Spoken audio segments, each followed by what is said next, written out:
Yes, family tree. What's good, man? Big up yourself. I'm here, innit? I'm here. Only apologies to the people that donate. Yeah. I apologize to the donators for my lateness. But the rest of you, shut your mouth, man. Put your hand in your pocket, pussy ass. You know what I mean? But yeah, definitely big up yourself. I'm here. About to start. Snipers here. Jeez. Load up a tune or two, and Come on, intro. Cool. Let's do this.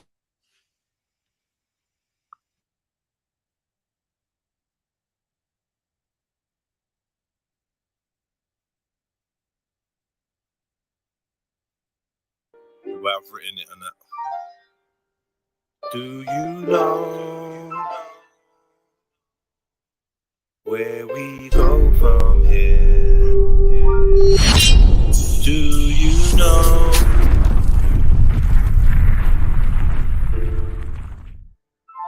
Yeah, this is gonna be a bit mad, like the way I've written it and that. Do you know where we go from here? Do you know where we go from here? I got no idea. It just feels like we're going round in circles. Tell me, do you feel the same? And nothing seems to change. I know they say patience is a virtue. I just want to turn the page. Are we living in a cage? This world got me feeling like a germ. What's the aim of the game? How'd I stay in my lane when progression moves slower than the turn? Where we go from here, I got no idea. It just feels like we're going round in circles. Tell me, do you feel the same? And nothing seems to change. I know they say patience is a virtue. I just want to turn the page. Are we living in a cage? This world got me feeling like a germ. What's the aim of the game? How'd I stay in my lane when progression moves slower than the turn?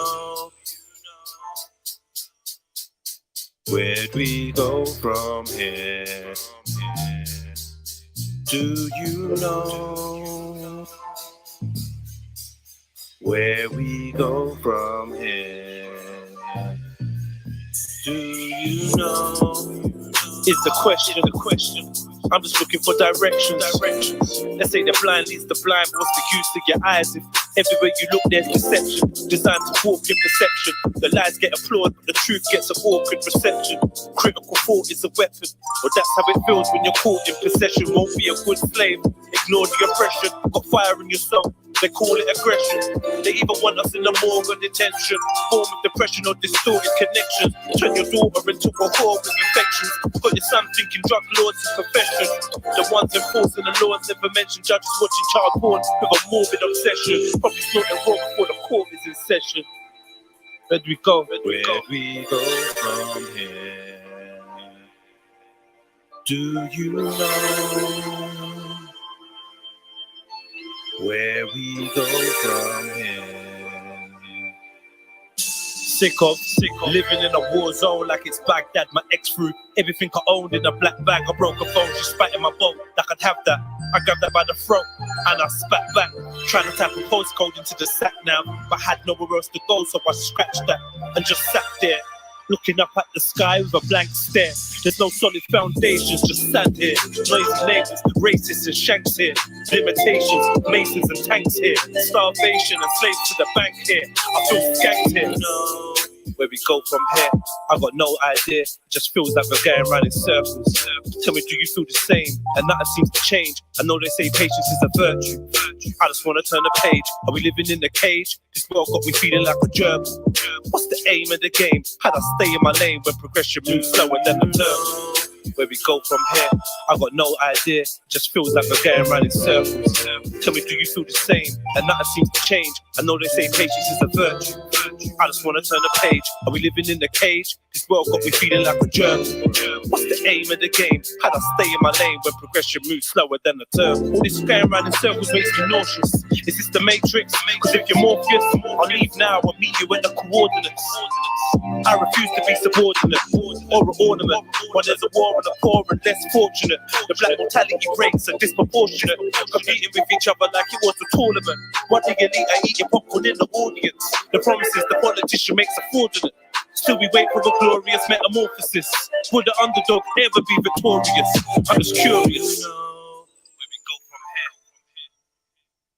Where'd we go from here? Do you know where we go from here? Where we go from here? If you see me at the crossroads, can you help me? Cause I'm feeling kinda lost, bro. They say I must grow. Where it's cold in the Moscow, I kinda feel at home where my ops roll. If you see me at the crossroads, can you help me? Cause I'm feeling kinda lost, bro. They say I must grow. Where it's cold in the Moscow, I kinda feel at home where my ops roll. Do you know where we go from here? I got no idea. I just feel like we're going around in circles. Tell me, do you feel the same? That nothing seems to change. I know they say patience is a virtue. I just wanna turn the page. We're living in a cage. This world's got me feeling like a gerbil.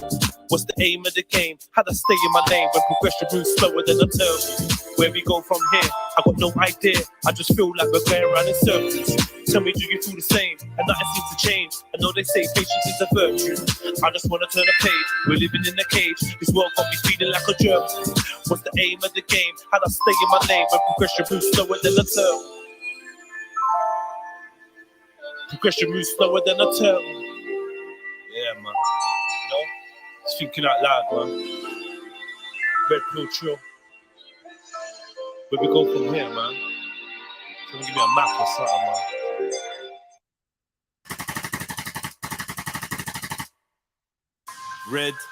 REDPILLTRILL. Why would I care? If every black actor got $1 billion from Black Panther. My friend's mum died from mad cancer.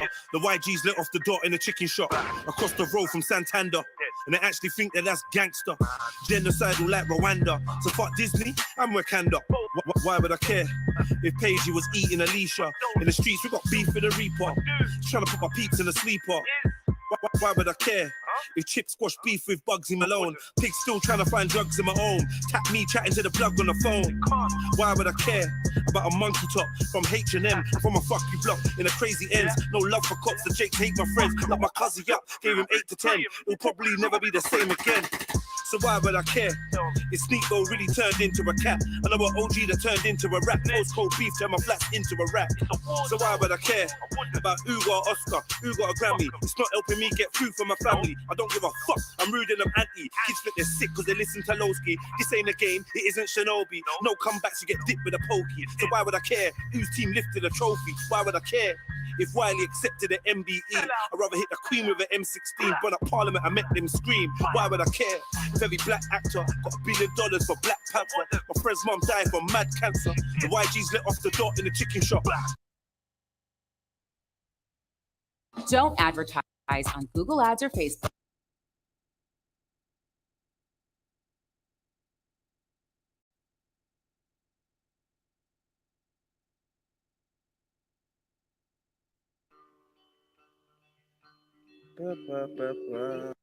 Bumbo clot talk about. And when I get so fucking upset, I don't bother blood clot talk English bumbo clot grammar. Cause them things they get me very bumbo clot upset. Seen? And all because, you know why? I am not singing darling, I blood clot, love you, and come shake my rasp and I swim the ocean and climb the mountain. Seen? And that not going to change me.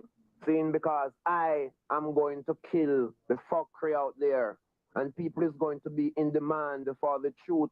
People is sick and tired of hearing bumbo clot, get down, shake your fucking booty. Seen?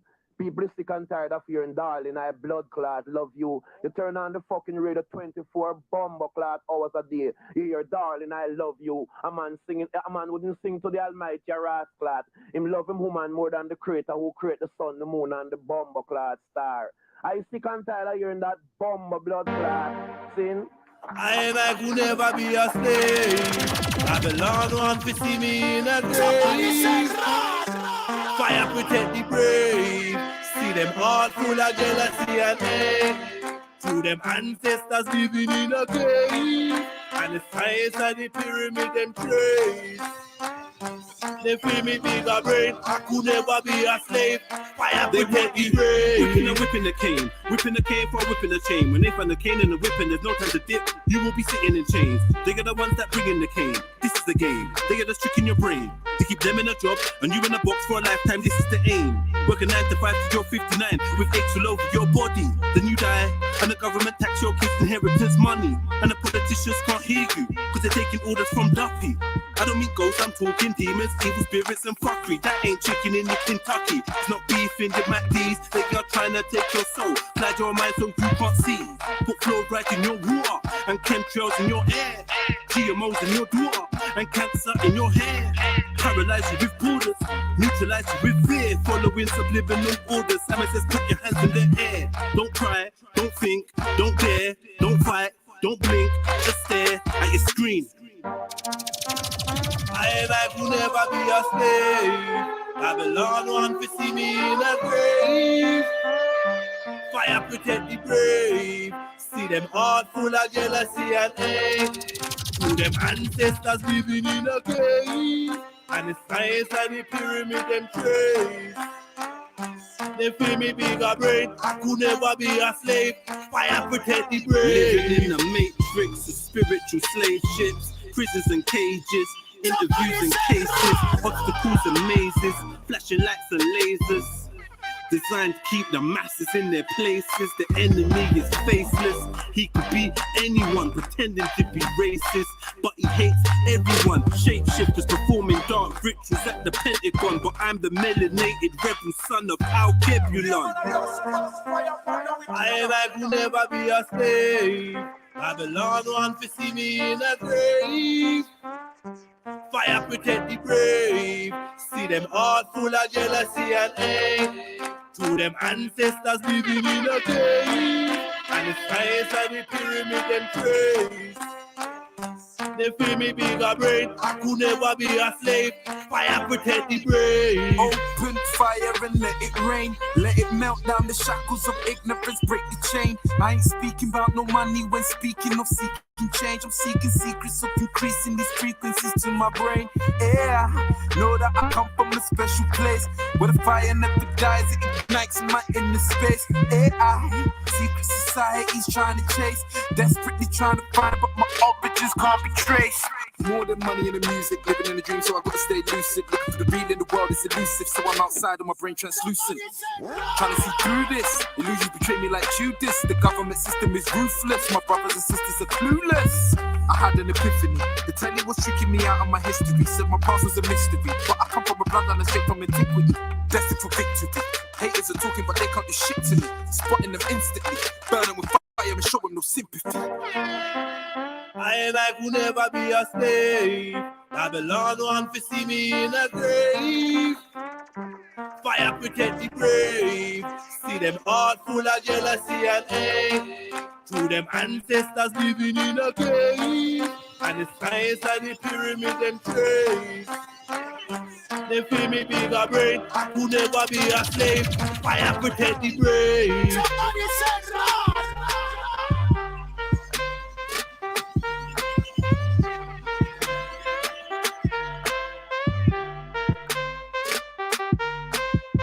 It's your boy Jedi for Jedi Online, Trilluminati, REDPILLTRILL, like, comment, share, subscribe, hit the notification bell so you know we go live, and please put the number you like in the chat, you know, like that. Yeah. Look, the ending. Look at that. Look at the intro. Classical. All right, family. I'm in the building, man.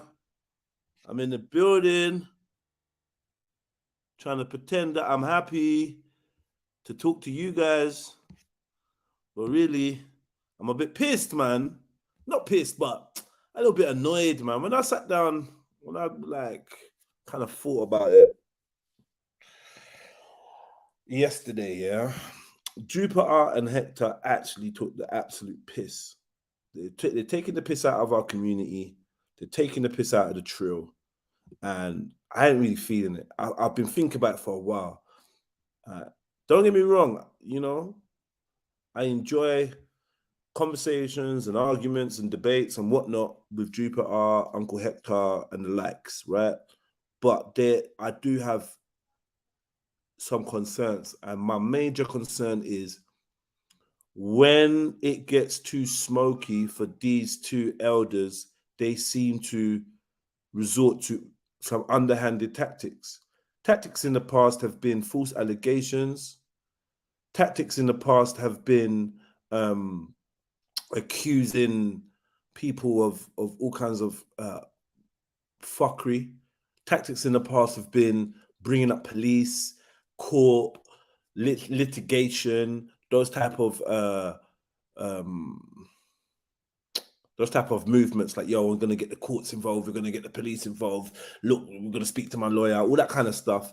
And then on top of that is going over to other channels and telling people not to come over here, not to patronize this this network of us.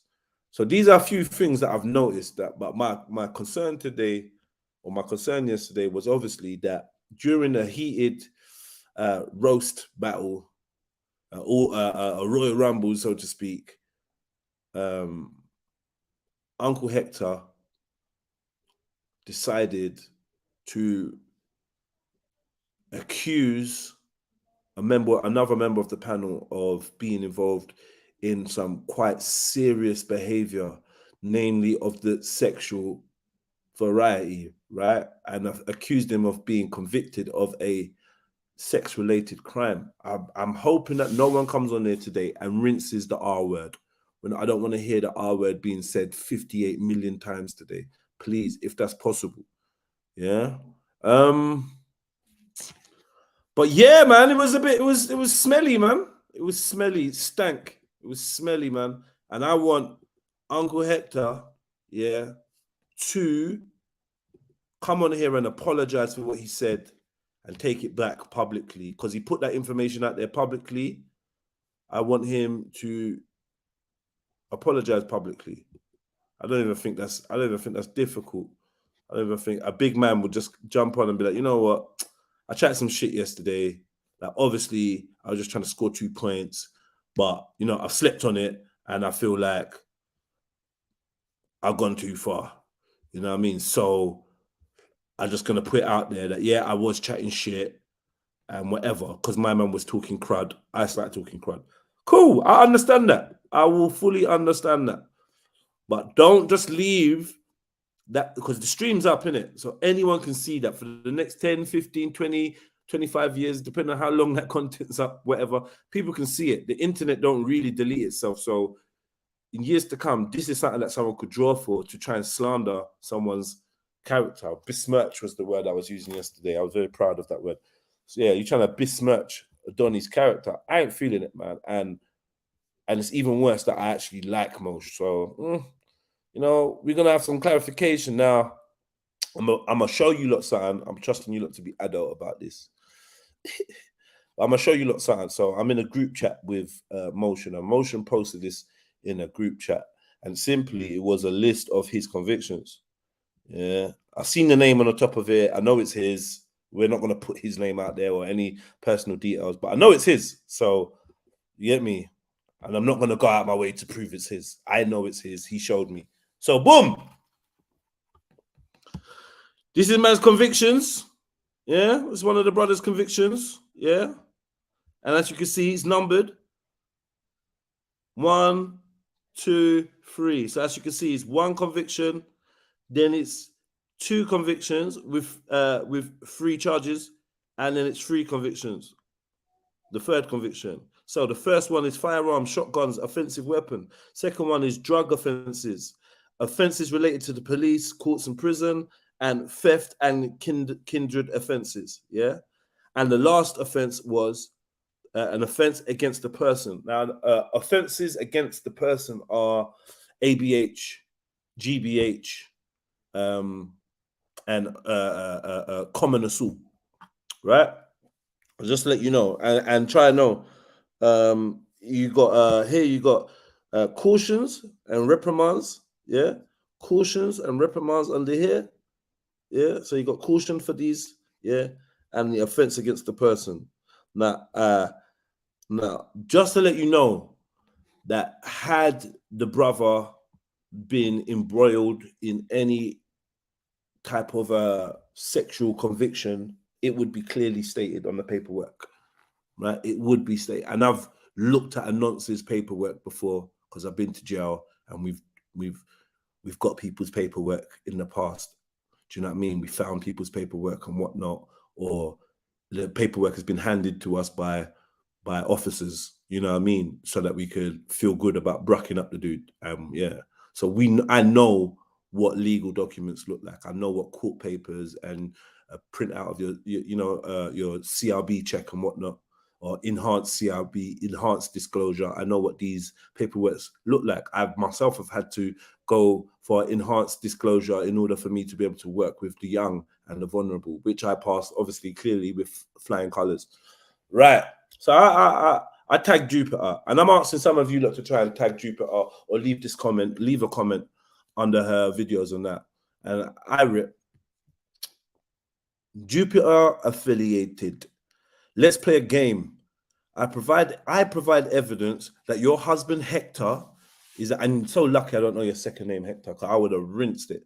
Your husband Hector is a dirty, slandering liar and scumbag for making up allegations of sexual assault against an innocent younger black man online. You provide one scrap of evidence to suggest your husband and the head of your household is telling the truth.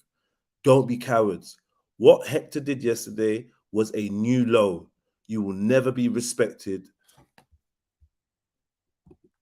till either you apologize or prove you're telling the truth. Right? That's fair dues, right?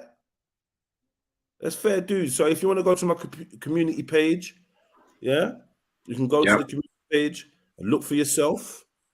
Yeah, you don't have to take my word for it. You can look for yourself, and there you go.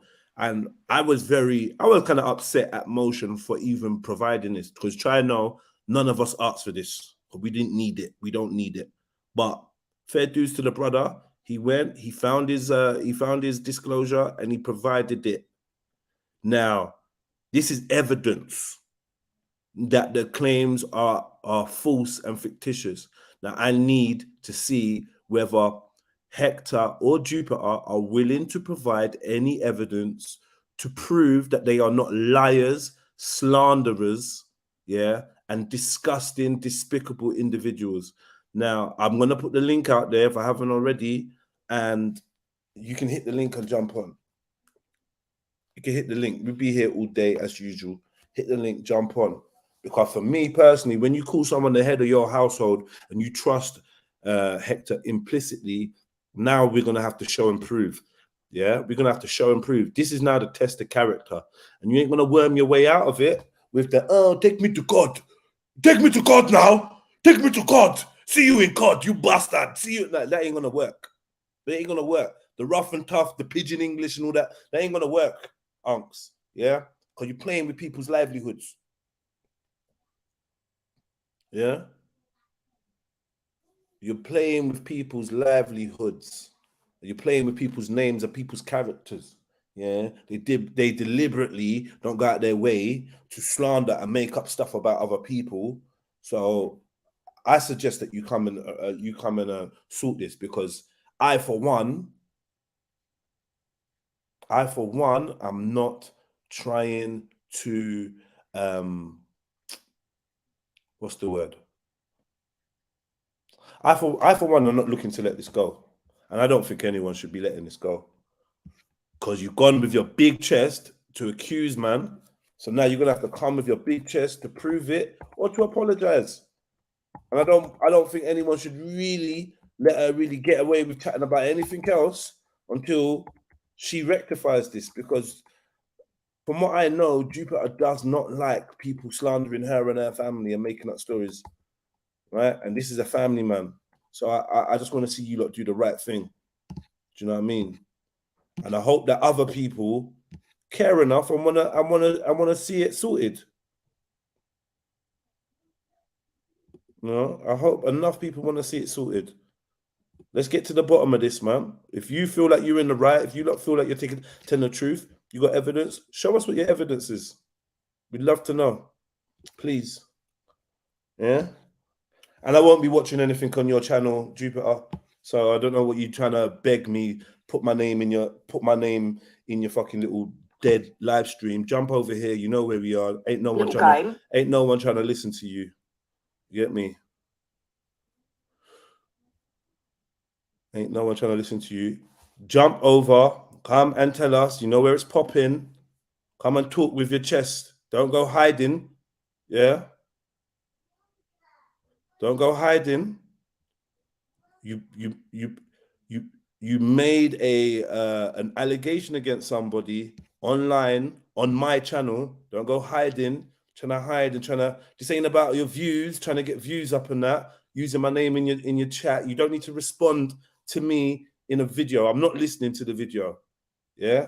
Either you comment under the post that I tagged you in, or you jump on the channel that you slandered the man on. Simple. That's it.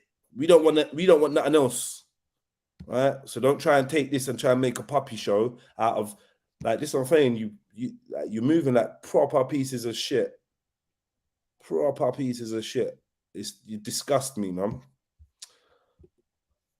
You disgust me, man. So yeah. Well, go on though, family.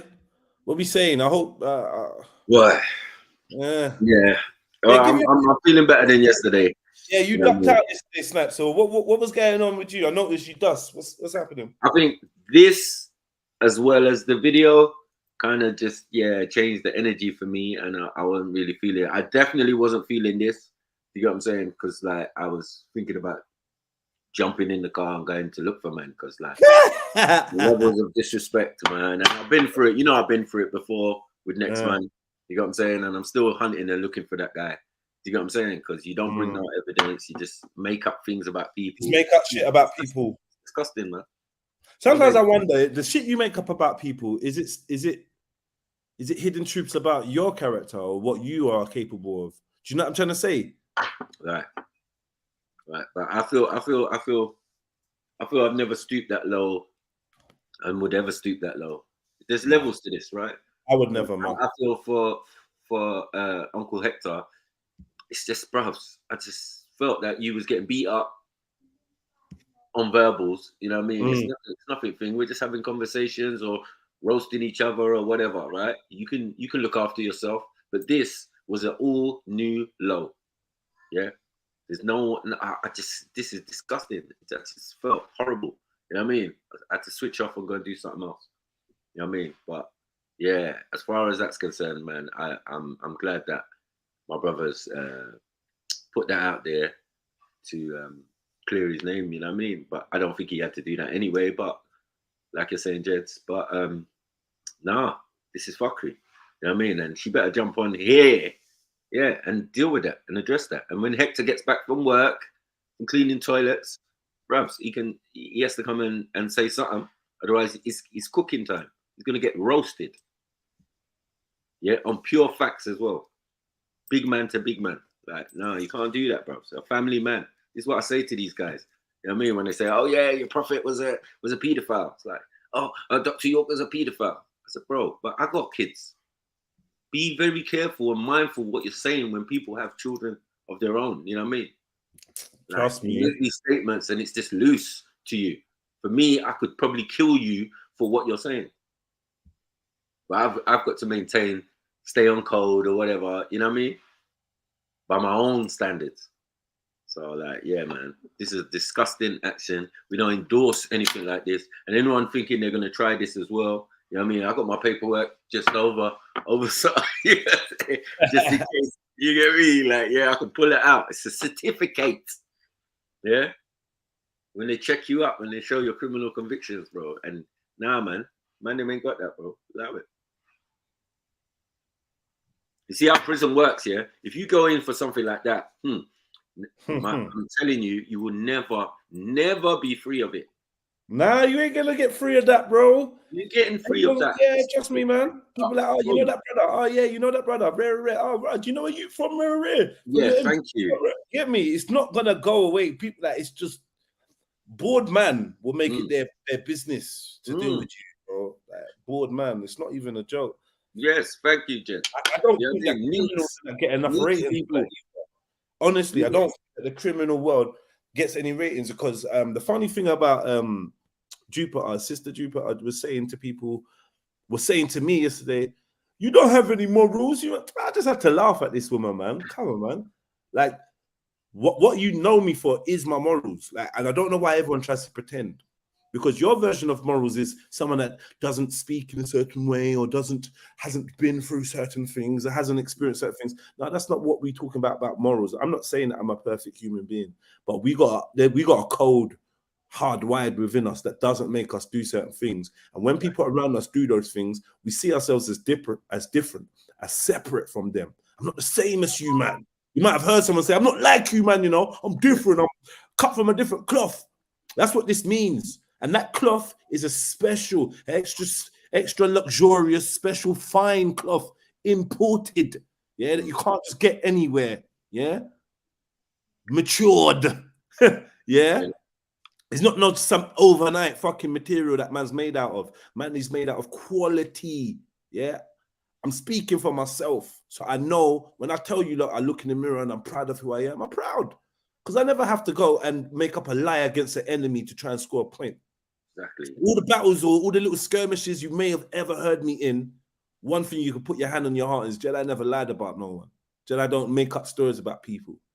They make up stories about him. So you already know automatically who's winning. 1,000 people could say Jedi lost, but if you know the truth and you know Jedi spoke with honesty and the other person was a liar, then you know I won. And remember, I don't play for the big crowd. I play for the small individuals, the small clique. The trill is not supposed to be the biggest clique out here.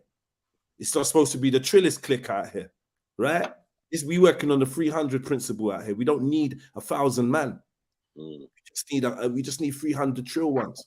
You know what I mean? Talking metaphorically. So that being said, to see the characteristics and the morality of my Uncle Hector online, like what he's prepared, the lengths he's prepared to go, the story, and then Jupiter was like, well, he says he's going to tell me later. Yeah, and I believe him. I believe my husband. I'm all right, cool. But come on, there's backing your husband, and then there's yo. Because look, all right, let's take Uncle Hector and Jupiter out of it. Many a time, a child has turned around and told the mother, yeah, your boyfriend Dave, yeah, he touched me inappropriately, or you know, he told me to do something, or rare. And then lo and behold, this stigmatized mother will turn around and say, well, you must have led him on, or I don't believe you, or he wouldn't do that. I trust my husband. I trust my boyfriend. I know he's not like that. You're not even going to try and consider any evidence, nothing. As soon as you get married to somebody and you're with someone, you cover everything, the good, the bad, the ugly, yeah? And that's what makes you a demon. If I marry you and then, like, yeah, cool, all right, I get it. You got a partner, you've been with them for 20 years, you want to trust and believe in them, but you can hear them making up an allegation about another brother, and you know it's not true in your heart. I can hear it in your voice. Anyone with any like, because the thing is, this is another thing that gives me joke. Jupiter, you act like you are tapped in to the clairvoyant. I think you talk about reading tea leaves or doing something, and you act like your instinct or your third eye is activated and open, right? How can you not detect that Hector was making a desperate attempt to score a point by making an allegation? How could you not? It's so obvious what was going on. Why are we playing this game where you're pretending that you're waiting for him to give you the information, and until then you believe that? Come on, stop lying. You will do anything to back up your husband, and your husband will do anything to back you up. And at some point, I would have said that's commendable, but when I see how far that goes, it ain't that, because that means that Hector could actually do some serious harm or some serious diabolical acts to somebody else, and you would just believe him if he said he never done it, because your barometer for truth is obviously broken. If you could sit here, look in the camera and say, yeah, I believe Hector's telling the truth, then that makes you very dangerous, because you will cover the tracks of a liar regardless of the gravity of it. Regardless of the gravity of what the lie is, you will cover his tracks and not even skip a heartbeat. It's scary, man. Allow people's names, allow these false allegations, allow that. it's not funny. We ain't taking it for no joke either. We ain't taking it for no joke. That's all they can do is make up stuff. Everything is a made up stuff. I haven't heard anything authentic. Oh, you had holy socks. Oh, you did it. Oh, you did it. But bro, that one day I'm not having. No, I don't think anyone should be doing that or using that. Or it's just disgusting, man. Fuck's sake, man. You know what I mean? Just don't even. There's no glory in something like that. I don't not understand why you would do something like that. You know what I mean? It's something. Yeah. It's not undependable. Do you get what I'm saying? You know your husband's gonna tell you later it's not true. And do you know what? Do you know what happens to? Do you know what happens to men that do this type of action? Do you know what happens to them? You know what happens to men that are involved in sexual assault? Do you know what happens to them when they get caught by other men? Because they ain't really the women. Women don't really do shit. The women get assaulted. They make up allegations, or they get assaulted, and then they go to the police, and then that's it. But men, we see you in the road, we see you in the supermarket, we see you in a jailhouse, we see you outside church, we see you anywhere 10 years time, and we're banging out. Putting all our liberty to the side, putting everything to the side, and we're banging out. Yeah. That's what happens when you catch someone that you know has done a crime like this. You shouldn't play with people's names, because there's people that would happily do life in jail behind taking one of these type of guys off the roads. Right. Do you know what I mean? There's people that do life in jail. And don't get it twisted. Remember, there's men that's been sexually assaulted, you know? Enough. From when they were young, they got sexually assaulted by a family member or a stranger or whatever, a scoutmaster, PE teacher, whatever. So they got a rage in their heart for that type of action. Because trust me, I know you, like in jail, you see man crying. What? He's a nose. He's a nose. Like it's the next thing in there, you know. It's not even a joke. It's not even a joke. And the Neeks have got no outlet. Yeah. So the sexual assaulter is gonna be their outlet. Yep. Facts. Hot water, sugar, acid, knife, this, whatever. Rapist. They got a few. Basically. Yeah. Wait. Careful, please, Snaps, with that one there as well. Yeah. Yeah. Sexual assaulter. For some reason, I think it's better. I don't know why. It's better, right?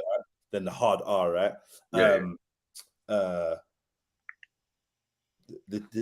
kiddie troubler, yes, yeah, and then the snitch, yeah, them three. There's nothing more than that. They can die.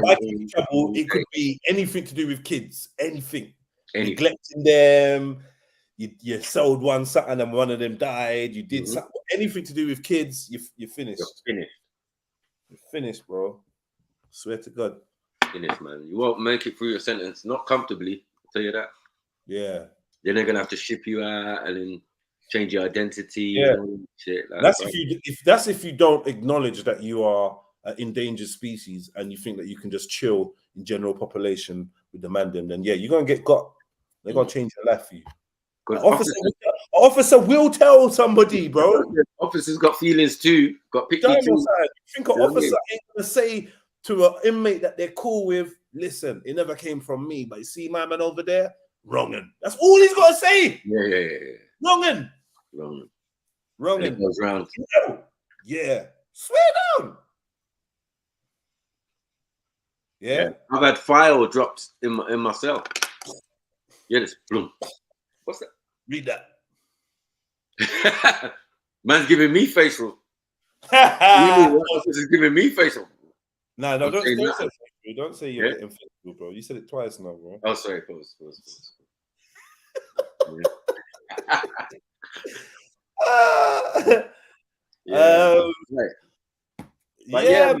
The file's been dropped in a man's cell. Officers said to man's just assigned this individual to me. Do you get it? So he's pissed. Oh yeah. And personal officer thing, innit? Yeah. So he's mad. He's like, look what they've gone and done. Look. He's just opened it. One other case, he's just opened it and just showed man like, oh shit, peak. Not really my interest, though. Yeah, I know, because guess what? That's the other side of it. But we're not gonna get into that right now. But I know, because basically, what Sniper's trying to say is, man, ain't no send out you. You get me? So certain officers have tried to like get man to be like some kind of enforcer. Man, ain't no enforcer, because then again, we now become the oppressor on the plantation again. Right. The big you try to use the big handy done to sort out the things you don't like, and then what am I getting out of it? And then I'm now oppressing other prisoners to appease. No, it don't work. But the paedophile thing, that'll make man get active, because you know that you could do your thing and no officer saw nothing. Yeah. So it's like a free reign. It's a green light. No officer saw nothing. I didn't see. The only time I got reward from every single department was when I beat up the prison bully. Yeah, I didn't know how many people disliked him though. He was actually my friend, you know what I mean? But it went the way it went. I had to punch him up. You get me? Because he was like a year or two younger. I was like, nah. I'm not gonna make no younger punch me up in Huntington. That's like, it's a violation, bro. Very levels. And because he was gym orderly, we went at it for a good couple rounds. Do you get what I'm saying? Yeah, man, proper thing. World class cash. But people was coming to Howard, you get me? Like, where's Maku? What going? Yes, my G. You deal with him. Yeah, the preachers come in. Oh, yes, officer, inmates, WW2373, whatever. Yeah.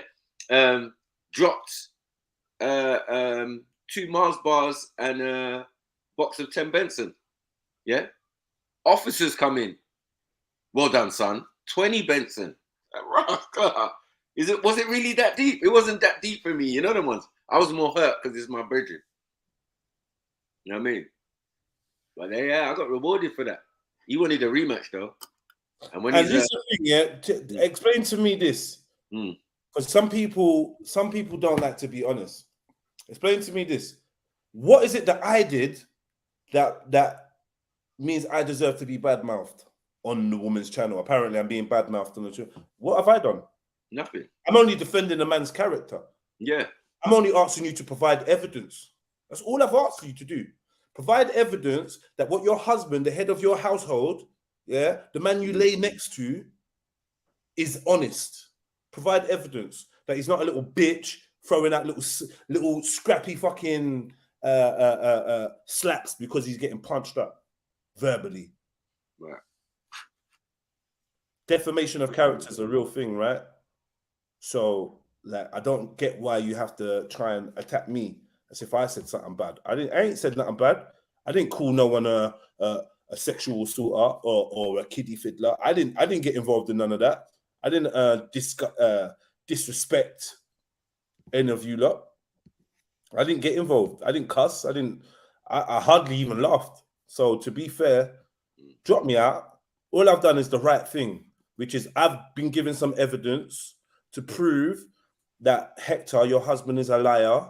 And I only want you to prove that he's not. You don't need to try and make a live stream and, I'm going to diss Jedi and go back and forth. Just come back on the channel. We ain't banned you from the channel. You was on there till you left yesterday. No one kicked you off.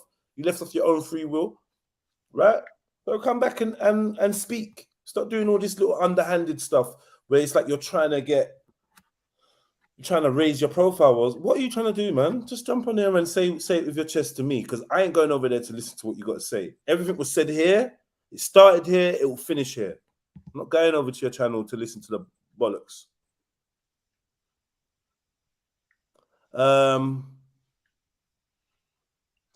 But you were making up stuff saying Hector is her slave. What? Galaxy girl, fuck off, man. Whoever said that? Who said?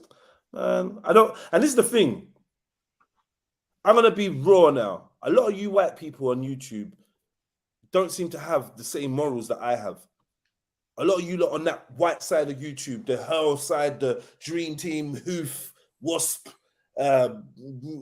Luca, Emily, Beverly, Sicily. I don't know, man. All these Michelle's and all that over there, you don't seem to have this obsession with being dishonest, talking about nonsense and false allegations and police. I don't know what style of convo or what style of interaction you lot are used to in real life, but it seems to be manifesting online. And big up to all the European white family on here that's nothing to do with that. Sorry, I'm just trying to call it how it is. I really don't mean no disrespect to any individuals or any group, but I'm saying from how I've seen YouTube set up, whereas you guys went over there to make these channels because you didn't want to be around us. So I shouldn't feel a way of saying, oh, the white channels, because you lot was calling this a black channel when I was screaming, no, this is the people's channel. This ain't no white, this ain't no, until today I'll tell you this ain't a black channel. I'm a black man. But this ain't a black channel. Anyone, you see the skeleton there? The skeleton ain't got no color. That's why I picked it. It could be any one of us, male, female. Do you know what I mean? Black, white, Chinese. I'm indifferent. Come on here, be a real person, enjoy yourself, or be a cunt. It's up to you. But this ain't gonna be about color. But the way that I see the segregation on YouTube, I'm gonna have to say that these channels are like white channels. Majority of the people on the channel are white. Majority of the people on that channel have a problem with racism. They suffer from the issue of racism, and you can hear that from their views, and they're not challenged very often. And just because it is what it is, man. And I don't want that vibe over here. That's why I'm trying to combat it. Like, yo, this ain't a safe place to come and make false allegations about people. Trilluminati Live is not about that. What's so true about that? Nothing's true about slandering someone's name and accusing them of being a sex offender with no evidence. So yeah, like I said, all I've done is provided evidence in my community page that the young man that you tried to slander is innocent of the allegations you've made. And I'm asking you to provide evidence from your husband that he wasn't lying. That's it, simple. Sorry, simple. And I ain't sorry.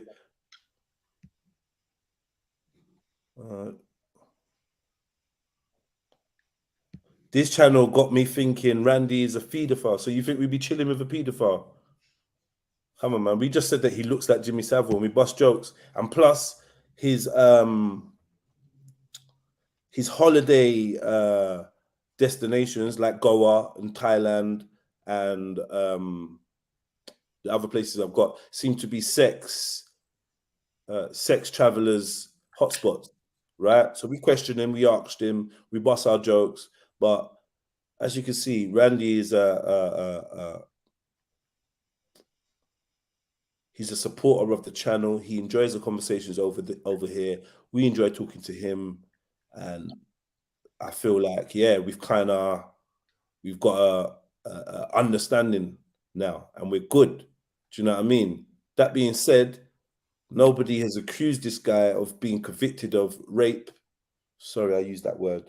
No one has accused this guy of being convicted of any kind of sexual offense and saying that we've got the evidence. So the jokes is the jokes, the banter. If you don't want to make this is the thing. If you wanted to be joking and say, "Oh, I'm just joking," that's different. Yeah, it might not have been that funny, might not have been how everyone the jokes that everyone enjoys, but at least you're making it clear this is in the realms of humor. Nobody tried to allude to the fact that they have personal information about Randy that unequivocally proves that he was involved in anything untoward. King C, I hope that answers your statement, or I hope you can take that on board. What we got here? Blue Red Trill, big up yourself. Have I pinned the link to the chat? Jump on, family. Where you at? You see Sniper playing computer? He ain't listen to me. Jump on, man. What you playing, Snipes? Basketball. Yeah, Sniper got some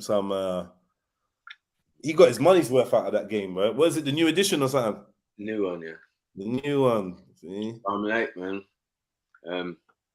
People are backing it up already. No, T was sending me, sending me posts on WhatsApp, the thing of it, like on his screen, like, yeah. That was like a week and a half ago. I was so pissed. Allow it, man. We're showing off, man. Styling.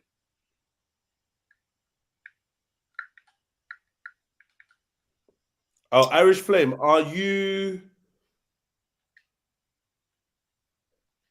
There is no evidence, Jedi. Everyone knows this. I believe Jupiter knows it too. Yeah, big up Irish Flame, man. Do you know what I mean? I know. Thing I know about Irish Flame is that she always keeps it real. Like if she thinks that this person's wrong, she's gonna say this person's wrong. She thinks this person's right, she's gonna say this person's right. It never seems to be down to color or faith or wherever. She seems to be one of them sisters that just likes to be on the right side. That's how I feel. I just want to be on the right side. I don't want to be on the black side, the white side, that side, the pro this side or the anti that side, or I just want to be where it's right, where the truth prevails. Like that's it. You know what I mean?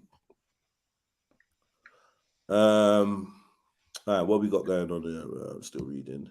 They tried to make out you made accusations about Dave Smith when, if you watch it, Dave Smith drunkenly told he has a murder.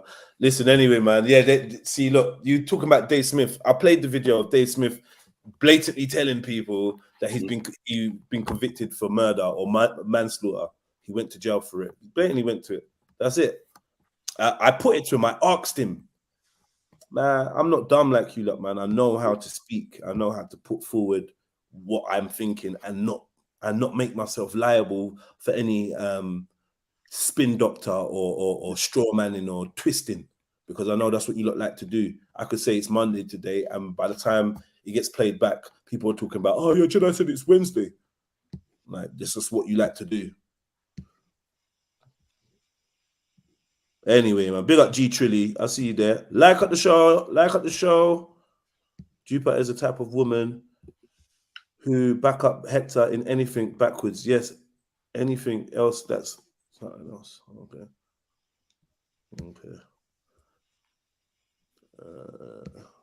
What else we got going on? Nah, definitely jump on though, please, man. Jump the hell on. What are you lot waiting for? So maybe I can switch it up or whatever. 45. I don't know Motion personally, but from what I've seen, he's a good brother with good energy. And knew Hector was chatting shit. Hector has put himself in danger making accusations like that. Interesting. Big up yourself, Chris. One Life.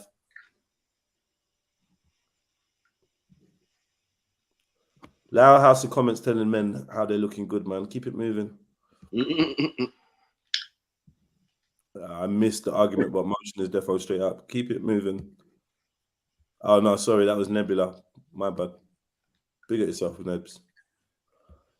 Zulu. Come on. Like number 60. Big up, big up, big up, big up.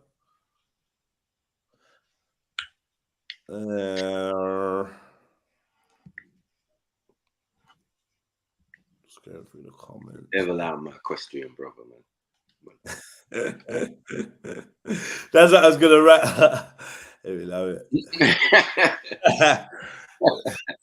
I wrote pony. I wanted a question. I just couldn't be bothered for the spell check. I'm like, how do you spell that? E-Q-U-E or A? Huh? E. What? Hold on, wait. E-Q-U-E-S.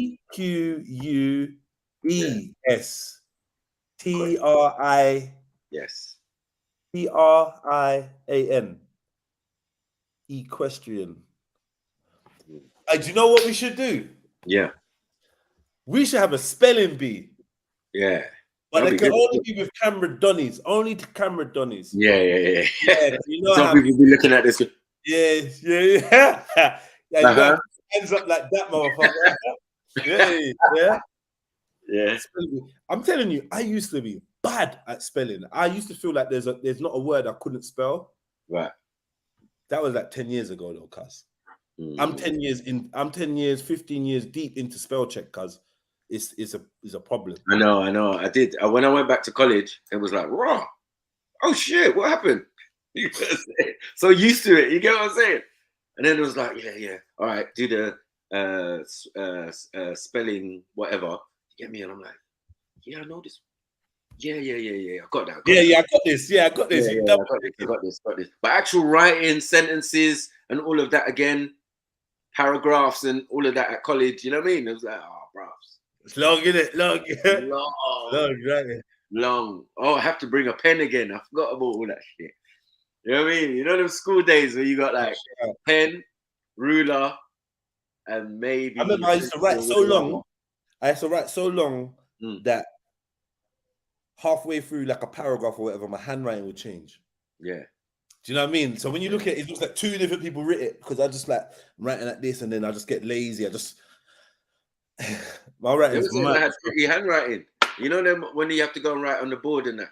Yeah. Yeah, they were sending man. I was like, oh, come on, family, just like allow me, man. I just want to just do the course and just be quiet. Nah, nigga. They were like, no, you can do this. Write out the thing for man. Oh, fuck's sake. Get me? I'm shit with graffiti though.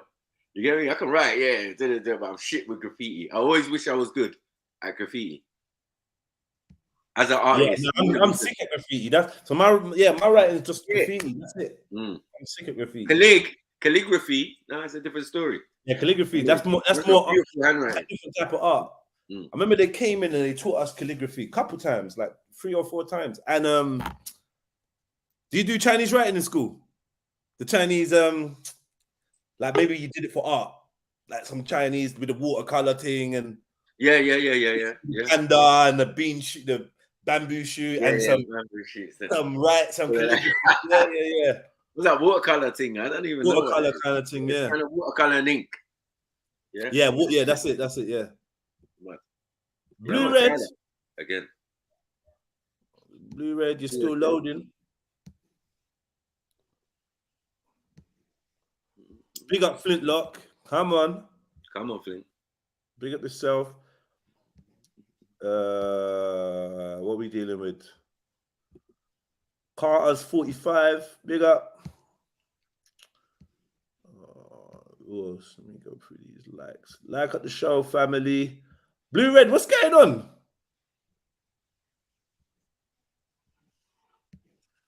Proper Nigerian, you know. That's what happens. Big up the bros. Without you, that tramp wouldn't even have a channel. At least have the decency to come address the situation here. Come on, melon. Do you know what I mean? Let them know, man. You saw us on the internet, man. Let me. You saw us on the internet.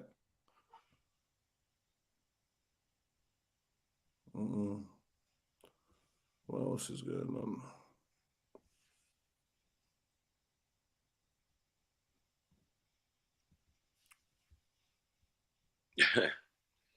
Unloaded himself. Yeah, you got to return, man. Try to return.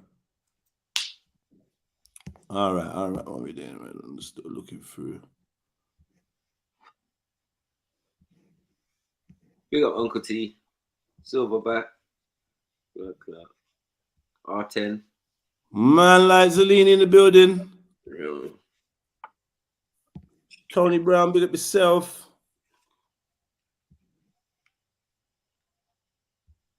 Big up Zion, locked in.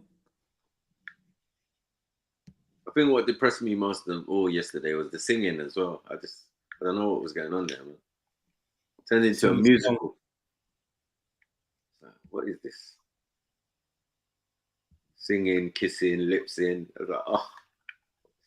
Yeah, color me cutter. Like, let's just deal with it. I took your spanner because you just moved weird. I took your spanner, so there's no need to try and do some. I'm so hurt. I'm not trying to hurt you. You popped up. I thought, oh, right, this chick still got a spanner on my channel. I'm not feeling it, so I took it away. If you got an issue, hit me up. Like all this acting like there's some beef. There's no beef there, man. You get me? It's love. Like, it's love. The spanner is just a spanner. It don't mean nothing. It doesn't really affect how I look at people or how I treat people. So don't even watch that. Don't let people gaslight you. Do you know what I mean? I'm just sick of certain behaviors that I see from people, man. You know what I mean? I'm just sick of certain things, man. Like people forget themselves easy. They get comfortable and they forget themselves and forget where they even came from, how they even came over here. I'm not a fan of bullshitting, you know. I'm not a fan of bullshitting. You know why. So what is there to say? What else is there to say? You hear me?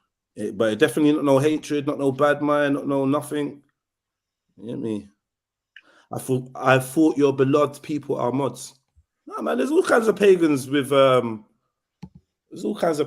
mods and that. What was running around with a fucking spanner for how long?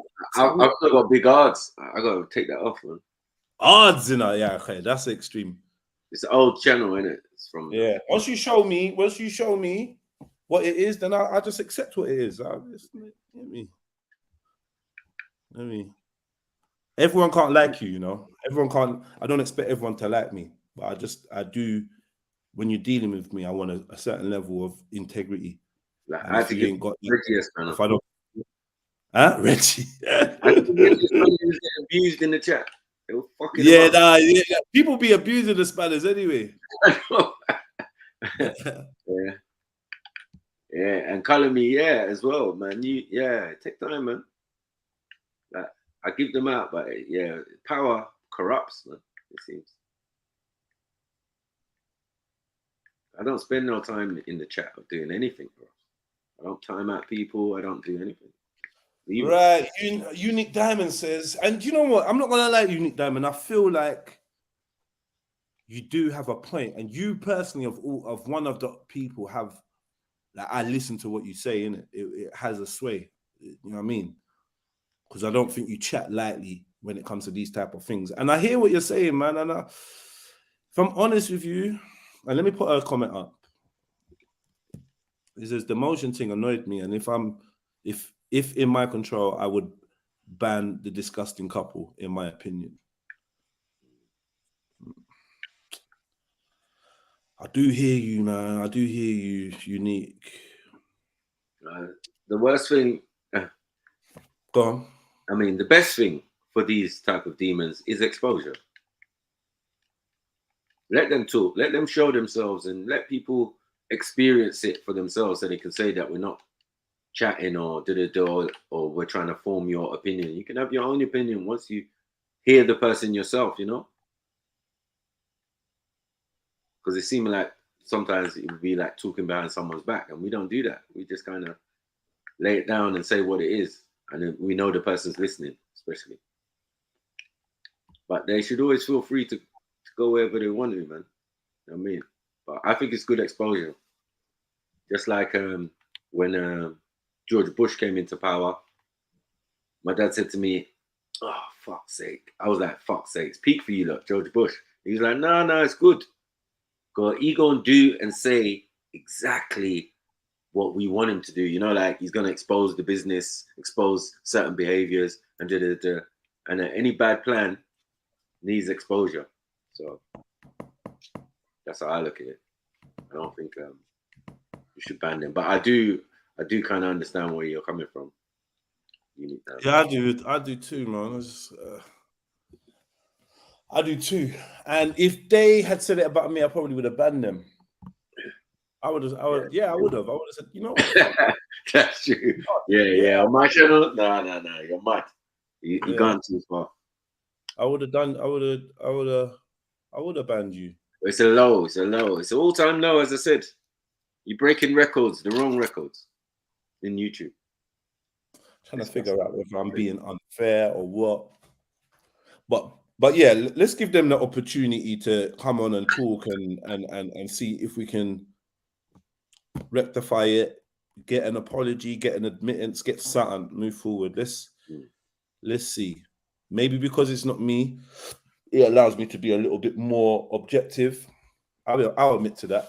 Maybe I can be a little bit objective because it's not me, and maybe a little bit more patient. But I feel like I was patient enough yesterday. It was just bugging me, but I'm just letting them go back and forth. But I'm like, if you think that I'm not going to address this, you got another thing coming. It's not. Do you know what I mean? Yeah. I think it's because they kept on saying it. There's a point you could have left it alone. You know what I mean? Like, all right, that's your bait rebuttal. Yeah. But then you just keep reiterating and then digging your heels deeper. It's making it worse. Like, gross. This goes wrong. What is Shaq talking? What is Shaq talking about, man? Shake, stop chatting, bro. Like, what are you talking about? I don't even know what you're even talking about, bro. Just let it go, man.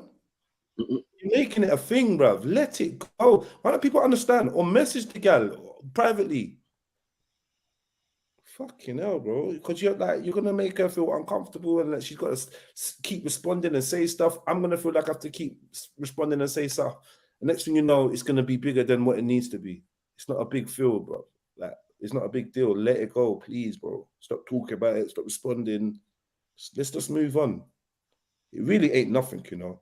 Because my family members are in the chat. They ain't got no spanners. My family, they got no spanners. Don't mean nothing, man. I mean, not that it don't mean nothing, but it don't mean what you think it means. Do you know what I mean? And remember this as well. Sometimes you...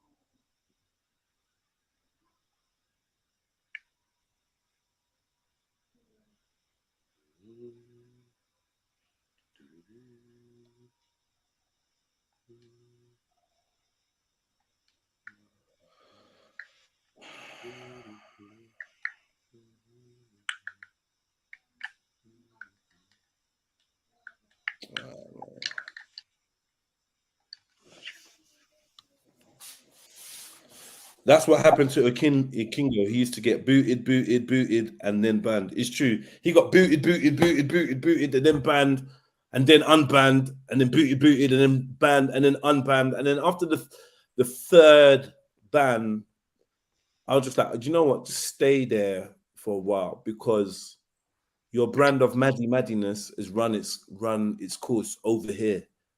Like, for now, I know that you're going over to the snipers. You're doing your thing over there, and it seems to be working a little bit better with snipers' energy than it is with mine. However, obviously, you started your meltdowns again. You get me? You started your meltdowns, start getting on weird, maddy, whatever. It's entertaining. You got to weigh it up. But for me, it was a little bit more personal. He started talking about my yard, started talking about my family, and I know him, innit? Well, I don't know him, but I know his brother. And because of that, I was like, yo, I can't carry on because I'm going to violate in a major way. And then I've got to deal with his brother saying, what have you done to my family? Like, what or it might be beef, it might be on, who knows? And that for someone you respect and that you don't move like that. So the best thing is, because his brother will just be like, so why don't you just block him? If it's that deep and he's moving all maddy, why don't you block him? You're going to get to the point where you go and find him and fucking snap his legs. That shit ain't cool. That's why I've blocked Akingo, because he's close enough for me to reach. Do you know what I mean? And I know his family, and I do have respect for his family. And guess what? Last I saw his family, I saw his brother 2 months ago. Had a big ass conversation with him about thingy. He told me stuff, and I was like, okay, cool, makes sense. Okay, exactly what I thought. His brother's such a lovely guy, man. Such a lovely guy. Big him up. Working family man, boom, boom, boom. I just said to him, I beg you, try and reach out to your brother, man. Try and reach out to him. He needs family around him. You know what I'm saying? Yeah. You understand me? But that's why I blocked him and why he's not really been able to come back. Because if he comes back, he's going to set some shit. Like, look, the other day he was on your channel. I was there. I know that he was trying to say something about me, but then he kind of spun it. If that makes sense. He kind of spun it and made it seem like he's talking about some Jamaican, or they're not here, and they know who they are. But I was like, all right, cool. I don't want to get into all of that. People talk about me in real life and meeting me in real life. I'm not interested. I don't want to meet none of you in real life. Yeah, tell us step nicely. Your spanner got revoked. You know what? Your spanner was probably on Jedi Online. Step nicely. You get me? I think if you go Jedi Online, that's where your spanner was. I don't know if you had one on Trilluminati Live. You don't talk or really participate. My spanner in you for? Do you know what I mean? Spanner, you ain't, when someone's there trolling, putting man's address in the chat, you won't be there to block man. That's what it's really there for. For like them extra things that people like to do. Give out someone's address or give out someone's details. Yeah, block them. Apart from, or You know, when they jump in your chat, copy and paste and spam. That's all it's really there for. If someone says something against you don't like, you're not allowed to time them out. People do it, but that's not what you're there. That's not what it's for. And if I see it, I'm gonna say, like, allow it. Let's not make it look like that. I will time people out when they chat about me personally, and I will be unfair and fuckeries. I might not even like someone's name. I'll block them, but that all comes down to me. I don't want no one blaming my mods. Oh yeah, you got your mods, and all your mods doing is they can't handle the truth. Remember, nah, shut up, man. Yo, B, what you on, Yo, B? Right about now, you just seem like you're just being another little op. What is it? You come to irritate? You come to irritate us? Is that what it is? You know what I mean? Big up, Flint, look. Flint. Big up, Snipes. How you doing, brother? I'm good, bro. Good. What's up, Jeds? How you doing, man? I'm good, brother. Not bad. Trying to When did charge you my cut your phone. hair? About 3-4 weeks ago now. Huh. Man breathed that in, wasn't it? Well, it looks good, or yeah, I prefer the no, okay. Well, that's a thing. Do you know what? I seen some disappointment in people's eyes, like to the point where I had to think, what did my lock symbolize to you? No, it's not a disappointment, man. It's just I was used to it. That's all. It's just I was like, I always saw your locks, and then I noticed the other day. I was like, did he cut his hair? And then like I was like, he's probably got just something on. And then like I like right now, like I mean, it's just yeah, you just. Do you know what happened? Yeah, I like there's a lady that works in a sauna that I go to, and over the year or whatever that I've been going there, it's been like, oh, you're right. Oh, hi, Jedi. How you doing? Oh my God, yeah. Oh, your hair's so lovely. So she got locks too. So it was like, oh, locks appreciation. Right. Woman saw me when I cut my locks, and I swear to God, this is what she did. She walked in, yeah. She looked at me and she went and walked off. I promise you. I was like, nah, are you all right? Like, are you okay? Like, what is that? That's crazy. What's that? What's that? That's crazy. I can't get a proper hello from her. She used to sit and chat with me for like, oh yeah, how you been? How's your week been?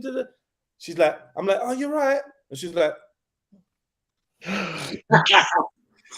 bro, it's mad, bro. That's fucked. That's fucked. It is fucked, isn't it? That is. Like, I mean, I don't know. Like, I'm sometimes I get used to like certain people's style. Like, I had a buddy Daryl, big, long hair. My homie Curtis, dope dreads. I'll tell you what it's like. It's like Motzi getting a ballad. It's what? It's like Motzi. You know Motzi with his lock, one singular special kind of lock. Oh, okay. And then he just cuts it off and just comes like, yo, what's up? What's up, guys? Yeah. Like, nah. I just used to you having that one big wrapping them all up together. Man. That's funny. But yeah. Yeah, I really noticed it. Like I was watching it. Change is good. But you know, it's like, yeah, you just got to change it up every once in a while. Every once in a while, you got to like flip style. Yeah. So what's on the panel today, man? What do you got? Afternoon, everybody. How's everybody doing? Big up. I was cussing Jedi in the back chat, yeah, because I know if when I cuss him out in the chat, he tries to time me out. So I know he can't time me out in the back chat.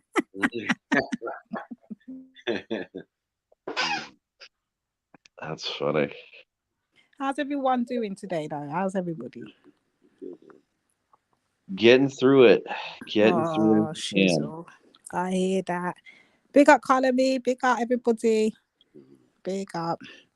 But look here, I want to bring a little something to the table until I guess the guests arrive. I'm seeing a new conversation floating around the social media these days. Well, the last 2 days.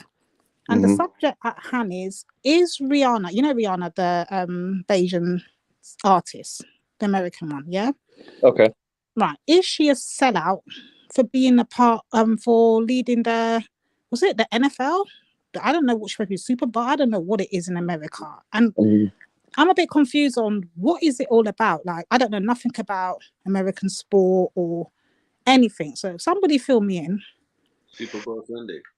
So she was called a sellout for doing the Super Bowl. Is that what you're saying? Something like that. I don't understand America, how it works, or I don't know. I need to know why does everyone say she's a sellout? That's basically the question. We don't even understand it here. But does anybody know why she's supposed to be a sellout? I mean, are they going to say the same thing? Are they going to say the same thing about Dr. Dre and Snoop and M and 50 for doing the Super Bowl last year? Yeah. You know, like special circle. So yeah, it's kind of true 50%. Do you get what I'm saying? Right. Yeah, because you've already sold your soul. You know what I mean? There's a ritual going on, as per usual. Right. Remember when it was that other girl? The one that her family got killed and shit. Jennifer Hudson or whatever. Do you remember? And then she went on to immediate success afterwards. Super Bowl, and then on to Dream Girls or whatever movie she was in or whatever. You know what I mean? That sounds familiar. But she'd sold her soul. She lost bare weight. You know? It's crazy. Well, so everyone involved in that. Yeah, you could say that. Yeah, but the thing with business, Jay-Z's definitely on his own thing. So I'm part of the bigger picture, you know what I mean? So yeah, sports in America, as far as like the groups and stuff like that, like NFL, NBA, stuff like that, like they never had military involvement. There was never a Star Spangled Banner. There was never like any of that stuff. Yeah. It was added after the fact in order to support the war effort, and then they started doing all that shit. So they started kind of like taking it over and then adding more, and now you have like, you know, all these drum lines and all these Star Spangled Banner stuff and all these political militarized things that didn't have to do with the sports game in itself. So I think that's why a lot of people see it for that. You know what I mean? Like, you know, like Kaepernick did his little kneel thing. People freaked out and lost their mind, but yeah. Okay, yeah, even that, I don't understand even that. Is that the whole reason why Rihanna's been called a sellout now? Because of this? More so what did he do apparently? So Kaepernick was just basically like supporting like the fact that like he's just saying like, hey, like the police brutality stuff has to stop. It's just too much. And I think it was during the George Floyd thing when he did it. And he was just saying like, I'm not participating in this. Like this is, you know, this is my way, my silent way of saying like, you know, like I disagree with what's happening, which I don't think is that big of a deal. And people lost their fucking minds. You're disrespecting the flag. You're disrespecting America. Oh, and it's just like, and so it's like, then they jumped up his ass about it. I mean, how many times do other people, you know, have made political statements on the world stage like that during a sports event? Plenty of people have. And nobody's freaked out. It's only just as a thing of lately that's become like a super issue. So that's probably why they're jumping at her about it. But I mean, there's a lot of people who do Super Bowl, but then again, there's a lot of symbolism they use in that shit too. Like Beyonce got called out for that too. She had a lot of weird stuff in her show, and people. And they're all witches, man. Anyway, who cares? Rihanna, whatever. They're all witches. Rihanna is the original witch. They're all witches, man. So what is it that we even want from them? These billionaire women and that, like, just get passed around like zoots, sell out their soul, kill off their family, sell, promote fuckery. Have you been watching? Have you been watching that dude? You know Rihanna gets passed around, right? Yeah. I didn't know that. No, I thought she was that one guy and she had the baby and they're supposed to be chilling. That's what I thought. She's been around. She's been around a couple record labels. That was Jay-Z's side chick, man, for ages, bringing her through. and obviously slicing. Boom! Here we go. So, Charlene White. Anyone know who Charlene White is? No. You know her? No. You know her? You know her? You seen her before? Nah, she's on Loose Women, apparently. She's a Loose Women chick. You know her? Huh? I am not familiar with TV, much less American TV. Me neither. I'm not gonna lie, but I have seen her. So she's a presenter on ITV News, which is where I think I've seen her, where I have seen her. She's on Loose Women. She's a columnist for the I paper. She's a TV producer, proud South Londoner, RTS winner, Instagram Charlie White, boom, boom, boom. On her header here, she's got like some black folks and whatever. I don't know if they're trying to make Loose Women black now or what. I don't know. Boom. Anyone in the chat recognize her? She's on TV. She's a proper person, but I bet she never replied to my tweet. I did tweet the little. I tweeted her today. Your You Twitter don't need to follow me on Twitter because I'm warming back up. You don't need to follow me on Twitter because my Twitter, I'm warming back up. My tweets used to be ridiculous, especially when I wake up 6 in the morning and I go on Twitter for half an hour. It's peak. I want to delete half the things. I just start saying stuff. We call that AKA trolling, yeah? No, it's not trolling. It's not trolling. It's thought process. Twitter is like diary type format. So I just put thought processes and thoughts and things and observations. And obviously, if I see the thing with Twitter, why I thought it's more interesting is because there's a lot more social commentary going on. So you can chime in on that. There's a lot more relevant topics and stuff like that. So you can kind of chime in easier than you can maybe on an Instagram or whatever. I don't think you can even do that on Snapchat.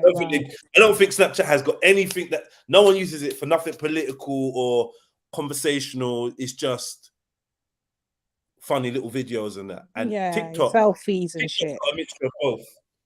TikTok's not bad. It's just the format of it. It's not that easy for me to use. I need to get my followers up on TikTok so I can do some live streams on there. Do you know what I mean? The other day, yesterday, I did a live stream on Instagram with Fire of Truth and Stay Woke and Benji while this live stream was going on. Just trying to, multitasking that. So make sure you follow me on Insta, REDPILLTRILL. Follow me on Twitter, REDPILLTRILL. Follow me on TikTok, REDPILLTRILL. Hit me up on JEDI Online as well. Do you know what I mean? If you want to stay in tune with me or whatever, if you're interested. If you're not, fuck you. All right, so yeah. Okay, the relevance of this woman. Who is she and what's she about? She's on Loose Women. She's on All right, you know what? She don't even deserve to be first. Let me go to the other one.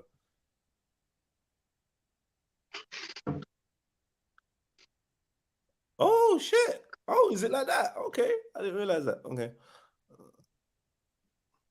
Oh shit, that was horrible. We got some stories, Do you know what? Let me go backwards. Let me pause. Let me go backwards. Let's deal with this story first. I'm gonna go back to that chick. Let's deal with this story first, because Lady D's on here. Yeah. Lady Don't D. drag me now. Take time with me today, Don't drag me today, please. No dragging. Just conversations. Right. You know this brother? You seen this brother before? Which brother? Who are we looking at? Did I even share the screen? No, you said you showed some police. Back of a cop, yeah. It's that dude's got his back to me. I can't see the other side. I have no idea who he is. All right, here we go. Seen this brother before? Oh, I thought he was going to be his big nose again. I was like, Jen, I just put a picture up of Jedi photoshopped over somebody else. Who is that? Have you seen this? No, I've not seen this guy. His face looks familiar, but I don't know who it is. He looks like Uncle D. Was. Yeah, it could be a relation of yours, Lady D, man. Behave Oh, yourself, yeah, man. really? Behave. I told you, don't drag me today, man. Allow me, man. No, we're not doing that. We're not doing that, man. Right, cool. Yeah. So this is Ian McDonald. Rest in peace. Unfortunately, I have to say that. Ian McDonald Taylor was 54 when he died in 2019, hours after being handcuffed as he lay on the pavement, breathing heavily. Reggie! Wow. Reggie, we need you on the panel. Come on, Reggie. Reggie! Right, here we go. A black man shouted, "I'm fading. I'm going to die. Stand me up now," while being handcuffed by police before dying a few hours later from a heart and asthma attack, dehydration, and stress. Ian McDonald Taylor, a severe asthmatic, was arrested after getting into a fight in Brixton and handcuffed as he lay on the pavement, breathing heavily. At 5:55 p.m. on June the 29th, one of the hottest days of the year in 2019. In a Prevention of Future Deaths report published on September the 20th this year, it detailed how a few moments after being arrested, a Met police officer was heard saying to his sergeant on the radio, "Mr. Taylor's currently on the floor playing the whole poor me routine. Wow. He's going to go to hospital, though, as a matter of course. He's saying he has chest pains. He can't breathe. Blah, blah. It's a load of nonsense, but there we go." Does this remind you of anything? Yeah. So is that George Floyd? Get George Floyd. There's a brother over here that he was telling them that he's got issues. He's got And it's epilepsy. not taken seriously. Epilepsy, do you remember? Yeah. Then they're talking about how they think he's faking the epileptic fits and shit. So there was delaying the ambulance, and the police are talking about how they think they're faking and da. So I'm saying black people not being taken seriously when they come into contact with these emergency services is resulting in black deaths. I'm not saying it's not white deaths too. Please, I'm not saying that, but I'm just saying I'm just dealing with this in this context. I'll just say deaths. Let's say deaths. I don't even need to say black deaths, right? Officers told Mr. Taylor that he wasn't going to die, but did call an ambulance. Due to high levels of demand on the London ambulance service, no ambulances were available until 6:32, when Mr. Taylor suffered a cardiac arrest and his priority level was upgraded. The inquest heard that although the police were told the ambulance service had suspended responses to all but the most urgent calls due to high levels of demand that day, the officers with Ian did not consider driving him to a hospital 2 streets away. You're in Brixton, King's College Hospital is right there. That's right there. It's disgusting. That's actually disgusting. That's not even a 2-minute drive. 2 blocks away. That's It's like, right. Oh my God! It's not 2 minutes in a police car. Fling a siren on. Yeah, you're 30 seconds in. You're there. You're there. That's not going to cost them shit either. Yeah. All right. Give me a second. 1 second. They need to start being there needs to start being some sort of accountability on that. Like that needs to be like attempted murder. You literally denied somebody medical services or medical checkup. That's ridiculous.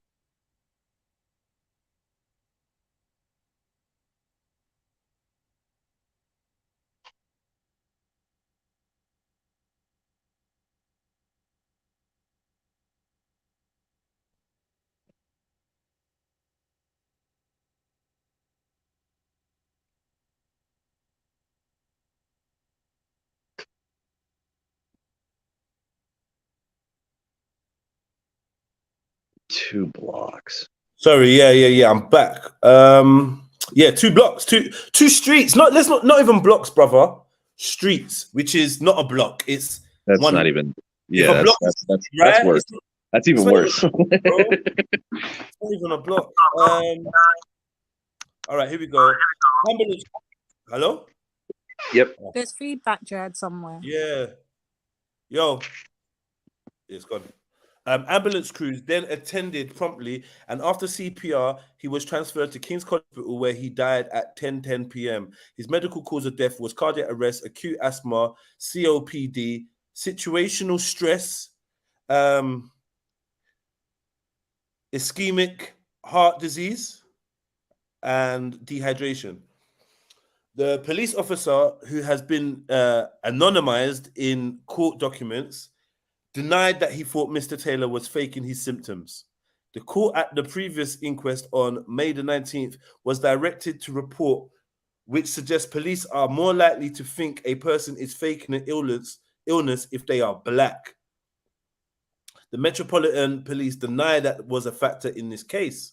However, senior coroner Andrew Harris said the conduct of the police officer in this incident and his attitude in court at the inquest raised serious matters of concern. He said the police officer could not bring himself to apologize to the family and did not show any insight. Imagine you don't apologize. He couldn't say sorry. Hear correctly, Jez. Let's go back a bit. Did I hear you say that they've basically withheld the police officer's identity? Yes. Yes. Joke business. Carry on. Yeah, and it gets worse. Well, I wouldn't say worse, but there's another factor to it that hopefully I'm going to come across in this story.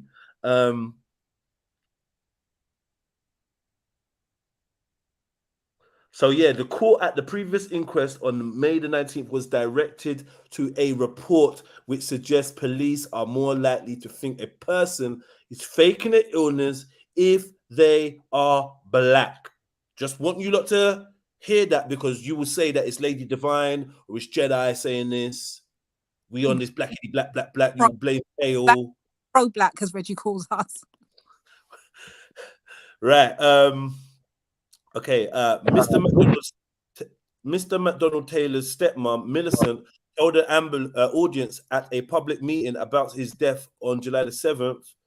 We got more sincere condolences from all of you here tonight than we got from the actual police who took part in Ian's death. They gave their condolences. They give their condolences. Not one of them came to the family and said, "I'm sorry, Ian passed away." Do you know why? Because they would be admitting to his murder. So not to this day, not one officer has come to us and said, "I'm sorry about Ian's death." It's our severe condolences, our condolences. Things will never change until it happens to one of their family, then change. Okay. Ian's cousin, Michael Cooper, said at the inquest, watching the video footage of Ian fighting for breath and desperately pleading for help, but being dismissed and even mocked by police officers is utterly devastating. The police are trained to deal with situations like this, yet they did not do what anyone else would have done and drive him to hospital that was 3 minutes away. No one in the UK should die from asthma, and yet Ian did. How many more deaths will it take before the police take seriously black men who says he can't breathe?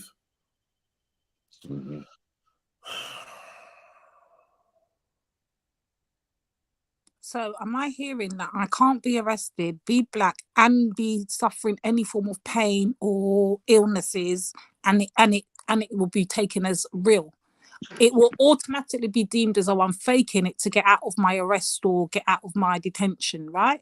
That's right. What I'm joking. Most people who are on the surrounding sides filming it would probably be screaming to get you to a hospital, and those cops are just going to ignore those people, push them back, and tell them they're obstructing the scene of justice, and they'll just let you sit there. So. He did not. This is the police officer, yeah? The police officer was not able to answer a question about what considerations should be made to form the view somebody did not need hospital.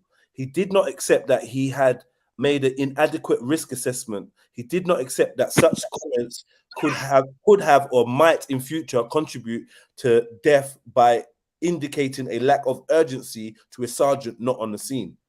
He was given an opportunity to make any other comment and could not bring himself to apologize to the family. There was no evidence heard in court of the content or effects of supervision of the officer after the incident, or whether training or additional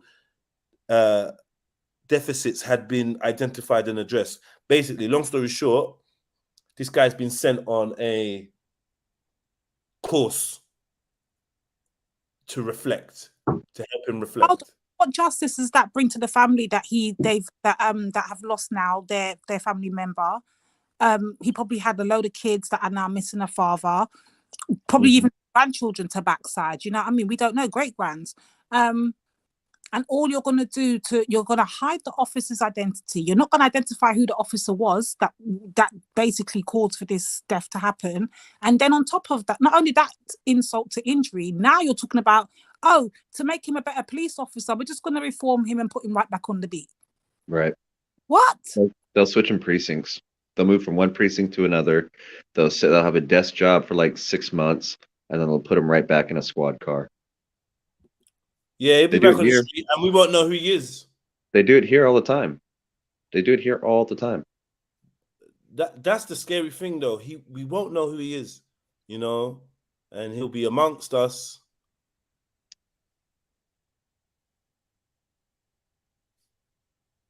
I kind of think that's the plan, though.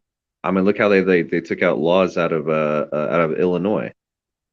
Like, they just straight said, we're just going to stop persecuting like second-degree murder, theft, assault. Like, there's a laundry list of stuff that they're not going to do any issue to. They're just like, whatever.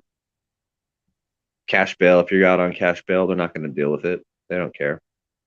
And they have a 48-hour window, so you can get assaulted, robbed, hit with second-degree murder, and have a 2-day like time period to get out of the state. Right. Okay. And that happens next year. All right, we gotta move on. Here, another story here. Labour MP Rupa Hook suspended from party for calling Chancellor Kwasi Kwarteng superficially black. The MP for Ealing Central and Acton said he went to Eton, I think. He went to a very expensive prep school. If you hear him on the Today program, you wouldn't know he's black. And they suspended her for this. Thoughts, please. This is where me and you gonna buck up now, Lady D. Thoughts on this one? That's a bit tricky. Give me time to think. Wait, I can't. I know what you mean, though. That's the joke thing. I actually know what you mean. And in the end, we're probably gonna have the same view on this. Yo, family, jump on, hit the like button, jump on, show some love, man. You know what I mean? Where you look at? It's no sucky mums going on today. Yeah, it's no, you're a right. There's none of that being said today. So where you look at today? Prove to me that you're here for whatever we bring to the table. You're not just here for passa and drama and want to hear people tearing each other down. Let's have some conversations, man. So I'll read this again. Labour MP Rupa Hook suspended from party for calling Chancellor Kwasi Kwarteng superficially black. The MP for Ealing Central and Acton said he went to Eton, I think. He went to a very expensive prep school. If you hear him on the Today program, you wouldn't know he is black. She's suspended from making those statements. What do you think?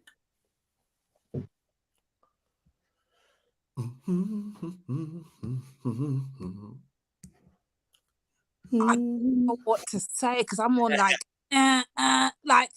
okay, should she be suspended for it? I don't think it should have been gone that far. She probably should have been pulled up, reprimanded. Well, I'm just going off top of my dome right now. But at the same time, what has she seen of him, or what has he displayed as to why she's got this concept of him? Like, yeah, he's just black by color. He's not moving like a black man.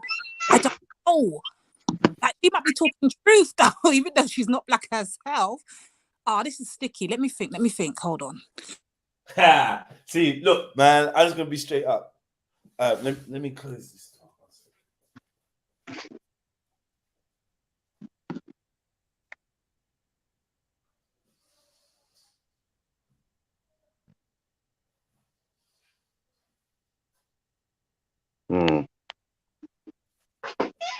Yeah, I'm going to be straight up here. Because I was hoping that more people would jump on and give me their point of view. But so that I could come from the left field and be like, I agree with her.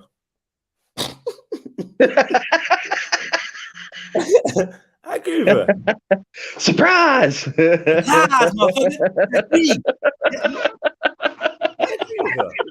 can't lie to you, man. I'm a fucked up. Like, I agree. Like, you might not know someone, you know, all right, superficially black. An Asian woman saying someone is superficially black. See, we've had clashes over this type of thing before, Flint, on here, where Asian man has said, well, you're not really even black. I'm blacker than you, or something like that. And the black community seemed to have taken offense to that, right? But I kind of understood what man meant, what was, but maybe it is really out of place for a non-black member. See, this is the thing. I would never say about Asian. I would never turn around and say, yeah, but she's not really Asian like that. I wouldn't never say that. It doesn't matter what they speak like, what they act like, I wouldn't be like, oh yeah, well, yeah, Flint's cool, but you know, he's not really white, you know, like I'm white. We could be homies, we could be raised, we could be foster brothers, my mom could be your mom. You're still white. We may talk the same, act the same, do everything the same, like the same women, like the same food, like the same music. Right. But you're white, bro. It's not a problem. And why does your language or whatever take away from your whiteness? What do you mean? I think you re-educated me on that. Like a couple months back, we were talking about somebody being able to drop the N-bomb. Maybe she's like Indian Jets. And you were like he should be like the person, because I remember briefly the conversation. You're like, they should be able to say it because it's their freedom of speech, but it's everybody else's responsibility who hears it to kind of identify that and go like, okay, well now I know that you're the type of person to use that language, and I just don't fuck with you no more. Like to make the conscious choice not to like facilitate that. So I could see the angle you're coming from. Yeah. I could see where you're coming from on that. All right, let me, like, you lot are typing away and you're very sure that I'm gonna read your writing, but I just want to talk. I don't want to be that's why I'm asking people, listen, honestly, if you've not jumped on the panel before, jump on. Now's the time. It's smoke free. We can have a good old conversation. Give me 10 minutes of your time, man. Let me put this link out there. Jump on, come chat with Jeds, Flint, Lady D. Lady D's going to fucking do some research, you know. I know. You never did it. I mean, Google. I don't want to say the wrong thing. She's trying to stay on code. You know what I mean? Lady she's angry. She's angry, typing back there, looking it up. Yeah. But I'll be honest. My initial response was, "Yeah, she might have a point." I'm not gonna lie. That was my genuine, honest. No, I know what she means. I think I know what she means, right? Because he does seem like that to most of us. We don't know about this Boateng youth. You know what I'm saying? He disappeared. And then when they was asking the Prime Minister before to name some black people in his cabinet, he was struggling, blood. He was like, oh, Boateng, yes. Oh, shit, for real. Big up. Yeah, my God. More than a couple, so no camera. What, Snacks, have you got? Is it you with Echo? Yeah, it might be me. Hold on. Hold on. Yo. Nah, it's not. It's not guilty. Bus case. Sorry, my bad. Snacks. Oh, is it me? Old days, you know. You got previous convictions. Is that Echo back? Did I just profile you, bro? Yeah. Hey, is Echo back? Is Echo gone? Is it back now? Yeah, it's gone. And it was this yellow foot. It was this yellow foot boy. But I ain't done nothing. It weren't me. I ain't done nothing. I muted and came back, so it weren't me, bro. Yeah. Persecution. That's cool though. Walk on. So, what do you not think about this statement, man? Personally, yeah, I think she might have a point simply because growing up, I would see my mum answer the phone and go into a phone voice. Yeah, so I know that there is actually a black sounding. I don't know if it's a black vocabulary or black way to talk, but there is a black distinction when people talk, though. I reckon. Yeah, okay. Do you know when someone speaks on the phone and all that? Like, I was gonna say that I know that automatically for some reason I know the person's ethnicity and all that. So if it's a person, I could tell if it's an Asian person speaking to me in that, like, for some reason. Like, it's just. I don't know. It's just a bit.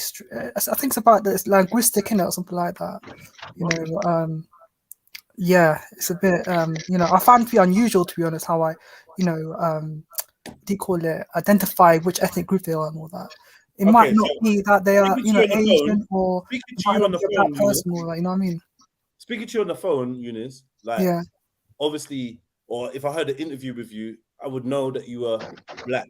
Now, I would say the same with Raheem, right? yeah. And I'm going somewhere with this because the other day there was the accusation against Crew Teller that he sounded black and he's trying to sound, but no, it wasn't even that he sounded black, you know, is that he was trying to sound road. So that equaled black. I was offended by that. No, I don't think that was his point, Jens. Don't do that. His point was the power. What? Remember? Yeah, but man said the words road though. Oh, okay. Well, Over jerk. Facts. Over jerk chicken. Much. You need to get a priority straight, man. Yeah, I thought the Patwa thing was like a London thing, isn't it? Like, yeah. But that's not, and we're not gonna have you lot keep putting that shit out there. That we're not having it. You lot ain't gonna be the ones to come out here talking about Caribbean cultures, London culture. Since when? Who made it London culture? It's not. no, it's the way people talk in London, isn't it? Like, No, It's a bit late for that, Lady D. it's people just begging it. Let's keep it 100. Stop that. Yeah, there are. yeah, they mix it with Patwa with Cockney, innit? There are also people who authentically grew up with in certain communities, so there's nothing you can do about that. But that's why we got white yardie. That's why we got all these. I mean, you know, if you grew up like in Southeast London, yeah, like if you grew up in Southeast London, you might speak, you know, with words with Patwa and all that. You might behave yourself. Now, let me give you lot a different. Yeah. Right, let me give you lot a different perspective. No. I grew up in cultures and many different. I'm still about many different cultures. You don't see me walking around doing goals or trying to talk like. You don't see that. Like, stop it. Yeah, because that's not. So that's not. Yeah, but no one's interested in trying to be anyone else. Everyone's trying to be us. Exactly my point.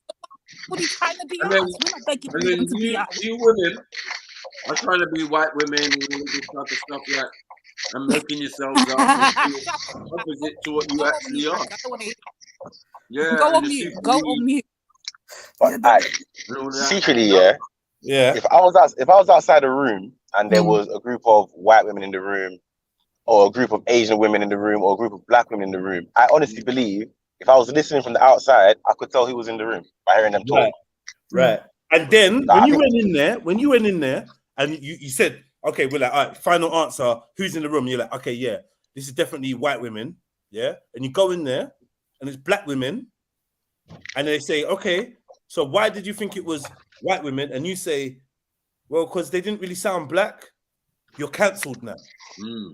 If you was an MP, you'd be suspended. Really? That's because it's like, but it's not just like, it wouldn't just be their language, it'll be like their cadence. It's a load of things that will add in. So it's not a negative thing like that to say. That's my local MP that you're not being racist. You believe that that's something that is possible, though, right? To be able to tell someone's ethnicity from audio or whatnot, right? Yeah. Right. So even if she just meant audibly, this brother doesn't sound black. I don't think that's. I don't know why anyone's getting suspended over that opinion, but I know she meant something a bit deeper. She meant. Because she said he's eaten. She mentioned his education. She also went to private school as well, innit? She went to private school as well, so why is she complaining? Who did? The woman? Yeah, my local MP. She went to private school. She didn't go Eton though. It's still the same, don't it? She was private educated. Just like Eton is not the same as any college or university you ever been to in your life. Trust me. That's special. Yeah, Eton is where prime ministers go. Sorry, that's a. Do you know what I mean? Come on, they fuck pigs. The Eton ain't no. But there's enough Nigerians in. Well, there has been Nigerians and black folks passing through Eton. Enough was a big exaggeration. The rich and wealthy from there. Yeah. You know what I mean? I've been sending their sheikhs and sheiks of Africa have been sending their children to Eton since the turn of the century and that. Yeah, I think she should be sacked, to be honest. That's why you think she should be sacked? I think she should be sacked. You know, as a person from the London Borough of Ealing, resident, she should be sacked. She's your MP. Yeah, she's my MP. We need some context, man. Bolton's You need to know what made her say he don't sound black. Hold on, he is a coon though. There's no doubt about that. Look, all I'm saying is what she's trying to say not is wrong okay, on that though. is So- that because he's black, okay, he should be acting a certain way and all. That's what she's trying to say in it. I'm just saying. Maybe she is kind of saying that a bit. saying that. I don't know. Maybe she is. You don't care And about that's these the offensive part of it, right? But what if she's saying? From what I take from it, yeah, is this brother. I don't know. It's you know what? It's a mess. It's a mess. The more I look into it, the more it's a mess. And you know what? He's a lord now. Lord Boateng and that. Allow it, man. Remember? No, that's the guy that he served with Tony Blair. What? Boateng. I'm saying he's Lord Boateng now. This ain't Boateng. Kwasi Kwarteng. This ain't Boateng. This ain't no Boateng. This is the Chancellor of the Exchequer, brother. Kwarteng, sorry, Kwarteng. Yeah, Ghanaian brother. Okay. The guy in today's thumbnail. He's the one. He's the new Chancellor, right? Oh, And yeah. Some next Donny, bruv. You ain't even. You probably never heard of this dispute, bruv. I've never heard of him before. I've only seen him recently, yeah. No, he's from Waltham Forest, isn't it? He's from Waltham Forest. That's right. Allow it, man. We don't want What's him. that? East London Send him stand-up? away. We don't want him. That lie. It's in Wolfen Forest as well. We don't want him. Right, so somebody here says, I don't know if you can see this. Don't he look like the Halifax guy? Yes, he does. Yes, he does. That's him. Yeah, that's the one. Right, I think there's a tone. I think there's a tone of voice though. Like I think I don't know, man. I think you can tell people by their tone sometimes. Man. Anything them police, politician, me not trust none of them rude boy. So Tai here says, so to her, being black means what exactly? It's a very good question. Yeah. My perspective is, if you've not been staunchly advocating for this community, I feel like it's a reminder to the rest of the community, like, yeah, because my man, all skin folk ain't kinfolk, I think is basically what she's trying to remind or tell people, right? Oh yeah, because you lot are saying black chancellor, but bro, my man went eating, my man, he's one of them, is what she's trying to say. Yeah, he's part of their thing. So don't. But yeah, she fucked up. She spoke. I understood what she meant, but I suppose as an MP, you can't be making statements like that, I suppose. Yeah. You know? Yeah, I mean, like, in regards to, what I believe is, I believe everyone is entitled, to their own opinions and all that, and regardless of their ethnicity and stuff like that. And it's important that everyone has that type of autonomy, regardless of where ethnicity they come from. But it sounds to me, the way she said it, sounds to me that, black people don't have an autonomy when it comes to certain issues and all that, in regards to expressing views and stuff like that. And I find it to be quite offensive, to be honest. Whatever, man. That's my opinion, to be honest. That's my opinion. I don't know. I hear this, yeah, right. My first name's pretty English, innit? Robert, yeah. And lately I've been house hunting, innit? And I've seen, like, I'll phone these people and I'll talk to them and I'll put on my phone voice, yeah? And everything will go well, bro. But you see when I turn up for the house viewing, yeah, and I've tried it. There's been ones where I forgot about it, so I've turned up on a random one and quickly in a tracksuit. There's been other times where I've been dressed smart and done the 10 yards, and it's like I've seen instances where I've stepped out of the car and I've seen, for example, this woman, like, not her face change, but I've seen almost like her aura drop when she realized it was me coming to the house. So I know there's definitely so there's a distinction between how you can speak to people and how when you turn up. There definitely is. People can mistake you. I don't know if it's a good thing or bad thing though. I've done it. You know what's mad? I've done the experiment with an Asian and a white person, and on the phone, same thing with you, real estate. Called up to inquire about a certain property, got told that that it's closed, didn't it? And I tracked down, it's Jedi. Yeah, hello.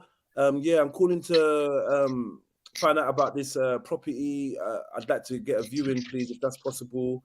Can we book a time? And they're like, oh, sorry, unfortunately, the position has, or whatever, unfortunately, there's no more this available. I'm sorry, we should have took it down from the website, blah, blah, blah. I'm like, all right, no problem.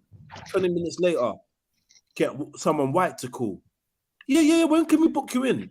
Get someone Asian, and we literally did this on purpose. Get someone, I should have recorded, I should have filmed it. Get someone Asian to call. Yeah. When can we book you in? Practically want to hand you over the keys over the phone. Yeah. Yep. It legit told me there's no the place is gone.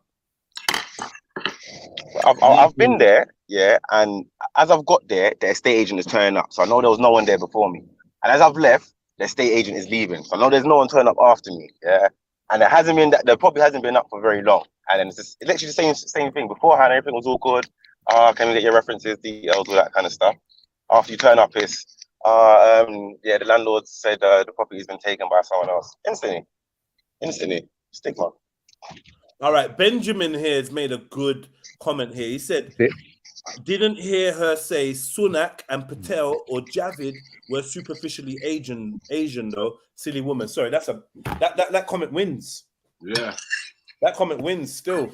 I've been corrected. Yeah. I'm no longer fucking with her statement, but I do understand it though. There was an article last week or maybe 2 weeks ago that talked about a black family who was trying to sell their home, and they weren't able to sell it, and so they asked some of their white friends to do it. And when their white friends sold it, they sold it for like, I think it was like $250,000 more than what they were valuing the black family. Was it in the Bay Area? California Bay Area? I don't remember what areas. I'll see if I can find an article. I'll send it to Jeds as soon as I can. But I remember reading that and just going like, that's fucked up, because that's how many times does that happen? Because that's one case. Yeah. Well, I rate that still. I might get someone white to apply for a house for me. You need good white friends. That's what I'm trying to say. But it shouldn't happen. You should be able to walk up and just go, buy any house you want. Life ain't that easy. Yeah.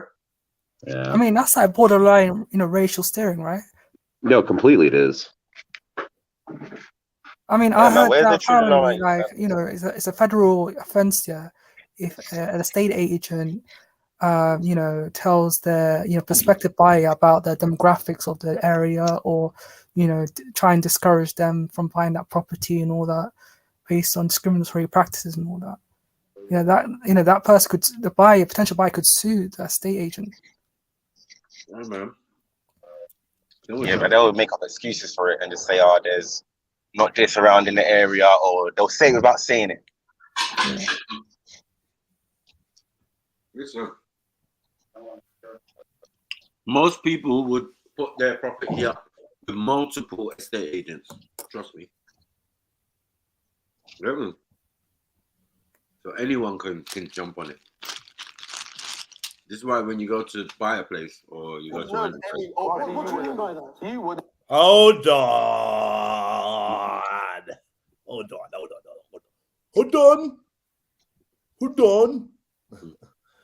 Oh man, I missed my computer, man. Shit.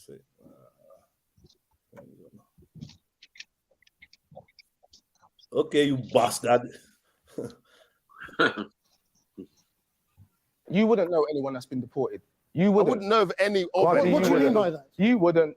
Come on. What do you mean by that? You are not coming from the same place I'm coming from. You don't represent the same people I represent. You would not know, and you don't care. Come on, you don't care. You don't care. You don't care. It's a job for you. Yeah, it's a job for you. This is reality for me. When I leave here, my car can get pulled over for no reason.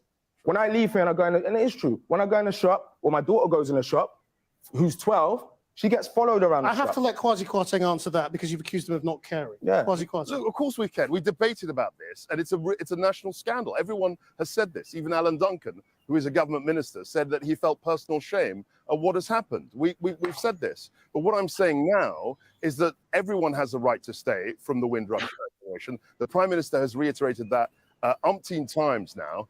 If your mum was sent back because her documents, she couldn't provide them because they've been deleted, What would you have to say? I think you'd be standing in a I different think I'd position be right now. I'd be appalled at that. But there's no we don't Appalled? actually. Of course I would be. I'd be very upset. But there's no question. We don't even know what's been happening. We don't know how many have been. Yo, moving bomber house. So We do know. I'm not gonna Jeds, why are you tormenting us? We don't, as the public. We don't know the numbers. Well, but one's too many, isn't it? Come on. Of course The it guy is, who but said it sounded white. there's no Or didn't evidence sound of black. this having happened, and I need to see evidence. I need to see. This is numbers. who I haven't usually seen that. This is the guy that said don't sound black. You don't know me by now. You don't know me by now, man. Like everyone's getting happy chatting over the clip that we're trying to hear. Don't really make sense. Yeah, my bad. Come on, man. Give it. Let the clip finish. You know what I mean? But all right, since we paused it now to tell you lot off, let's talk about what we've heard so far. What is it you lot are saying? I heard Lady D, Snipes, 5. What are you lot saying? I just want to know, is this the guy, the topic of conversation, this brother here? Yes, King. Yes. Okay. The Halifax guy. So the Asian girl wasn't wrong. He wasn't wrong. Nah, he still sounds black. He might have been quoting this information. Maybe. I'll be real with you, 5. I think I may have misled you into thinking that the argument is about him sounding black. Oh, is it like his position on things? I think, I think the argument is where's his heart at? Where's his loyalty at? Right. Where's his... Can I jump in it? Yeah, you can. All right, thanks. So what I'm gonna say is this is why I kind of was in the beginning. Yeah, shut your big nose up. Yeah, allow my big nose.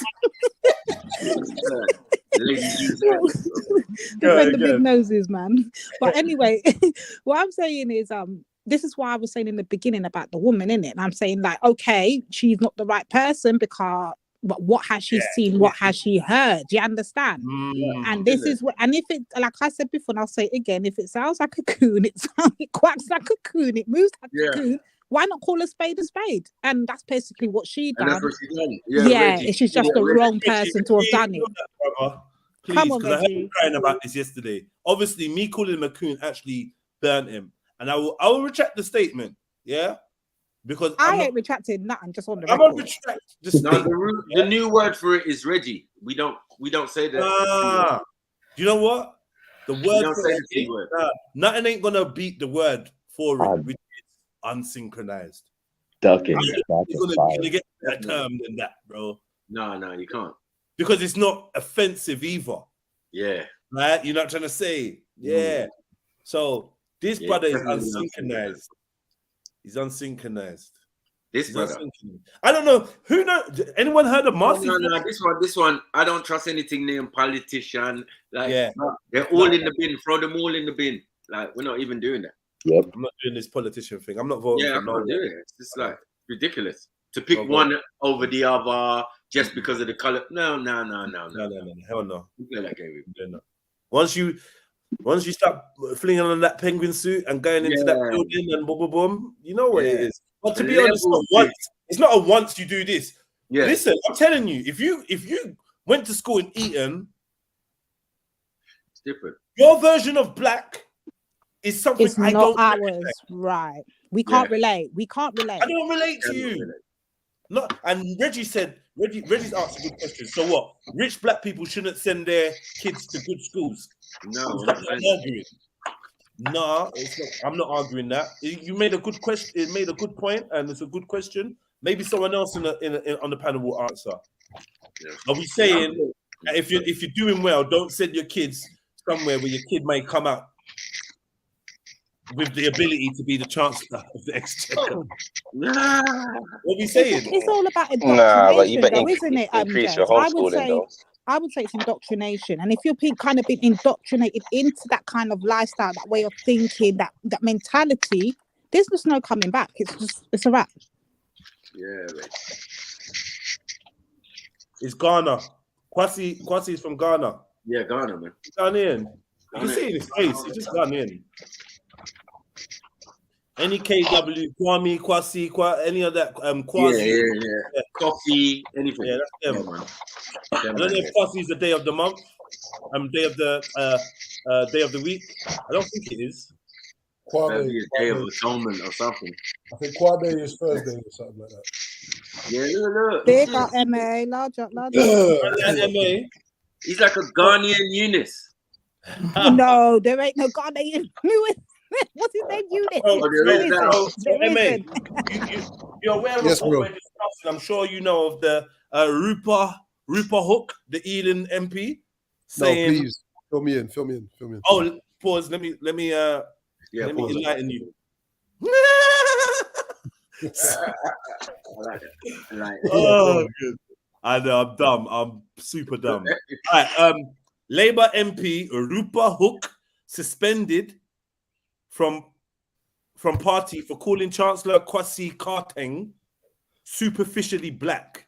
The MP for Eton Central and Acton said he went to Eton, I think. He went to a very expensive prep school. If you hear him on the Today program, you wouldn't know he is black. Yeah.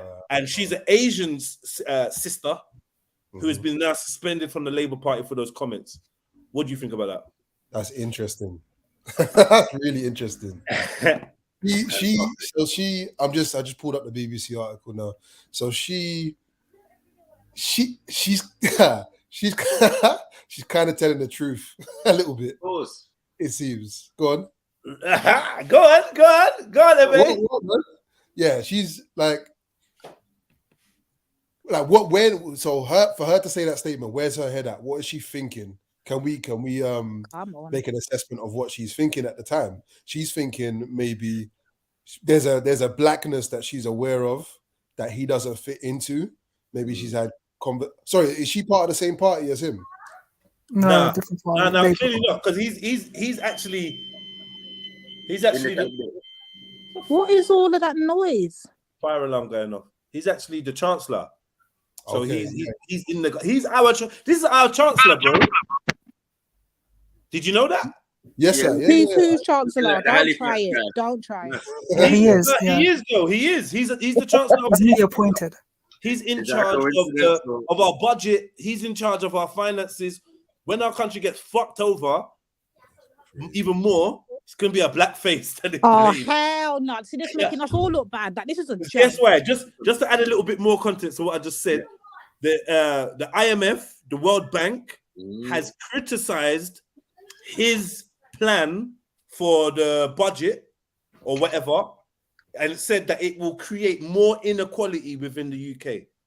This is what they've gone on record to say today, that this guy's plan for how he's going to lead Britain financially is going to create more inequality, and they've pinned that on him. They didn't hold on, Jess. Did they not do the same thing with Obama as well when they put the black face out there and he just messed up everything for black people? Come on. I'm seeing the techers here, but boy, I don't know what anyone else is saying. It's techers. I don't know if they're the same party though, but if they are, she's in a lesser position. No, they're not. No, she's in Labour, bro. She's in Labour. He's in Conservative. Okay. Yeah, it's Conservatives that are in power. Let me put you up to speed with our political climate in the UK. Yeah, the Conservatives are still in power. We have a new Prime Minister, and this is her chance of the Exchequer. This is her. Who was the other dude? The Asian dude that just left. Yeah. Rick. No, I don't know. Rishi Patel. One of them. One of them names. Yeah. Asian crew. Let me know, man. Rishu, him, right? So they've gone from Asian to black. This is getting mad now.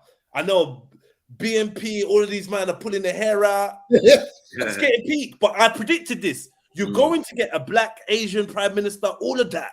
Definitely. You're going to get prime minister. One day there's going to be the prime minister of England is going to be black. The president of America is going to be black, or a woman, or a black woman, or an Asian woman, or a Korean woman, or something, man. Transgender, blood. Transgender black woman. Transgender black man, woman. Like, trust me, all your wildest dreams are going to come true, and then you're going to realize it's a nightmare. 100. You never wanted this. The level of integration you lot have been begging for is here now. Hold on, nobody begging for it. Hold Don't on. lie, Lady D, man. Yeah. Don't do that now. Let's stop it now. We have to defeat it from the inside and all of this stuff. Yeah, this is Reggie's dream. Reggie's saying that this guy, Reggie's saying that this guy is black excellence. He Reggie's a I agree with him. It's an example. Shush your mouth too, because you're another one. We don't want to. I mean, his example. Think about it. Very successful. We don't want to guy, see you in no high position either. So I do envy Quasi Quartine. Yes, it's what it is, isn't it? I told you, he's Ghanaian Eunice. But you know what? You know what though? You see what this woman has said. Superficially black. We got to be honest and understand that within the spectrum of blackness, this exists. Yeah, you know what I'm saying? It's maybe it's always existed. It's not superficial, really. No, he's just black. He's a certain type of black. Right. So, I mean, but what is why blackness is the though? Asian woman? Why is it playing the advocate? Why is the Asian woman allowed to tell anyone who's superficially black? And what was her statements about Priti Patel, Rushi, and Javid, and all these other ones? Right. What did she? Were they superficially Asian? Interesting. Is there anything to say that she's even spoken on any of the? That's what I agree with. Yeah, where's the Asian contradiction? Yeah. Yo, big up peeps, big up peeps. I'm saying, big up, Mo. Big up. You get me? Much love, bro. Come on, lion or raw, you get me? I was gonna say what this woman was saying basically about him being superficially black is basically saying, look, to be part of this world, you need to let go of those blackness, the slang, the talk, everything. Listen to this guy. You wouldn't think he's a black guy. She's telling you to be accepted within those realms. This is how you need to aspire to be. That's how I see it. It's a little bit. I think because she's Labour, yeah. When you're in a different party, it's hate. It's instant Right. hate. Well, especially if it's Labour, yeah. The Labour thing is like traditionally black people in the UK have always voted Labour, innit? Yeah. But they're still trying to pull on those strings. And so what she's saying is, yo, black people that support Labour, look at his dickhead. Like he's not one of you. They put him in front of you to fool you, and he's not really with the people. Them, so don't vote for them. Yeah, you're true. I'll say it was a Labour right. He was talking about. Okay. Yeah. But we knew that already. Yeah, we don't deal with their politics, man. Allow it. Okay. Yeah, I hear that. Still, that's a yeah. She's like a bait whistleblower. It's crap. Rubbish. I think for me, guys, I'm seeing a bigger picture in it. It's kind of scary for me looking from 2022 into the future, yeah? And I'm going to use my brothers Reggie and Eunice example. So I'm thinking my grandchildren and my great-grandchildren, if they have leaders and they're trying to do this whole multiculturalism and put in black and, brown faces more into the arena, they're just going to handpick Reggies and flipping Eunices. That's a scary world to live in the UK. Exactly. As a black person, as an Asian, you need to be scared. Why are you scared of Reggie? Why are you scared of Reggie? I understand the Eunice part. Can you imagine if Reggie's in flipping Reggie's in the next prime minister? Come on.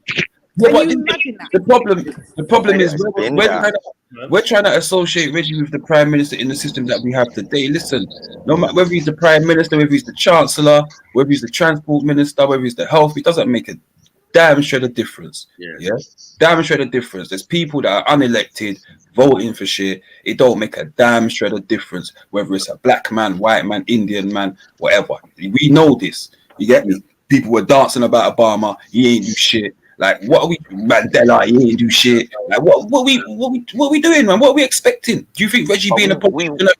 You know what I'm saying? We've been knowing they choose the most obedient neutral to live in the house. From my point of view, Reggie being a politician or a prime minister, we better all say hello, Windrush, because we're all on the boat back to the Caribbean. I'm telling you that now. You need to be scared, bro. Nigeria or not, it's like, bro, it's peak for us. Mm-mm. But that's You lot are fucking. I think Reggie will save us, man. Reggie will save us. You lot are daydreaming. No, but in the confines of the system that we don't fuck with, this is what some people are calling black betterment. Of course, to be in the position to change things, supposedly. Bullshit.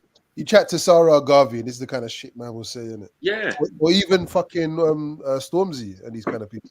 Oh, fuck's sake. Stormzy for jokes. Man said Reggie, Stormzy, and Maybe Stormzy's video next one.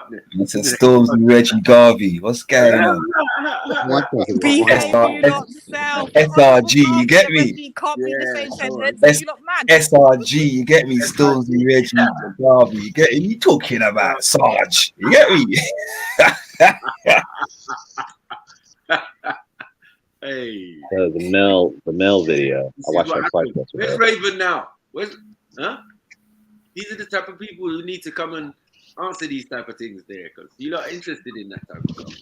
You want us to be involved. Do you know, in regards to the MP, the way she said it, I'm just thinking to Now we got myself. the young version. We got Halifax guy 2.0. Say NatWest man. Howard from the Halifax. Every time I see him, I pick up my Halifax account that I'm not using. Like, oh shit, I got one as well. Wait, so you saw him and the first thing you thought, oh, was it a Halifax account that you used for a minute? Isn't the guy holding it? I said, oh shit, I got a Halifax account, you know? People are like, what? It's just random. What? What do you mean? First of all, yeah, let me quickly ask. Does anyone know who Marcy Phonics is? Like, do you not know who he is? A grime artist. Have you heard of him before? No. Okay. Maybe, I don't know if Emzalini seemed like he recognized him, but how is he getting to do big clash with MP on Channel 4? Like, what? Who are you? What's his name? Say the name again. Marcy Phonics. That's the level. Look, I'm gonna reload this little interview. Hold on, wait. I'm gonna reload this little interview and play it so you get a little. Come on, man. It's one of them ones, man. Prime Minister and all of these type of man. It's levels, man. One of them ones, man. You got educated at the Brit school or something. You know what I'm saying? You wouldn't know anyone that's been deported. You wouldn't know of any. What do you mean by that? You wouldn't. Come on. What do you mean by that? You are not coming from the same place I'm coming from. Listen, you don't represent the same people I represent. Okay, you would not know, and you don't care. Come on, No, I you do don't care. care. No, You don't care. You don't care. It's a job for you. Yeah, it's a job for you. This is reality for me. When I leave here, my car can get pulled over for no reason.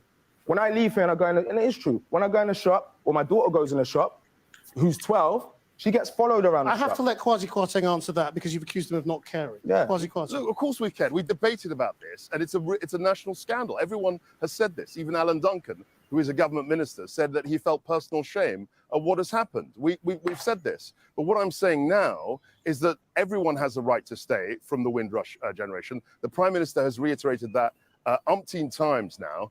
If your mum was sent back because her documents, she couldn't provide them because they've been deleted, what would you have to say? I think you'd be standing in a different position right now. I'd be appalled at that. But there's no, we don't actually, of course I would be. I'd be very upset, but there's no question. We don't even know what's been happening. We don't know how many have been forcibly deported. We don't know that. So we do know. I'm not going to stand here. I'm not going to. Well, we don't, as the public. We don't know the numbers. Well, one's too many, isn't it? Come on. Of course it is. But I don't.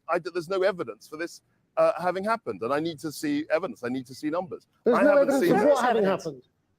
Well, all I would say is what the government's position is. We cannot say what the numbers are. We don't know what the numbers are. We've been clear about that. But what we are clear You just said there's no evidence. But what we are certain about is that people who have come from the Windrush have an absolute right to stay, and they're as British as anyone else. We've reiterated that many times. And you're just trying to play politics with this. We're just trying to. I'm not a politician. I'm speaking for all the people who come from. Bro, they sound like they sound the same. Hold on, brother. Did this politician just say you're trying to play politics? Yeah. I'm out. I'm out. Bro. Told you, man. I'm out. A man said there's no evidence that it happened, but I personally know people that got paid from the Windrush. Listen, like, what are you the doing? Asian guy on the panel, who's hosting, is a guy who you can tell that he's really kind of more for the people than your average. You know what I mean? Because he's ethnic. You talking about Krishna and Guru Murphy? Yeah. Bad boy, that. Yeah. They're all on Channel 4. Channel 4's on crap. When he was on holiday with his little blonde son, I was like, I don't get it. What's going on here? Krishna.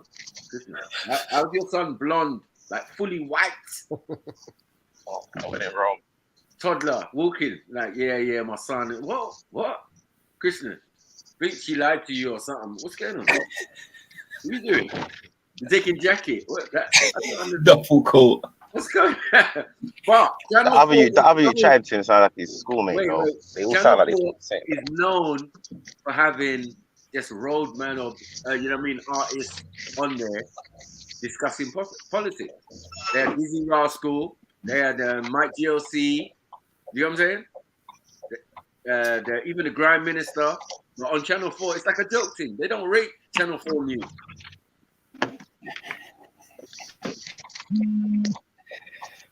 This guy. Sure. Yeah, but it's my man talking, bro. Hey, Ghana, hold this elder, innit? The whole time I was thinking, where's your mustache? Get a little goat, do something. Shape up that hair, like, what we doing here? You don't realize he speaks like Boris Johnson. Yeah, a little bit. You get me? What do you expect, man? I expect nothing from him, man. Them man, they're classmates. Hold on, wait. You see this interview? Yeah? You see this interview? Yeah. What was the topic of the interview? That basically that they can't relate. They can't relate to each another. One comes from a standard, typical black, kind of brought up kind of thing, knows what it's like in the streets, knows how he's treated by the feds, all of these things. The other one come from flipping, what is it, Eton? I don't even know. Does not know nothing about blackness, and then and is denying the black struggle, literally, from what we're hearing. So see that. So when the program starts, or this segment starts, how does the Indian guy present the conversation? What does he say? Oh, we didn't see that part, bro. To be fair, he said, "This is a blood clot, boy." I disrespect the thing. Can't interview him. As soon as man said, "What? No evidence." Yeah, Krishna, calm down, man, calm down. He must be impartial, but see, I don't think he's denying the black struggle. I think he's denying the Caribbean struggle. No, interesting. No, that's interesting. Okay. Yeah, well, it's not. Yeah, I mean, Windrush encompasses all of us. That's the point. You know what I mean? So his people would have came here on invitation too. Ghanaians, Nigerians, and West Indians. That's it. No, but the reason why hold on. 1 second, Eunice. I just want to say to Motion, I don't know if I see what you're saying though, because of the Windrush comment that he last left. But earlier, when the brother was explaining to him, hold on, I'm black, innit? You don't know what it's like to be pulled over by police just basically because of the colour of your skin. So I think it's more of a black thing. Just that the last point made was about the Windrush. Yeah, no, I get that. Yeah, I just feel like he didn't say there's no facts, because when he heard that part, he had to pause on the word concede. That's why he said that's a scandal. Such and such minister is even said. When it came to the Windrush thing, his response was there was no clear evidence and we don't know the numbers.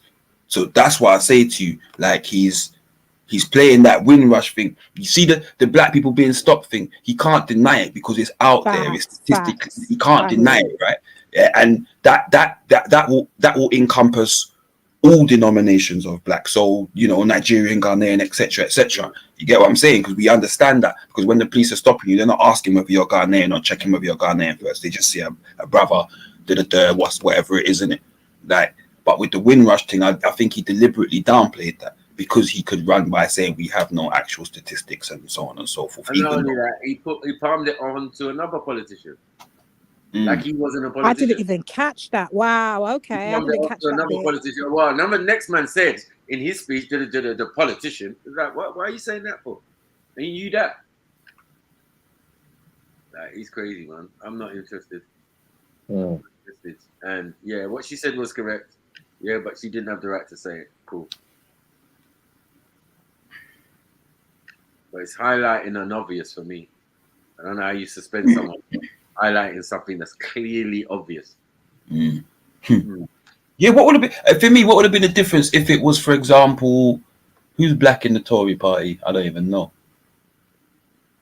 Do you know what I'm saying? But Botte, the other one.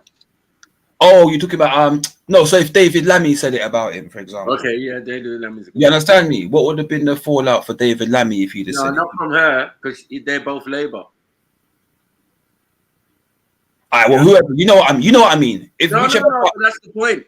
They're in different parties, so we can understand why she's kind of doing that's what they do. Backbenchers, backbiters. Yeah, it's all the same thing.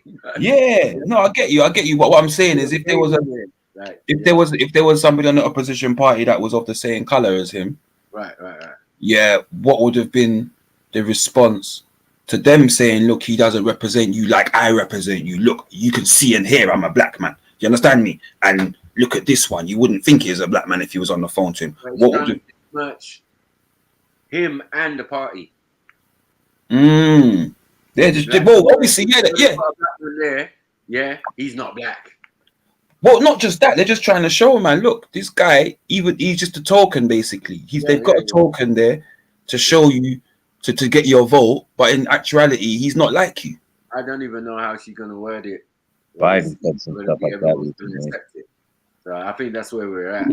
But the thing is, choice of words she used. Yeah. Is she lying? No, she's not lying. This is the thing. And this, yeah. We understand what she's saying. That's why we say we all understand what she's saying here. But boy, the way you said it, and you're a politician, you're supposed to be able to use words better. Like, what the hell? Yeah. How are us who, you know what I mean? Not at the level of any of them, supposedly academically, and they don't know how to write speeches and talk about other people. Yeah. You know, when they're doing it in the parliament, it's my right honourable gentlemen before they start dissing each other. You know what I'm saying? There's no difference. Now it's on Twitter. Yeah. It's like stupidness. Do you know what? Yeah. She should have attacked him based on policies, right? She should have criticized him based on policies and stuff like that. But, you know, she went straight to the identity stuff and stuff like that. And that's the come on, Eunice. Eunice is coming round too. Come on, Eunice. Big up yourself. See, Eunice. I'm just saying, like, you know, if I was going to critique someone, I wouldn't use that person's identity to critique them. And I'll critique them based on policies. No, but I don't think it's. That's not your business. I don't think it's his appearance she's talking about. She's talking about his characteristics, who he is, his behavior, right? She's letting you know, look, just because he's a black man, don't think he's for you, right? So yes, she's besmirching the party. She's trying to show people that the party just ticking boxes, basically. Yeah, number one, that's what she's trying to do. But she's also trying to show this is a double shot, bruv. She's got a double barrel shot here. You get me? Yeah, and she's just trying to kill two ducks. You get me? Because she's saying, let me besmirch the party and show that they're just getting tokens in, and let me besmirch his character to show you, look, he's not like you black people. You get me? Come on. Yeah. Do you think if it had Quarty been white, do you think she'll be saying that as well? You didn't go lose from college, fam.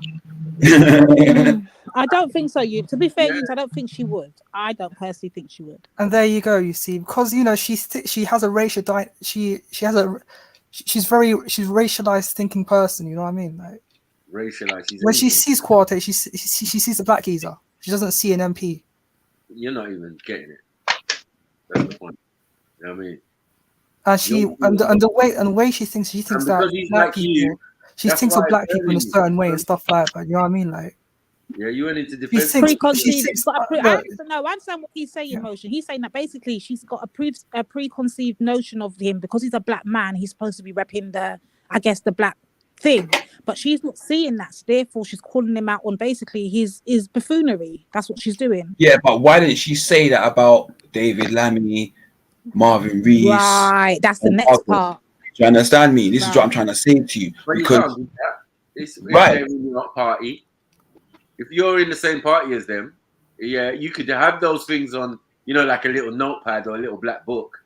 All right, but why don't she say it about then? So why don't she say it about Rishi Sunak and You know what I'm saying to you? It's clear. Different party or a different party? Who? I don't know. I don't know where what parties these people are in, man. Yeah, what party is the woman from that said this shit? He's Labour. He's Labour. My local. Right. And she said about Kwarteng, who's conservative. Right. Okay. Right, so my point exists. Right. Yeah. So she said, I'm saying she didn't say it about Sunak. She didn't say it about the other woman, Preeti Patel. She's not said it about the other black Tories. She's never said anything like that about any of the others. I feel in most of those cases, acting like a European and an Asian, no one's going to argue with that. Acting like a thing and you're black even, no one's going to argue with that. I think she's highlighting a dead point in a sense, because like we know we got brothers like this. You're not going to make it in that world without having that little bouginess about you. You know what I mean? But the thing is, Maku, when she sees a black person, when she sees a black person, she thinks of Dizzy Rascal. You know what I mean? Whose fault is that? Is that Channel 4's fault? No, that's what she thinks. That's what she views as. Wait. Doesn't see when she sees a black person, she doesn't think of Kwasi Kwarteng or Kenny Badnock or any person like that. You know what I mean? Like, it's because Dizzy Rascal was in an interview like this with politician and this same guy, or it was someone else actually, doing the same type of thing, asking Dizzy's opinion. You see, the moment you started asking Dizzy Rascal's opinion and putting him on Channel 4 News, you moved the bar. I don't take none of you seriously after that. There's a lot more community activists and thing you could have chosen to speak on particular issues, but you chose rappers and stuff like that. You know what I mean? Mike GLC is my brother, but bruvs, at that time, no. You weren't ready for that. Man, look uncomfortable in a suit and that. Like that way, man. But that's the whole plan, though, my brother. You've got to be. If you're too well versed and well educated, we can't control you and silence you. You get me, or belittle or rubbish. Yeah, understand me. We can't do that. So in some ways, that's why they put those people on. And you know what, joke? One of the things with Dizzy was the question was asked, "What do you think of would there be a black prime minister?" You know what I'm saying at the time, yeah. Because I think it was around about the time Obama was doing something or something. You know what I mean? So he was saying, yeah, do you think there will ever be a black prime minister in this country? What do you think, Dizzy? I was like, what? Then I saw him just, well, and probably, I like, what? Bro, the levels. Even in America, they did it. Yeah? As soon as Obama got into power, they're asking Jay-Z questions. No, they got Common in the White House, fucking Chappelle having dinner with him, all of that shit, man. Yeah, like, you're his brethren. Tell us about him. Like, what? What? His job is his job, man. I'm a rapper. How you asking me on politics? And then they're asking Obama. Man's got the whole supposedly world to worry about. And they're asking Obama about Kanye. Yeah? Man called him a jackass and all of that type of thing. Yeah? Because he abused Taylor Swift. And Mickey Mouse man's administration. From the start. Yeah?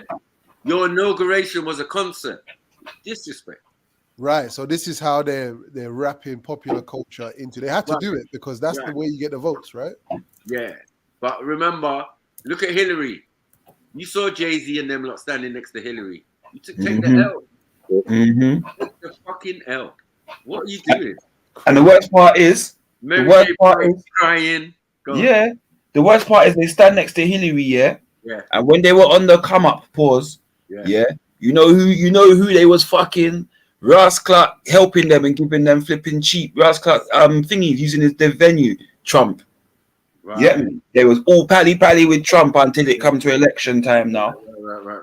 You get me? It's all a game, man. These brothers and sisters from our community are the worst, fam. I know. Like, they're the worst. So this is our point. Like these Reggies and all of these type of guys and all of that. We've got them. All these Reggies, man. We've got them. Yeah. Like when Black Man came out, people were like, nah, he's not like. I'm like, he is like. There's got to be like 6 or 7 of them in the end. Normal. Man's brother or next man's cousin, or you know what I mean? The guy you know, he grew up the same as you, everything the same as you, but he's Cockney. You know what I'm saying? Yeah, you know what I mean, Mike? Oh, yeah, geez. I'm like, you used to roll with white boys and all of that. I don't mind, but we can still talk on a level. Like, it's mad. You know what I mean? And then I got white guys. Even Jeds knows one of them. Who used to come Speaker's Corner. If you hear him talking at Speaker's Corner, it just sounds normal. When he's talking to Mike, though, you would say, "Well, go on, Mike's man. Have you seen next man?" You get what I'm saying? Anyone who walked up on the conversation will think he was culturally appropriate.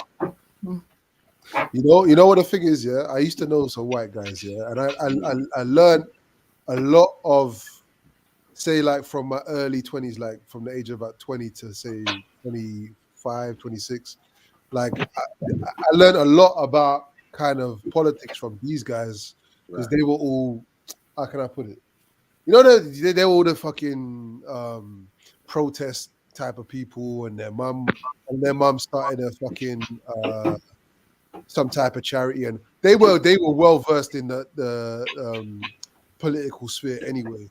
So I learned a lot from them in terms of how this shit works. I didn't really know much before that, if I'm honest, of the British system. So I learned from them. If you put them side by side with, say, a Stormzy or whatever, yeah. Just on face value, you'll think, okay, this. If I chat to the black brother, they're gonna be able to school me more on what it is I need to know to be able to free myself, or what it is I need to know to be able to take a certain pathway. And it would be wrong because some of our brothers and sisters are politically fucking what's the word I'm looking for now? Yeah, just underdeveloped, man. They don't know what the fuck. They enter the arena based on their talent, right? But they don't have the fucking mental fortitude or the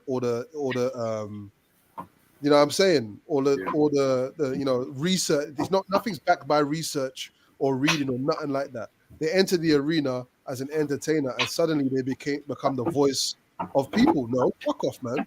They don't know anything. Half of these people. They've only got emotion to go off, right? They've only got emotion to go off. Well, especially being elites and musicians, politicians, and actors and whatnot, like they live a lifestyle that is like they don't live an average person's life. You know what I mean? They don't have an average person's struggles, so they have no idea what they're talking about when they get on their little 10-minute or 5-minute, you know, sound bites in front of the camera and try to dictate, you know, world politics, social politics, or, you know, environmental politics. It's like they have no idea. They're just, it's PR points for them. It's basically like, you know, my team versus your team. And you know what? Yeah, the powers that be know this. So when they select a Dizzy Rascal or a this one or whatever, they know that the person is inadequate in terms of knowledge of the political sphere. They know that. So they know that sometimes it might go wrong for them. Sometimes they might pick the wrong brother. They might go wrong for them, and they might, we didn't expect this guy to have, or this girl to have the wherewithal to be able to actually ask the right questions or say the right things. But more time, they'll pick someone that they know is going to toe the line. They know, you know what I'm saying? Like, they just know, innit? They're not going to necessarily pick an Akala, for example, because he obviously has enough, more than enough, to be able to pick holes in their shit. But, you know what I'm saying? We need to stop, our youth especially need to stop expecting entertainers to come with anything, any kind of surgical analysis. Do you know what I'm saying? Like, you need to stop expecting that. It might happen occasionally with particulars, but in general, that's not really, you know what I'm saying? That's a recipe for disaster, man. As far as Brother, it's a tick box exercise and an emotional exercise. That's it. It's there to just convey the emotions of the people, not really the arguments that the people have. So, you know, when we talk about, oh yeah, you don't have to go around and be stopped in the streets, or okay, let's talk. We need to actually start talking on a different level. Do you know how difficult it is for a black man to get a mortgage? Like, you know what I'm saying? So you're showing them they're blocking your dreams. We can't keep talking about, oh, I'm getting stopped because I'm driving my car, brother. Like, talk about your aspirations, innit? Let them know that they're stopping you or preventing you. Do you understand me? From getting to a certain level where you want to get to. If that's the, you know what I'm saying? And that's it. Why is this, explain why this is so difficult, so on and so forth.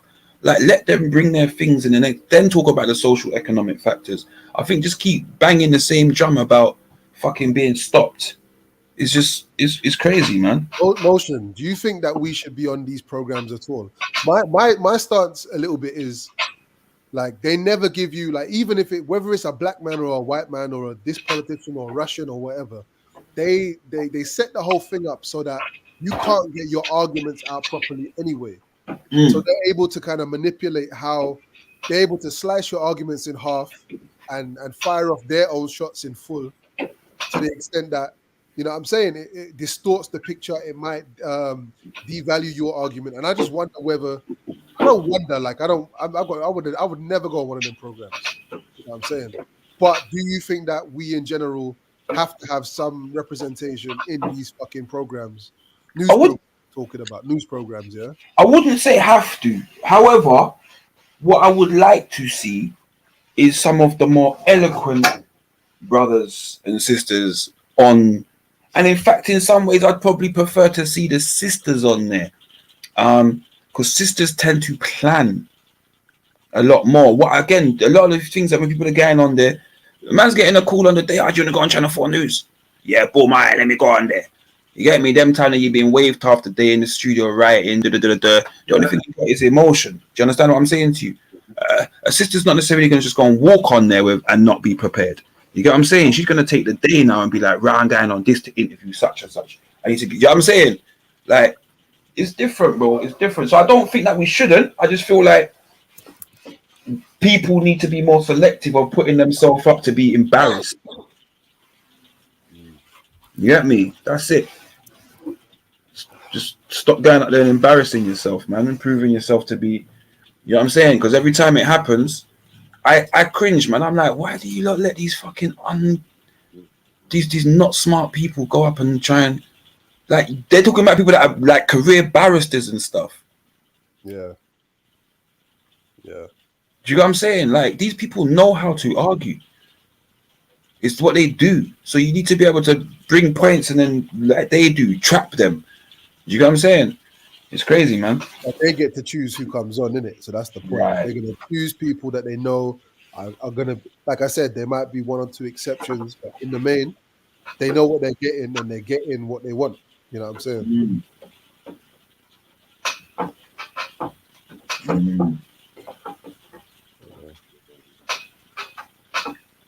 You just type Okay, that. who's I know Jed's ain't here at the moment. Sorry to cut you lot, yeah. But who's got control of the panel at the moment? Is it you, Max? Yeah. Okay, so I want to put a link in the back here. It's kind of backtracking off this kind of topic we're on now. I want to back it upon my girl, you know. allow it, man. I don't do none of this false free greet on the depon, you know. Allow me, man. I told you, look, you know, today don't drag me. Allow me. Serve people up with videos and that, man. Yeah, man. Yo, sister friend. Yo, sister friend, if you clean up your argument, man. Allow me, Bridget. But no, it's kind of going back off of the conversation we're having now. And I want to know if we can do this one as well, because it's kind of what you men are talking about now, about certain people not being able to talk for us and that, or shouldn't be up there embarrassing us. It's kind of that kind of thing. No, leave them. You just don't have to partake, man. You don't have to get involved, man. Leave them to do what they want to do, man. But they're representing us, though, Maku, so it's kind of a mad thing. There's no us in this thing. Well, it is when they're speaking on bloody topics and black issues that they're not even, and they're not doing it even in the right way. Yeah, but Lady D. Yeah. Listen, you're making an issue where it's no issue. There's but it is an issue when it goes viral, bro. It's an issue. Yeah, but Lady D, viral. See, sorry, brother. Go shoot first. Yeah, sorry. I was gonna say no one is speaking for me, and I would assume not you either. You know what I'm saying? Like, we just assume... I rebuke that. I speak for all Negroes in the space. I rebuke that. White liver. I know. You're the white liver, yeah. That's it about that. White liver. We understand that. You know what I mean? You can't get away from that. That's your birthright. Now, Lady D, I hear what you're saying. He seems to be representing us, but so in the same way we can, separate ourselves from like a BLM movement. Okay, yeah, so putting this Asian girl on Asian people, it doesn't make sense. You know what I'm saying? To be fair, Michael, I'm not really concerned with the Asian community. No, I'm concerned with my saying, own. You understand? we just went through a thing where we're saying that she shouldn't speak on certain issues, right? But I'm saying even like the Asian community, like there is no like Asian community like that. She doesn't speak for them. She speaks for her. She speaks for her job. You know what I'm saying? And that's what we're trying to say. Like in that respect, nah, they don't speak for her. So wait, are you not trying to tell me we're not going to play my video? We're not going to give our full process? I'm just saying. Like, don't bad me up today. I'm having it. Yeah, I'll bad up all of you one by one. Come, let's go. You know, Stop it. Stop and it. I'm kind of in a bad mood after yesterday's disrespect.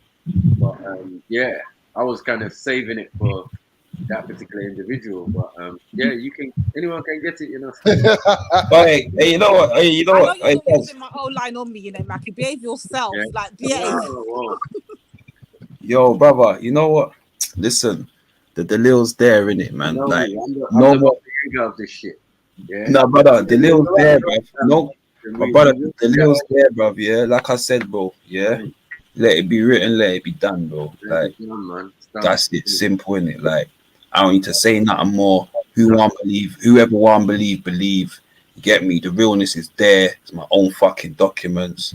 You get me? Make whatever excuses you. I've already heard the excuses because I accused Dave of doing something. This is why you're gonna hold steadfast. Cool. I'll bring the Dalil on that. Dave exposed himself, and the last time you came on his panel, you called my name on a thing, and I addressed you about it, and you actually apologized. You feel what I'm saying to you? You actually apologized and said, "Nah, it wasn't motion." You get me?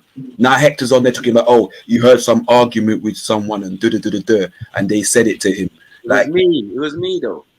I said it. I've always maintained it. I gave Dalil at the time. I showed him the text on my phone.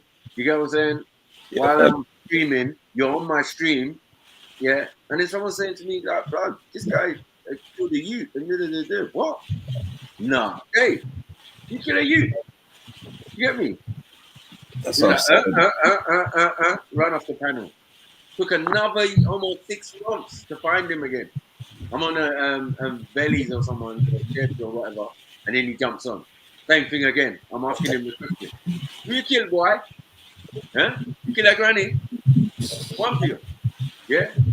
He's there. Then the last time is when it really again kicked off again. And I'm like, why are we going through this again? Yo, family tree.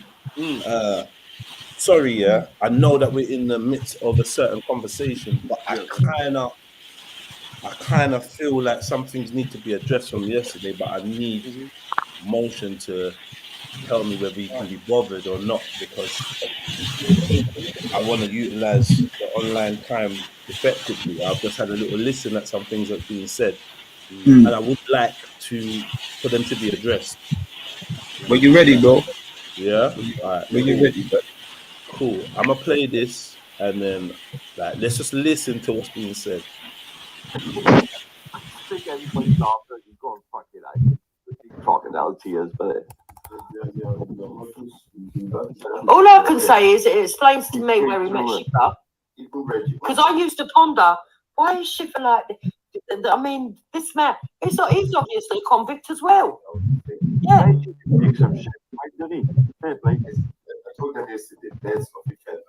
They're all the same. Reggie to take some shit off of fair play.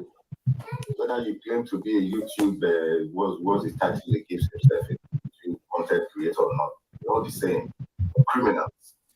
I don't care. If you earn billions tomorrow, I'm still going to be looking at you like a criminal. That's it.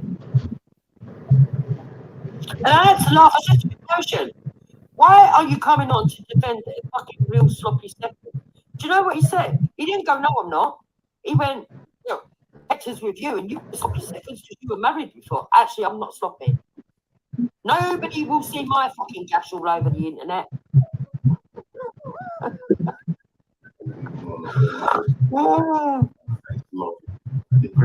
He was actually justified chasing after dirty Janet's catch. It tells you how low they are. Tells you how low they are. Hector, if you're wrong about motion, will you hold your hands up? Oh. Sorry. If you're wrong about motion, will you hold your hands up and say I was wrong, or you it takes me to court. The court will decide. You know what I'm saying? The court will decide. But it would have to be to court for you to. Yeah, he's not going to prove it online. He's not going to prove it online. They didn't prove what they did today online. So when Sanem attacked me back, in order for me to prove her wrong, I went to the court, and the court decided. Listen, all this kangaroo calls online, Taffy, all this kangaroo calls, fake policemen, fake judges, fake barristers, it all needs to stop. All needs to stop, all of it needs to stop.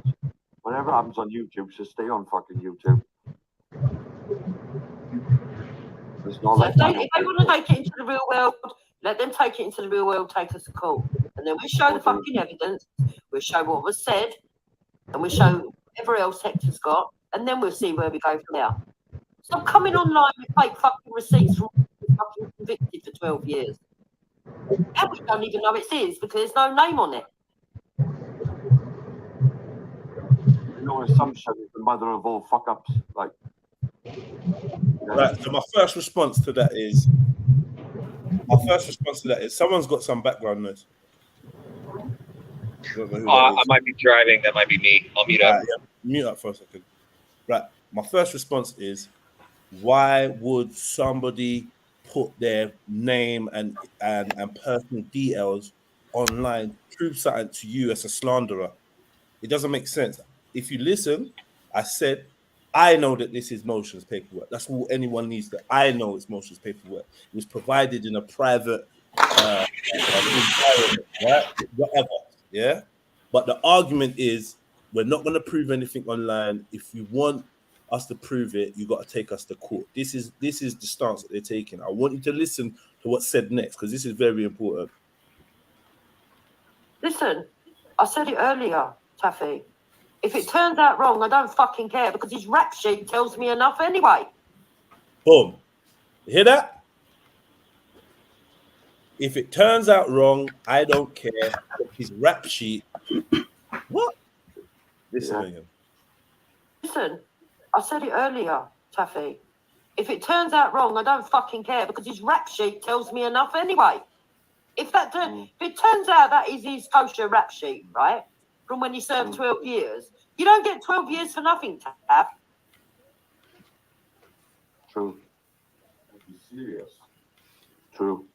Serious offense. Yet fucking Dave never done fuck all, and they tried to brand him a child murderer. Yeah, he never. And they didn't have none of this. Oh, yeah, but you know, you're damaging someone's character when it was a white guy, did they? So the truth is, hold on, one second.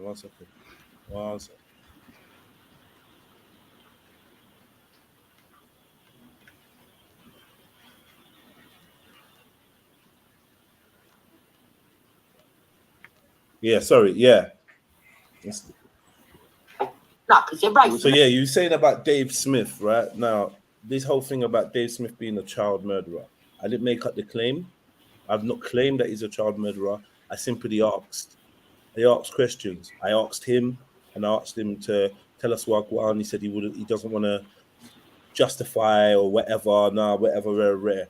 Somebody sent a clip, and it was a clip of him on Real's live stream, saying, "Yeah, I'd killed somebody." Because I'd asked him, "Have you killed anyone? Have you said you killed anyone? Okay, if it weren't a child, was it anyone? Have you had any manslaughter over there?" And he denied it, right?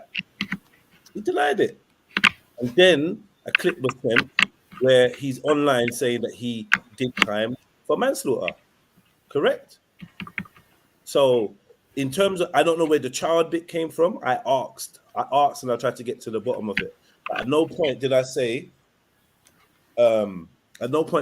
yo, yeah, you definitely done it. I know you done it. Yeah, but I've got the information. I'm just not spreading it. If you don't believe it, or if you think it's false, then take me to court. I didn't do the wrong and strong thing. I just tried to get to the bottom of it. What I discovered was that Dave was lying about having ever said anything about being a murderer or being convicted of killing or taking someone's life. He gave a whole story of what happened.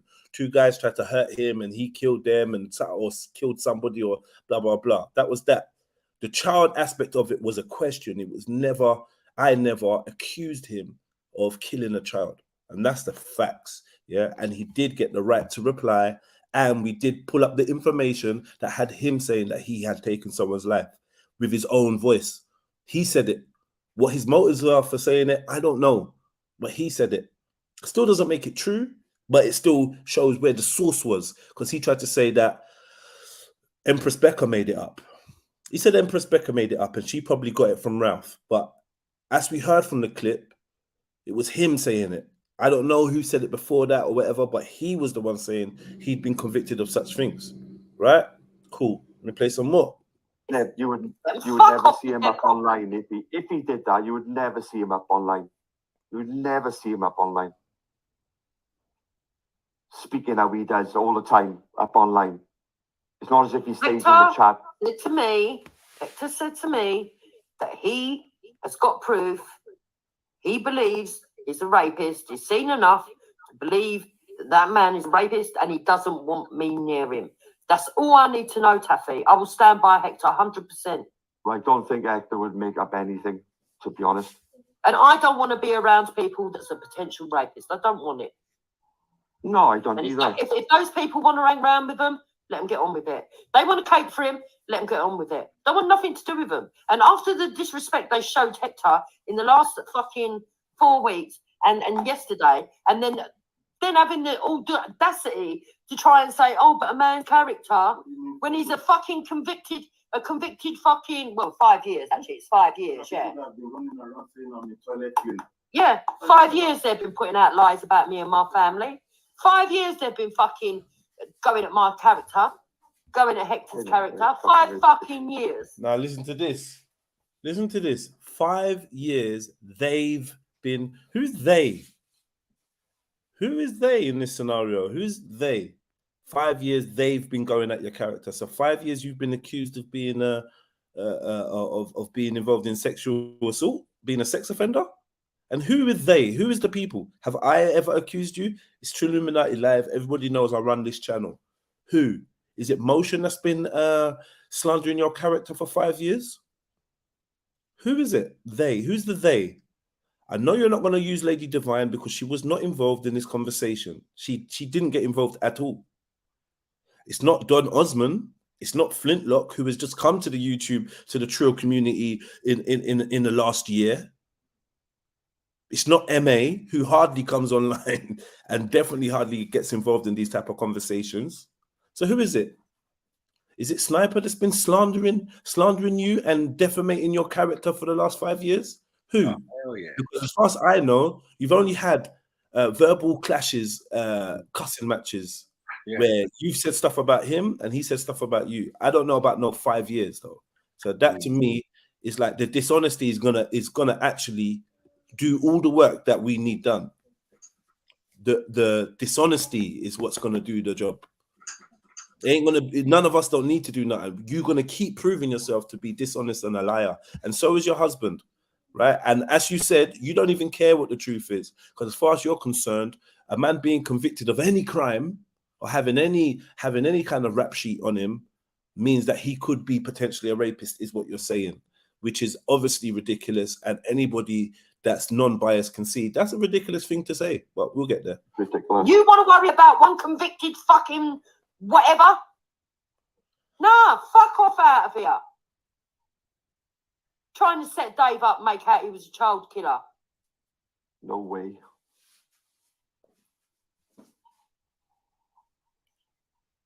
I believe Hector, and I'm standing by Hector. And if they've got anything to the different, then go to the court. So go to the fucking court. Don't be mocking up fucking fake charge sheets and pretending they're charge sheets on your fucking community page. I mean, when anyone who's got an accent see that ain't even his proper charge sheet, and that's only for one fucking thing. He might have loads of others, but that's not a CRB check. It's not a fucking charge sheet. Even around no more, Jukes. So, Moj, can you confirm to us what that document was, please? Bro, you know exactly what that is. The woman dumb. The woman dumb. Hold on, let me change room because it's raining. I've already But said then- what it is.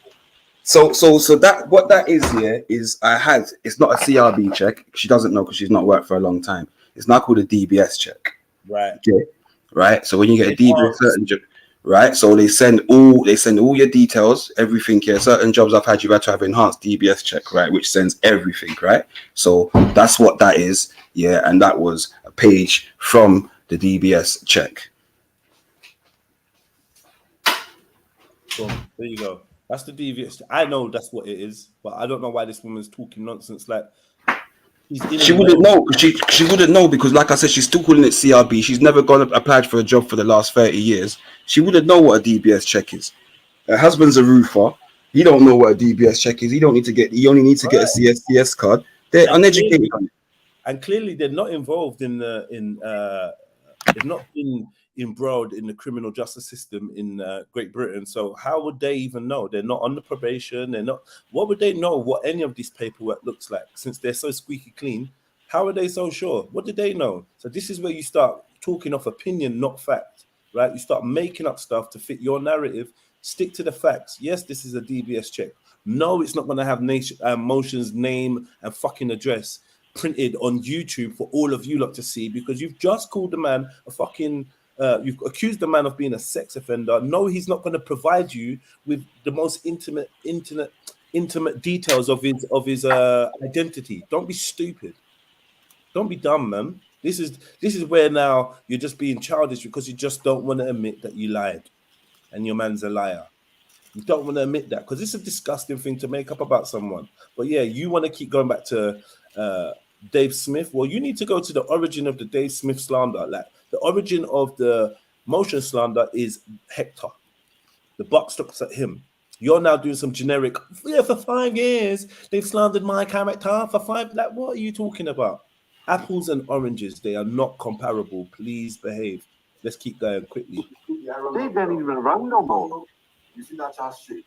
Yeah. And I make a copy. It's not. It's not a charge sheet. Whatever it is, if I make a copy and store it in my phone for my own evidence, and I mention it, let's say in 2 years' time, they will say it's a lie. When they give me the evidence that I fired them, just screenshot what's over there. Just screenshot it. They're iron cunts. Yeah, James. There's no name on that. That could be anybody's. It could be anybody's. Number one. Number two, it's not a charge sheet. So stop fucking lying. First and foremost, nobody says it's a charge sheet. I don't know why we're talking about charge sheets. Yeah. It's an enhanced criminal background check called a DBS now. It's like nobody said it's a charge sheet. Yeah, a charge sheet wouldn't have all your convictions on it. Please understand that. Your charge sheet would have the offense that you've been charged for. This is better than a charge sheet. A charge sheet would be dealing with one offense or one group of offenses that you've been arrested for. Yeah, not what you've been convicted of and what you was. Come on, man, behave, man. But yeah, let me play a little bit more. And number three, what has been admitted on that is fucking disgusting. If David done these things, do you think he would have put his face out there? Do you think he'd even come online? Well, it's worse than what they're accusing for. Look, first of all, they said that Dave was a murderer, and they said, who's they? We talking about Motion, you talking about they. Who is they? What is your issue with accountability and actually placing the buck where it belongs? Who is they? Say a name of who it is that you are accusing of talking about Dave. And why are we deflecting to Dave? My brother, before you go on, my brother, quickly. Yeah. A few weeks back, when this happened and the video got played, she sat there and said it was Motion, rare. I remember I jumped on to address it and said to her, what are you talking about? I've never had no problem with Dave. Where have you ever heard me say this about Dave? When? Right? And she actually apologized. Yeah, I'm gonna find the fucking stream. Yeah, I'm gonna find the stream. Watch. And she actually apologized because she said, "Oh, you know what? Maybe it weren't you, it was someone else." Right. Yeah? I thought it was you, but yeah. Right. It wasn't you. It was someone else. Yeah. That's her. Yeah. The other part is I heard Little Piece earlier, and the brother's talking about how he's heard someone jumped on panel and was saying da-da-da and so on and so forth and rare and arguing da-da-da. Like, that's your evidence. Is that what you class as evidence? You've got factual evidence. Like, you people are fucking dumb. You get me? Like I said, anyway, I'm not even saying that more. Yeah, You people are fucking dumb. Let's keep going. He killed someone who was black. That's what they first tried to fucking put against it. Who put that? I've never heard this thing, Dave Smith killing someone that was black. I never heard that allegation. Never. So I don't know who's making that statement. Him. Wow. And then the second time that he went on there, they said that he murdered a little kid. Wow. He hadn't done fuck all wrong. So dangerous. No. And what was asked was, Dave, people, the rumors going around that you were convicted of killing a child. Is there any truth to that? That was what you was asked. Not the same as, I know, I have evidence. I know, I have evidence. I'm going to share with my wife after. Yeah? That's a big difference because you are making an allegation and somebody else is being questioned. You see the difference between that? When you ask questions to determine what the truth is, then you got a clean heart. When you make allegations and pretend that you have information to back up the allegation you're making, that's slander. It's a big difference. And unfortunately, the man them don't work with the police, don't talk to the police, don't do any of that. Because this is actually a clear-cut case of defamation of character, malicious communications, and actually you're fully banged to rights. You're lucky that we just don't work with the feds. You're lucky. Because had it been anybody else, finally you would have got what you was looking for, which is some kind of legal action, some court talk or whatever. And there's no way you would have escaped alive with this. No way. Now they want to talk about youngsters. How old's Motion? Late 30s? Dave's only about 30.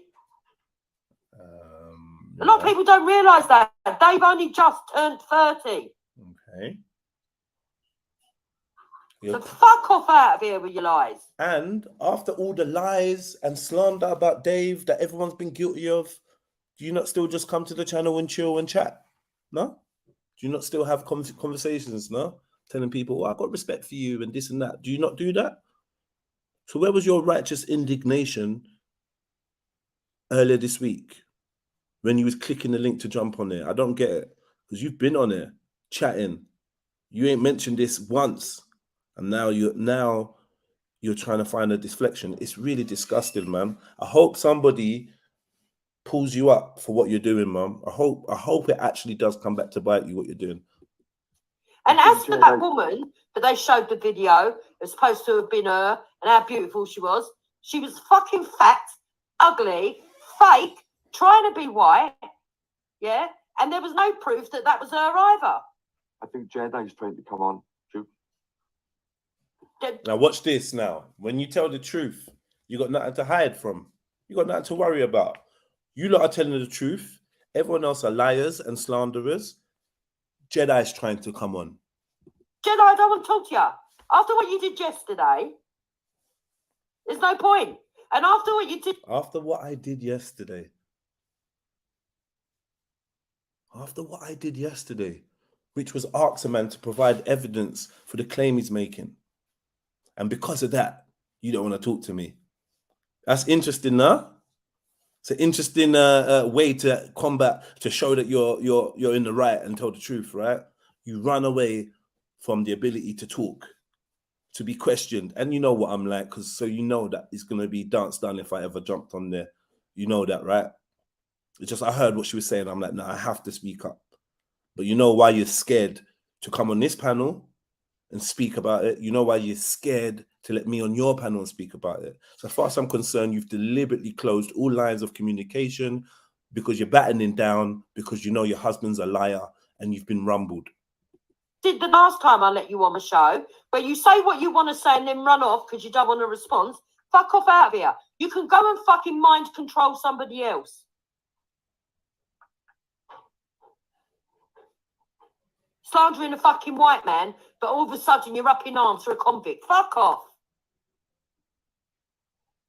What you did to Hector yesterday was disgusting. And one thing I don't do is fucking let any man any man come between a husband and a wife. Huh? Look, he wants to come on. Jedi wants to come on. Would you? It's up to you. He said it's up to you. Yeah. You know what happened? You know what happened? You see what happened, bro? The truth. You see when they say the truth buns, fam. Buns, bro. Buns. When a man said your wife was crying over next man's opinion of her, yeah, that burnt a man to his soul. Yeah, he thought visa gone.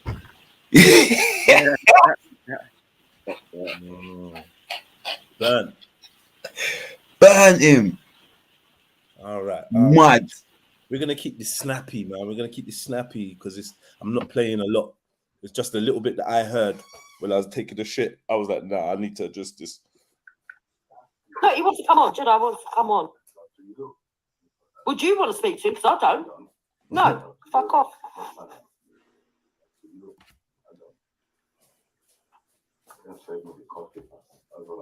I've never heard Dave say that, Morpheus, at all.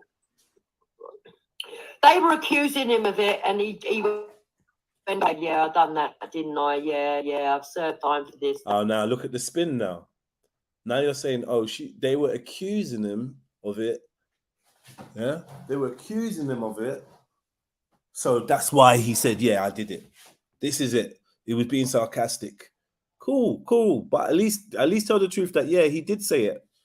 If that's your opinion on why he said it, that's up to you. But at least admit, yeah, he did say it, you know. He did say it. That and the other, yeah, all right, yeah. They knew it was his way of, when they were trolling him, the people on Reels, just agreeing. They knew that. But they clipped it and tried to put false propaganda out there. Well, actually, what we did was prove that Dave was a liar when he said that he'd never, ever said that. And said nothing of the sort. When you said that he'd never said anything like that, we proved all of you lot wrong is actually what happened. Right?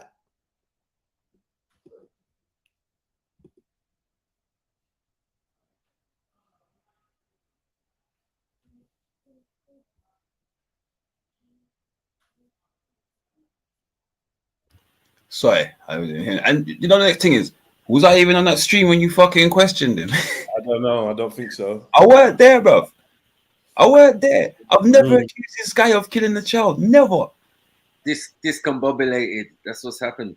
I've never accused this guy of killing anybody. Ever. Yeah. I don't think anyone has. I don't think just doing it to, like, whatever you want to say. That is Dave. That's what he does. Like I said, I used to have respect for Jedi. I ain't got none no more. They're all dog shit, all of them. The whole lot of them. Go fuck off. Yeah, and this I used to have respect for Jedi line is one that I'm very much used to. I used to respect you. I respect you, rare to try. Like, you're not gonna appeal to my dopamines. It don't mind whether you respect me or you don't. What's your problem? Fuck off, man. Sorry. You thought it was funny to do what you did when you knew as well. This is what annoys me, Taff. He knew as well.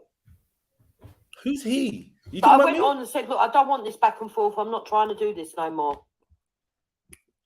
So first things first, whoever let you on wasn't me. I weren't there when you jumped online. I weren't there. My profile may have been present. I wasn't there. I had to watch it back. Do you know what I mean? And then they all piled in. And they all piled in, knowing that I was trying not to respond, to try and poke. And then when Hector give it back, all of a sudden the world's let loose. Nah, fuck off. Do you know what I mean? Just the same morph as if I say and I'm gonna rape Esau. I'm not gonna rape him. I wouldn't touch him with my dick. No way. Yeah, but I'll say it to him. Maybe I'm wrong for doing that.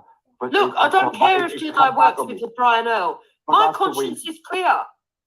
And I don't think that's going to happen anyway. I don't think for 1 minute, David, I've done something like that. I don't think that for 1 minute. I will take the chips as they fall.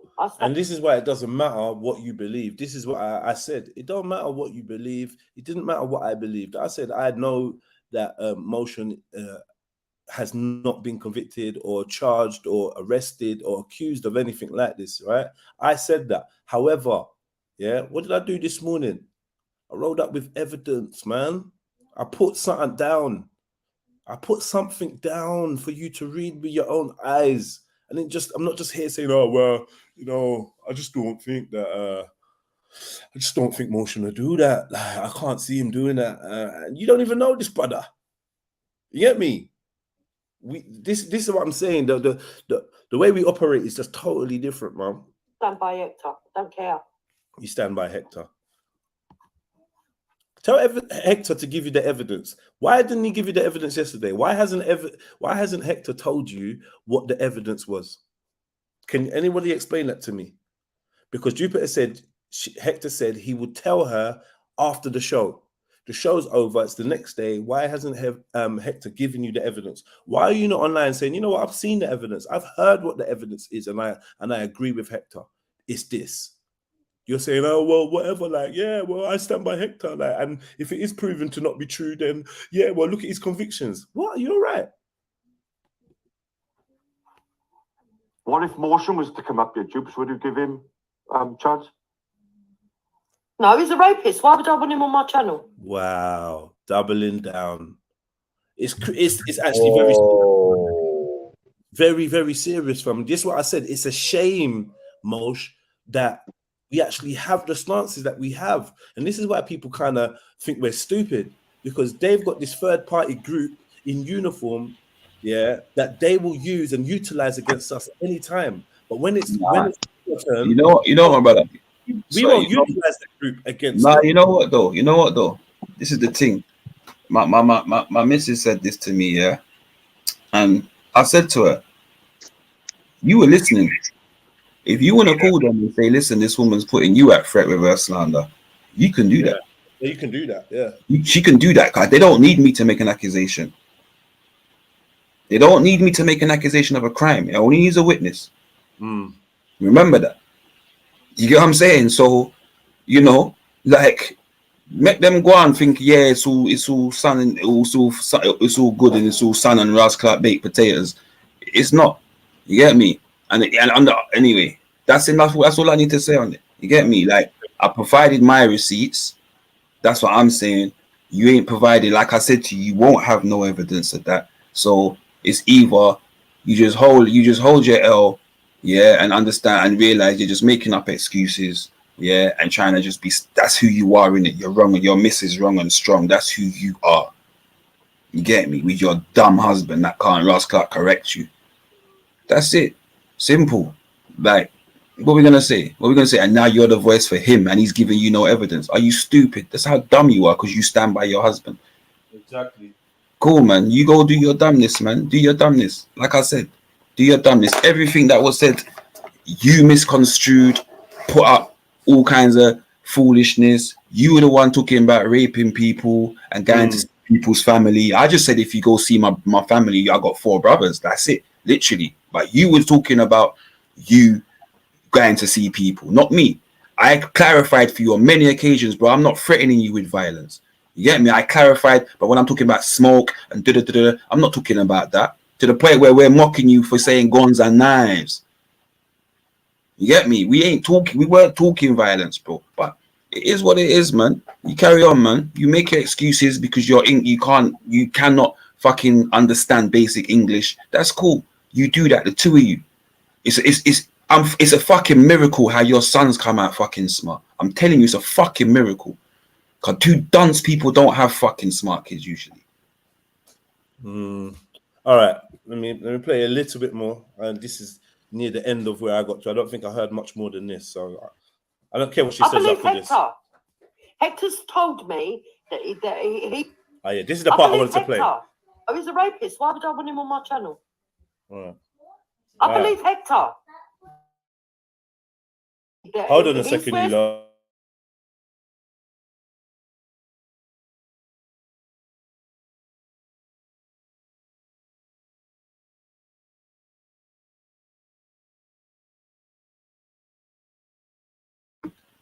While we're waiting, let's just say guns and knives. Guns and knives.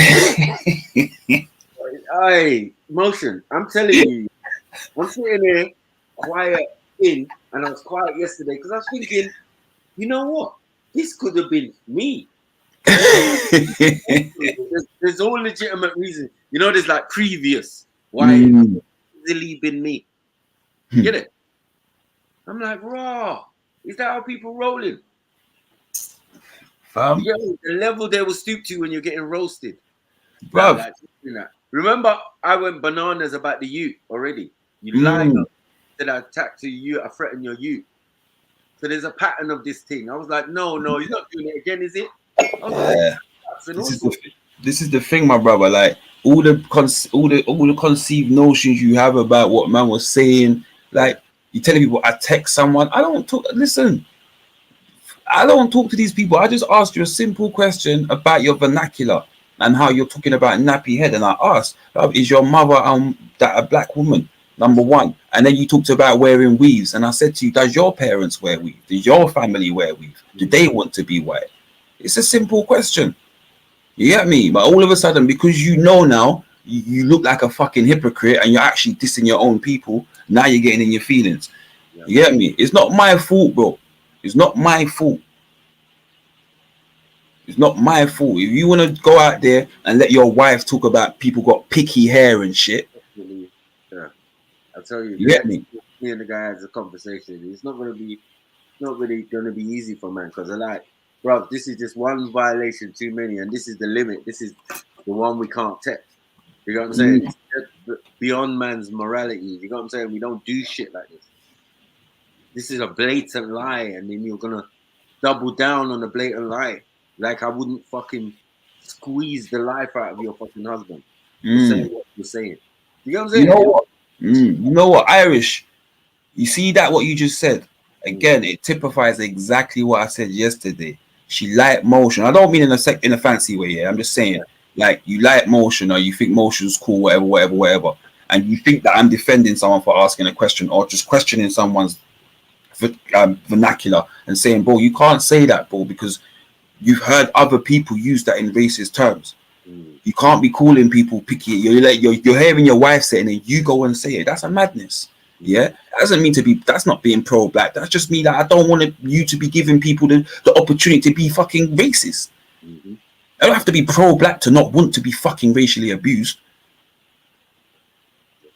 Like it's that simple. So I'll ask you the question because you don't like the question. Once again, you get in your feelings. You get me, and you're talking about you make all kinds of accusations. You're texting people, boom, boom, boom. You know, my woman sitting right next to me and laughing after you. Like, look at this fucking dickhead. Exactly. Look at this dickhead. Are you dumb? It's mad. It's mad. It's a good thing you're going through your woman a pause. It's a good thing, like trust me. It's not so much her, it's him. It's like he don't know what he's doing. This is the ignorance. You know what I'm saying? Of some people thinking, we go to court. We go to court. Shut up, bro. Yeah? You can't afford the type of lawyer that's going to be raining down on your blood clot head. You know what I'm saying? It's long, fam. And you wouldn't win. It's not even a case.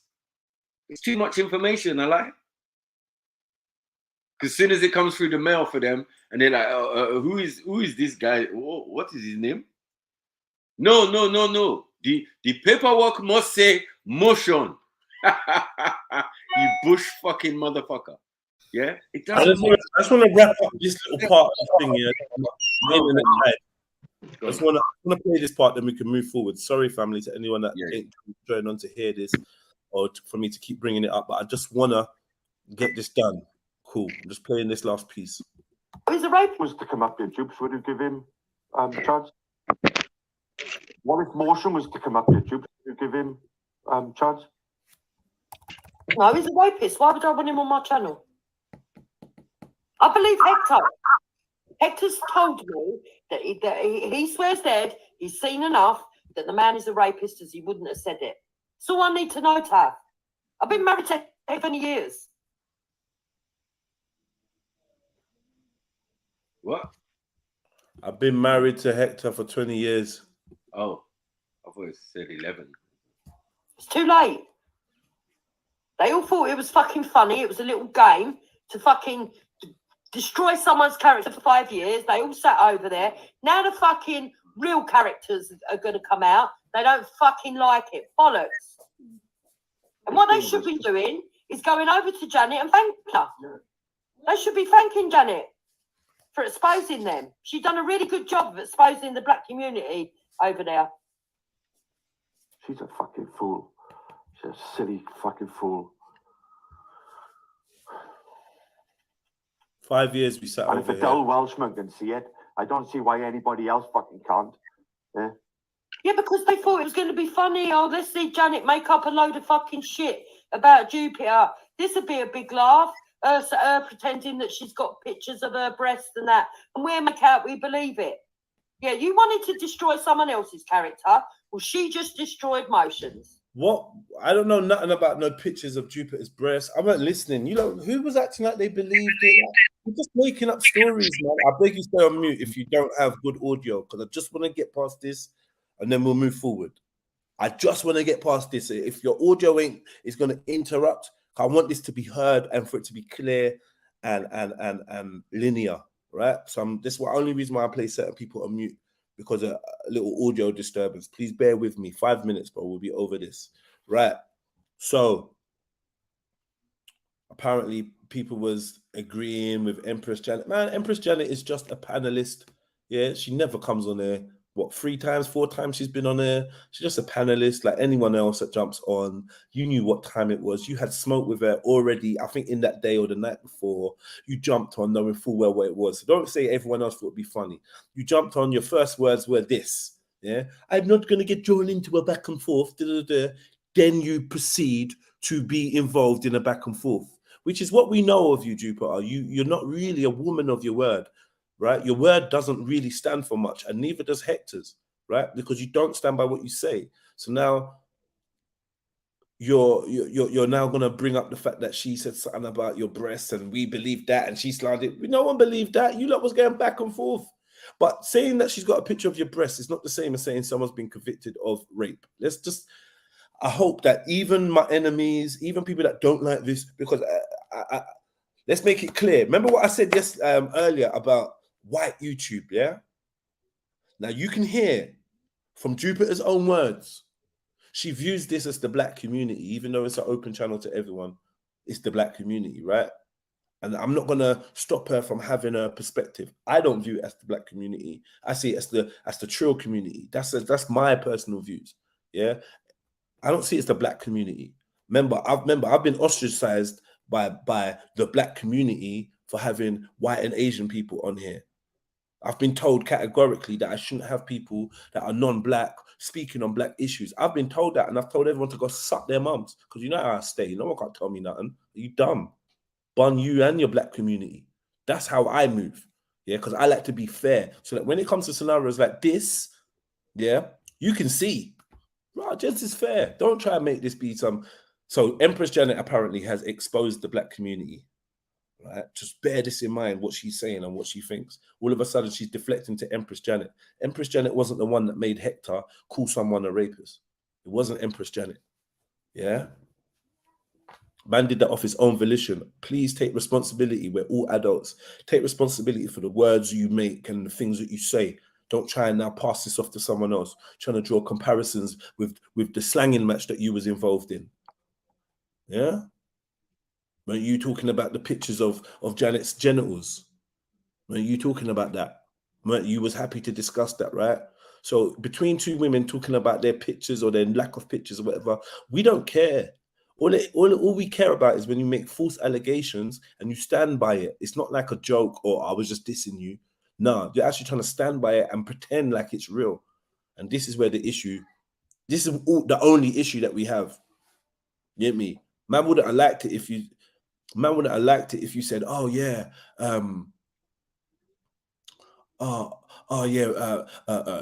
John is a rapist. We wouldn't have liked that. But if you turn around and said, nah, come on, man, we're just doing a cussing match. I'm just cussing in a minute, like rare. Then I would have been like, all right, cool, I get, yeah, whatever, innit? I wouldn't draw that for that, but cool. Do you know what I mean? But no, you're adamant that this is some kind of fact, and this is I got a problem with that. I got a problem. There's no we. I got a problem with that. Whoever else got a problem with that, make yourself vocal, make yourself known. Because I'm not speaking for no one. I'm speaking for me.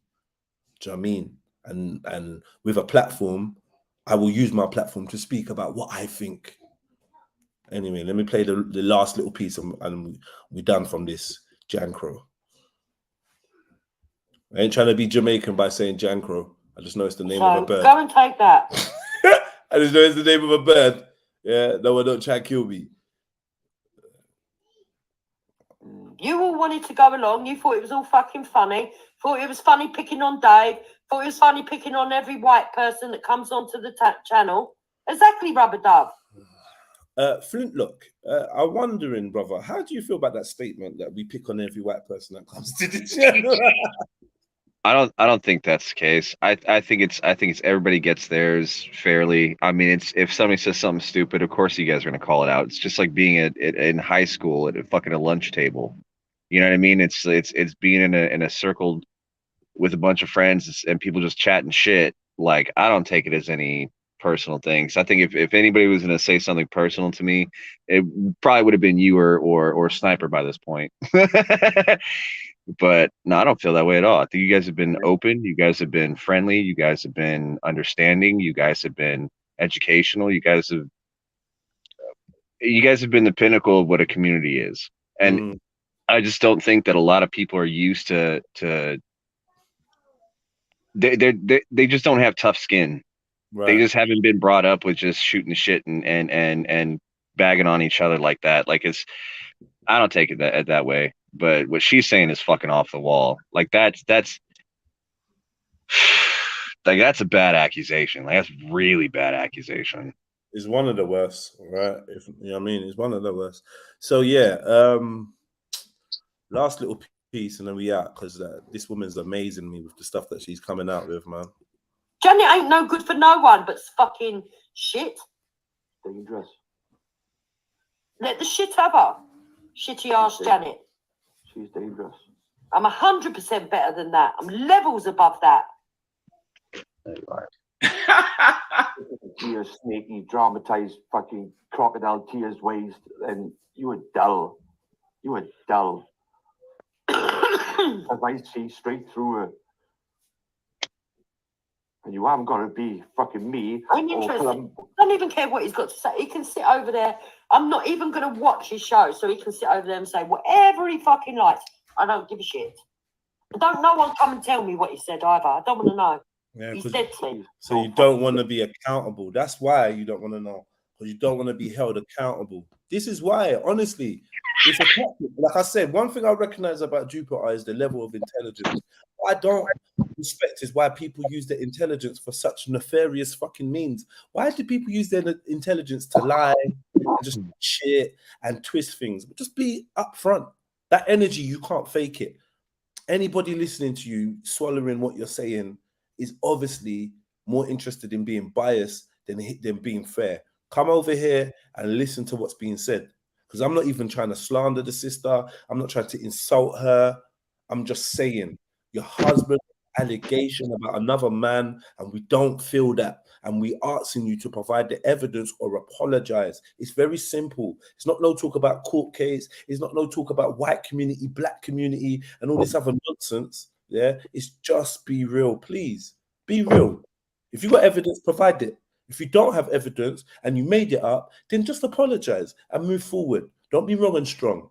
This ain't about race. This ain't about Empress Janet. This ain't about Dave. This ain't about any other deflection you tried to bring up. Right? Please. He's dead to me, and anyone on that panel is dead to me. Racist cunts. Now we're racist. Now we're racist. You see how Holy shit. Now we're just racist. You call someone a rapist, and now we're racists. Wow. That escalated quickly. They're all the same. Those bunch of people that take, they're all the same. Nothing they're ever going to say or do that will change my mindset when it comes to those people, those clique. Yeah. Right from Well, after what you've told me, I don't blame you. I've never spoken to an armed robber for my life. In my life, until I came on YouTube speaking to all these idiots. Conflicts. Taking it peace, bro. Take me to court. Transporter said, well, we've seen upper. Yeah, we've seen way too much Are of you actually serious? Are you that dumb, Jupiter? You know that people's got your... Schiffer, don't even say nothing, my brother, man. Insult me, insult my family yet again. Where's the respect you give me? Where's the fucking black excellence? Where's the respect? Where's the respect for African people when they all claim they want to go Africa? I hope they do go Africa. I hope it comes to my ears they're in fucking Africa. Huh? I ain't saying nothing. I know what'll happen. They tread foot on Africa and Hector knows about it. Skyworks, but that's up to you. I don't give a shit. I know I'm one of the most talented people on here. So you can fuck right off as well. Surely he sees her for what she is, like. And surely, like. It was motion who made it go the way that he did by jumping on to cake for a tart because he's not getting any with his pregnant wife. Interesting. Oh, that sounds crazy. That's crazy. Interesting. That's fucking crazy. But his wife is pregnant. He's having a baby, isn't he? What? Why? What? His wife's about to drop a baby at any minute. She might have even just done it. Oh my God. And there he is on there, fucking sticking up for some fucking whore that's running around, showing her snatch all over the place, and her friend, who's a fucking gangster with guns in her hand, fucking laying naked on the sofa. Probably putting a revolver up. Hot. That's insane. That's fucking insane, man.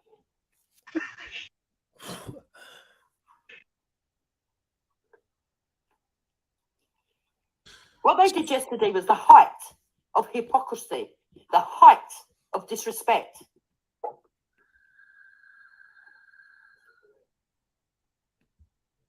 Do you think they're just using Janet as a pawn, like a piece, like just to Well, I can't see no other reason why.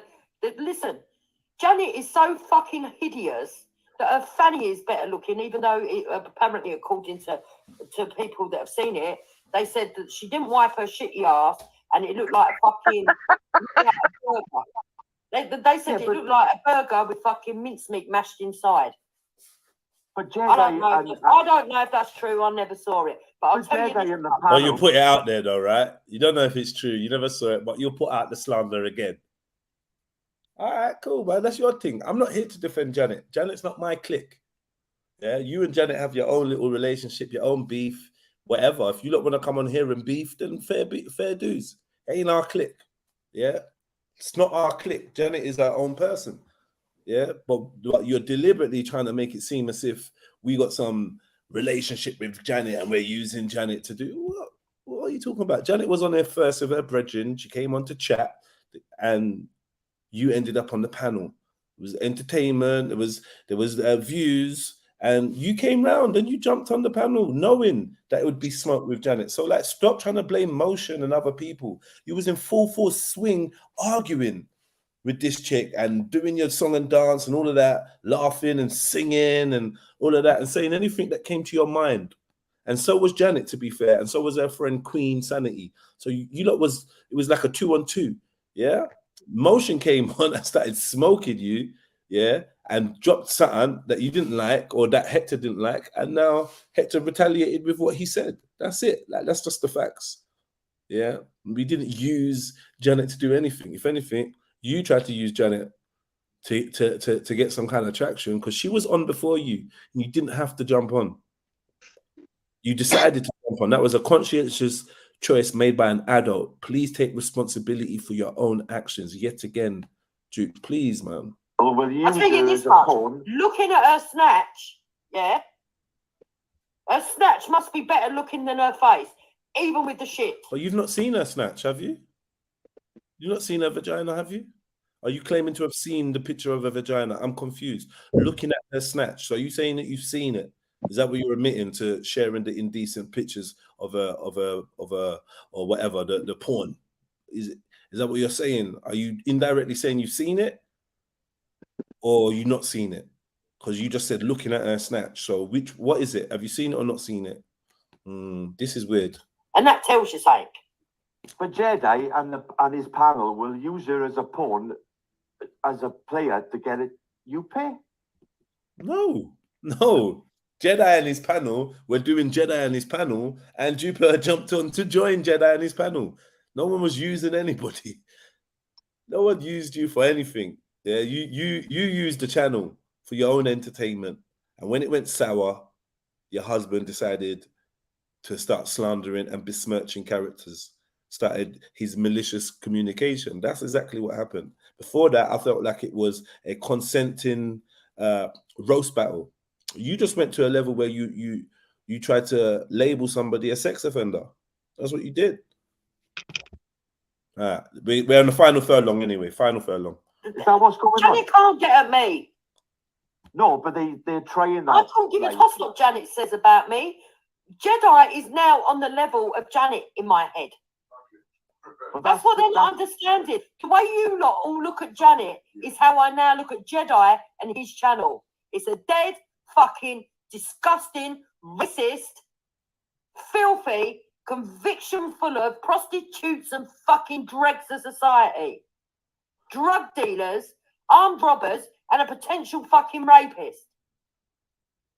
Fuck off out of here. I thought they would have seen straight through her bollocks and then just told her to fuck off, like, if in all fairness.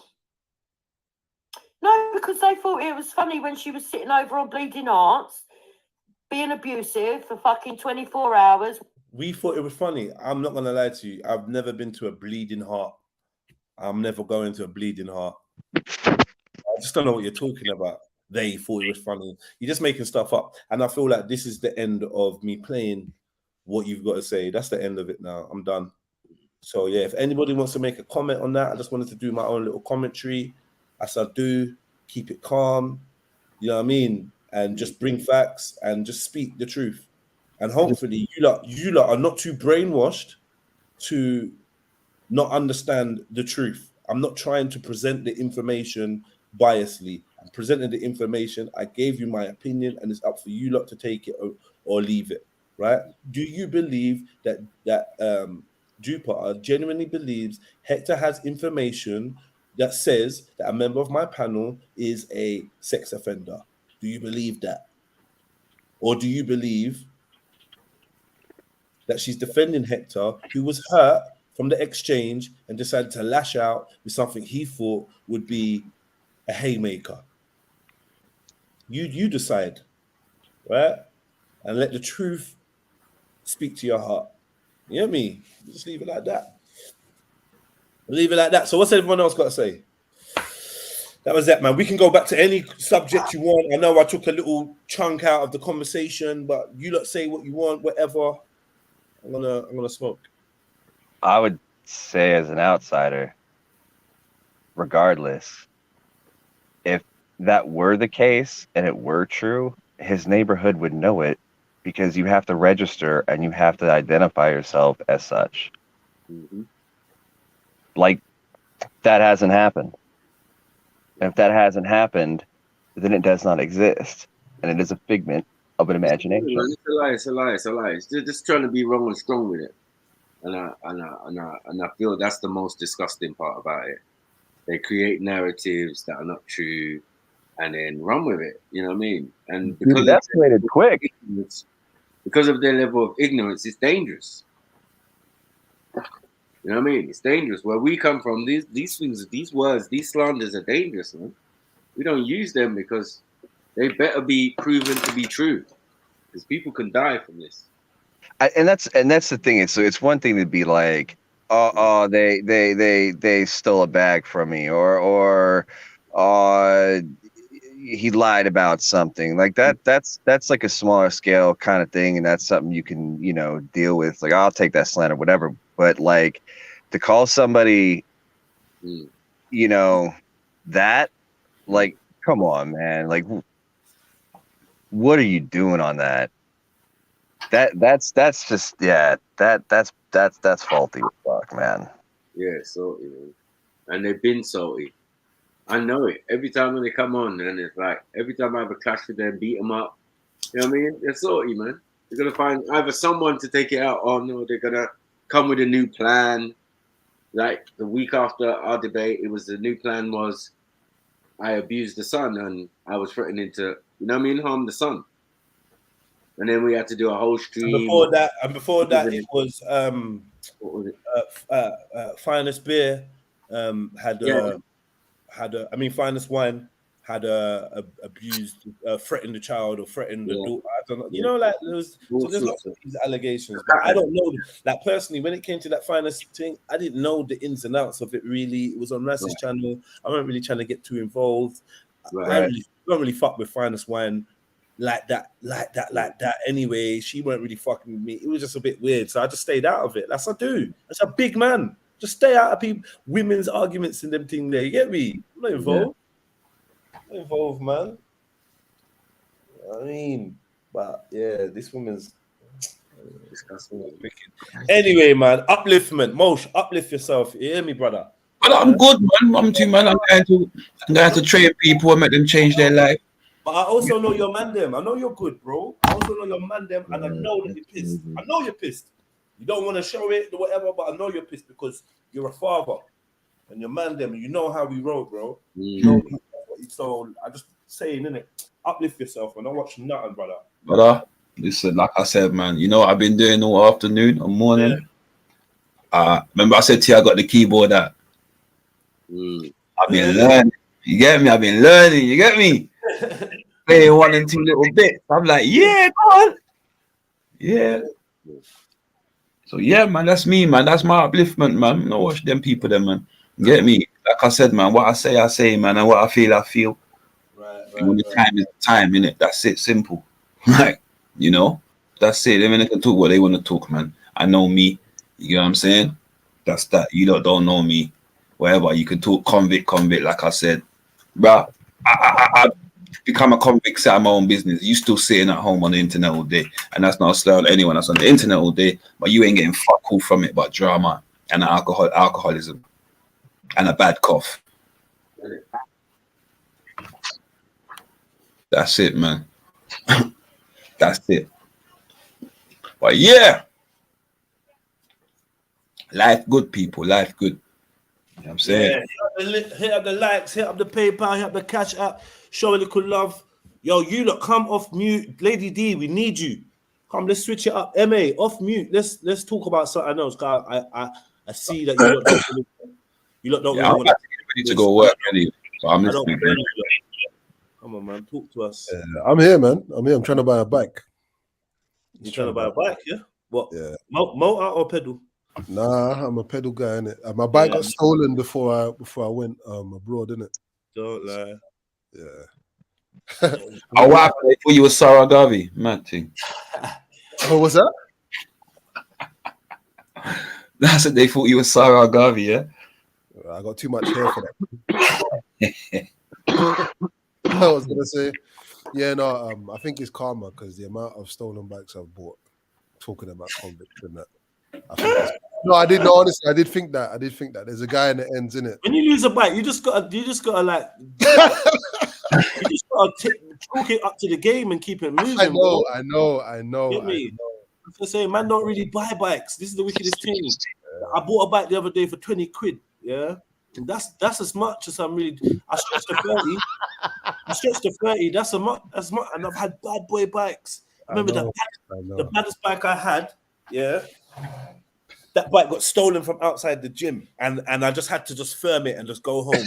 I know. Because I even know how that bike came into my possession. I just had to firm it, man. I know. Yeah. You know what? Yeah, the guy that I used to get. You probably know him, Jedi, right? The guy I used to get bikes off. Yeah. One day. Name with you. Huh? I don't even know his name. I got mad glasses. Nah, he's cracking. He's cracking. Yeah, but is that a black dude? Yeah. Glasses. He's a professional thief, innit? He thieves Glasses. Does he wear I don't glasses? know if he's wearing glasses. I've never seen him with glasses. No. Does he just shoplifts? He just sells everything, right? That's it. That's all he does. Yeah. Name begins with you. I don't know. Name begins with you. Listen. Anyway, yeah. So I must That's have my bought guy. I must have bought a bike. He's consistent. I must have bought a bike off him. Pussy. Yeah. I must have bought a bike off him, and about a month later, I'm riding home, and I see him in it, and he's jimmying something, and he lied as well. He said, "Yeah, I don't teeth from the ends." Lying bastard. Anyway. Liar. And I see him, and he's like, "Oh, fucking hell. Oh, thank God. Oh, thank God it's you. Can you just watch this bike for me for a second?" Fuck it. He said, "Yeah, I got a new thing as well. It's in the bushes over there."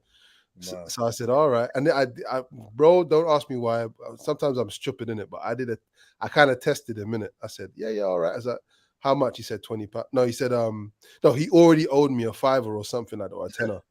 So I said, "Yeah, I'll buy it." He said, I said, "How much?" He said, 20. I said, "Well, you owe me 10 or whatever. So I've got this 20. Go to the shop and give me change." Joker. Never saw that.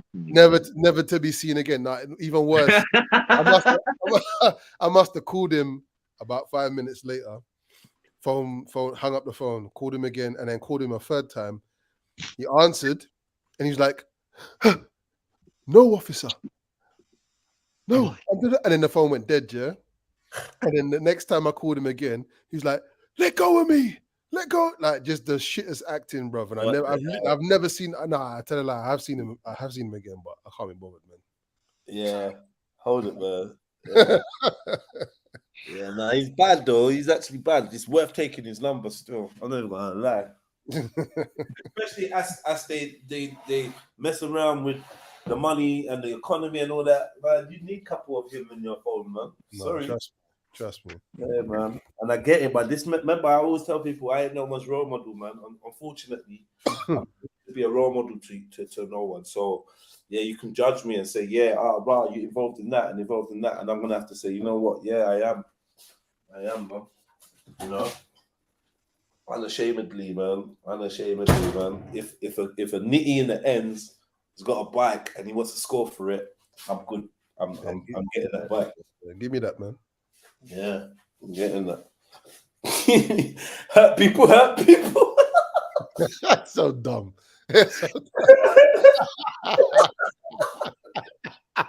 I've been burnt, brother. I've been burnt. So yeah. Before I left, mine got stolen in Camden, man. I should have known better, man. That's the prime. Camden, fucking hell. Yeah. Didn't you know though that like once you were going to give him that 20 to get the 10 back, that he was going to be gone? I knew. That? I don't know what came over me, bro. I don't know the universe. I was testing the universe in it or something. I don't know, man. Honestly, I don't know. Yeah, you got to watch Shifty, man. I wish you guys had heard the drama on the phone. It was, yeah, it was interesting. Next time I saw him, he was on tag. Maybe it was true. I don't know. That's crazy. Yeah, but I'm doing a legit thing this time. Cycle to work scheme. Cycle to work? Yeah, they've got this scheme where you can, with your employer, you can, what do you call it?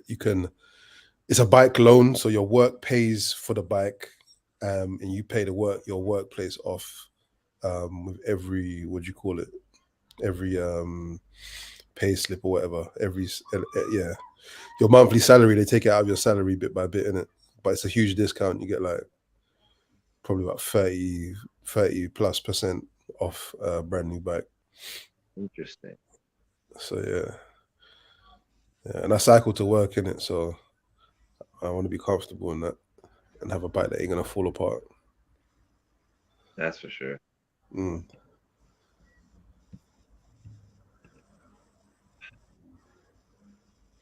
Yeah, man. Where's Lady D?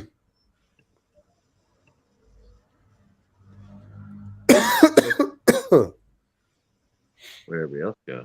I don't know. Sniper's playing computer.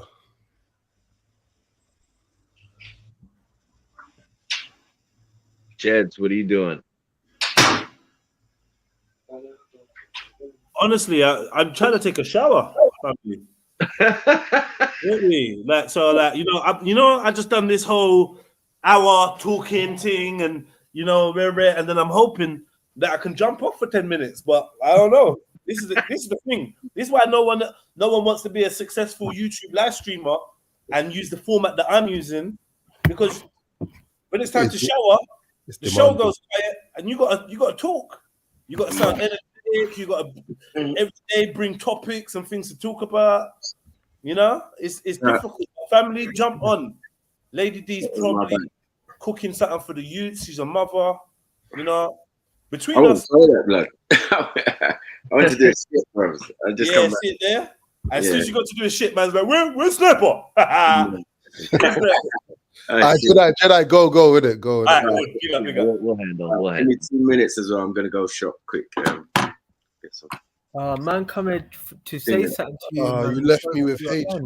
Yeah. 2 minutes, H, man. I'll be back. H, you know what? You can talk about whatever you want. Go. No, I just want to say I love you, man. I love everyone here, man. I love everyone, man. And it's nice to be in your presence, man. It's nice to be here. I love especially the haters. The haters I love the most, because all the bad experiences I've had have been lessons for me, have been good lessons for me, and that's why I love the haters more than anyone else. And I want to thank you. And I want to thank all the haters, man. I love you. It's all right, man. Thank you too. You're easy to hate, though.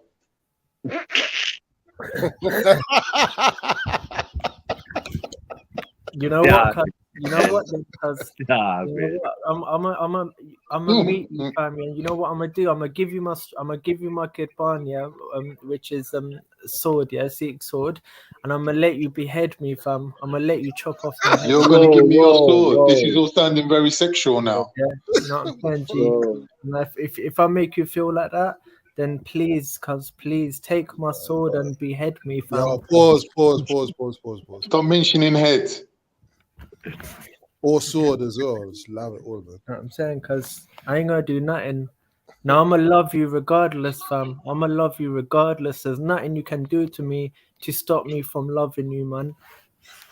Yeah, but I'm gonna try my hardest, innit? Is that all right? Of course, fam. Of course. Cool. Yeah, I can't be involved in this.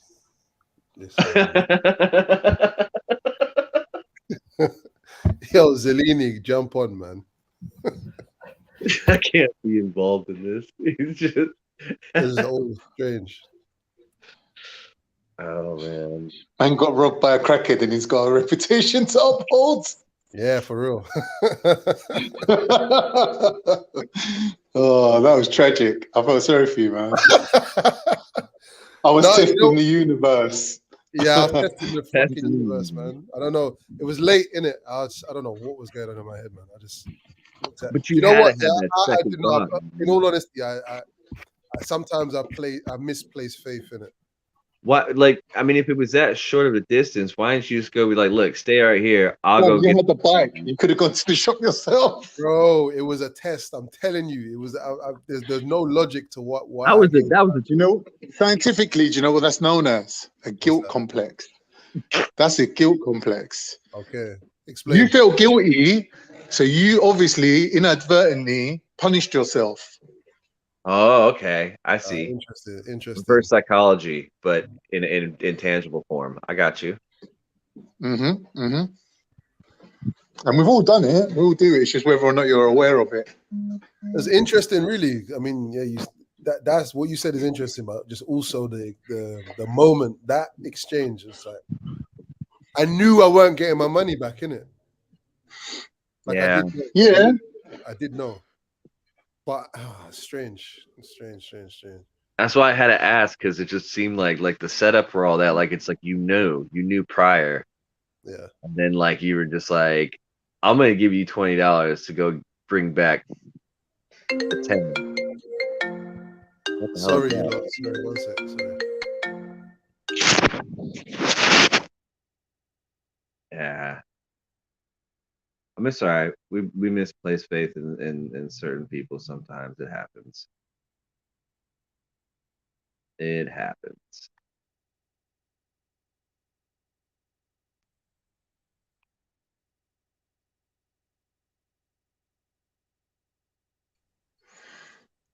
Where's H, man? H, where you gone quiet?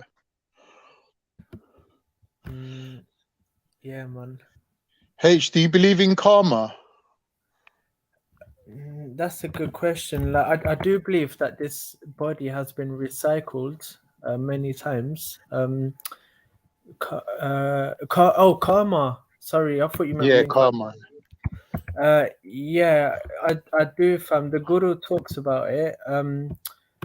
Let me just give me a second to get my thoughts together.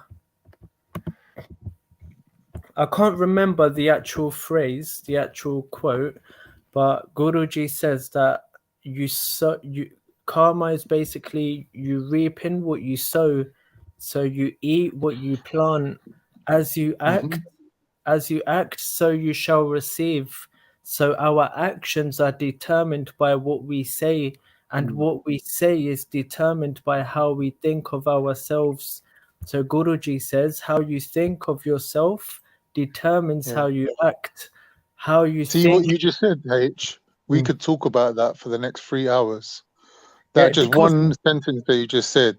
There's like 5 different things we could talk about there. cousin, let me tell you one thing. You're right there. Every single verse in the Guru Granth Sahib Ji, every single verse has entire books written on it, fam. Entire books written on just one verse. So you're 100% right. But let me finish what I was gonna say, and then maybe that will segue nicely onto what you want to say, because I think this will be a good grounding for karma. What karma is, karma, yeah. So actions. So how you think you are determines your actions. So are you a saint because you think you are? Guruji says your actions will decide. So how you act determines the universe around you and how it reacts to you. And every action has a consequence. So let's talk about karma now. Karma is that every action. I'm back, by the way. I'm just on mute, pretending. Not here. Yeah, my energy. Yeah. So karma is that, means that every action has a certain consequence. So the ripple effect of that direct action that you did is your karma, and with that debt comes great responsibility. You know, repeating actions again and again, it becomes a habit. The same is true for desires, and something we have come to enjoy despite the pain it gives to us. So habits repeated again and again become addictions. Today we are addicted to our self-identity and to the world. And Guruji wants to wash away who you think you are with Nam, the spiritual sword of Nam. So this is our habit. This is the Sikhs habit, Nam. And Guruji says, and I believe this is I believe everything I've said is based off of one verse, which is Ape Bij, Ape Hi Kao, Nanak Hukmi Avo Jao. So yeah, everything I said there was the meaning of that one verse. And yeah, like you said, man, these are gems, fam. These are gems. Yep. Make sure y'all catch them. H is dropping gems, man. Karma. Listen, man. Karma is a bitch. Just make sure that you're the one fucking her. You know what I mean? That's how I feel. That's how we feel about karma, man. So karma schmarma, man. Who believes in that shit? Who holds you accountable? Who says that? Is it your spirit? Is it your spirit that makes you think if you do something bad that something bad is gonna happen to you? Is it your intuition, your conscience? What is it? What tells you that? Yeah, Who told you that? basically, Born, we're saying that there's a subconscious part of your brain that initiates some sort of retribution on yourself for guilty actions. So you do something bad, right? And you feel that you deserve to be punished. So you subconsciously sabotage up your own shit. Now, obviously, if you're aware of it, you're not going to let it happen, innit? You'll stop it. Because no one's going to fuck their own shit up. But when you manage to convince yourself, oh, we're just testing the universe. How are you testing the universe by letting a crackhead ride off with your £20 note? You know? Nah, what I The said was real, but I agree with what you're saying. But what I said, there's nothing wrong with what I said. Like in terms of No, there's nothing wrong with what you said. And like I said, we've all done it. You know, we've all done it, bruv. Like it's just like, what is it, when you sit down and analyze it and think about it and trace the thoughts and where did these thoughts emanate from? Where did they come from? And you trace them back, then you realize, there's that guilt. I agree with the fundamental principle you're coming with in terms of what you labeled it was guilt, something. I agree with that, but I don't. It wasn't that type of circumstance, if I'm honest. It wasn't. I didn't give it to him because I felt guilty. I didn't do that because I felt guilty. It wasn't that. But I do understand the concept you're coming with. You know what I'm saying? Like if it's a karma for me, when it comes to the idea of karma, I think if it's what the mainstream or the whatever you call the layman's term. Yeah, the popular understanding of karma, even from a non-religious perspective, because I imagine it has religious roots or whatever. Yeah. I personally don't believe in karma. I don't believe that there's a mechanism by which things that you do in this reality come back on you. Because people getting away with murder, literally. But this there is is no such thing as karma. Sorry, this is what I was trying to say. Yeah. Like that, the popular understanding of what karma is. If someone asks me, do I believe in karma? I don't believe in that popular version of universal movement, if I can call it that. Do you know what I'm saying? Yeah. What I do believe in is universal movement, though. I believe that the conditions. So, like, say for example, like say my wife, something happens and my wife's vexed, but she doesn't do anything. No, she doesn't. Okay. She comes from a Christian background, yeah. And when certain things happen, like she takes her lead from her family kind of philosophy, right? Which is to kind of just allow it. Take the high road, basically. Yeah, just allow it, turn the other cheek and all that shit. And I'm like, no, fuck that. Like there's so many times that I've been like, nah, come do something or something, you know what I'm saying? And their opinion is, let God fucking handle it, or things what like would you so if we believe that we are, you know what I mean, God is in us or all that kind of stuff and whatever, then how is you that's the point. How That's is the you point. acting, let me just get it off. Pause. Yeah. How is you acting not an act of God? Exactly.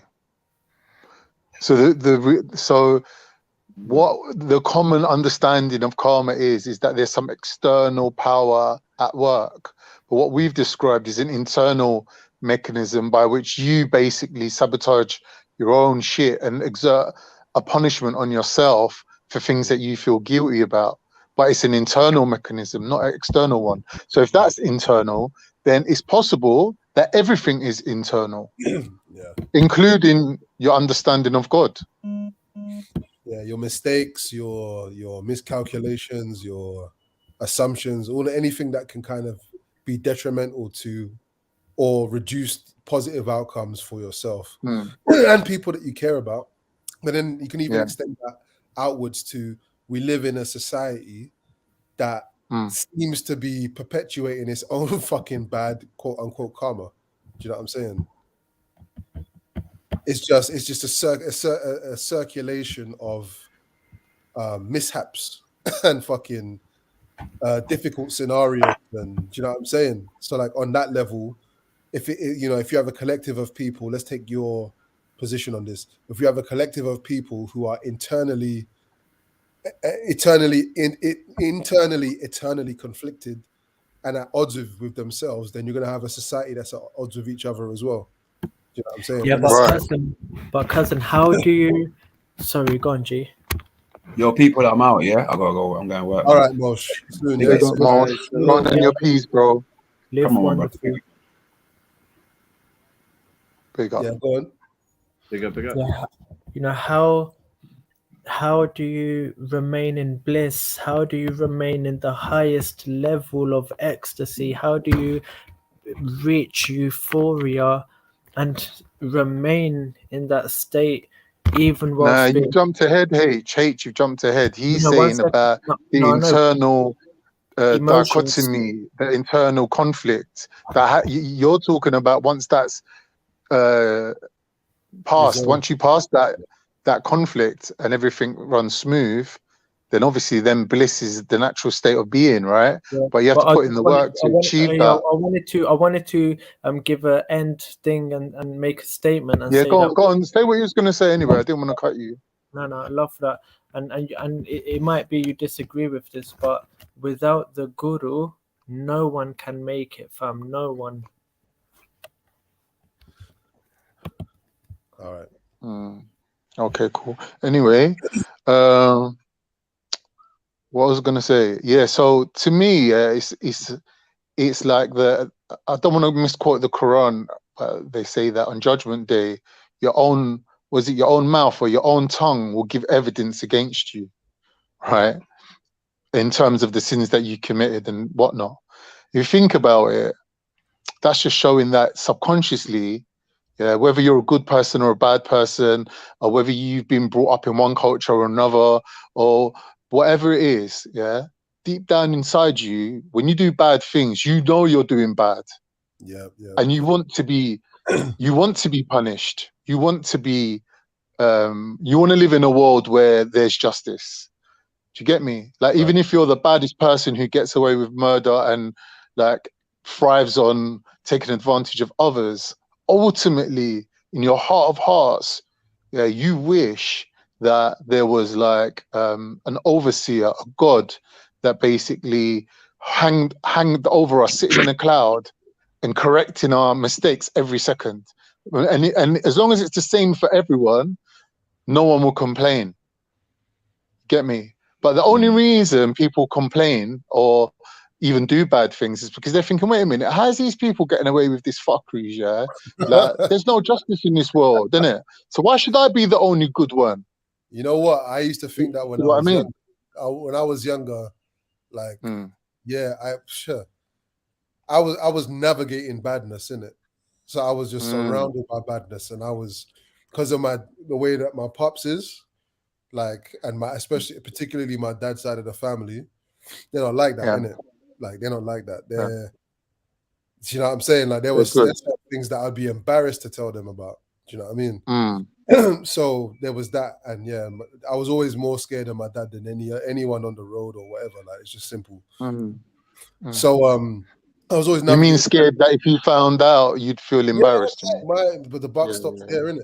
The buck stops there. Even my mum as well, like both of them, man. So, but so I was navigating that stuff, but I kept seeing, like, even my best friend at the time, I was watching him being a fucking asshole, man. But it seemed like the world was coming to him. He was anything that he wanted, he was getting, and he was an arsehole. He ended up in jail for 3.5 years, but up until that point, I was I'm like, what am I doing wrong? You know what I mean? Am I? And I think that there's a balance to be had in it, because maybe when I was younger, I would say that I'm a person that always shows mercy first. And I feel like I've got that wisdom in it. I've always had, since I was young, I've always had that wisdom to show mercy first. Yeah, but cousin, you fell in the trap though. You fell in the trap. The moment you say, I have shown mercy, what you actually said, well, I am, at least I am. Guruji says, you are not. You don't even exist. You've made yourself the creator. You've made yourself the doer of these actions, and that's the biggest trap, because all these problems actually, they stem from duality. They stem from a sense of separation. You know, when we have this victim and an oppressor mentality, there's a me and there's a person, there's a me and another. You've created two, duality. The solution is that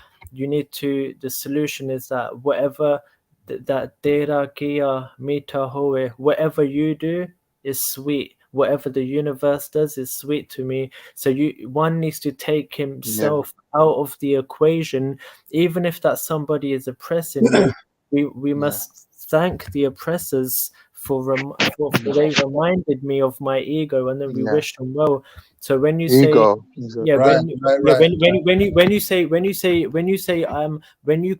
when one calls himself good or bad, they've made themselves the doer, and that leads to regret, and that leads to self-blame. The solution is to remove the I, because either you're here right now or the universe, God is here right now.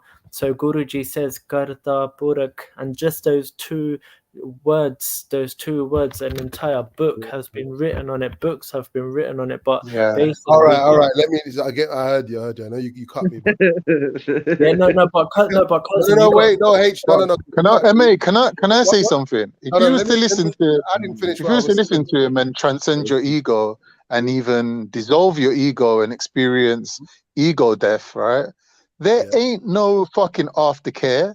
Without your ego, how are you going to live in this world? How are you going to interface with other beings? One second. No, H, no, you've spoken enough. 1 second. Just pause for a second. Yeah? So I would say there are certain brothers that have, and maybe sisters as well, that come on this particular show over the years or whatever, and other shows too, who've delved into kind of Eastern philosophies and Eastern spiritual practices and whatnot. Yeah, and I'm one of them. And and this enlightenment journey, or the concept of enlightenment, I'm not saying it's problematic, but I'm saying that the formation of these philosophies and these approaches to life, because it's an approach to life, right?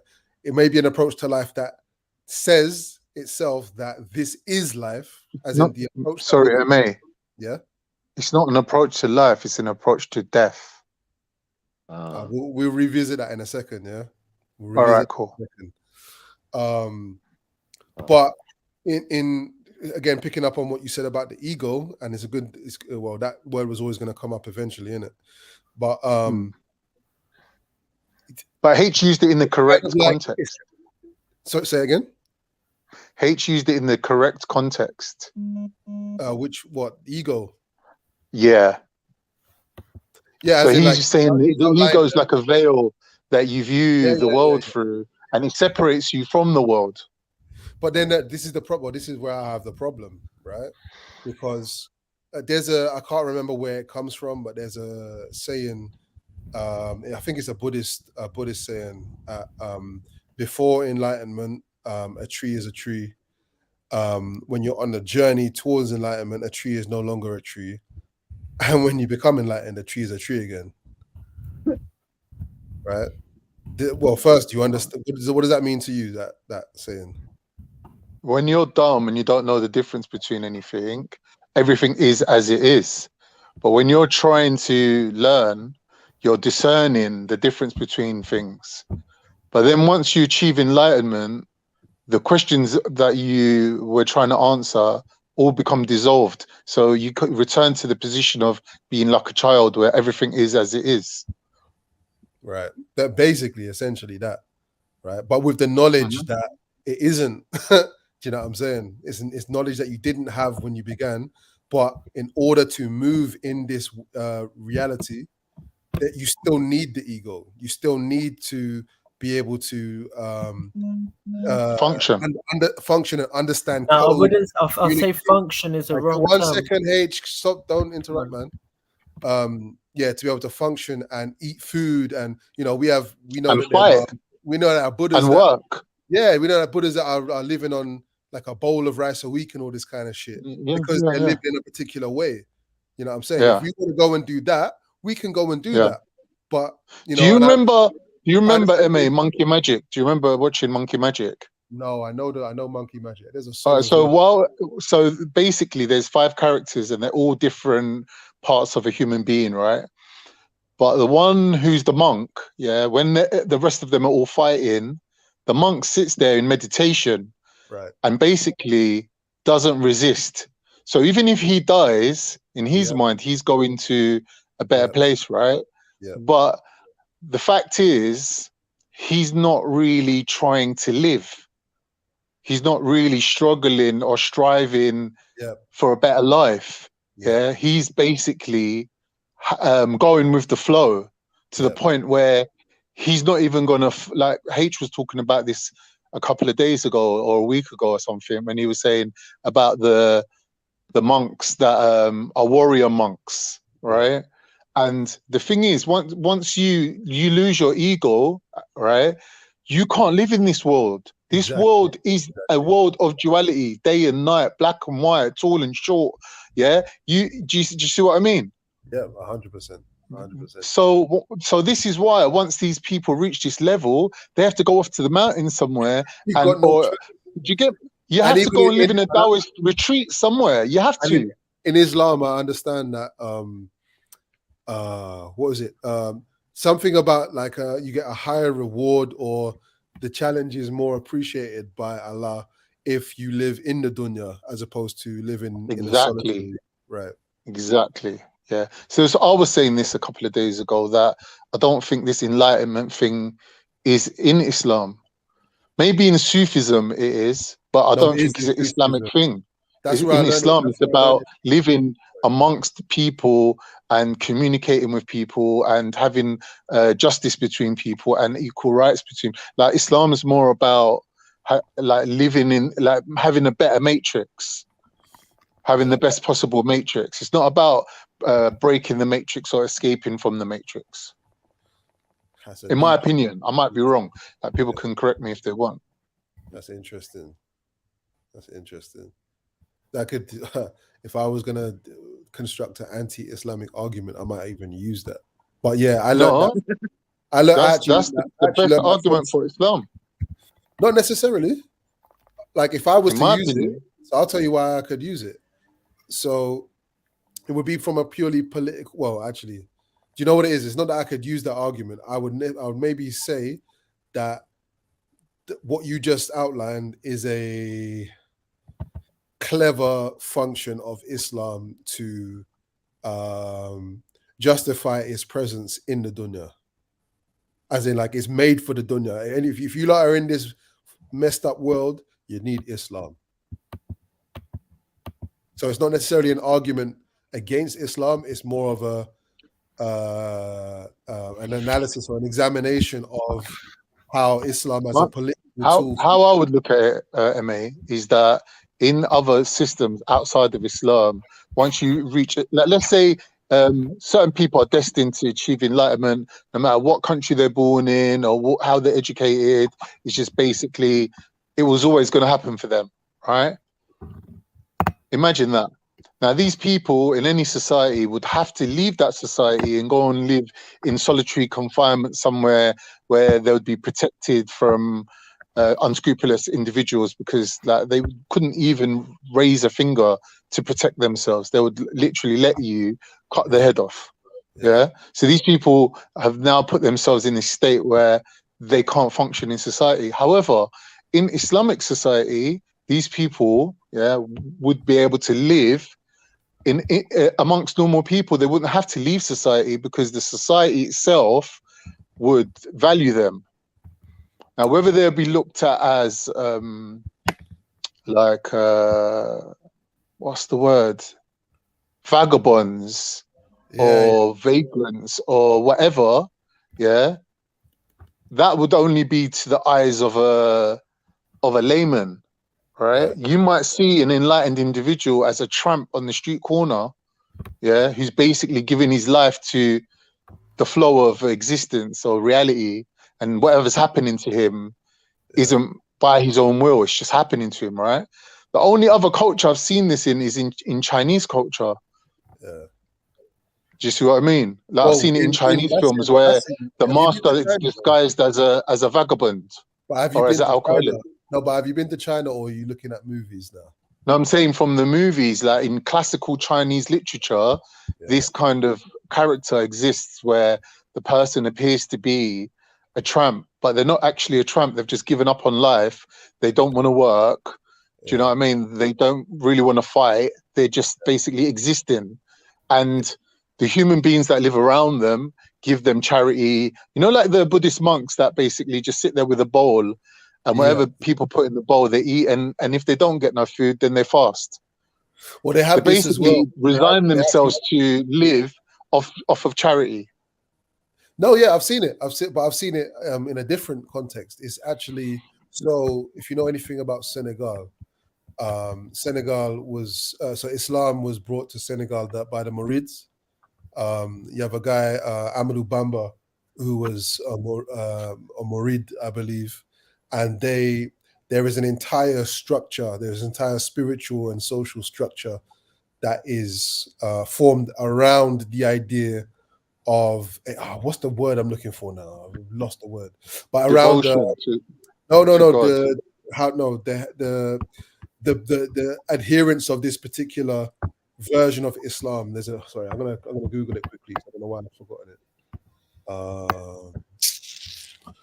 it. Senegal.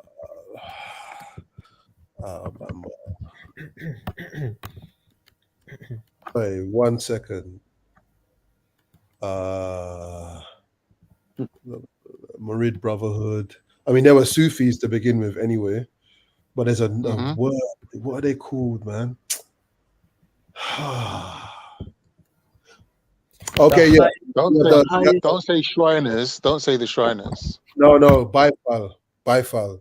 So I had locks. So when I went to Senegal, my locks were really long, and everybody thought I was a Bifal. A Bifal is exactly that. Is a person who's devoted to that spiritual journey, who wants for nothing, whatever. And on the highway, you'll see them. They'll come with a little bowl and that, and they'll, it's just charity. It's just charity. Can I say one thing to that, G? Well, no, wait. One sec. Just one more line, yeah.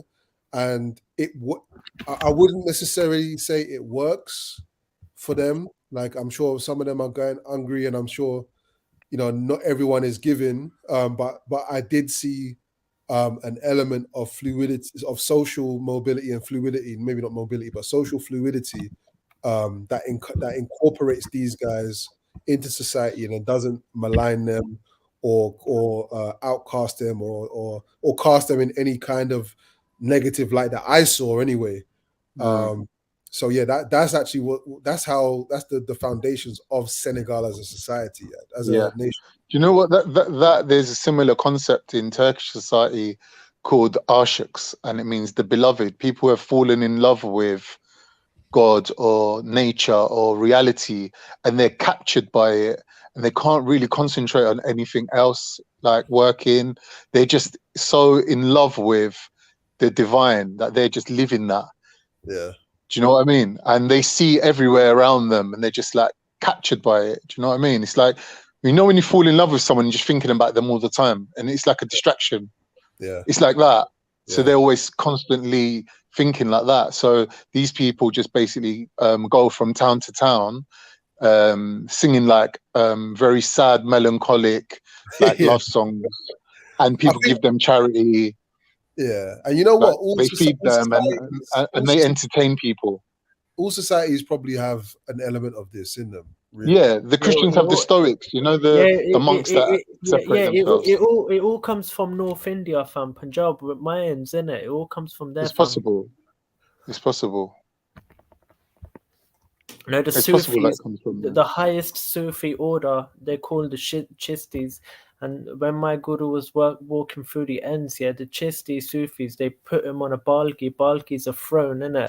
They said you're the teacher of teachers. You're the master of masters, man. So my guru, he's given the title of Raj Yoga Dakatadiyan Guru Ram Das, the king of yoga, fam, the spiritual master of the whole of India, was given to my guru. You mentioned how how we can't live in the world, and you're unsure. I would disagree. I would say that the spiritual masters, they were the ones who achieved the most. They were the ones who were able to laugh at themselves. They were the ones who everyone wanted to be around. They were the ones who, you know what I'm saying? And especially in my tradition anyway, like the guru says that it's possible to be spiritual and to live in the world as well. And that's why when the the monks asked the guru, tell us what's happening in the world, because Guru went there, and Guru said that everyone's suffering and the people that can help them are sitting here in the mountains. You know what I'm saying? So Guru, he came to basically fix that. He basically come to say, yeah, man. Do you believe that you can shut off your biological need for food? Yeah, definitely. Sorry, guys, I'm back. Quick interruption. People are in the back, Jeds. People in the back. My bad. Carry on. Big up, man. Yeah, of course. So the thing is, like, in difficult situations, one must. Sorry. Let me just rephrase that question in case you. Do you believe you can completely shut your your biological desire and need for food off? No, I think that it serves a purpose, and we should definitely it serves a purpose. But the difference is we no longer the spiritually wise people, they no longer identify with the desires. They don't no longer identify with that. They see it's there, but they don't identify with that anymore. I've got a question for you. No, Shifa, wait like a couple minutes, yeah? A couple minutes. Yeah, a couple seconds, fam. So because but these people, these spiritually wise, they change they change the situation if it must be changed, but they don't put their joy in that change. Rather, they put their joy in the present moment, and the deeds will be solved. Then the deeds will be solved, and if the deeds or they may not be solved, the situations may stay the same, but our response is different to it, and that's what Guru wanted us to do. Guru wanted us to be carefree, basically. But what? Yeah, you see this thing of the ego, right? When I speak of the ego, I don't speak necessarily only about again, like we were speaking about karma, about the conventional understanding of ego. When I did a module years ago on philosophy, I had to study this dickhead John Locke, and his position on what do you call it? On the self, innit? On the self, it was about the self, and my man came up with this breakdown of the self into two parts, which was the brain and the animal. Yeah. And I looked at this thing, and maybe one day in the future, maybe today or whatever, we can get the diagram up and kind of break it down and have an analysis of it and give opinions or whatever. But yeah, it was a breakdown, and it was two parts, animal and the brain. And so the situation was that there was a drunk guy in a bar, and so a guy, he got really drunk, and he did such and such, maybe smashed a glass over someone's head or whatever. And then he goes to court, and then he says that I'm not guilty because the person that smashed the glass over the guy's head was not me. Yeah. And he said that so essentially the debate is around whether the flow of control is either from the brain to the animal or the animal to the brain, be it as in the animal is controlling how the brain computes and acts upon stimulus from the environment. I changed up that dynamic, and I added a third element of the self onto it, and I said that there's a watcher, there's an observer. That yes, we're not accounting for this observer. The super ego, a higher self. Yeah. The observer that is is not passive or active. Is just There's a dua, karta purak, a dua of everything, walking everyone's walk, talking everyone's talk. So yeah, so when I say the ego, and when I'm questioning UH about the ego, I'm even speaking about the animal, right? So the one that where you can, because you can kill yourself in it. You can stop yourself from eating, and you'll get to a point where you don't have the capacity to even eat anymore, right? So you can kill yourself. That's right. You can think yourself, you can think yourself to death, right? Yeah, so of course. My initial question about the ego to you, as in, can you? I forgot the question now, but it's really about You're basically saying, can you let go of your ego but still live in the world? No. I said, can you? No, I said, are you able to let? Do you think it's possible? Let go of the pain and let go of the desires. And No. That's what I'm saying. You're thinking of ego in the terms of that popular or the Sikhi understanding, and I'm saying I'm talking about it from even on a biological level, because for me the ego is biological fuel, is biofuel, right? Without the ego, you don't eat. Yeah, I see what you're saying now. Like back in the days, we would be, our animal instinct where a tiger might come and bite us, eat us. That's why loud noises and stuff, we're always like jumpy. Like, what's that loud noise? Is it like a tiger or something?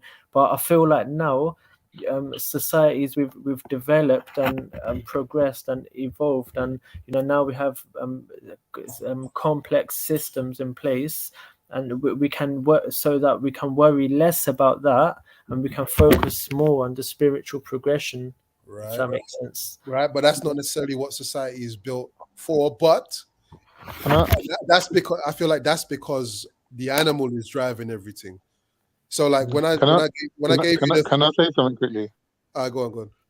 I think that there's a difference between transcending your ego and not identifying with your ego.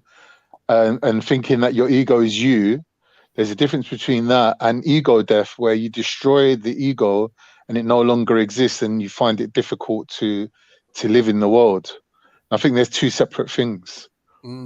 Yeah, I think it's possible to still have your ego as a sort of mechanism for interaction with everything, and I think it does serve a purpose. And I think getting rid of it is a massive step that it's not really necessary to go that far. Schiffer now, man. Don't do that. No. The only reason I said that to Schiffer is just because I wanted to stay on this little thread. But like one more minute, Schiff. That was the only reason. I wasn't moving you off of your thread, by the way. Now you were gonna say Islam, that's why. No, I really wasn't. You just second guessed me. So I apologize. Go ahead. Yeah, I don't understand this conversation to the degree where, the way the man speaks as if nothing matters. Why are you doing anything? Why aren't you exactly? Why aren't you just in the cupboard, Shifa? How is a person without an ego ever going to achieve anything in this world? Well, when you say ego, I don't think necessarily ego even exists. I think these are words we believe exist because someone told us it exists. When you say I, you identify as I, that's your ego. You're not going to get it unless you let me finish. Listen, I'm saying to you, these are things we think exist. They're constructs that someone else told us exist. And now we just live by them. It's our best way of explaining something. But let me finish. Then you explain, innit? Like, we can't both explain at the same time, all right? So calm down. Please. Yeah, calm down, innit? Calm down. Yeah.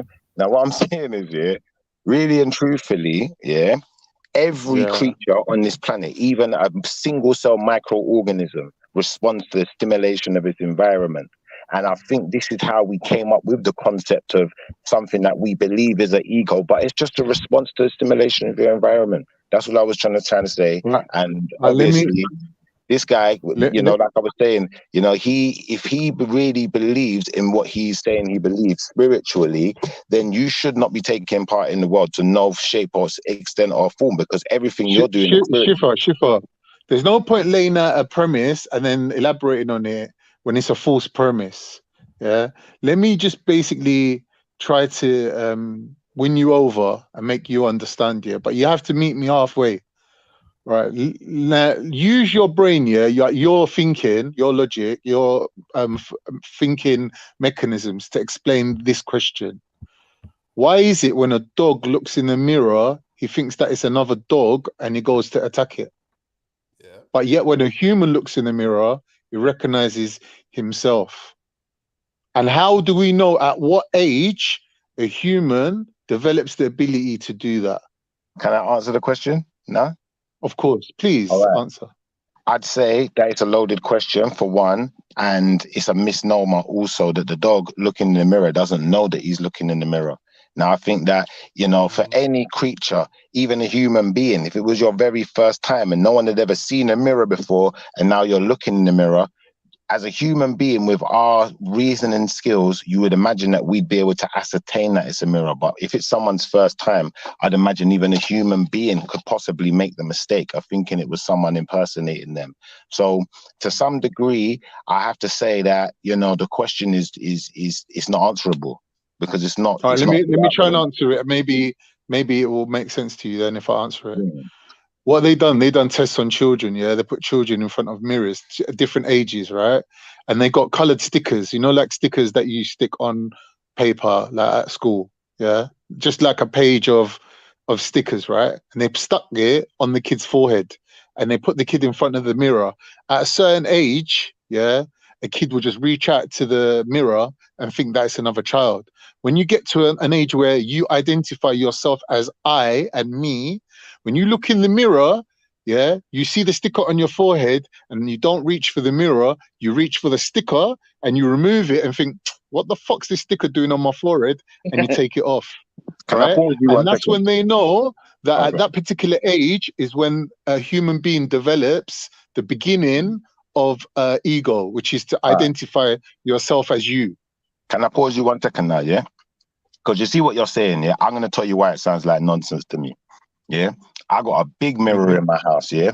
And a lot of the time when I'm getting dressed, especially if I got my son, we right in front of this big mirror. And it seems to me that he is known from at least a second or third time of looking at this thing that it's a mirror, that he can see himself. He can see me waving at him in the mirror. Now, I don't need him to have a conversation with me to say that. I just need him to acknowledge me waving at him in the mirror. Now, you're saying to me that these children at, you know, an age before they probably not even talking have confirmed to someone that they don't know what a mirror is, but yet they're looking in it. It doesn't make no sense, bro. It don't make no sense to you. I disagree. I think if he's you're gonna disagree. You're gonna cousin. If when he's about 2 years old, yeah, if you tried that same thing, then he probably wouldn't know who it was. Pardon me? My son isn't even 2. He's not even 1, and he knows what the mirror is. Oh. Sorry, how does he? What are we doing? Your son don't even know who you are. Hello. Yeah, he does. I just want to say that I put a little link in the back for you guys around that subject you're speaking on about human recognizing its own image and stuff. And I found a little something. Yeah. I don't know if that might help. Go on, what did you find, Lady D? Whoa. It's a bit, well, it does say here. Yeah, read it out. Or shall I read it? Well, I'm going to read it now. Fam, all I'm going to say is follow the guru, man. That's all I'm going to say, cuz. Now you got to follow the guru. That's what you got to do. I've experienced it, innit? Man's felt bliss. Exactly. So keep following the guru. Thank you. That's what you've got to do, my brother. I don't want to lower the tone, but was this before? Nah, I'm not even gonna say it. Forget it. I'm just saying he's got to follow his guru, innit? That's his thing, innit? So that's fair, innit? You can't say to a Muslim that he's got to follow the guru, or to a Christian, or to anyone who's outside of that faith that they have to follow the guru. They don't have to, but you do. I think they do, fam, because the definition of a guru is misunderstood, right? What is the definition? Huh? Oh boy. What's the definition? Guru is the transformation of the mind. Yeah, guru is the transformation of the mind, and so I'm saying without the transformation of the mind, no one can reach that eternal bliss that they came to feel. So you're transforming your mind for eternal bliss, yeah? In this life, yeah. Thank you. In this life. What about the next life? No, of course, in the next life as well. When a person dies upon, when a man dies upon bliss or happiness, that happiness, that bliss will what's that? Is it called the Fibonacci? Like, if it will spiral, in it will spiral, go bigger and bigger and bigger and bigger. But when a person dies upon rage and dies upon desire for life, then that will spiral in a negative way, and that's hell. You know, so H, do you understand logic and reason? Do you understand what I mean? Behave yourself, All right, look, no, I'm being serious. If what you're saying is true, and we take the statement in isolation that you can only attain enlightenment through the guru, then how did the guru attain enlightenment? He said I had a guru. He says I Listen have to a the guru. question. Oh, H, listen to the question. Ask him again and answer it, please.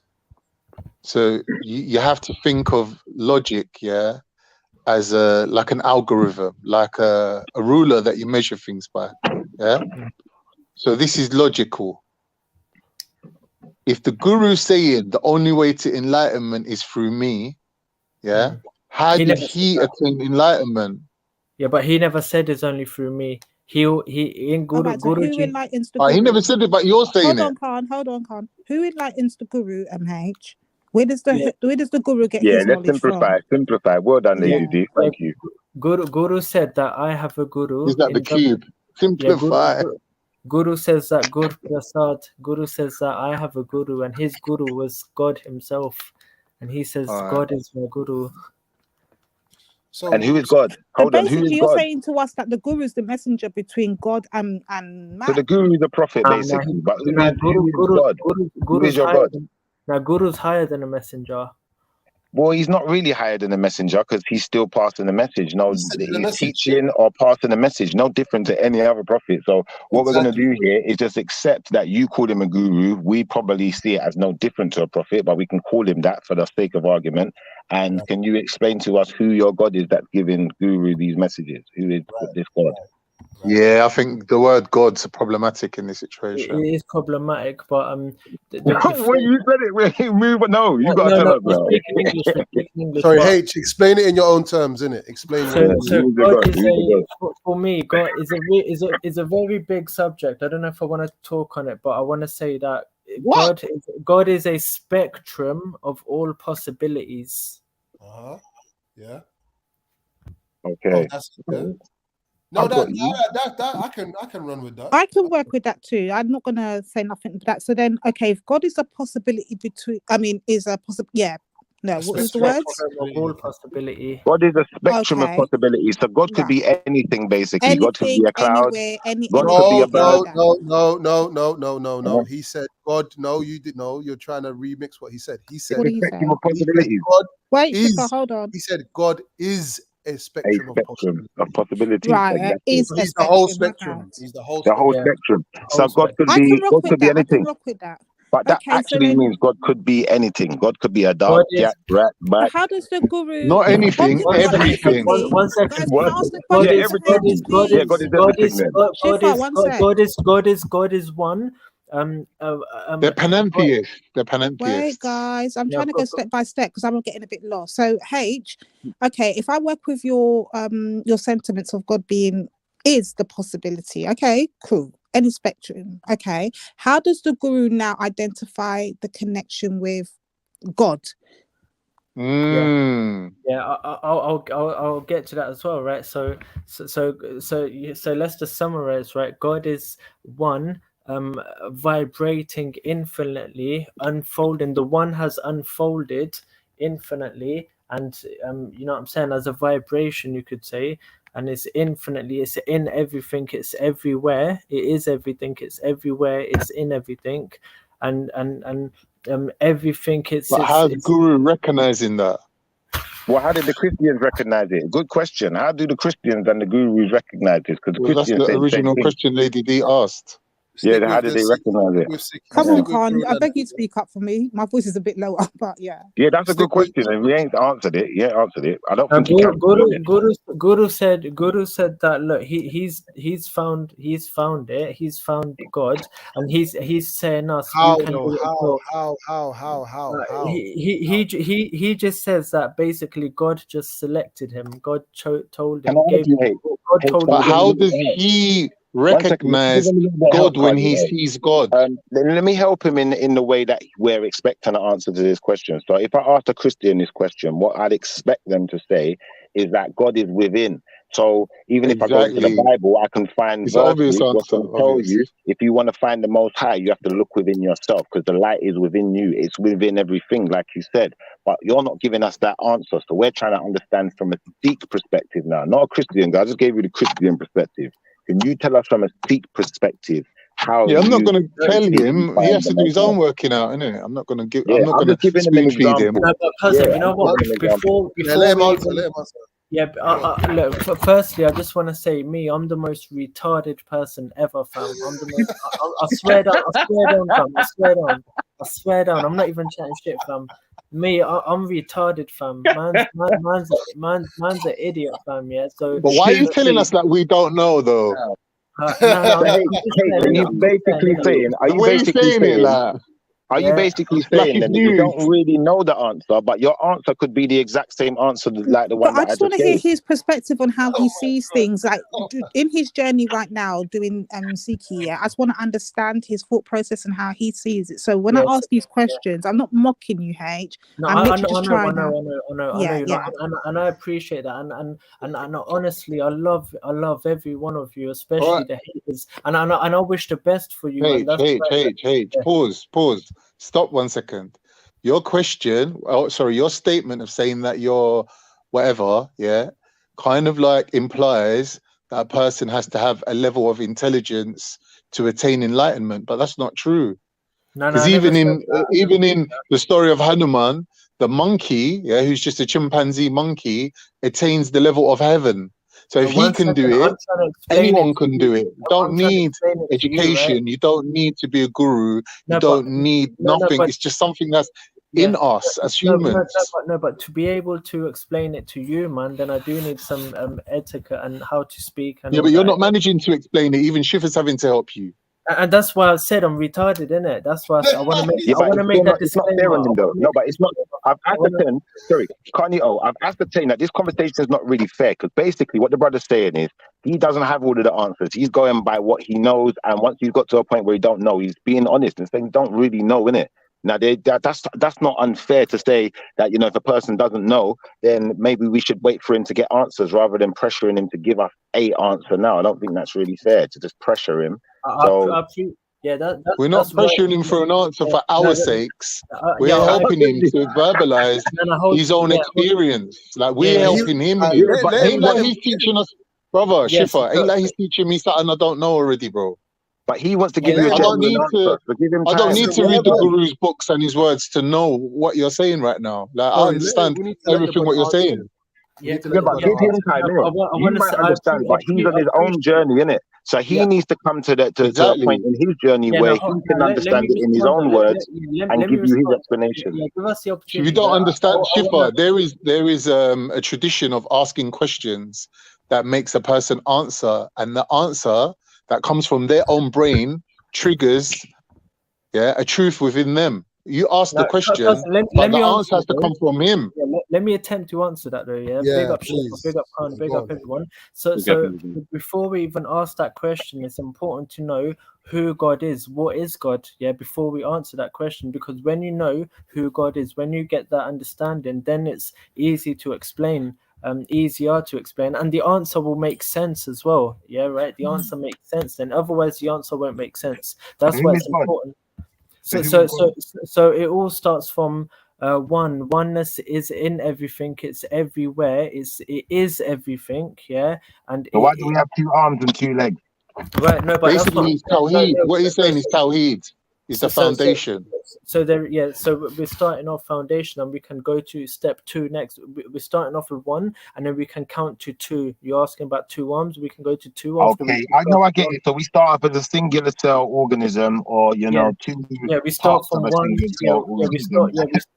We start from 1, then 2, then 3, like that. So 1 is that the 1 is everything. It's in everything, and it exists in different shapes, different colors, different shapes, different frequencies, different vibrations. You feel me? So it's like, to give an analogy to make that sink in, it's like drops of water in an ocean. There is one ocean, and there are there are many drops of water, and we are like drops of that water. We are drops of the ocean. Or another analogy is fingers of fingers But of wait the a second, same. slow down, because now we're defeating your purpose. Because every drop of water in the ocean has a purpose to some extent, isn't it? You know, it's to fill an ocean. It's there to fill the ocean. That's all it's there for, though. It's just No, there we'll talk. No, but because we can talk about purpose, but we can only talk about purpose. We We're can not only even go. there yet, man. We can only count. We can only count. We can only count from 1, 2, 3, 4, 5, 6, like that. We can't go Yeah, 6. carry on, H. Sorry. Yes. So, or another. It's like fingers of the same hand. The fingers make up the hand. You make up. Same way you make up God, and or rays of the same sun. Rays of the sun. We are like rays of the same sun. So you are a ray of God, fam. You are a ray of God, and that's what is God trying to do? If it's not us trying to do it, what is God trying to do with the help of all of us being God? Sorry, one second, Shifa. I think you're leaping. So you're leaping ahead into I am. You're right. Certain conceptions of what is said, what we are said. Sorry, the relationship that we are said to have with the Creator. That's right. Yeah, that's right. And I'm saying, obviously, Yeah, can we slow down a bit? I'm still trying to follow this I'm going by what he said. If we're all parts of this Creator, yeah, the Creator must have some purpose in it for him to tell you. One second. Let me finish. For him to tell H, yeah, or to tell the gurus to do specific instructions, there must be a purpose for those instructions. He never said that though, but he didn't say that. He didn't say that may be true, but we don't even know that yet because he hasn't said that the guru said that he was instructed by God to do anything. Well, he did actually. He said he didn't. He said the connection. I asked for the connection, not the instructions. Yeah, but if the guru's getting a connection to something that he's not. I said that. One second, H. 1 second. He's having a meltdown. I never asked him like, does the guru receive instructions? No, I know you didn't ask. Hold on. I just asked him how does he identify the connection? It's considering. Yeah, but he said that the guru is receiving instructions, isn't it? I'm going by what he said, not by your question, just by what he said. He said the guru is receiving the teachings, yeah, from God. Yeah. Now teachings are instructions. Fact. No. What we're talking about is I'm gonna retract my statement for now. I'm gonna let you figure it out. No, but let me say one thing. We're talking, yeah. The subtle, if I say one word different, yeah, a subtle word can have a big meaning. It can change the whole meaning. So we got to be careful, fam. But let me say one thing though, yeah, is that like I said, the one God is a spectrum of all possibilities. So you're asking why did he do this? Why did he do that? I'm saying that the play of God, or one of the things that God does, is it deludes a part of itself, and then there's the delusion. Yeah, it deludes a part of itself. What and creates then, creates purpose by having no purpose. Sorry, say that again. No. Sorry, I missed that. Sorry, Shifa, say that again. Sorry. I said he creates purpose by having no purpose. This makes hold tight. I said that God is a spectrum of all possibilities, and one of the abilities that God has is for it to delude a part of itself, and then to bring it back to, because it's a play of God, isn't it? And then it will bring it back to a realized, awakened state, and that ability for it to do that, for it to be able to delude itself, and then to a realized, awakened state, is called guru. and the process of that is a blessing, isn't it? But so coming back to that Well, God when thing, someone's deluded, though, when you say he's deluding himself, your God is deluding himself. It says to me, your God doesn't have any purpose. That's what it right? says. So, So he's okay, delusional. so let All me right, Shifa, let's not go too far left. Let's not go too far What, left. you said it. What? Where did you go left? let me come back to that one thing, because I don't Can I? because for you to say that, oh, he doesn't have a purpose, you've created two, you've created me, you've created the God, you've created two. Let's come back to one again, because it hasn't sunk in. I said that the one is everything, it's in everything, it's in everything absolutely. Yeah, but it has no equally. purpose. No, Yeah, but one Shiva, second. you can't say that, because I kind of understand what he's saying. When he's saying like God is in everything, and I can relate on that part. I just want to know, how do we identify the connection? Yeah, Like, and how do we know? I'm gonna explain that, right? So basically that so this one, which takes the form of Hitler and it also takes the form of a saint, they have different purposes. It doesn't mean that, you know what I'm saying? So this one basically it's not more in animals and lesser in plants. It's not greater in men and lesser in females. It's in everything absolutely equally. And one is a guru introduces a new formula, which is 1 + 1 = 1. If I have 1 drop of water and I add it to another drop of water, have I created 2 drops of water, or have I created 1 bigger drop? So 1 bigger drop. So it's like, What if I had crumbs instead of water? yes.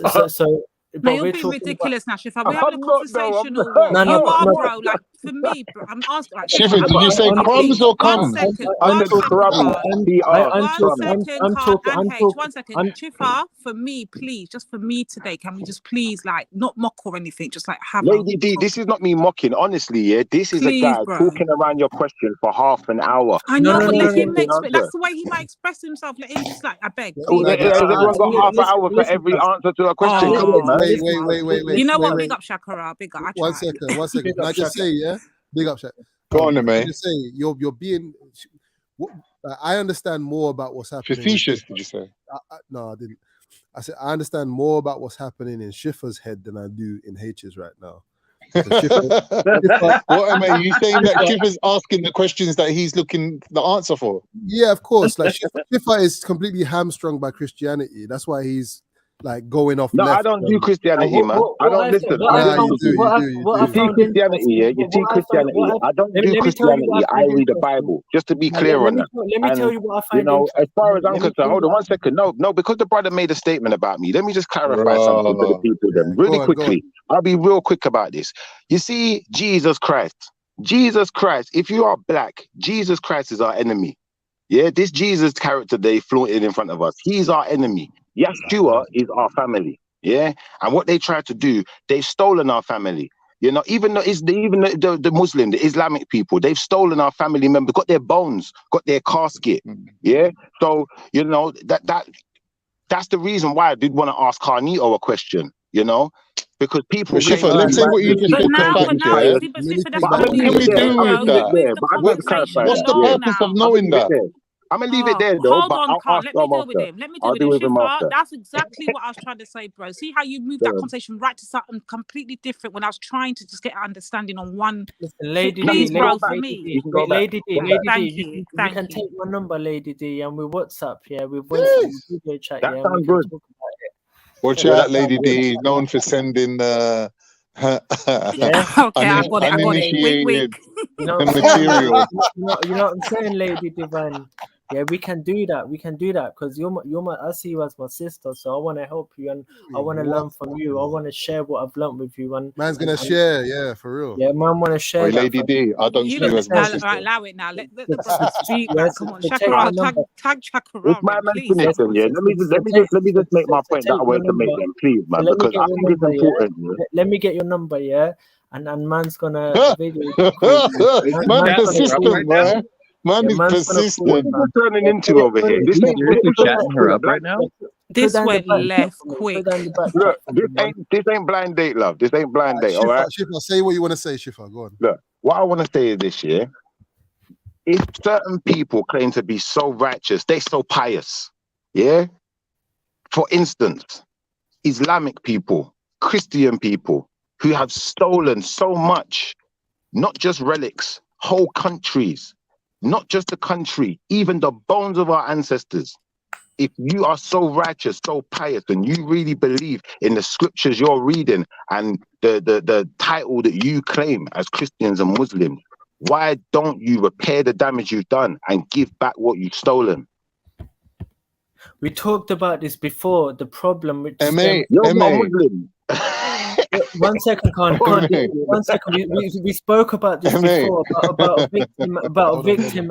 I'm bringing it back to the bike now. I'm bringing it back to the bike. Oh, is it? We talked about this victim oppressor mentality, which stems from duality, and I said the solution is to take yourself out of the equation. But that's the first. Brother, you're a Sikh, right? You're a Sikh. We need to start with the first step, fam. You know what I'm saying? So, like I said, yeah, there's a oneness. There are no two things. There is only oneness. There are no two things. Yeah, there is only oneness, and it has different shapes and it manifests in different forms. Yeah, it takes countless forms. And the reason why we don't feel it, the reason why we don't feel the bliss of the one, the reason why we don't feel God, even though you may understand what I'm saying, is because there's a disease within us called ego, called duality, and guru's the cure for that. Yeah, so that's one. Okay. So that's why they're not giving us our things back, because of their ego. So really and truthfully, then that therefore makes all of those people, that makes all of those people the enemy of black people. No, ego manifests itself in five ways. It may be ego, but either way, whatever it is that's making them do it, it makes them our enemy, direct enemy. Because you're willing to be wrong and strong, and willing to hold, precious artifacts, bones of ancestors, family members, Yeah, but fam. Yeah, but why is this a shock to you, Shipper? Why is it news, though? But why do we all act like we're all friend when we really ain't friends? Shiffer, I said that the reason you why know I'm not hearing H out, for real. You lot are violating. Go on, Shiffer, the reason why you don't feel the bliss of God right now, euphoria, the reason why you don't feel the happiness of having diamonds and having mansions and having treasures, is because of this disease called duality and ego and guru. Brother, I'm not interested in your diamonds and your treasures. Brother, please, miss me, innit? Miss me. I'm not interested in your diamonds, your precious metals, and your treasures. I'm interested in righteousness, and I'm interested in justice. Yeah, but even for you to say the word I, you're creating a duality. You're separating yourself from reality. Sorry, brother. By saying I, you're separating yourself. Lady D, why are you telling so Kanye how can you, Shiffer? You're saying I'm not interested. I. What's going on here? Let Shiffer and what in the Turkish mafia is going on here? Let me say something. You can't say nothing. Shut up. No, I'm talking. Move. Shiffer, translate something for me. Shiffer, you talk after me. Your favorite word is I, yeah? I see an I. Rastafari. So you interrupted to say that. Translate that for me. Yourself. Thank you. Translate that for me. Thank you, Translate brother. that for me. You. I don't want to. I'm going to continue what I was saying now, but you can tell me after. Listen to what I'm saying. How the guru sees God in everything. This is the answer. I see an I. That means in you, I see me. When I look at you, I see me in you. Do you understand? I talk Khan well, Okay, so that's a good reason for you to steal our things. You didn't teach Khan that, and Khan heard me. Khan heard me. No, I don't teach him. Khan ain't getting no credit up in the bumper clock. Listen, Khan heard me the other day school UH on I and I, yeah, and I tried to show you that's how the Rastas use it, right? And now Khan's using our thing, and you're giving honestly, him credit. on my mother's life, Lady D, on my mother's life, I didn't hear that. But for a woman to reach that level of understanding, you deserve the utmost respect. Come on, what's going on here? Order. What in the Turkish mafia is going on here? Order. Yo. No one wants me to talk to things. Hey, man. Wait. One at a time now, please. Because I weren't finished though. We weren't finished. Shiffer's on some evangelizing thing, man. Allow it, Shiffer. Con. For today. Just remember, H. This one, Schiffer's gonna like 7 this times one. H hasn't been able to finish as well. One. So Schiffer, you keep interrupting H every time he speaks as well, bro.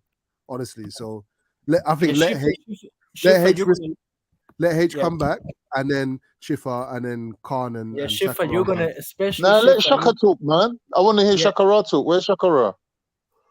I know what he's going to say. He's going to say Shift is giving the Abrahamics a bad name right now. First of all, giving praises to the ancestors. You know what I'm saying? Ashe. I mean, secondly, no, I'm just listening. I don't have nothing to say at the moment. Yeah, I want to chat to Shaka too. But we understand what H is saying. So go All on, right, H. so yeah, H, finish off what you wanted to say. So that's one. The second thing, yeah, is Ankar. Yeah, so Ankar. So basically, let's just let's say it like this. Yeah, the one that we just spoke about is unique. It's undying. It's unborn. It's without entrapments. It's without caste. It's unreachable. It's too big. It's unfathomable. It's incomprehensible. It's without form, without feature. That's the important thing. It's without form. It's without feature. And Guru says, searching and searching, he found it everywhere and in everything. Yeah. So the one is near. Don't think of it as far away. Yeah. The one permeates everything. It permeates all. It pervades all. There is only oneness. There are no two things. And the enlightened mind needs to merge with that. Let me say this. In monotheism, they believe that God is monotheism, one theism, belief in God. Yeah, one. This was a concept in India during Guru Nanak Dev Ji's time. And in monotheism, they've made God anthropomorphic. They've made God human-like, given God human-like characteristics. And they've said that God is outside of the universe and only manifests in, some Muslims believe attributes. Some believe that Allah can only, the one God can only manifest in certain Muslim kings and sheikhs, which the general the mass population have to submit to. And Christians believe that obviously they believe God is separate from the universe, but generally speaking, in Hinduism is pantheism. They say that everything is God, and so that they say the God is the universe, and that in pantheism, God cannot exist outside of the universe. God doesn't have its own independence. We're not asking you about God like that, man. We're not asking you. I didn't ask you about God. Please. Mine's not. Brother, no, sorry, no, you're going on forever, man. Stop now, man. Enough, brother. Like, what are we doing here? What in the Islamic Asian and everything that's not black prejudice are we doing here? Because it's like black people ask a question. Hold on. Black people ask a simple question. Black people ask a simple question, and you want to teach me about your religion, brother? Like, what's all this about? No, I wanted to be respectful. One sec, H, one sec, H. Shifa, to be fair, you walked in on a conversation, innit? So yeah, you no, may but have. Wait, brother, wait. I'm saying you have a specific question for H, but we didn't necessarily have that same question. So if you want to ask him that question directly now, go ahead, innit? And I'll answer it after. Go on, G. But I wanted to bring it back to Sikhi. Go on, what do you want to say, G? Let Shifa ask his question, innit? He asked it before, and maybe you didn't answer directly, innit? And that's what he's saying. But before you ask a question, Shifa, I beg you, come with the correct purpose. Don't just ask a question to befuddle someone. That's disingenuous.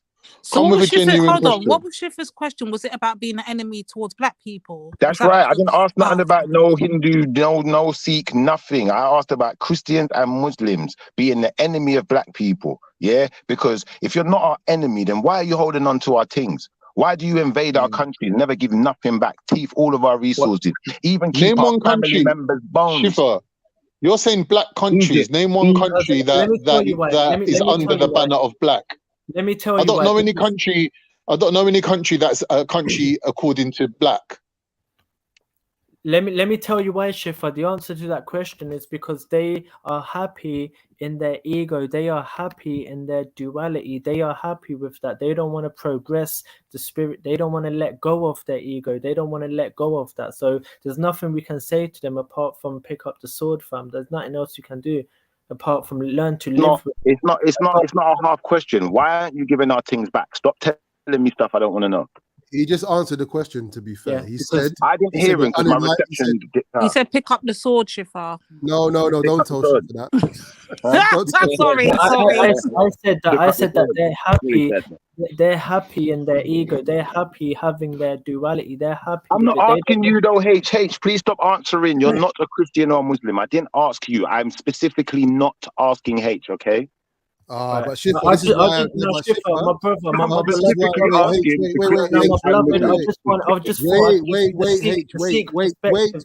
Wait, Shifa, this is why I said to you when you walked in, like in the back chat, you put that you had a question, right, about Islam. I said to you when you came in, like, don't derail the conversation. I didn't. He said he was finished. No, I know, but now you are. No, but I know, but now you are, because you're talking about Islam and Christianity, bro. Let me. You're assuming that we want to talk about what you're talking about, Shifa. You're assuming that.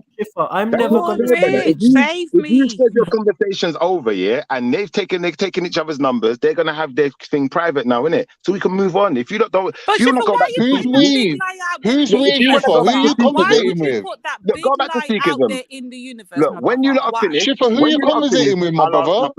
Listen, I understand. Who are you engaging in conversation? Look, you lot finish your conversation. I'm gonna finish your conversation, and then I'll ask my question. Yeah, Shifa, that's the right thing. Who are you gonna ask a question to?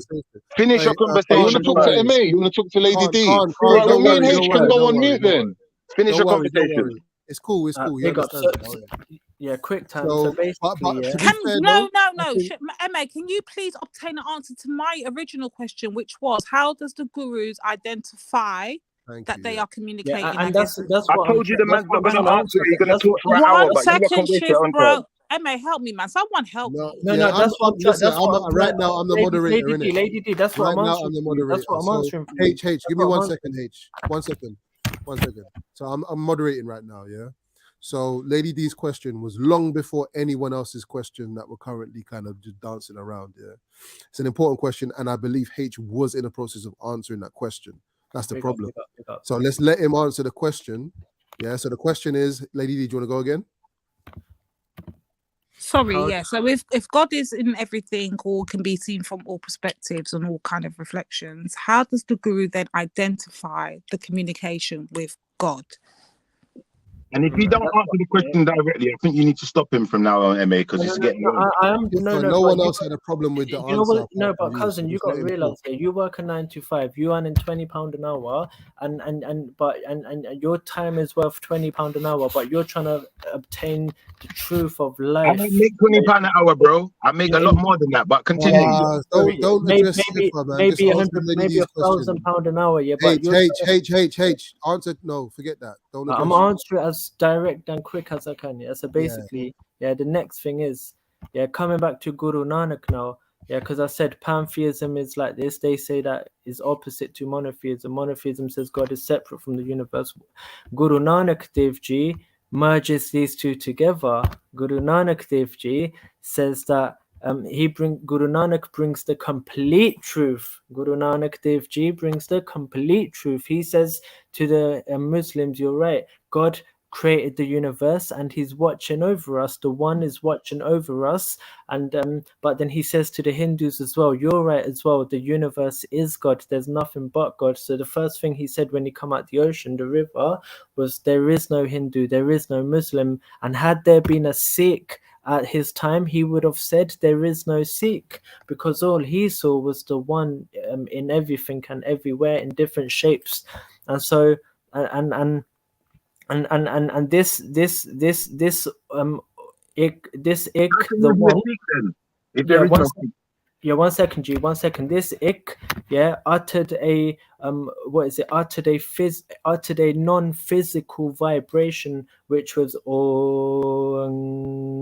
and that vibration became manifest into the universe. God, ik God, and the NASA says that when the Big Bang happened, it was a bang, and the sound was. You stop praying. 1 second, bro. 1 second. The sound was and so Guru says ik God, the one uttered a non-physical, eternal, ever expanding vibration. and that vibration became three things. It became proton, electron, neutron, Shiva, Vishnu, Brahma. These are the Hindu Trinity. This is the Hindu Trinity, the Indian Trinity, fam, yeah? And this is called Trimurti. Notice how it sounds like Trinity, and the symbol of Trimurti is a number 3, and that's where your Christians got it from. So when you're saying this, that, the other, no, we never just to clarify, yeah, in case you have any doubt, we never ever took nothing from you. In fact, we gave to you. Yeah, so moving on, fam. Yeah, you can ask the Muslim and Christians their perspective, but basically that's Trinity, innit? And through that, the whole universe came to about, and so Satanam, Sat, truth, permanence, and all that exists and doesn't exist is Nam, is the one's true name. So truth and permanence, and that I'm gonna stop you, H. I'm gonna stop you. Yeah, that's a good point. Not because even in the last few sentences there isn't anything to pick up from there, but I feel like the question is gonna have to be asked again at some point. No, he doesn't. Please don't do that to us again, MA. So don't do that. Don't do that. So can I just quickly say, hit the cash app, people. You see what's on the screen, but H, can you do me a favor, please? Are you trying to just make sure I've got the right understanding of that class you gave us, the teachings? Yeah. Are we saying then, or would it be easier for me to say that the gurus identify God in a mantra and a vibration? Yeah, so no, guru is that vibration. Guru is the resonance of the Remember, universe. the question was to identify One second. Guru is the primal vibration which created all of existence. Guru is that which is pervading and permeating in everything. Guru is a function of the one. The one has many functions. The one does many different things. The one, but that was sort of the next thing I wanted to say. Before that, I wanted to say a few more things, yeah, which were sorry. Just Give pause for 1 second. Sorry, H. Pause for 1 second. Yeah. So just to clarify, because you have to understand that what you're explaining, some of it sounds like nonsense to some people, and some of it sounds complex. Even if it makes sense, it's still complex, right? So you need to slow down. Yeah. Yeah. That's why I said. One sec. When Lady D's asking, yeah, how Guru came to know God, she's asking how Guru Nanak came to know God. The way you seem to be describing Guru now is if Guru is a moniker or well, you said it's a vibration, right? So the moniker, so the name Guru Nanak, the Guru part of Guru Nanak, the Nanak is the person, and the Guru is the state of the person within. Yeah, but you know there's more than one Guru, though, isn't it? No, but this is what I'm saying. The Guru. Well, this is why I'm confused, Shakara. This is what I'm saying. The Guru is a state. Would I be right in saying the Guru is a state of being? No, Nanak was in a state of being. Guru was the wisdom. Guru is the Guru is a wisdom. Guru is a guidance. Guru is a message. Guru is a word. Guru is. Hold on, is this the guy that said it wasn't a message before? Are we still talking to the same dude? I never said it's not a message. I never said it's not a message. Well, they said it wasn't. I said Nanak. I said Guru Nanak wasn't a messenger. Exactly. He was the message. He is the message. He's not a messenger. So how can you be the message and not be the messenger? How can the Guru I hope be you're the moderating. message? 1 second.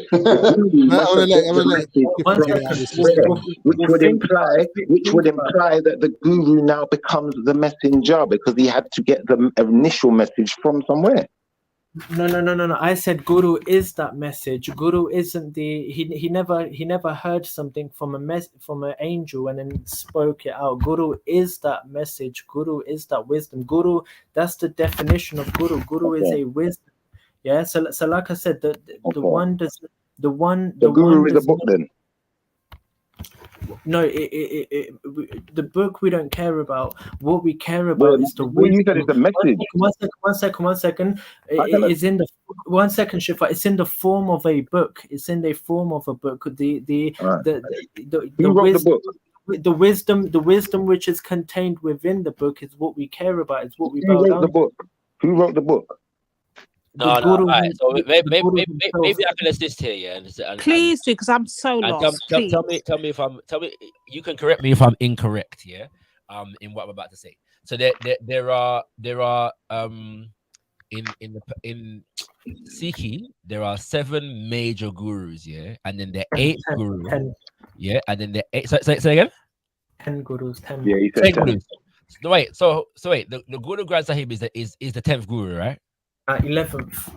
Okay, my math is wrong then. My calculations are incorrect. Well, you said 10 and now you've gone to 11. What are we doing? No. Listen. It's not. If you just listen, then you might understand, right? So he's corrected me, yeah. So there's 10 gurus. No, he said 10, and now he said Shiva, 11. fall back, bro. Please, I'm begging you. MA, what you do? What kind of moderating skills have you got here? Just listen for a second. No, it's a simple point. I did ask him to correct me if I was incorrect, right? And he corrected me. I'm not a Sikh, yeah. So I can be corrected by Sikhs, right? So the point, what I'm trying to explain is that there are 10 physical gurus, yeah, who were people, all right, who walked the earth and kind of things there. The last guru, yeah, collected the teachings of all the previous gurus, yeah, and encapsulated into a book. That book is considered to be a guru, yeah, right. So when he's saying that it's we don't care about the book, but blah blah blah blah, there is a literal book. You know, there are literal books that people consider to be guru, but it's not the book itself; it's the teachings within the book. If that makes sense. So you may not have understood that completely from what he says. I'm just breaking it down. And I want to apologize because I myself am conditioned, because when I speak English I say things that I was taught from BBC and from school, and so I actually just made a mistake. But in order to communicate with you, man, I have to speak in this way. I'm afraid, you know. Inanimate objects can become gurus. One second. Let me just confirm that inanimate objects can become gurus. The word is God. The word was with God. The word is God, fam. The only difference is we actually, you know, we treat it like a god, but you don't, fam. But anyway, you're moving on, fam. Yeah. Let me just, and I'm not. 1 minute, H. Before we move on, I've got a question for Lady D. Do you feel satisfied, Lady D? I haven't answered it. To be honest, I really don't. I'm still at the first hurdle. I told you he's not going to answer it, Lady D. I told you. No, I'm going to answering take it. half an hour. But you're not helping, man. Look, I'm like a prophet over here because everything I say comes true. Go on, take another answer. All right. Yes. So basically, wait. H, wait for a second. Khan, do you have a question? Sorry? I said, do you have a question? You understood Lady D's question, and I suppose you have an understanding of what the answer has been up to now, and it seems like the answer didn't. I think it's difficult for H to properly answer the question because he's going to have to concede that Lady D obviously understands the deepness of Sikhi without actually being a Sikh, and for a Sikh to kind of concede that, it's like saying you don't really have to read their books then, isn't it? If it's something you can just know, you don't have to follow their guru, do you? Because Lady D is asking the question, how can I recognize something if it's not already in me? Right. No. The simple answer is basically that the moment you the simple answer is that, you know, I often hear like YouTube videos. I see Christians talk about how they met God and how they saw the light and they were communicating with God, and instantly I know that's false. I know that wasn't God. I know that wasn't the experience that the Guru was talking about. How do you know? And the reason. How do you know? How do you ascertain that? If you said that God is a spectrum of all possibilities, how can anything not be God? How can it not be God? You said God's everything. Every blood clot thing, brother. Let me tell you. So the reason how I know is because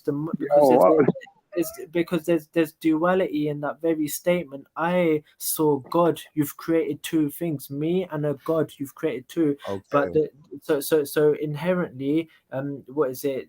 It can't have been the experience, because the experience makes you lose your duality, right? That makes sense. Yeah, but what if I said I was born? I was born. Does that mean I experienced birth in a conscious mind. No. So the difference would be the difference would be that yes, when I work in the office, I have to communicate, I have to talk to customers and suppliers and people like that. But I know, and I have to use terminology like me and you, us and them. I have to talk in duality. But if that person is a dude and the difference is 1 second, brothers. Stick a pin right there, H. Yeah, wait 1 second. No. Very quick. You're gonna No, take Lady me on a D, merry-go-round. please let me finish this. Let me finish Please, this. no, H. Please understand the question I'm asking you, because I hear you speaking a lot about duality, yeah? So can we say that God can be both good and both evil?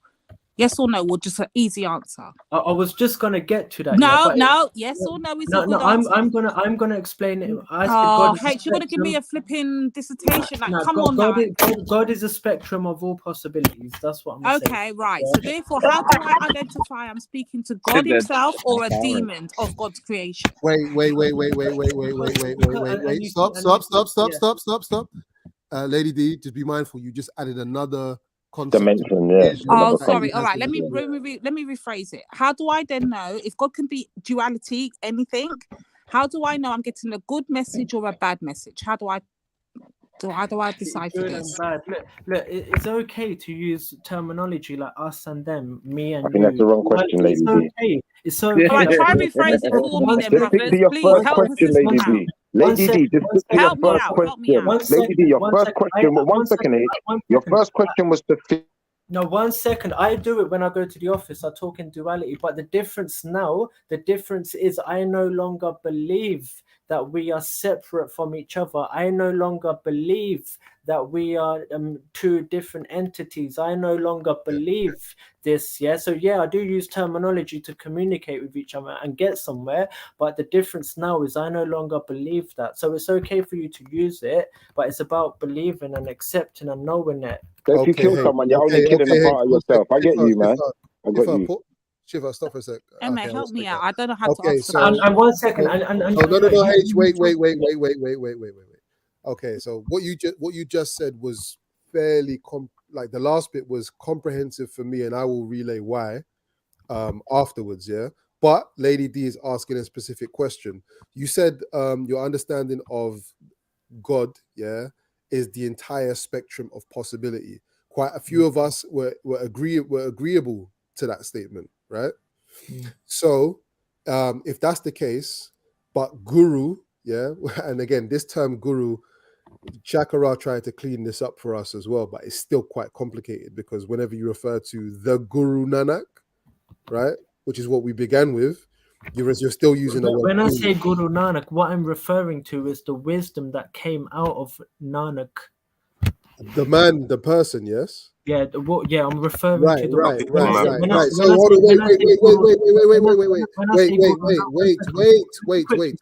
on, wait, stop. So the initial inquiry that came from both Lady D and also Khan, yeah, was about the ability to acquire or to attain or to be given, whichever way you want to look at it, the wisdom or the knowledge of the infinite possibility of God, right? To have that connection. This is where the inquiry began. And so all the questions you're now being asked are framed around that inquiry. Do you understand? So therefore, there we go. That's the line of my questioning. Yeah. So when Lady D is asking, yeah, because like if we were having a conversation about, let's say, Moses or Jesus or whoever, yeah, whether you believe they're real or not, yeah, you could ask the same, or a Muhammad, yeah, you could ask the same question and be asking because you believe that these individuals might have had prior knowledge or prior wisdom before having this encounter, or they spent however many years in the desert before having the spiritual encounter with the all.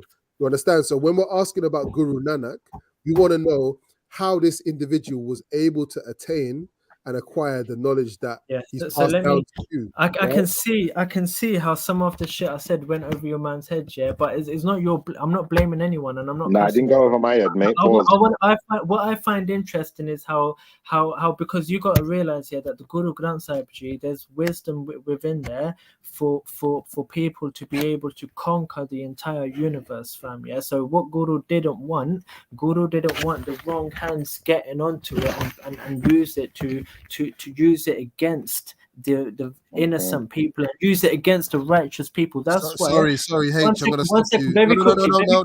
I'm the moderator right now, so just pause for a second, please. Yeah, we have let you speak a lot, bro. Right, and it's really appreciated. No, wait, stop. And it was really appreciated, and there's a lot of nuggets in there that actually we can unpack. But we're asking the man, Guru Nanak, if that's what he's known as, the man, you said that the man had a direct contact with the infinite possibility of all, and something was passed on to this man, basically, even if you didn't want to use the word messenger or whatever. We're saying, in fact, it was Khan's question originally, right? Do you remember your question, Khan? Don't blame all this shit on me now, fam. No. Your question, hey, mate, you're gonna stitch me up. I can see it coming, bro. Oh no, because your question was the right question at the beginning, right? How did they identify it? Your question. Brother, my question is always the right question. You can't. He's tap dancing. He's tap dancing around it because he doesn't want to accept the truth that his statement that he made is illogical. If you're saying that you can't attain enlightenment except for going through Guru, that's like saying before Guru, no human ever existed that attained enlightenment, and we know that's not true. You know what Guru is? No, but let me say one thing. For you to know what Guru is, you can't jump. Guru's not a person. 1 second, you can't start on 5 but skip 1, 2, 3, and 4. You have to start from 1. All right, 1 minute. Then 3, then 4. H, let me say something. That's why none of this is gonna make. See what you're doing now, you're doing the same thing when Christians say, "Oh, Jesus said before Abraham, I am." You're doing the same thing, exact same thing what Christians do. Jesus is claiming apparently to have existed from the beginning of time. That's what you're saying, that Guru, the teacher, is teaching of from time immemorial.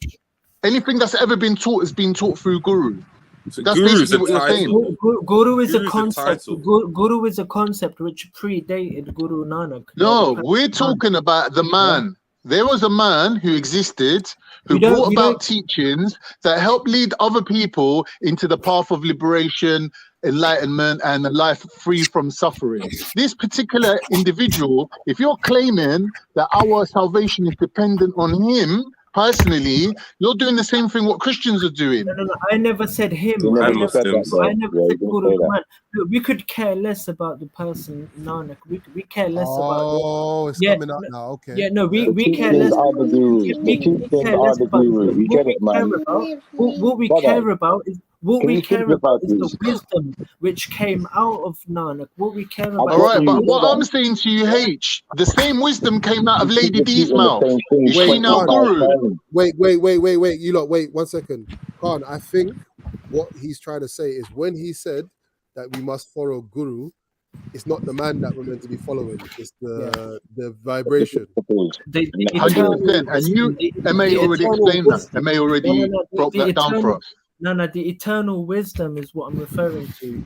The wisdom, the teaching, the guidance, whatever you want to call it. Guru is all right. Yeah, Guru is the wisdom of the universe. Brother, you can stop there. You've explained it, all right? So we now understand it's not a person, it's not a thing, it's all things encompassed, everything.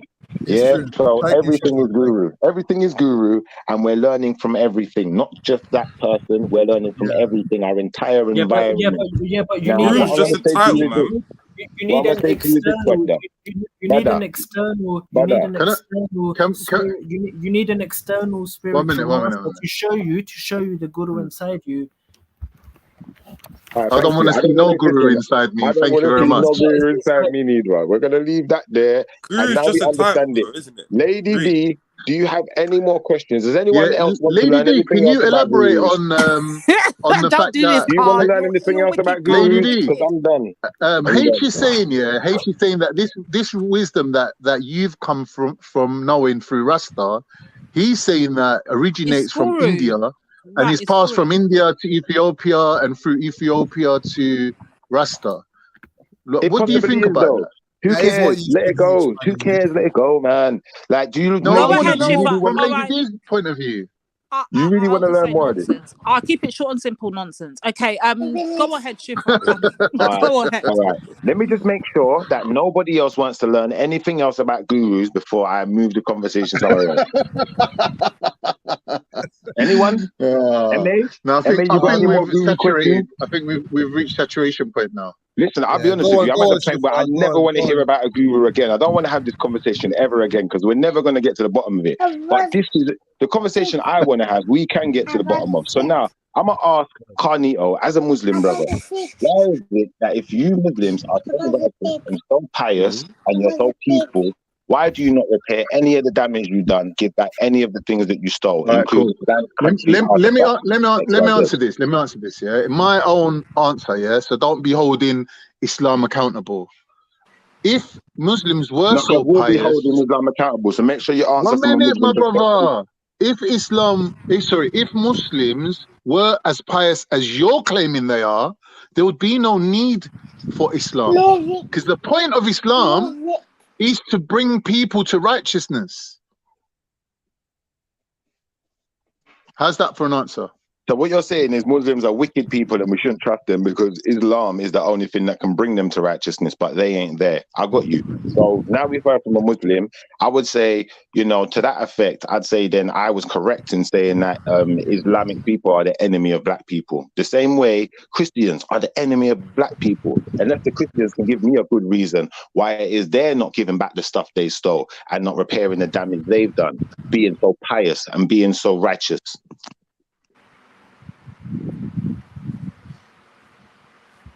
Sorry, who was that directed to? Well, it's not really directed at anyone. It's just a statement because I've been listening for the last week or so, yeah, and I've been listening to certain conversations, and it was the conscious eye-open, brother, that really enlightened me to say, do you know what? Like, is this real? Like, how this guy, you know, he's really upset with this Muslim, this whole ideology, and why is he so upset with it? Why is he so against it? Because it seems that Muslims feel like they're better than us. And it seems like Christians feel like they're better than us. And when I say us, I'm talking about black people or dark-skinned people or African or whatever title darker-skinned people with Afro hair choose to go by, regardless of whether that be outside Africa.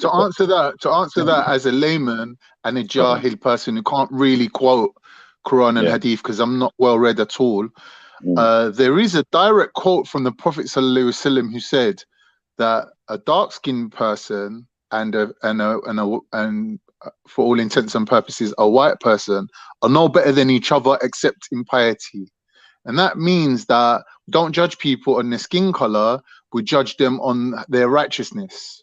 Exactly. So I'm judging you on your righteousness. Like I'm saying that's a teaching within Islam. So you can't then turn around and say, Muslims don't care about black people. That don't make sense. No, how can you then go against the tenets of the very book that you claim to live by? How can you then hold it? You Muslims, all of you. Yeah, because you're not giving back what you stole. If that's how the can case, you go against the tenets of your own master teacher? That don't make no sense, bro.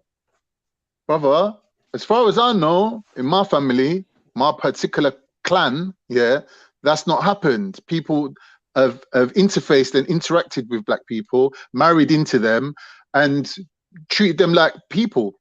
So they don't make no distinction. So for you to then ask me as a person from a family of mixed race people, why do you mix with these black people? And it's because we don't see them any different from us.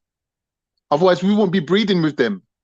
That is evidence within itself. But from your point of view, I don't know if that's good enough evidence for you to satisfy yourself. But from a position from a white nationalist or a Klansman, I don't think them man will be mixing with black people because they see them as lesser than, and they think that they will somehow be spoiling their gene pool.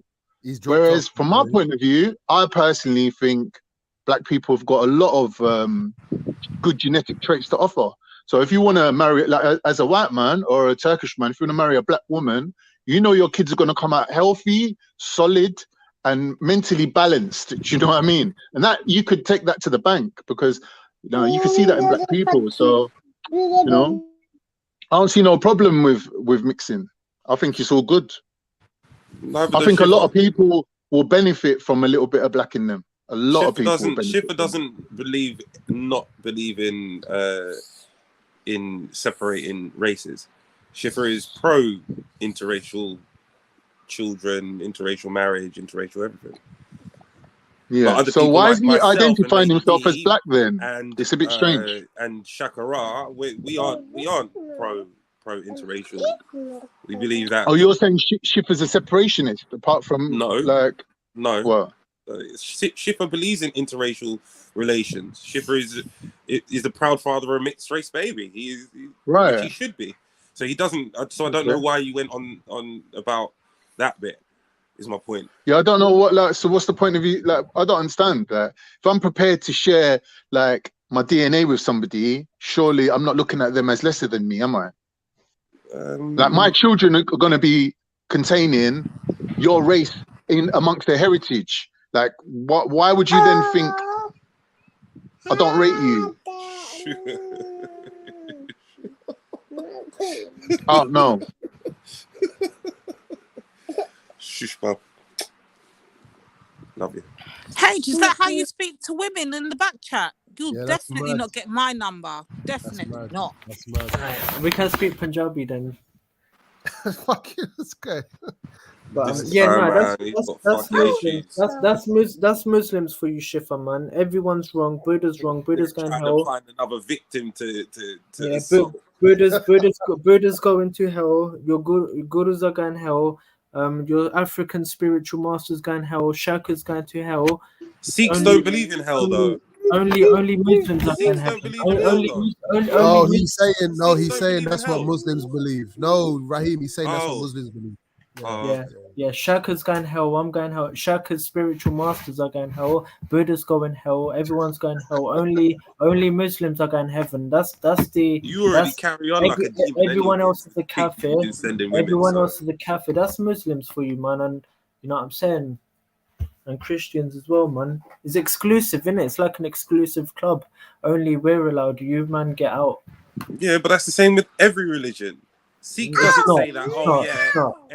Everyone is saved. They believe if you don't follow Sikhi, you don't follow the Guru. No, we don't. No, indeed, Bob. I'm Raheem. You aren't a part of the fold. So no, Raheem, we don't believe that. Tell me when the scripture it says that, and why have you got a Sikh name, but when you're a Muslim, that's what you're twisted. Raheem's not a Sikh name. Why have you got Sikh? Why have you got S1KH? I roll with my shank in it. Don't you see my shank in my picture? You're a snake, fam. You're a snake.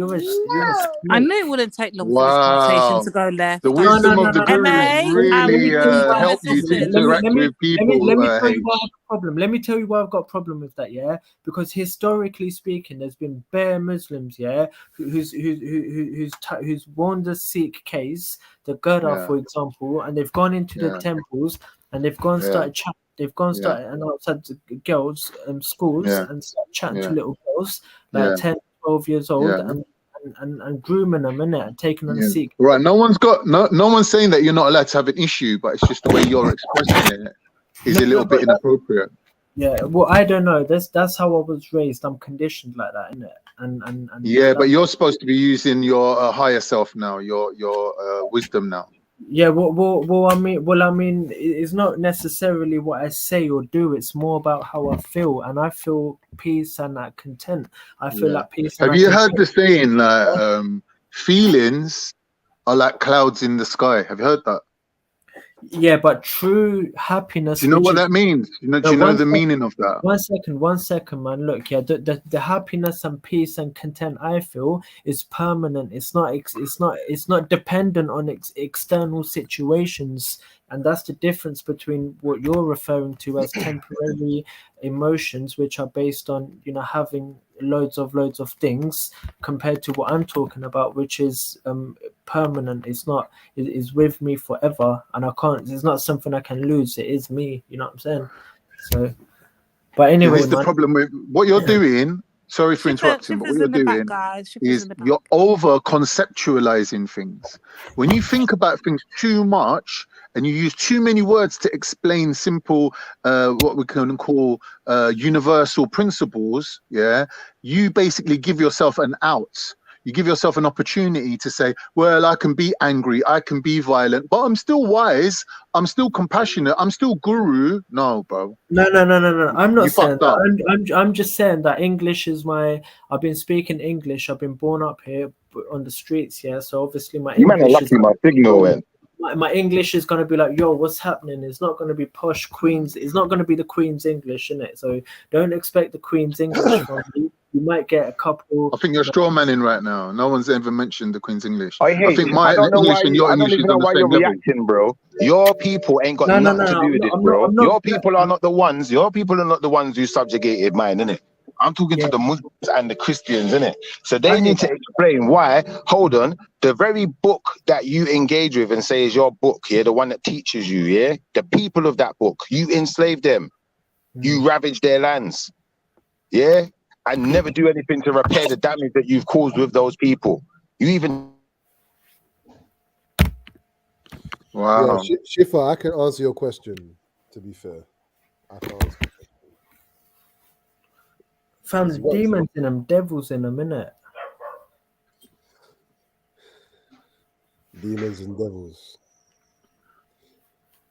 Yeah. How do we hold on. How do we identify demons and devils, H? Same way I asked you, how do we identify, you're speaking to God?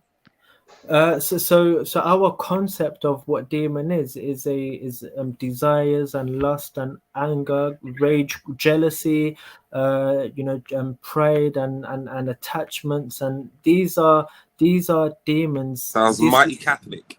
This is what this Guru gave new meanings to these words, and the meaning of demons, the way I see it, is that, so how can we identify jealousy? How can we identify anger? This is what you're asking me. How can we identify rage? How can we, what I'm trying to say is our understanding, of what these Have words. we gone back to learning Hindu again? I mean, Sikhi, sorry. No, I'm telling you, she asked me how can I recognize that these demons are in me, and I'm saying our understanding of what demons are need to change. Our terminology needs to change. Our definition needs to change. Yeah, I get you, but listen, as black people, this is why I get frustrated sometimes, because I think from everything I've heard over the last couple of weeks, and from even listening to people like Shakara, Robin Walker, XYZ, I've come to realize that certain people, yeah, they claim to be so pious, they claim to be so righteous, they'll put their religion over everyone else's, yeah, but don't realize the wickedness that is doing, yeah, and will never take responsibility for it. So how can we trust these people?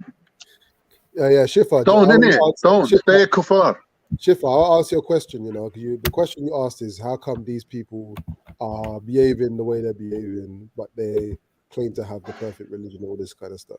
As far as I'm concerned, it's quite clear that this religion is insufficient in producing 100% and not even close to 100% of adherents that are what the religion is designed to produce.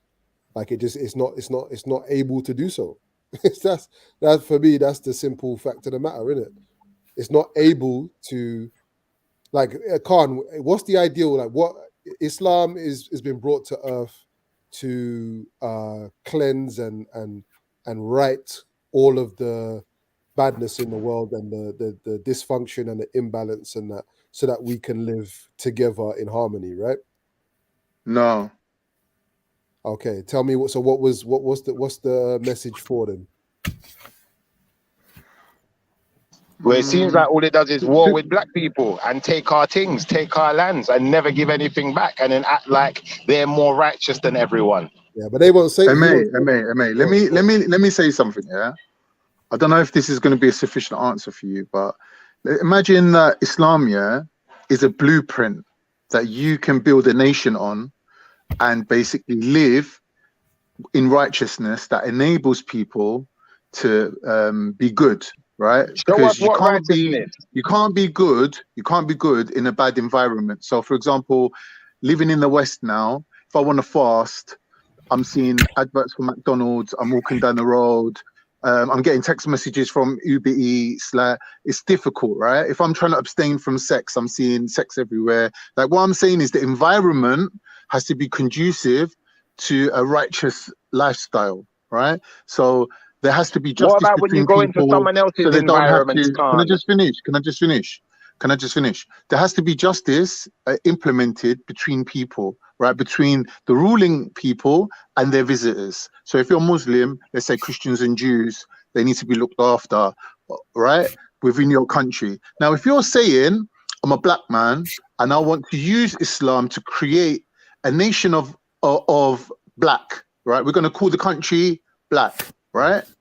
And the flag's going to be black. Let's just call it the and everyone in the country is going to be black. Let's just call it Africa. And Let's not call it black. Let's call it Africa. No, because there's different. You can't do that because there's 1 minute. Yeah, use your common sense. There's different color people living in Africa. Invaders. 1 minute, man. Let me finish my point. Let me finish my point. Let me finish my point. Listen, let me finish my point, brother. They are invaders. Oh no, wait. Shifa, stop, man. Don't do that, man. Yeah. Now, if you did that, if you created a state or an empire, yeah, for yourself, then you could turn around and say, oh, Islam didn't facilitate the needs of black people. But what you're doing is you're turning up at someone else's version of Islam, and you're trying to live as a guest or as a visitor or as a minority, and then you're claiming that, wait a minute, this isn't really facilitating us. No, take the blueprint, go and create your own state, yeah, live under your own leadership, and then when I come to visit you, yeah, how as a minority, how you treat me, then I can judge you, innit? I can say, oh, black people are nice to their guests. They're very hospitable, and they treat we're more than white people hospitable. There's equally, black Muslims, right? bro. Now, if you don't do There's that, actually black Muslims, Donut. What are you doing? Black Muslims live in where? Living where? Is there an empire of black? Black Muslims living in England, you don't know. Is there an empire of black? We're beyond Is there an empire of black? Listen, is there a country of black? Your question is irrelevant. I told you, let's stick to African. Yeah, let's stick to that for now. Yeah, you can't because there's all different. Brother, listen. You're using a word, brother. You're using a word that doesn't describe who you identify as. You're saying I'm black. You've been using the word black for the last 1 hour. You realize now you're gonna switch to African. You see me. This is what I'm here for. I'm here to start the war. Let me help you. 1 second, bro. 1 second. So you can be as scared as you want, but fear won't help you here. Yeah, no one ain't scared, fam. No fear will help you here. One second. Hold on, will help you here. And it's funny how you're talking. Everyone wants me to stop. Everyone wants to say, please don't help me. 1 second, bro. No, because everyone gets to talk, and when I'm talking, what you lot do is you I'm stop. trying to help you. What is wrong with you? I don't want help. I want you to stop. When he's Let me talking, talk. 1 second, Shifa. So calm. When he's talking, it would actually help if you listen to him first before trying to respond. Because what's happening, Khan, is you're missing. MA asked the question and I'm trying to answer him. Wait. No, but Shifa asked you a question. Yeah. What happened is you're not hearing what he's saying. Hence why you're missing. When did Shifa ask me a question? Sorry, when? Just before you interrupted, he was literally talking while you interrupted. It was me, not MA talking, you donut. I don't know. I think you're being biased. Guys, sorry, I'm being honest, Khan. Sorry, Lady D, give me 1 sec, please, sis. Okay, sorry, bro. No, it's fine. You did my work for me still. No, what it is it's all right for you to go back and forth, but the way you're going back and forth is a problem, innit? No one can hear what anyone is saying. Yeah, you keep talking over me. Shifa, he was talking and you came in. No, that's not actually true. I was talking and he started talking. No. Khan was talking and you came in. Okay, that's what. How can you be talking if I'm the one asking the questions? That don't make sense. I wasn't finished. How can you be talking? If I've not finished making my point, but you're talking, then you're talking to yourself, bro. I'll tell you what. I'll go on mute. When you're finished talking to yourself, let me know when I'm allowed to speak. All right? Yeah, go on mute, man. As I was saying, Khan was talking initially. Yeah. Then Shifa came in. So if you wanna go back and forth against each other, that's fine. But just do it in a way that we can fucking hear what you're saying, innit? All right, cool. Can I finish my answer to you now, MA? Yeah, go on. All right, cool. So what I'm going to draw on history, I'm going to draw on history to highlight why what I'm saying, MA, is true. Now, we can say that people are intrinsically racist, right? But maybe that's not 100% true, but for the sake of this argument, let's just hold that premise as if it's true, right? That people are intrinsically racist, right?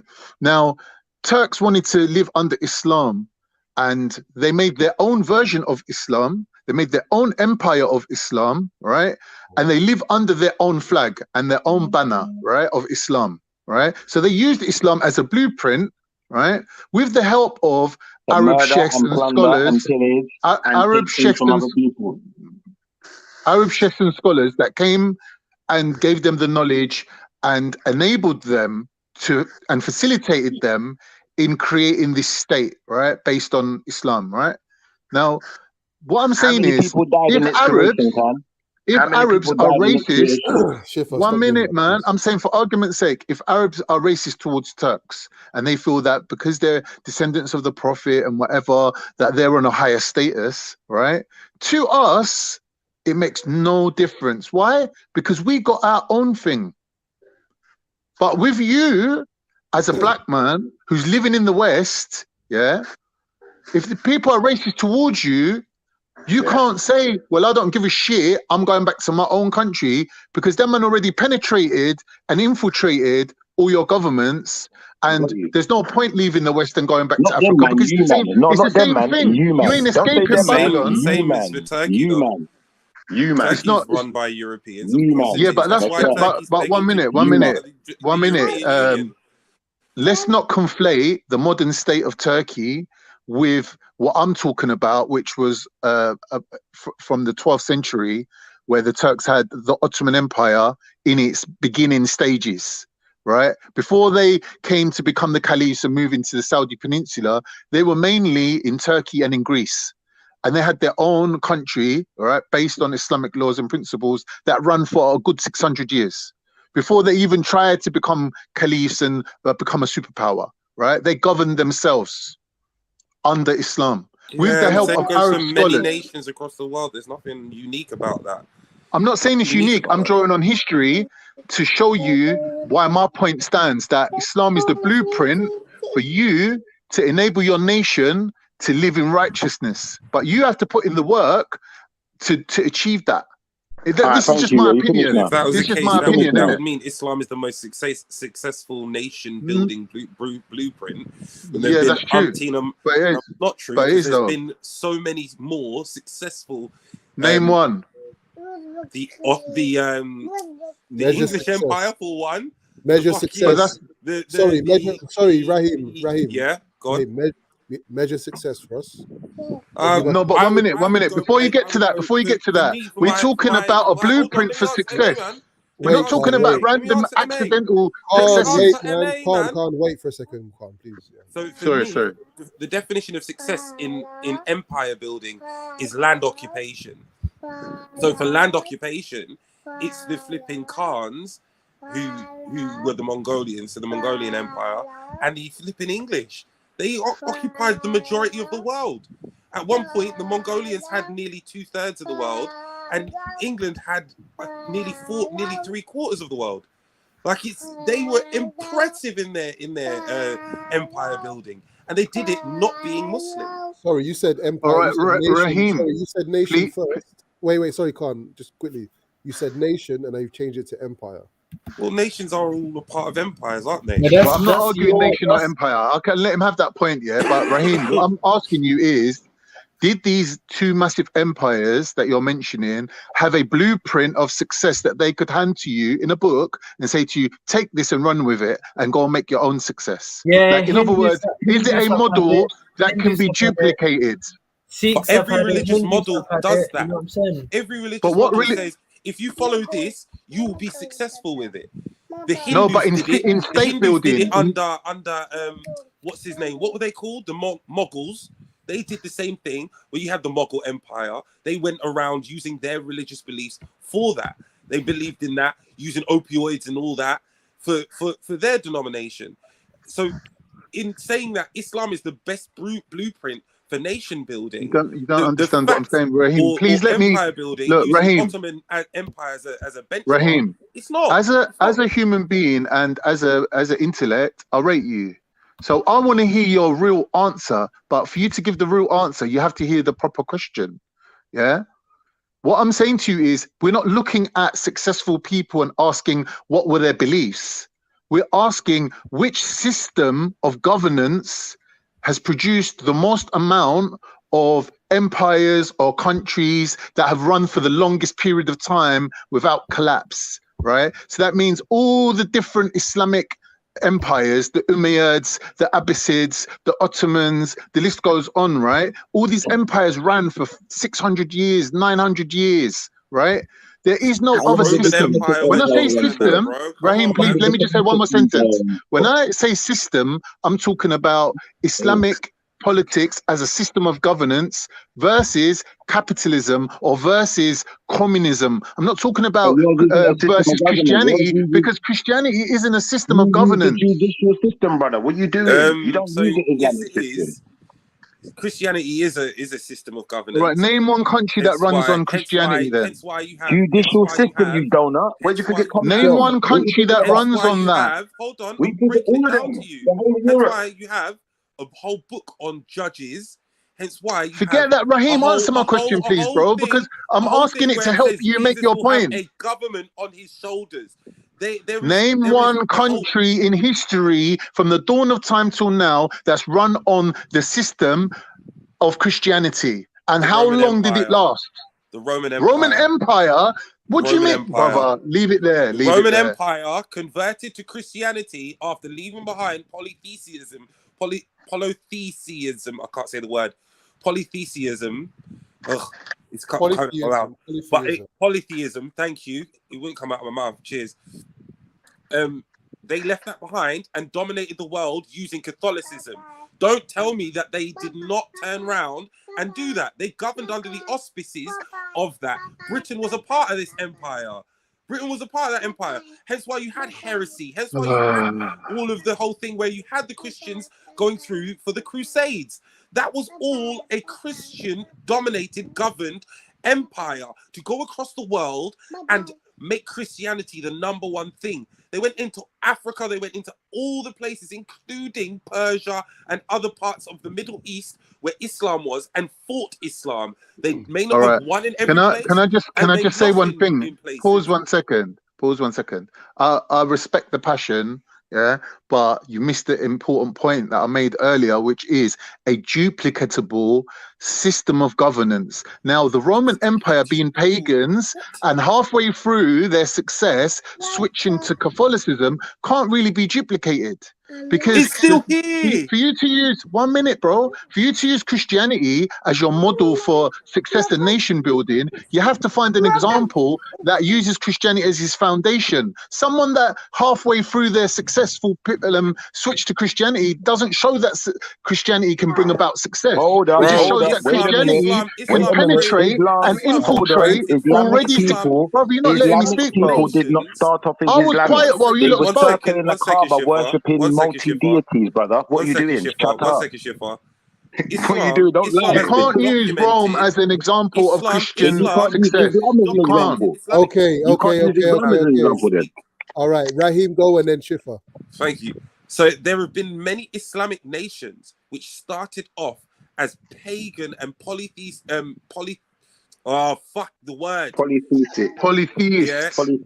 polytheists, and then came and converted either by the sword or through voluntary. So it's exactly the same thing. It's exactly the same thing. They were pagans and they converted. The same way the Roman Empire were pagans and converted. Who? Give an example of who was a pagan and converted to being Muslim. Your great granddaddy. Sorry, Shifa, go on, Shifa. Yeah, so the point I was going to make is Muhammad never started off as a Muslim, did he? Yeah, and the people who were surrounding him that he converted to Muslims, they didn't start off as Muslim neither. Yeah, so bro, let me finish the same way I let you finish, because this is getting annoying now, man. I'll tell you what, you know, let Carlino talk, man. Yeah, it's a fact that no one should interrupt anyone, but if somebody's saying something that needs to be corrected, you can't just let them rattle on for half an hour. Anyway, Shifa, finish what you're saying, Shifa.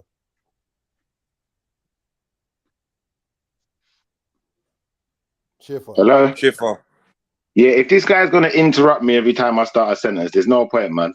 Like, I'm going to try one more time, innit? I'll try one more time, innit? Yeah. So I'm saying, yeah, realistically, yeah, Muhammad did not start his life as a Muslim, yeah? he one day decided he was a Muslim because of some type of intervention that he supposedly has. Yeah, I'm not a Muslim, so I ain't gonna speak for him. I'm gonna let the Muslims speak for him to that degree. But I will say this: if he never started as a Muslim, yeah, and we look at the people who he lived around that he converted into Muslims, Raheem is absolutely right in saying that they were pagans, they were circling Kabas, they were worshipping multi-deities. So the same argument he makes about Christianity, he needs to make about Islam then. It can't be presented in the way he's presented it. Argument done. Brother, let me just reiterate the point. If you was going shopping, bro, just relax. 1 minute, 1 minute. Finished. I'm getting to the crux of my point. You just said you were finished. No, I never said I wasn't deaf or finished. stupid? I just said I wasn't finished. I said I wasn't finished. No, you said you was finished. No, I'm not finished. I'm done on that point. I'm done on that point. Yeah, I'm done on that particular point. There's something. How many points do you want to make then? If you're done on that point, I've been trying to make my point, and you keep diverting. So it's your fault anyway. Address your first point, Shifa. Brother, you're evangelizing right now. Go on, Khan. Address his first point, Khan. Go on. 1 second, Khan. Yeah. So Shifa, yeah, you made so okay. Do you know what? Just let. So I wasn't finished. Like I was saying, yeah. As far as I'm concerned, you know, Islam and Christianity is the perfect excuse that these so-called Islamic people and Christian people use to rob, steal, murder, and plunder other people. It's the perfect ruse. And they do it by going under the guise of being us to make it even worse, switching up names in stories and impersonating our ancestors, make up movies to impersonate our ancestors, to have excuses for keeping hold of our artifacts, our family members, XYZ. I think it's absolutely atrocious. And Khan, he obviously agrees with this type of behavior. So how on earth do these people even get off calling themselves Muslim in the first place? I'm definitely talking now. Listen, I'm answering MA's question when he asked me what Islam brings. I personally have got no comment to make on anything what Shifa's made. I'm not letting you drag us to the point that you're trying to make. You're evangelizing for the last 1 hour. You shut up H from speaking about his thing. Now you want to come with your own brainwashing. But I'm not interested in either one of your lot. Shut him up, to be fair. You both said you had enough of hearing about him. You both said that.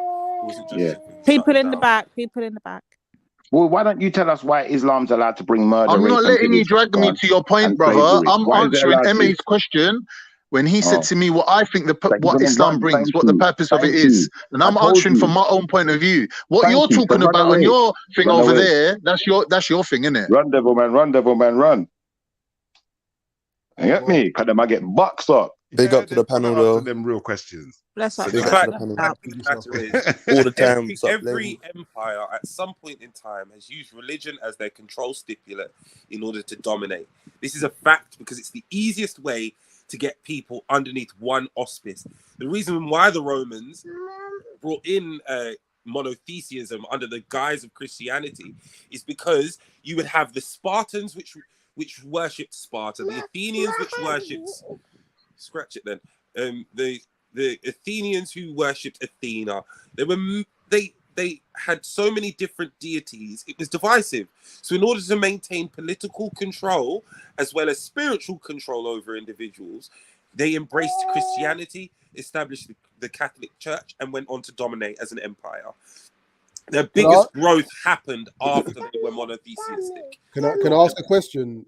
Khan, I want you just to answer that question, innit? But is it possible for us to say that a particular civilization or people are spreading the doctrine or the belief system that they have and instituting it into a nation if the actual spreading of the doctrine itself, or sorry, the manner in which they spread it contradicts some of the laws of that doctrine? So, like, if you said the spreading of your own empire and the influence of it and your power and the soft power, that's all down to you, innit? That's still within your Islam. So, for someone else to pick up Islam and take it on and start it from scratch and have their own Islam that's really nothing to do with you. Now, individual scholars and individual enlightened people who wanted to see the success of the Ottomans, yeah, like Sheikh Al-Arabi, yeah, who was an Arab, yeah, living in Andalus in Spain.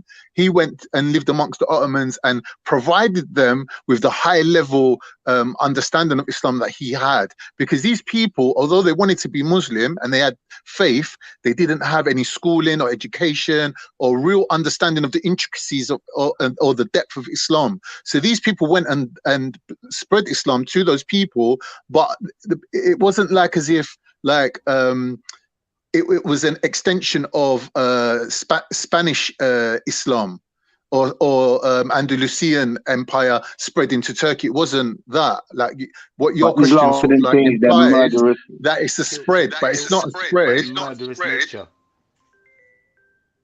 Someone's got mad echo. Do you understand what I'm saying, Eme? So, for example, now, if there was a war going on somewhere that you believed in, you might pick up and go on and fight there. But if there was an intellectual person who can't fight, but he's saying, well, what I can do, I can bring knowledge to these people. That's basically what happened. So scholars see that the Muslims, like the Ottoman Muslims, were going to be successful in their endeavors in bringing down the Roman Empire or Byzantines, yeah, at the time. Yeah, so they went and supported them by bringing dawah to the people and basically educating them in Islam, because most of the people were jahil. Hold on, Khan, but that first question I asked you, which was, well, before it was a question, it was a statement. I said, as an answer to Schiffer's question, which was why his question was, why are you lot on so much fuckery if you've got this so-called perfect religion, right? And I said, because the religion itself and the doctrine is insufficient to produce 100% of good people, adherents, yeah? Those who actually adhere and are Muslims, the religion itself is not sufficient to counteract all of the other sensory triggers and other doctrines and belief systems that exist on the planet, including capitalism, right? And materialism. I'm saying this shit is insufficient. I'm saying it's insufficient. But I'll agree with you on that point. So wait. I'm not blaming the religion. I'm blaming the people. No, but this is what I'm saying. If the people, if you cannot 100% fix the people, why is it? How is it worth killing other people? Yeah, whether it's whatever the situation is, whether it's an imposition or you lot were being subjugated or whatever. Why is it worth? What I'm saying is, wait. The criteria isn't for it to be 100%. Wait, man, wait. Let me just ask a question. Why is it worth killing people to bring forth this religion? Again, whether you were subjugated and you had to defend yourself, or it was an act of aggression, whichever one. Yeah. Why is it worth killing people? To institute a religion in a region that's not yours, when you know that the religion itself might not catch hold of everybody anyway, because it is insufficient, because it's been proven to be. Right? All right, cool. Like I'm saying, we don't, from our point of view, I'm not looking at the doctrine or the religion as insufficient.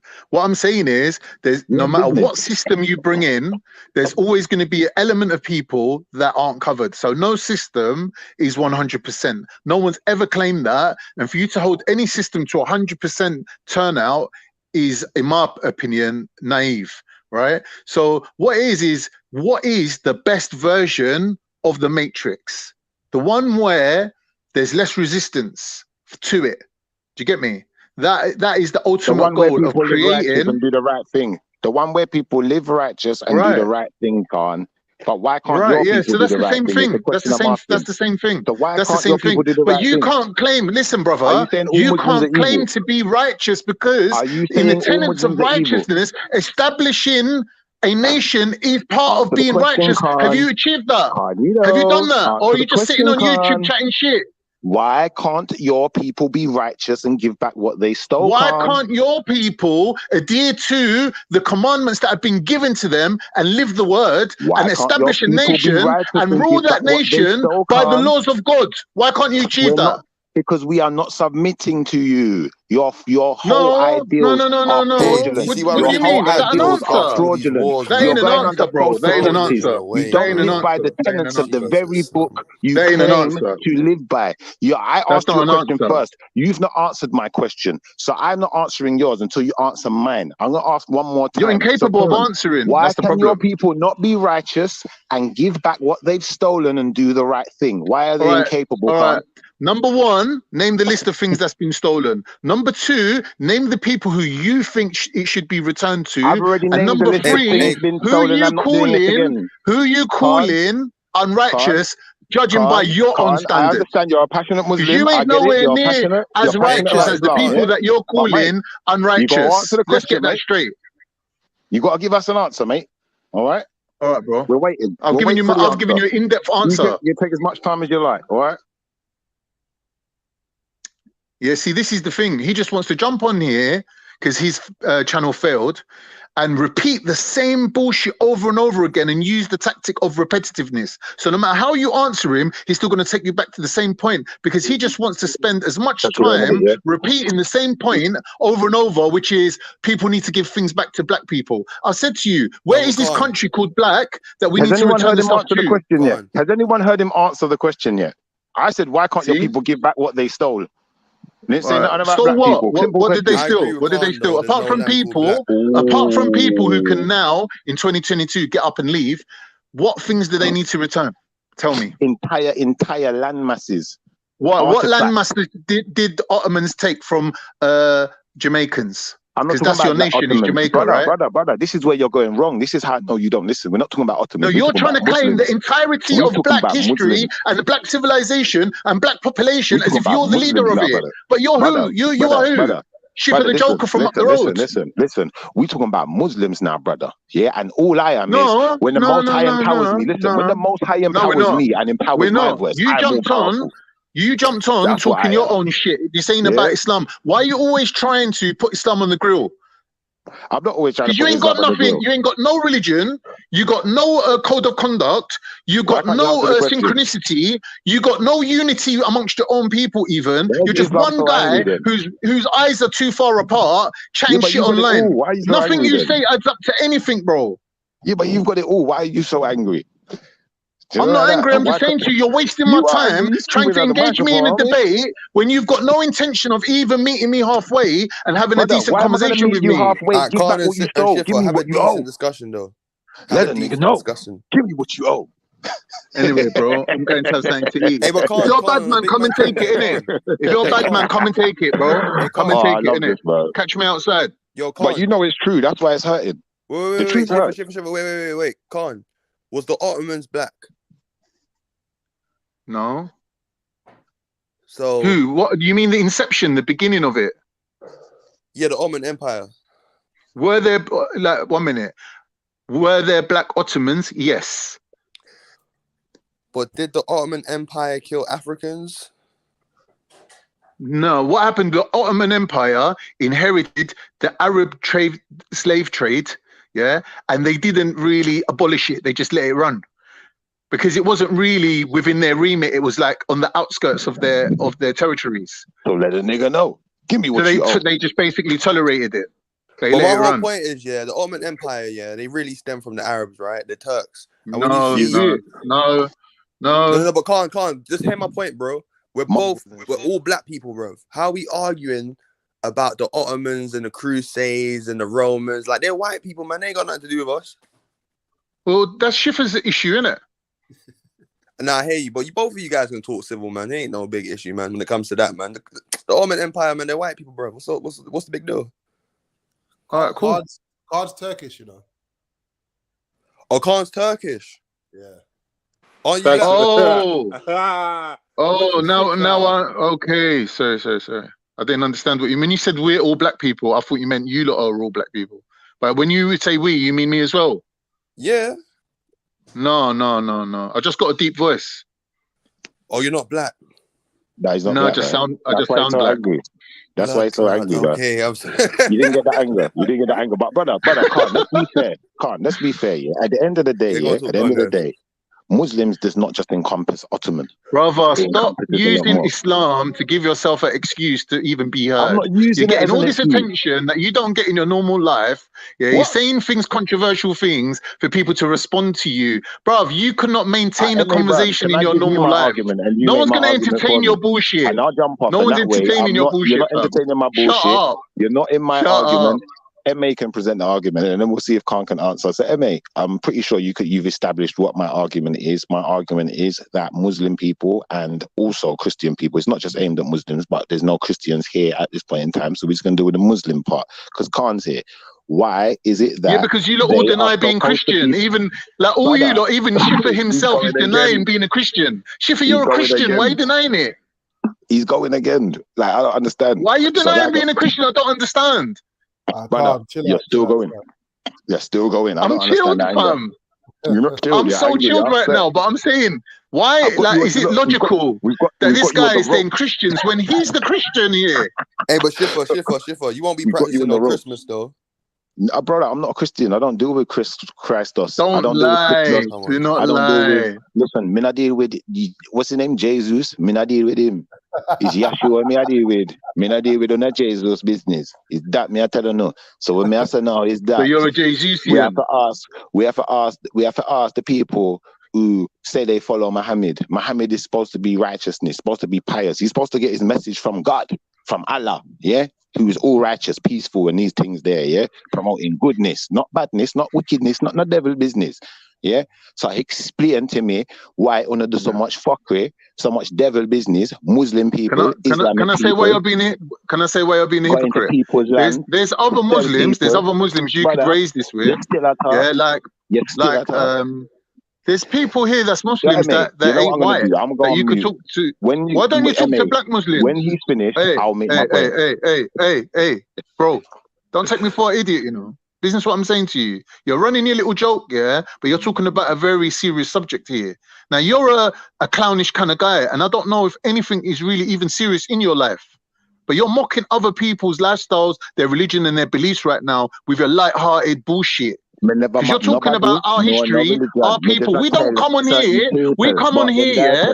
We come on here as honored guests, and we respect your thing, yeah.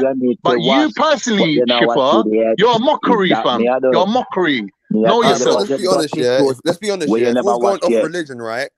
Khan's a Muslim. Schiffer's on Christianity. Allegedly. We're not saying you're Christian. I'm just saying allegedly. I'm not. Can I say what I'm on? Can I say what I'm on? Is that all right? Yeah. I'm not on Christianity. No, because we asked you that. We had the one whole debate about what is Schiffer on.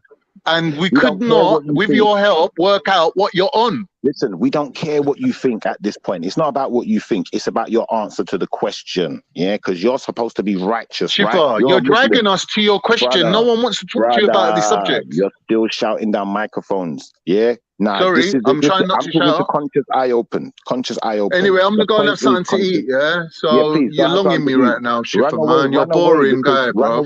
This is your attention-seeking behavior. You just want it to be all about Schiffer, and you come up with these strange points to debate when there's no debate here. There's no debate here. This is what I was saying to you the other day. This is what I said to you. You don't need to go down certain roads of questioning with certain of the Muslim brothers, especially if we're going to talk about righteousness. What we need to do is hold them to their righteousness. And in holding them to their righteousness, you see how fast them run from it. All right, then. All right. Where am I run I'm back in a bit, man. I'm going to eat something, man. I ain't got time for your bullshit. You better run, brother. Listen, let me just, before I go, let me say something. Just run. Number one, you ain't on my level. You ain't on my level, bro. You ain't debated the people that I've debated. You ain't talked on subjects that I've talked on. You're just a clown. So for you to try to drag me to your point, I'm not even about it with you. You're not even on my level. Yeah, we're having a group discussion here, and you're trying to turn it onto me versus you, which is stupidity. All right, it's time for running now. Put your running shoes on. You can't test me, Schiffer. You're not on my level, bro. You're dead already. Listen, unfortunately, you just made the fool out of yourself. Brother, when congratulations. You're gone, I'm gonna listen. But you're a shameless idiot anyway. You don't care. We're gonna pick at your corpse. When you're done, when you're gone, we're gonna pick at your corpse. You're already dead, brother. You ain't on my level, fam. You're a Dumbo. You're a Dumbo. You're a Dumbo. Wallahi, you're a Dumbo. You're finished. You're a Dumbo. Listen, all right, then bye. If you say you're a Muslim, live by the Quran. Hey, big up, Quran. If you're a real Muslim, you live by your Quran. You live by righteousness, you know. And when you start talking about righteousness, and this is my issue, yeah, the issue that I have is when people claim to be righteous, they claim to be pious. Don't claim to be something and you're not going to really live that. You got to be.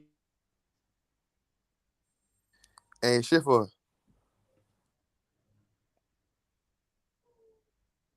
Boy. Hey, Schiffer. You there? He's going to have to drop off, and his signal goes sometimes, isn't it? He's going to have to drop off and come back on. Yeah, come back. Yeah, for real. Fucking hell, I'm tired, man. Jesus.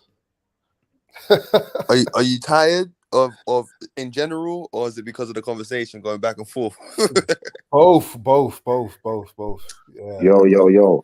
Can you hear me now? Yeah. Yo, yeah, I was saying, yeah, you can't just say things. You can't just say you're.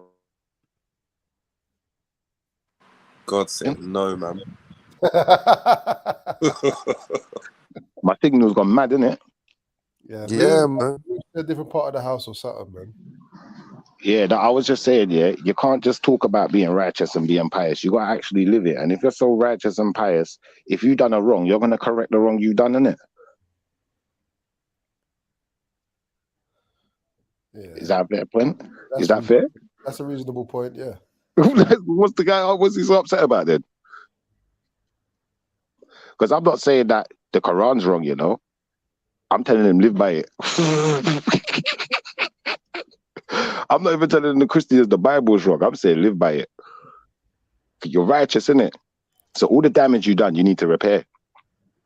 Everything you stole, you need to return. Yeah? Because theft is a crime, innit? Thou shalt not steal. Yo, brother. Yo, but Schiffer, could you say that it's the Arab people that did that historically and it's not the religion itself? I'm not saying it's the religion, no. No, but brother, I'm not talking about the religion. I'm talking about the people. The religion is not a Muslim. The people are. The religion is called Islam. And I don't think Islam's the problem. I think it's the people. So we need to start talking to the people who say they follow. That's what we need to start doing. That's what I'm saying. That's what I'm inferring. And obviously, you can see the level that it's upset the people, the one person at least who follows it. He don't want to address the issue. To be fair though, Schiffer, when you did ask him the question, he gave you the same answer that you've just given. He said, "What's that?" He said it's the people. He said it's the people, not the. Exactly. Thank you, and that's what we're addressing. But bro, brother, that was my argument in the first place. I was leading him into a trap, and he fell right into it beautifully. Thank you, Kanye.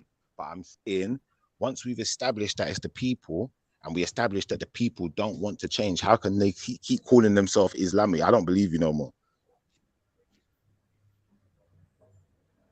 But it's like, because everyone's infallible. Everyone's fallible. Sorry, like you can't expect everyone to be 100% of what their religion says. I'm sure you're not 100% of what the Israelite faith says. So I don't know. You're confusing, man. You're confusing. And my bro, you gotta remember it's a journey. People are on their own path, so they're gonna make mistakes and have hiccups and stuff. But they're on a journey, especially if they got religion. It's more like a spiritual brother, that's journey. The whole point. Thank you. More meaning behind it, you know what I'm saying? So they're on the righteous road. They're on the righteous road. I totally agree. Listen, brother, I totally agree with what you lot are saying, but you're reinforcing my point, innit? Yeah. But when are they ever gonna follow that road? When are they gonna stop straying from the path and just go in under the guise of? When is anybody? Exactly. Well, this is the thing. It's impossible. When you say when is anybody and it's impossible, I disagree. Because for some people, it's definitely possible for them to correct some of the wrongs they've done. It's definitely possible for them to repay some of what they've stolen. Definitely possible for them to repair some of the damages that they've created. But there are many examples of people doing this. Don't want to. Many examples of people doing this. But it's almost like you've got your benchmark and you're expecting someone who may have been a thief all their life and now only gives back to charity. You're now expecting them to meet your benchmark of giving back to black people. You can't measure that. It doesn't weigh up. I can measure it in exactly the way you just did. Listen to what you just said. One second. Hold on. I haven't finished my sentence. My bad. I haven't finished my sentence. Let me finish and then you can go.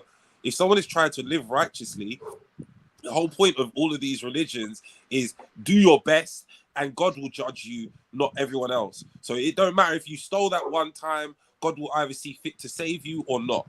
So then you can't turn around and create a benchmark and say, no, nah. there is a benchmark. And you can't blame the people, Schiffer. Like, One second, guys. Pause Schiffer. 1 second. Pause 1 second. No, hear me out, because I'm replying to Raheem first. Yeah? I go on. I didn't set the benchmark. If I open up any Bible, I'll find it for you. If I open up a Quran, I'm sure I'm more than likely going to find it too. I'm pretty sure of it. So I didn't set the benchmark, and they know what they have to do for atonement. There was rules set out, guidelines. What are No, the I guidelines? agree with you, Schiffer, though. Like, you know, with me and you, 9 times out of 10, I agree with what you're saying most Maybe of the we time. should go into the books and find the guidelines for them, because that's really going to piss But someone. you got to look at people as innocent, man. You know about the sheep, you know about the matrix. It's really like these elites we got to be focusing on. They're the ones that's causing the problems, bro. You know what I mean? We can't blame the people. Some of them, they don't. What did Jesus say? They know not what they do. Like, do you know what I'm saying? Well, this is what I'm saying. It's important now because Raheem brought it up, and I think it's a very intellectual point to look into. You know, what is the benchmark that was set for them? Not what am I putting in place. They've got their own books, Christians and Muslims. So go into your books and tell us what is the penance you have to pay. If you stole from someone, how do you repay them? Right. If you killed someone, what is the price you pay for that crime? It's supposed to be death, right? Well, I don't know. Let's ask them. I'm saying let's get the answers. Let's get the answers, man. You know, in certain Islamic states, man, they will bury someone in the ground and have their head out and throw stones to their head. Like, do you know what I mean? That's what they were originally doing. If they were doing like a sin. Hold on. You can look now. So there was a protest in Maidaville, this week, against the Iranian government for killing her sister, innit? For not wearing hijab or something like that. No one. That's extreme, man. That's too extreme. No one saw it on the news. There was a protest in Maidaville. Yeah. There's been a whole heap of protests. Yeah. The woman who had a heart. Well, they say she had a heart attack. It was like why women should wear hijabs lesson or whatever it was called. Yeah, I saw all about that. It's sad. Yeah, that shit's going on right now. It's an Islamic nation. Yeah, so they're extreme. That's what I'm saying to you. Like the Muslims are extreme, but when it comes to like following the religion itself, it could actually make you disciplined. Like just like any of the religions, it could make you disciplined if you was living according to that way of life. I think that's what Schiffer's saying. But if your point, Schiffer, what I'm saying is, if you were saying the Ottoman Empire went to North Africa and they killed out a whole leap of North Africans, that's why there's Arabs there till this day. Of course they did, bro. What are you talking about? And they got slavery in Libya still. And these are Muslims, bro. They're enslaving Africans, Arabs. Do you know what I mean? In 2022. So my whole point is, if that was the argument, that would make more sense to me. Well, that's not the only argument. There's so many arguments, you know? There's so many crimes being committed that they're not holding themselves accountable for. They're not addressing their own people about. And I'm saying, like, ultimately, you know, if you're supposed to be righteous, then you have to do these things, innit? And if you're not willing to do them, then I'm no longer willing to accept you as righteous at that point. Because you have to stand up for righteousness. Of course. Wherever you see an issue, especially being a person of the book, you have to. It's part of the contract, you know, like that. So this is what I'm saying. I'm saying, like, why are we, as you know, the extended community, you know, being subject to people telling us we should follow this, we should follow this book, we should be like them, we should think like this, think like that, but we're not holding them to the very thing that they say they follow? What are we doing there? This is where I'm coming from. No, I totally agree with you. I personally believe within myself that sometimes it's used as a tool to control people. Yeah.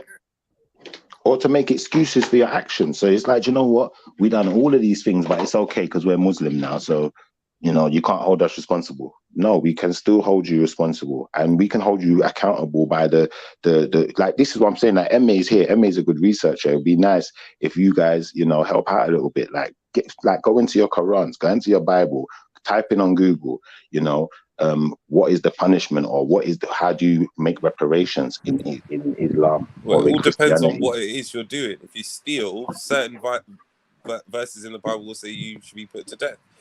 Depends on what you've done. So what are the cases where you might not be put to death, and what are the cases where you will? If you're stealing to feed your family, or if you're in need and you steal, then no, you're not supposed to be put to death. So what's the how do you Or if you pay your steal, penance? so it depends on where you go. So look at it this way, yeah. You got Exodus 22 verse 1. If a man shall steal an ox or a sheep and kill it or sell it, he shall restore 5 oxen and an ox. Bread, yo, pause. Go back. Sheep for a sheep. Go back again. Start again from the beginning. If a man steal, an ox or a sheep and kill it or sell it, he shall restore 5 oxen for an ox and 4 sheep for a sheep. Or then you go, but then before that, in 21:16 it says, and if he that stealeth a man and selleth him, so wait, this is slave trade, sorry. If he that stealeth a man and selleth him, or if he be found in his hand, he shall surely be put to death. Oh, So hold on a minute. Hold on. Pause. I'm back. So I just heard what you read out there, Raheem. Yeah, bro. Are we saying that every single slave trader that ever existed shall be put to death? Well, yeah, it says on this. Blood clots, some big tenants. I'm telling you. Now for real, man, I got the Quran, man. I read that to him. It would be like, where is it? Now this is Exodus 21. Now these are the judgments which thou shalt set before them. If thou buy a Hebrew servant, 6 years he shall serve, and in the 7th he shall go free for nothing. So I think it's if you steal a slave, not if you. No, bro. That's not what I heard. I'm telling you what I heard. Yeah, I think I heard, for any man shall stealeth a slave and selleth. That's what I thought. It just says if a man shall stealeth him. I need to find the complete. Okay. The complete bit. Yeah, it says if he that stealeth a man and selleth him. Welcome back, bro. Or if he shall be found in his hand, he shall surely be put to death. And you know why this is good as well? His father or his mother shall be put to death. If you strike your mother or your father, you should be put to death. If a man lie not in wait, but God deliver him into his hand, then I will appoint thee to a place where thee shall flee. If a man come presumptuously upon his neighbor to slay him with guile, thou shalt take him from a mine altar, and then he may die. If a man smite his servant or his maid with a rod, and he die under his hand, he shall surely be punished.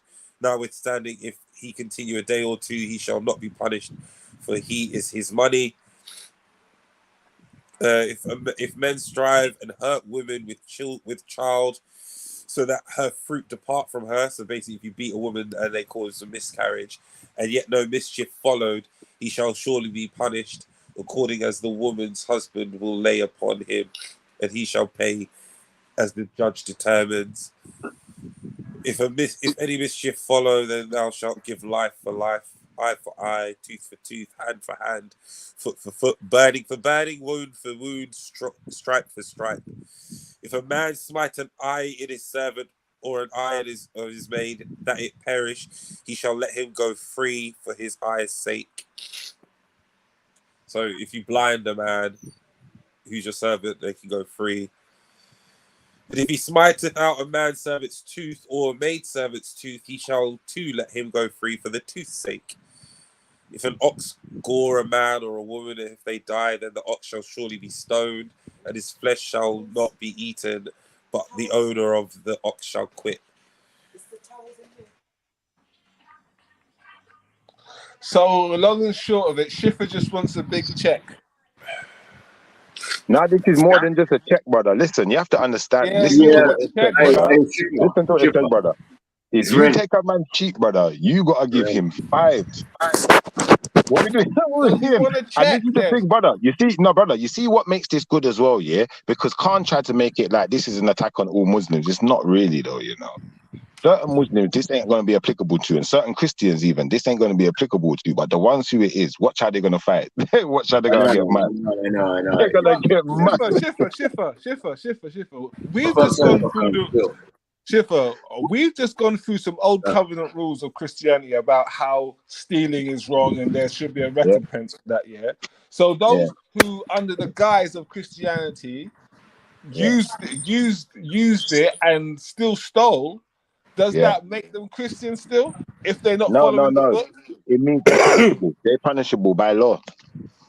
Exactly. So what I'm trying to tell you is this, shouldn't you be looking a bit closer to home, to who stole from us? Not we looking, bro. We are looking close to home. What are you talking about? We right at home. I don't think you're getting the point, brother Manuel. So obviously we hear these stories, about Africans stealing Africans and selling it to the slave master and whatever.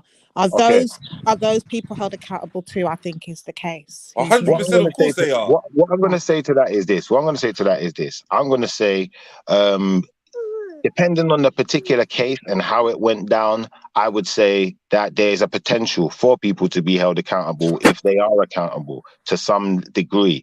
But to what degree are they accountable? And this is why we need to know the full story and have the full picture before I start. By stealing, Schiffer, I would jump in instantly. Did you hear it's already outlined. It's outlined what the criteria is. Do you know about the Nigerian? I think he was a son of a president who sold off land to BP. Okay. So who are you going to? What religious group are you going to blame for that being done?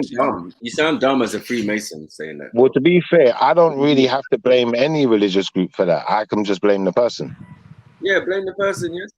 Like, it's just simple. Yeah, I don't need to. I don't even know why that was a question. Come on, Maki, you stepping down, falling all the way back. Why always Nigeria is the example.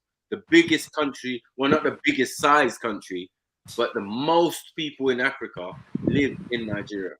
That means all over the continent, no matter how many people there are all over the continent, they choose to reside in that region. You get what I'm saying? So what you should have done, Emmanuel, you shouldn't have said Nigeria. What you should have said was tribe. Thank you. Our people always seem to just go for the easiest. It's like, no, who did the deal with BP though? His point is against Schiffer's point of religious tenements being used against religious people. However, in a case where it's a man in Africa, it just happens he quoted Nigeria. If it happens to be a man who is not entangled in a religious establishment against the business, do you still use religion as your measuring stick for giving back what is owned? Well, that's my understanding of what Emmanuel said. I don't think it's about whether they're Nigerian or not or whatever. It's about if you are following spiritual systems, do you still use spiritual systems to judge and claim your compensation for whatever atrocity has been committed? Hold on. What's the prince sending his land off to BP got to do with the actual conversation? Explain. It's to do with the religious tenements of what we were saying. So Schiffer's point was Muslims and Christians. Know the religious tenements of the. That's why he's saying, what should you do? Hold on. The religious tenements of the person selling the land or selling whatever they were selling. Like, that's why I asked the relevance, because it wasn't relevant, man. No, that's why he's asking, what should you do? It's relevant. He's asking, what should you do? We don't know the person because it's an example. Is that based on religion? You don't know. No, because there's sins that have been committed by people who don't follow certain religious practices. So that's someone, if that man was Christian, but he sold that land to a business, are we then going to judge that business by the same accounts as a Christian? Like, how are you supposed to measure the amount of compensation? No. Bro. What you're doing? Or am I wrong, Emmanuel? Is that what you're wrong? Because one. You're right.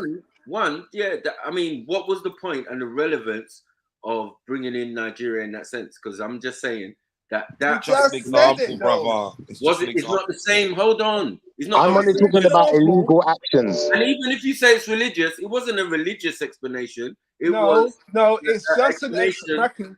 All right, let me explain it. Yeah, it's just an example of the fact that sometimes we can't blame religion for everything, and sometimes it's just somebody who just does something, and then people go, "Oh, it's that religion. It's that religion." No, it was someone doing something close to home. You've got to look. I get you. Yeah. I get you, but we're talking about illegal actions now. Illegal actions. So illegal. Let me just narrow it down then. So the illegal action would be then, Shifa. No, it was just all religion. We just I'm focused in talking, on. Raheem. I know you can I'm hear me, just bro. answering Maku quickly. Sorry. Behave, man. You can answer them after me, man. Chill. So what I'm saying, Shifa, is this, yeah. Okay, so we're going to look at the actions. So the actions is stealing. That's the point of the verse of that Raheem was reading, is stealing, right? So if one tribe was stealing other tribes' people, capturing them and selling them, they shall be put to death. That's the point they're making. Forget the religious part. No, I get him, but I can't verify that that was actually happening, and it wasn't necessarily on the behalf of the tribe that they were stealing anyone or anything. So I need to know the full logistics of each individual case before I could make a determination. And he did say individual. He would blame the individual for their actions rather than any. So he'll blame the whole of Christianity and the whole of Islam. No, what certain individuals do. He said the opposite of that. No, earlier when on, he's saying, hold on, brother. Because when he's saying, I said Muslims, not Islam. Hold on, yeah, thank you. And when he says Muslims, like it's within your soul. If you feel that you have to pay some recompense of some sort, it might steer you in a certain way. Now, for the rest of us, it didn't really. He's not talking to man. I know my brother. He's not talking to man. Do you know what I'm saying? But some people who might feel that he's talking to, they're the ones reacting, right? So then it is what it is. And we all know the story. We all know that, look, the religion covers so many different people who have committed atrocities, whether they be Europeans, whether they be Middle Easterns, Arabs, all claiming innocence now, but were traveling under the banner of various religions. This is facts.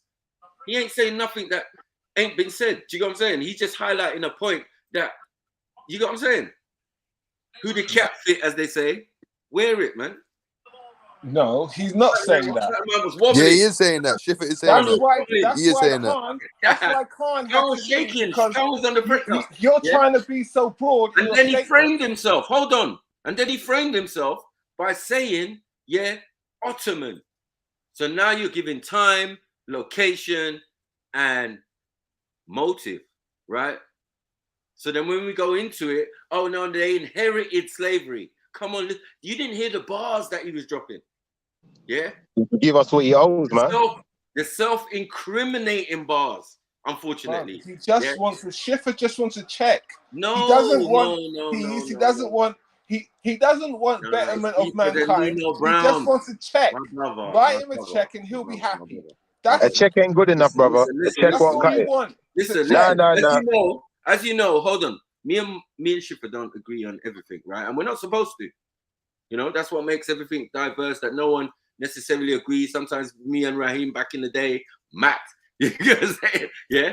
But we all come to have, on some things, we all have come to a general consensus, what the general consensus is, right? And he only asked the question. Now we've got somebody, yeah, who should be on the side of Schiffer, standing next to Schiffer, saying, yeah, what he said, do you know what I'm saying, is now fighting on the behalf of the oppressors, of the people, the oppressors who took on various religious ideals. So I think evening, ladies and gentlemen, if you can hear me. Yeah, we can hear you. Yes, I think it's a bit of hello. think it's a bit of both. Yeah. I think that Emmanuel has points because a lot of what was highlighted from Schiffer was give us back what is owed. Yes. Then we looked into the Bible. Well, I looked into the Bible because I did look into the Quran as to what the standards, because we mentioned what are the benchmarks as to what it would be. Because I just gave an example. You can have someone who used to be a thief and now gives back to charity all the time. You can't say that's the benchmark. So that's why we looked into the religion of what it is. 1 second, Kutella.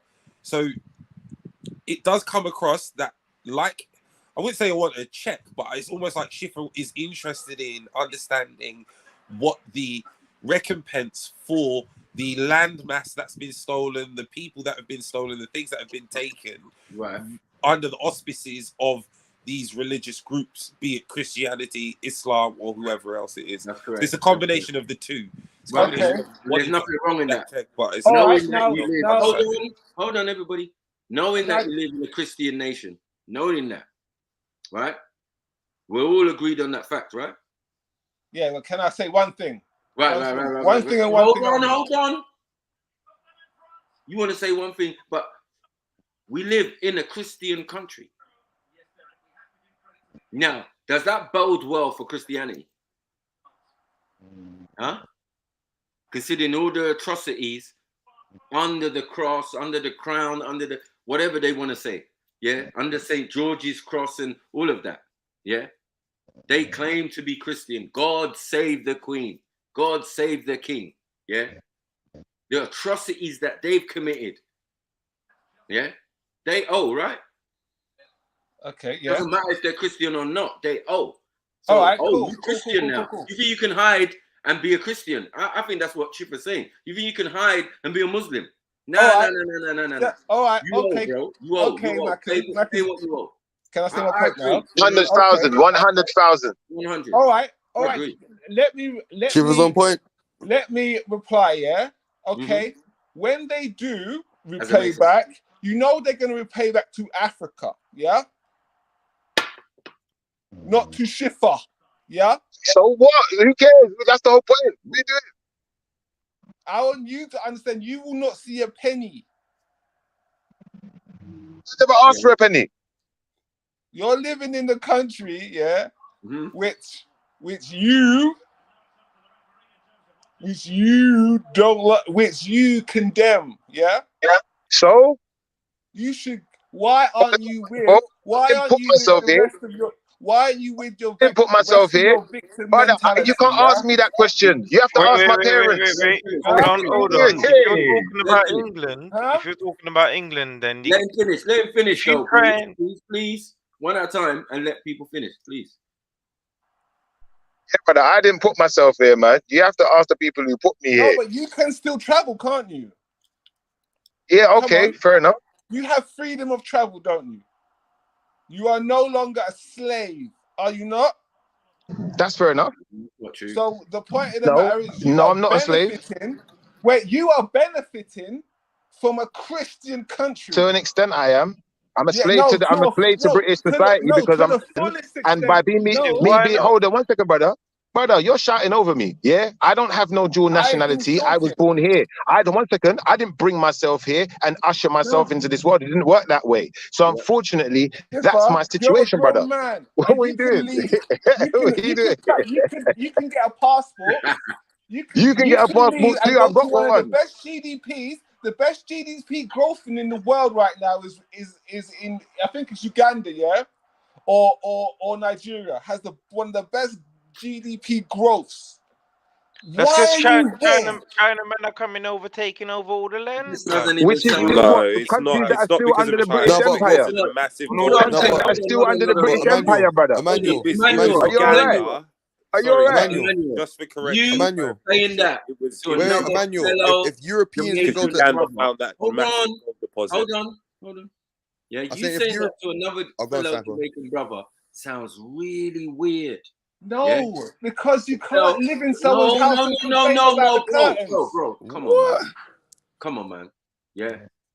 If we weren't born here, we weren't born here. But you're talking to majority of the people who were born in England. No, I'm not talking to the majority of the people. You same like him, same like me, same like everyone else. You're gonna tell people to leave. Like no. Listen to what I'm saying. Yo, Emmanuel. No, because you joined the order Emmanuel of white boys. Wait. Yeah. He's blaming Christianity. Emmanuel, let me ask you a question. Emmanuel, let me ask you a question real quick. He's blaming Christianity. I'm blaming for the theft. Emmanuel, remember that. I didn't say your mindset. Wait, let me ask you a question real quick. Yo, Emmanuel. No, you're not listening. Emmanuel, chill for a minute, man. I'm gonna ask you this real quick. In Europe, do they speak any African languages? Obviously not. But does Africans in Africa speak European languages? Yeah, French. So why can't we be in Europe then? Why can't what? Why can't we be in Europe then? Who's we be in Europe? Yeah, well, you're confused now, huh? Who's we being in Europe? What are you talking about, bro? You're confusing the matter at hand. Look, You're saying go home. Conscious. Said He Christian. did not say that. Why don't you leave? For no Listen, reason. I said Now a you're Christian confused. You country. guys are I said misquoting a Emmanuel. Christian country. Didn't I say that? I said Christian country. I said you can always leave because this is the country that you say stole from you. Yeah. So why would you? Why would you? What's that got to the Hold on, argument? What's it got to do with the argument, though? 1 second. No, it's Your the logic fact is, that you were blaming your logic Christians is for if stealing someone from you. steals from you, you leave the scene of the crime. Or what? I don't know. How does that make sense? Go on. No, I didn't say that. So then what then? That. So what are we gonna do? Hold on. Why are we living here, grown up here, born here, educated here, yeah? And then eventually learning these things. No so one's it's not talking like about everyone. Hold on. No one's talking about hold everyone. on. You wasn't grown up born knowing this, yeah? And You now have to, that we all you have to go back and put a bone in your nose or Yeah, something. man. You saying let them keep it? Yeah, I'm saying but that's the wrong way to think because you haven't done your research properly. You can't give back something you don't own. Right? You gotta know how the politics work. You gotta know how the laws and the legislation and all the traps they put out. Hold on, especially with your group, you're sitting there as a fucking Freemason, yeah, caping for these men. Mackie, look. We born here, we raised here, but we know better. I'm not talking about the whole. I'm just talking about Schiffer and what he's moaning about. I'm just talking about Schiffer. He's not moaning. And He's not moaning. He's not moaning. He asked the question. You dissed him off for some wrong reason. Bro. Yeah, that's it. That's exactly the point. When you don't hear properly, that's what happens. When you're too invested in the subject, I don't understand why people just misunderstanding what a man's saying. Plain and simple. Pay what you fucking owe. Don't care what religion you are. Mr. European, Mr. Middle Eastern, Mr. whatever, Mediterranean. We know who you are. We know who you are, and you know who you are. So, like, what we doing here? Schiffer needs to talk to his people. But I don't business if they worship you guys mess me with my blood clot money. Right. Schiffer, talk to your people then. What do you mean talk to your people? Talk to your people. No, mate. You're Mason. You're white glove wearing niggas. No, Schiffer needs to talk to his people. Emmanuel Mason? His people. Schiffer, talk to your people, bro. Talk to yours. No, mate. Because Paul, if remember, you're Mason, man, you got to talk to your people. I know your ones are only invested your people, in executing queens and that. Your family. Forward, man. Man's doing a ceremony the day before the queen dies. Allow it, man. Schiffer needs to talk to people like his baby ma, isn't it? Around the room. His baby ma's family, they need to be around the room with the chicken floor. Let's keep family out of it, man. Because he's talking. No, because he's talking. Diss him direct, man. Don't diss his baby. No. Let's not do a dissing thing. Yesterday we had an amazing conversation. Sorry, 1 second. Yesterday we had an amazing conversation. No one dissed anyone. Everyone spoke. Everyone got on. It was one of the best conversations we had in a long time. Let's keep the dissing thing to like literally zero. If you got a point, make the point. It's the geographical thing. Hey, Emmanuel, are you a Mason though? He is geographical thing. Wait, Emmanuel, you're a Mason, fam. You can't stop begging and asking for checks. If he's a Mason, bro, what the fuck? That's why. You gotta lace yourself up by your own boots, mate. A black man, a brother. You see, so you're part of the black relay. Damn, 2 years into masonry, and this is how he's talking. He don't see it. Though. I just, I'm trying to help him. Why did you join Freemasonry though? I don't want handouts, bruv. I want to earn everything out here. Bro, get me. It's obvious. You're down with the hand signs and handshakes and stuff. You just want to fight your own people. I just don't understand. Yeah. I don't want to hand out neither, Emmanuel. I just want them to repair the damage that they done, Emmanuel. I don't see the problem with that, brother. Repair your own goddamn damage. It's not my damage. What are you doing? When did I create the damage? Repair yourself, bruv. Brother, you're talking about repairing myself, brother. Listen. I'm not a whole continent, brother. I'm just one person. I'll happily repair myself. They need, brother. I'll happily repair myself, brother. Stop shouting for a second. I'm trying to talk to you on the level. Yeah. I'll happily repair myself. Why don't you tell them to repair the damage that they done and stop focusing all your anger on me? What, bring back the dead, yeah? Tell them to bring back the dead, yeah? How are they going to do that? Brother, they have to pay by the tenants of their book, innit? It's not my fault. I didn't make it up. Don't you? You want to No, I want you to pay by I want them to pay by the tenants of their book. I want them to pay by the This how the tenants Freemason black of men sound. their book. Right. You understand that, brother? All about. There's no respect, bro. All right, brother, I'm going to go back on mute and let you shout. Go on. From them, Man's trying to sell something to us. You know what I mean? And you're trying to make that a brother's claim, a brother's question is something he's moaning about. I'll get over it and all of this type of stuff and leave the country and all of that. You sound like a black white man. Like, it doesn't make sense, bro. Yeah? And then For real, you sound like you trapped and get out, bro. Trying to convince us that what you're saying is correct and hold some weight of some sort. You're not on point, bro. You get what I'm saying? I just feel that you maybe got a personal thing with Shifa while you're saying what you're saying, but other than that, you ain't really making no valid point, bro. Hey, my bro, you know George Washington was a Freemason and he had slaves. Come on, man. Yeah. Come on, man. So you're cool with being a part of that? What he done? What an individual done? I'm part of that. Yeah. Oh, part of the whole though. You're part of the whole. So what an individual does, I'm held responsible for what that individual does. If that individual is significant and holds a position over the majority of the population, yes. But that's the most stupidest come on. ever. You know that. You wanted an answer, but you got an answer. You don't like it. No, but that's a ridiculous question, though. It's not ridiculous. It is. Because one person does something, and it was legal at the time. Legal. Remember that word that you threw out there, Shifa? Legal.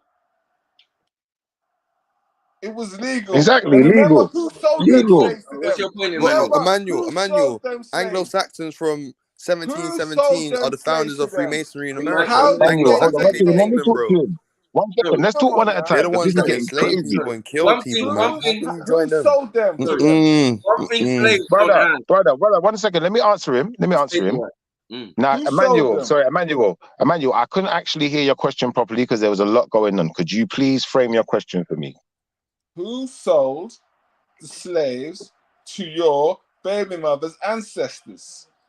My baby mother's ancestors. See, your question's loaded. One second, brother. Yeah, your question first and foremost is loaded, and it goes by the guise and perception that you believe my baby mother is either white or fully white, or to some degree white. I get you. So I'm gonna just say to you this, you don't even have a baby mama. Brother, don't worry, man. Don't worry. Listen, brother, let me answer this question. Let me answer this question, innit? Because it's not upsetting me what he's saying. It's just childish. Like, I'm going to say this to you, brother. Majority of people from Africa that went into slavery were not sold into slavery, first and foremost. If you want to talk about the small percentage of people who... Sorry, brother, now you're interrupting my answer. On top of it, like, what more can we do over here for you, brother? What do you want a medal? Do you want to run the panel? What do you want? All right, so I'm going to finish, like I was saying, yeah? The small percentage of people that you're talking about, I would have to look at the individual cases because my understanding of it is different to yours. My understanding is that a lot of Africa...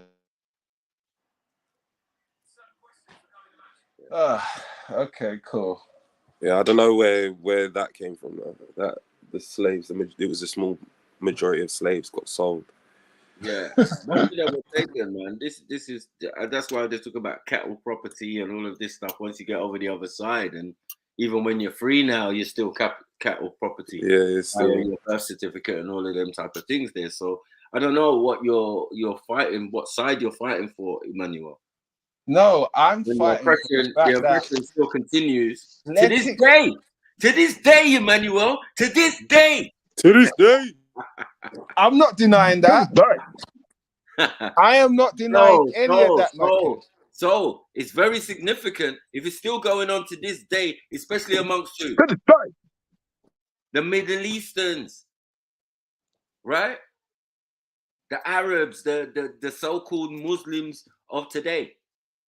Do you get what I'm saying? He wants us to just say forget about it, Maku. That's what it is. He's one of them Negroes. He's a forget about it Negro. We got to move on and we'll just rebuild with the nothing that we've got. He's one of them type of, we're going to rebuild with the nothing that they left us. I got you. You're coming like a demon. You're coming like a demon in our midst. The first thing you want to do, instead of giving us a solution or something, is to diss a man's baby mother. You're an idiot, bro. You know that you want to diss a man's baby mother. Like, what did they do? This is unfamiliar behavior. We didn't really diss. We didn't really diss. But brother, it's like do that to each other, man. Brother, it's like you're a black man that's all right with what happened. You're a black man that's all right with slavery. Okay, it's weird. How did I diss? How did I diss? Can someone tell me how did I diss? Where did I diss? The level of Uncle Tomness, Ran, is how did I diss? No, I'm not Uncle Tom. You talk about people that enslave. enslaved someone's baby mother. That's what you don't said, ever fam. call me Uncle Tom. Just remember, I have got a black daughter. Bro, you're a Freemason though. I marry black women, bro. None of you men can say the same on the panel. So step off. But you being a nah, bro, you need to step out of them oaths. Bro. I ain't no. Hold on, brother. 1 second, Macu. Hold on. Hold on. Let's not slow it down a minute, brother. How is me saying that certain of the Christians, the ones that follow Jesus, and certain of the Muslims, the ones that say they follow Muhammad, have done certain efferys, innit? So they owe, innit? And if I go by the tenets of your book, you owe big time, innit? So really and truthfully, if you're supposed to be so pious and you're supposed to be so righteous, to be a slave master, if you're supposed to be so pious and so righteous, then you're supposed to honor your own book in it and live by it, innit? Live by your stolen from you. What are we doing? What's wrong? Why are you angry? What are you doing? What has been stolen from you? I don't understand. It's not directed. What has been stolen from you, Shifa? Can you tell me? What has exactly been stolen from you? Everything, bro. Come on, Shifa, tell me. No, you're not Shifa. Tell me your exact. Tell me what they stole from me. Hold on, 1 second. Brother, are you actually black? Put your camera on, because I don't know. Answer his question. Put your camera on. Shifa, don't Can I be the spokeswoman for my brother Shifa? So he's going to say, he's going to say his language, his heritage, his identity, everything about him. You know you can get that all back if you go back to Africa. What? Bro, he said go back to Africa on some racist white man. You can get that all back. Or some hillbilly redneck type of thing. No, but that's no, that's all. No, conscious, don't do that. No. Nah, bro, I didn't. No, wait. You made me stumble. I had to do that. Sorry. Why does that sound so hard for people to jump on a plane? Emmanuel, sorry, 1 second. Go on. So if I do you drive, Emmanuel? Huh? Do you drive? Of course I drive. So if I thief your car, I mean, what are you supposed to be expected to go and buy another car, make your own car? What's the scenario like? I don't understand. It's called insurance. No, forget that. Okay. Forget insurance. Why are you playing stupid, man? No, why are you bringing up a car when I obviously got insurance? Oh, because you're dumb, innit? So the point I'm trying to make, is you're asking a brother who has a car without insurance. You gotta break it down for you. You're asking a brother who has lost his heritage, his history, his name, his belief systems, and everything else, right? You can get it back. Shut up, man. Just wait.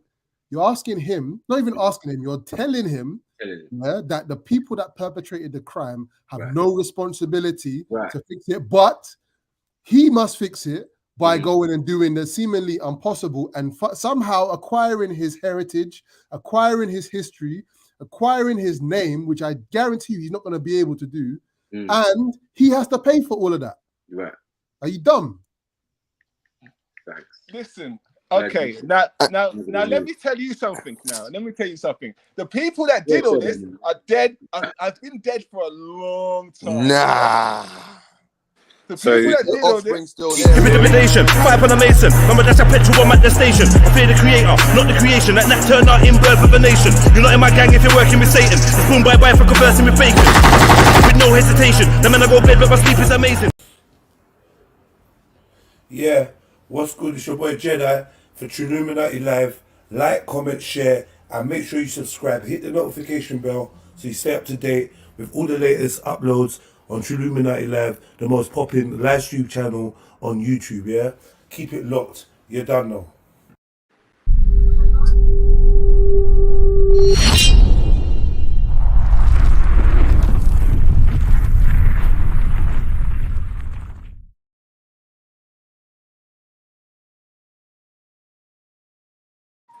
So I was going to say, what Emmanuel said is right, but it's also wrong. It's like how before we were talking about Nigeria, the Nigerian prince who sold the land to BP. Yeah. The difference is that you will still have generational wealth, which exists from people who own slaves. David Cameron is, as we all know, someone whose family dealt with slaves and was compensated, for his ownership and having to sell them slaves. The difference is that a lot of the slave owners then transformed into businesses, which are now multi-billion pound and multi-billion dollar, if not $1 trillion or pound entities. One of the biggest ones we know is Lloyd's Bank, the Black Horse. That is a slave profited business. So money is still Tate and Lyle, Unilever. These are all companies that exist today, which made their money off of the backs and blood, sweat, and tears off of black people in and off of the continent. But the perpetrators that did it are dead. That's right. Because the business is still funded by those profits. Can we go to the most piece though? Remember what I said? What kind of flawed logic? What kind of flawed logic is okay? Yeah, you may be living in the house that your granddad stole from my granddad and killed my family for, but your granddad's dead now, isn't it? So there's no claim to that property. That's ridiculous. It's mad. Talk the talk, Jeds. Come on. Like, come on. And you know what, Emmanuel? You're intelligent. So just come on, bruv. That's a dead argument. Whether people are dead or not. But this is what I'm not arguing with you. Hold on. Listen. On one hand, you have generational wealth. On the other hand, you have generational deficit. Somebody needs to be compensated. It's simple. You see what's bothering me in the whole, I don't know if you lot are observing this whole conversation. One second, Emmanuel. One second, because what's bothering me in this whole conversation, and Raheem, you're not free from this either, because I've been listening and observing. So when Emmanuel jumped on, I'm going back to tell you, chill. So when Emmanuel jumped on, and he tried to bring it back to the Africans and say, well, Shifa, why are you not holding the Africans accountable? You kind of jumped up and was like, yeah.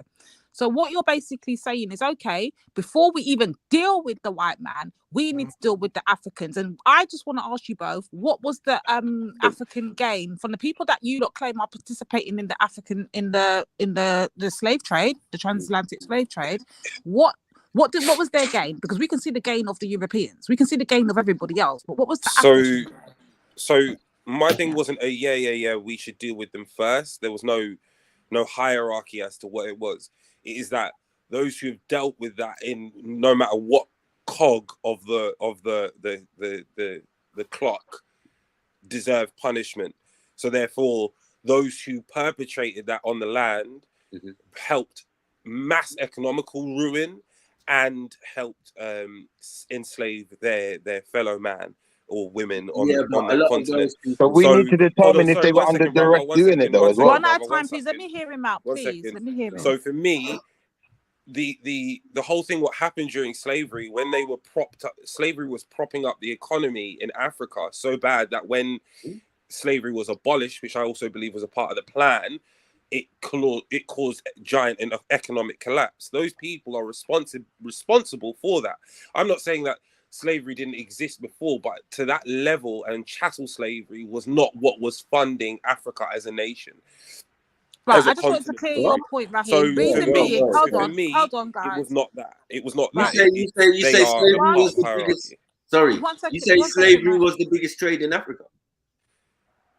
Chattel slavery was propping up the economy in Africa. How? What do you mean how? How? In what? People were earning money off of it. People were earning money. What were they exchanging? Hold on. What were they exchanging? You asked me a question. I'm answering you. For slaves, please. What were they exchanging for slaves? Weapons, land, money, loads of things. Land. It literally was. You can literally look at the history, and I'll even put a video in the back chat. I'll go and find it. But there's a brother who breaks down the literal coinciding of the end of slavery when they stopped slave trade and the economic collapse of Africa as a continent.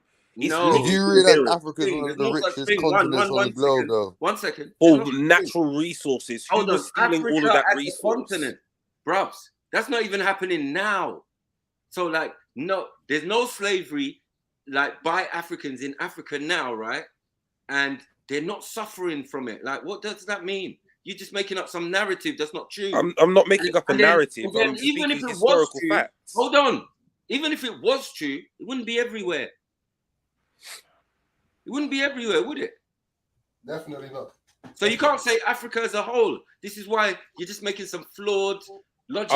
I'll send you the proof of how it worked out. It's not proof. You can make your judgment on that. Bros, I can No, tell you. let him play the thing, innit? Like, share the thing. Yeah, I wanna see where he's getting this from, because I'm just a bit confused, Maku. Let's just try and walk with him, Maku. Let's see where he's coming from. Yeah. Yeah, but Lady D, that's not really a fair comparison though, because I specifically asked, were any of those Africans under duress? And this video is directly not going to deal with that. Okay, all right. I hear you, Chef. I hear you. But still, I'm just trying to follow Manuel and the fact things mindset. And the fact that a lot of the people who traded other tribes and other people were also enslaved. That was their due reward or punishment in the long run. So they might have been exchanging whatever, gunpowder, alcohol, whatever, for a little bit. But in the end, you know, when they take the last shipment, my man's going on there as well. Okay, so from the just to acknowledge from the chats, I am looking at the chats too. So Kane's argument is okay, bigger tribes got bigger while other tribes basically disappeared. That was the game. So if that was a game, what should be the compensation for that then, Kane? No, that doesn't even make sense. Right. Like when you fight wars, yeah, and they were selling, a lot of people were selling prisoners of war, right? Because the prisoners of war would become slaves in their society, and a slave in a society is not a bad thing, yeah, because a slave can rise to the position of general, and we have a lot of famous slave generals in loads of different armies and kingdoms and all of that. Do you get what I'm saying? So our thing is different from their thing. We're talking about the European thing, yeah. We're talking about, and then what people left out was the institutes that benefited from slavery, like the Roman Catholic Church under the guise of the Knights of Malta, Freemasons. So this is why Emmanuel, I'm just like, what are you talking about? Stupid boy. Sort your shit out, bro. Yeah, did they send you here to lie to us? Did they send you here to be disruptive towards your own brothers? Shifa only asked the question, yeah? You in these religions, you know who you are. We're not blaming every single person because we know black people are that and this and that and that and that and the other. But those who the cat fit, wear it. Yeah? Why are you not going by the tenets of your book? If the book says, yeah, enslaving people and is penalty of death, then look, how come so many people still alive? Yes. Under the guise of those religions. Yes. And benefiting heavily. Shifa, now we got Emmanuel. Yeah, Shifa's benefiting heavily. Shifa's benefiting so heavily. I'll say this, man. If your book believes in justice, then reparations is justice. It's just another form of justice, man. If you believe in justice, right? Matthew, you on your laptop? If you believe in justice, you have to believe in reparations. Justice. And I'm gonna tell you this, Emmanuel. You can say that you want to check? Do you want to check? Emmanuel, it don't matter about it. Emmanuel, slow down, brother. Slow down, man. Because you just want to check, bro. Hey, do you ever Slow down, Emmanuel. Slow down, brother. Slow down, brother. You're a Mason. Hey, homie. Of course you don't want to give me a check. You're a Mason. You're part of the people who colonized and enslaved my people. You're part of that. You don't give a fuck about me getting a check. But I'm gonna tell you who cares about me getting a check. My 3 times great grandmother. She made sure that she told my 2 times great grandmother, and she told my great grandmother, that told my great grandmother, that told my mother, that told me, go get that fucking check. We are owed a debt. A debt has to be paid, Emmanuel. And this shit come down from bloodline, from generation to generation. That hey, I'll make my we own were way. mistreated. Oh, we built this country, and we deserve a check, Emmanuel. So I'll make my own way. The Thank you. Jedi Master, can one of you two I'll please make play the my video own I put way. in the back, please? 1 second. I'll make my own way. Thank you very much. I don't need handouts. Emmanuel, what do you? Let's talk. Now let's talk. Raheem, it's a TED talk. That's not gonna happen, brother. Yeah. What is it? Is it copyrighted? Yeah, that's TED I'm talk. so bro. sorry. I didn't know. But fair enough. That is bait, man. Like, if you watch that, it explains like literally the link between how slavery went. It's about what they don't talk about. I don't think there'll be an issue. I don't think there'll be an issue with audio though, if you don't mind that. I think so. It's not got it's got graphics, but the audio should still explain what happened. So yeah. Okay. If you can play that, I want to know about the link between Emmanuel and the gatekeepers, man. Sorry. What color are the people explaining this? What? No, it's I don't know actually. I don't know. It's an American guy. I don't know. I don't trust them already, man. Anthony has a. Guys, all right, order. We're not gonna do that. It doesn't show who they are. It doesn't show their picture. So they're Europeans, yeah. Slavery, the treatment of human beings as property, deprived of personal rights. Now that's a white man. I can tell by the voice straight away. Throughout the world. But one institution stands out for both its global scale and its lasting legacy. The Atlantic slave trade, occurring from the late 15th to the mid-19th century and spanning 3 continents, forcibly brought more than 10 million Africans to the Americas. The impact it would leave affected not only these slaves and their descendants, but the economies and histories of large parts of the world. There had been centuries of contact between Europe and Africa via the Mediterranean, but the Atlantic slave trade began in the late 1400s with Portuguese colonies in West Africa and Spanish settlement of the Americas shortly after. The crops grown in the new colonies, sugarcane, tobacco, and cotton, were labor-intensive, and there were not enough settlers or indentured servants to cultivate all the new land. American natives were enslaved, but many died from new diseases, while others effectively resisted. Pause. We're not finna get away with that. Yeah, American man. natives, On, those what are is me. this? Those are my people. These natives and these settlers and all of these people, these are my people, guys. So when y'all hear this video, don't be surprised when Black Americans say, listen, we come from these people too. Like we are these people. When we mix, I don't think that was the argument though, Bourne. Yeah, I know it's not the argument, but I do want people to pay attention, right? I just want you to pay attention. I may have to come back to this video later, Raheem. Let's go ahead, Jess. I like it when Bourne is lit, you know. Yeah, you know when Bourne is lit, he's had a little drinky drink, a little smoky smoke. Big yourself Jess, up, when sir. you hear me say, Bourne's in the Yeah, house, you you know what time it is. You know That's it. why Bourne. This is, you get me, the dark side Bourne. I love it when he's back. No, it's not. Yeah, but this video is loaded. This video is like this video is going by the perception that there weren't already black people in America, and I think that that's no, it's not. It says natives. Hold on, it literally just said natives, Schiffer. But yeah, but who are the natives? Hold on, It didn't identify them though. Hold on. Boris just told us who the natives are. This is all good. No, but before I The said video that, and didn't, before though. you ever heard that narrative, Jess, who did you think the natives I brought were? that narrative. I brought that narrative, bro. Like I didn't hear you with that narrative. I brought that narrative. You lot were side-eyeing me. But no, I'm saying, but before you heard that, bro, like when you was 9, 10 years old, Yeah, I'm sure yeah, you you're heard right. You're right. Yeah, you're right. The Mongoloids were the natives, right? Facts. The Exactly. $5 Indians. And that's what the guy in the video was talking about. He wasn't talking about us, man. Dancing with Wolves, Chief. You hear me, Chief? Whatever. Chief running wolf and the man. Hey, Jess, I'm gonna be 100, y'all. I live in America, And them blood clot I wide got Indian in my family. Shit, I used to brush that shit off. Like, girl, Right. stop. If we can come back, You happy you got curly hair? You ain't got no collapse of Indian in your family.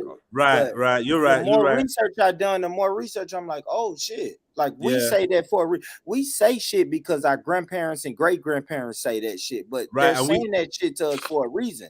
That shit is It was made easy to mock. It was made easy to mock the grandparents and roll your eyes and be like, all right, granny, You just don't want to be African. You know what I mean? But it's a fact. Yeah, That's a fact, but there was truth there. There was truth there, man. Really?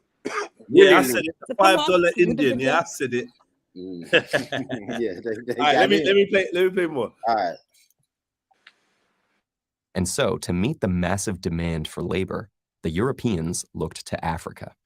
African slavery had existed for centuries in various forms. Some slaves were indentured servants, with a limited term and the chance to buy one's freedom. Others were more like European serfs. In some societies, slaves could be part of a master's family, own land, and even rise to positions of power. But when white captains came offering manufactured goods, weapons, and rum for slaves, African kings and merchants had little reason to hesitate. They viewed the people they sold not as fellow Africans, but criminals, debtors, or prisoners of war from rival tribes. By selling them, kings enriched their own realms and strengthened them against neighboring enemies. African kingdoms prospered from the slave trade, but meeting the Europeans' massive demand created intense competition. Slavery replaced other criminal sentences, and capturing slaves became a motivation for war rather than its result. To defend themselves from slave raids, neighboring kingdoms needed European firearms, which they also bought with slaves. The slave trade had become an arms race, altering societies and economies across the continent. As for the slaves themselves, they faced unimaginable brutality. After being marched to slave ships on the coast, shaved to prevent. There's a lot of crap going on. How is he affirming any of this information by just saying it? This is dead, man. Dead food. Hold on. Africans have all the resources, right? And one thing about Africa they were raving about was bloody gold, right? So why would you need slaves as a trade? Do you know what I'm saying? When you've got loads of gold, you can just give to man and say, "Yo, is that enough for a box of guns?" Yeah, it's enough, my G. They didn't want gold. They wanted people. Bro, but hold on. And there's also a psychological aspect towards what they were doing was to inebriate the people. As we know, it's the truth. Hold on. As we know, it's the truth because of the Guinea, as we explained. The whole area was Guinea, yeah, and they got gold first. Gold is what they got first, propped up their economy, yeah, and made them able to build ships and do all of that, and then come and kidnap the people. It's simple. It's a business. And that's how it works. None of this, oh yeah, the African leaders helped and did it. Perhaps this is a strictly European enterprise. And they knew what they were doing. No, Shifa, there's a really famous Nigerian who, not Shifa, Maku, I can't remember her name, but she was a slave trader until she became someone who rebelled against slave trade. These things existed. It's not to say it's a bad thing, or they were treated the same as the European business model. The European business model was abhorrent. But the fact was that these nations were propped up using guns, because the biggest thing you have to do is protect against your neighboring enemy, and neighboring tribes, neighboring continents, neighboring everything. So they plowed them and played them and paid them with these things. Africans already have weaponry. What are we talking about, bro? Not mechanical guns. Not mechanical guns. One second. And not every African had the same type of style of defense. Some were horseback, some had bow and arrows and things, some had rifles and blah, blah, blah. Since the Moorish times, don't undermine that Africans had weaponry and had the ability. They didn't have guns. Hold on. The point he mentioned was guns, not weaponry. Hold on, my brother. If the Silk Road goes to China, yeah, and China is the home and root of gunpowder, yeah, what the fuck have we got to do with Europeans? That's why they had gunpowder isn't guns. Sorry, the first guns are in our possession. Go and look up Blunderbuster and see who owns that. The one pops and all of that. I know what you're talking about. The one pops. The as Moors on shit. Yeah, I think that every African nation, like some might have indulged in what they're saying, and remember they're trying to smooth over what they did. This isn't they. This is a black man. This is another black man. Can I just want to put out there, Shakara, if you're listening still, jump back on. The story don't sound correct because there's many other accounts that are counter to What that. do you need Shakira for? Okay, but we cannot. Lady D.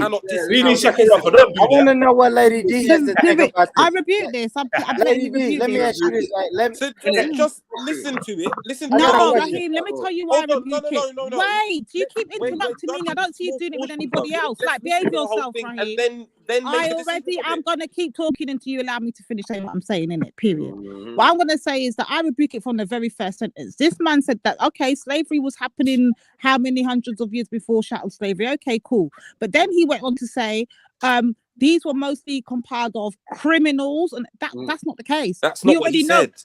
He said these words. Go back. No, he said He that did the say that. Europeans He viewed. did say that they were mostly Hold the on, listen. He people said that were the captured. Europeans viewed them as criminals, as prisoners of war. Yeah, exactly. That's not He black said people prisoners against of black war. people. That's the Europeans viewing the black people as Right. criminals. So And who listen to my point. Boy, Jesus Raheem, that's not Christ. true, Raheem. Come on, listen to my point. Is And it this is not why true? he's got so emotional. He's not even hearing out people's points. My point is from this first sentence when he opened up this thing, yeah, and he started saying, "Oh, basically he was saying that indentured slavery and all of this stuff was going on hundreds of years, or how many years he said before the Europeans came in and popularized and came in basically with chattel slavery. Cool, but he's saying that these people were consisted of criminals and all of that. We already know that tribes were going to war with tribes over things from And before. indentured servitude who could buy their freedom and become generals and all of that. That's right. Well, this is what I'm saying. Come on, man. Like, what we doing But here? he said that. He said that but in Africa. there's no comparison then if African that's the slave case. trade. Hold on. In Africa, Africa's slave trade, it was like in serfs and indentured servitudes, where they were viewed as hold on, sorry, 1 second. They were viewed as family members, as people of the community. It wasn't that they were treated as slaves. They were treated completely differently to the European model. My brother. So what? So again, what do you and Emmanuel want us to hold them accountable for again? Sorry. We still have that now. Done this, man. We have that Yeah, system. I'm not saying that we don't have that now. That's what I'm saying. Well, then the whole you thing, can tell it's not the pausing same thing. it, and Hold then on, you see. Hold on. The original point was about the economic collapse. Hold on. Stop flaming on, my brother. Yeah, because I'm saying if it's still in place now in those said African countries, yeah, other than the bit about prisoners of war, yeah, prisoners of war go to prison now or get sent back or whatever, yeah. Other than that, yeah, the other part of it, yeah, still exists because we don't have a system of orphanages and shit, yeah, and social care system that you can just go and dump kids off and people can leave kids on the road and all of that. We don't have that. So that system works for us, where those people who parents have died or something or get to live somewhere, but you got chores, you got to work your way up. But no one's arguing that, Maku. Well, no one's arguing against that. Hold on. If it still goes on, then how is it comparable to what the Europeans were doing? Please. He said it's not comparable. Well, it's not comparable. So it shouldn't have been mentioned. It shouldn't have been mentioned. I don't understand what. Hold on. Of course it would, because if it existed prior, no, hold on. Raheem, listen to your words, brother. You're saying if it's not comparable, then again, I ask, what do you and Emmanuel want us to hold the Africans accountable for again? Exactly. Because that's not who we were speaking about when we said that those is exactly who Emmanuel's speaking about, brother. Yes. That's exactly who Emmanuel. No, it's not. Shut up, man. You're just making no sense for No, real. what You're do just you mean, talking shut up? over You're me. the one telling me what you're I'm telling talking you. over me, but you're not comprehending telling my me what I'm question. telling you. Emmanuel jumped on to say, well, look at your own people first, Shifa, meaning Africans. So again, my question is, what do you want us to hold them accountable for again? The Africans that sold other Africans to Europeans should be held accountable for their role to play in the transatlantic slave trade and chattel slavery. This is a fact. Simple. Yeah, they have. A lot of them have. But we're not. So then we're in agreement. And as I said, a lot of them were exported themselves. So their history ends up in the Americas or in the Caribbean and all of that. So then we're in agreement. And their tribes. Please, let's continue watching the video. Hold on. Their tribes are very much diminished. But again, it still makes no difference to the people who lost the majority of their people. Yeah? who weren't involved in it. So you could say in Nigeria, but that's got nothing to do with me. Like, do you get what I'm saying? It has to be tribal. It has to be, you know. And in my part of the world, in Benin and all of that, we weren't having a bar of it, my friend. Yeah, we ain't involved in what you lot are involved in. Do you get what I'm saying? So it's very disrespectful, especially when people died, ancestors died in defense of this thing not happening. And the Europeans sent a company, a business. Yeah, they knew what they were doing to come. This is not the argument. Yeah, no, but no I'm one saying has disagreed for with me, anything. for me, hold on 1 second. For me, in that region as well, it's very late in the day. Yeah, because it started in the 1500s, and then they're only reaching us until the late 1800s.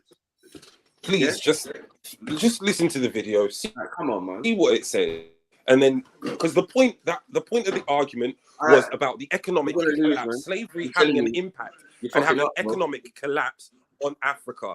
No, I'm not going to lose it. Watch it through instead of stopping and starting, and then you'll see it. But let me give you the premise, though, bro. Yeah, you're talking in defense, yeah, of the slave trader, the people who organized and sat down. I'm not talking in defense of anyone, Maku. Hold on 1 second.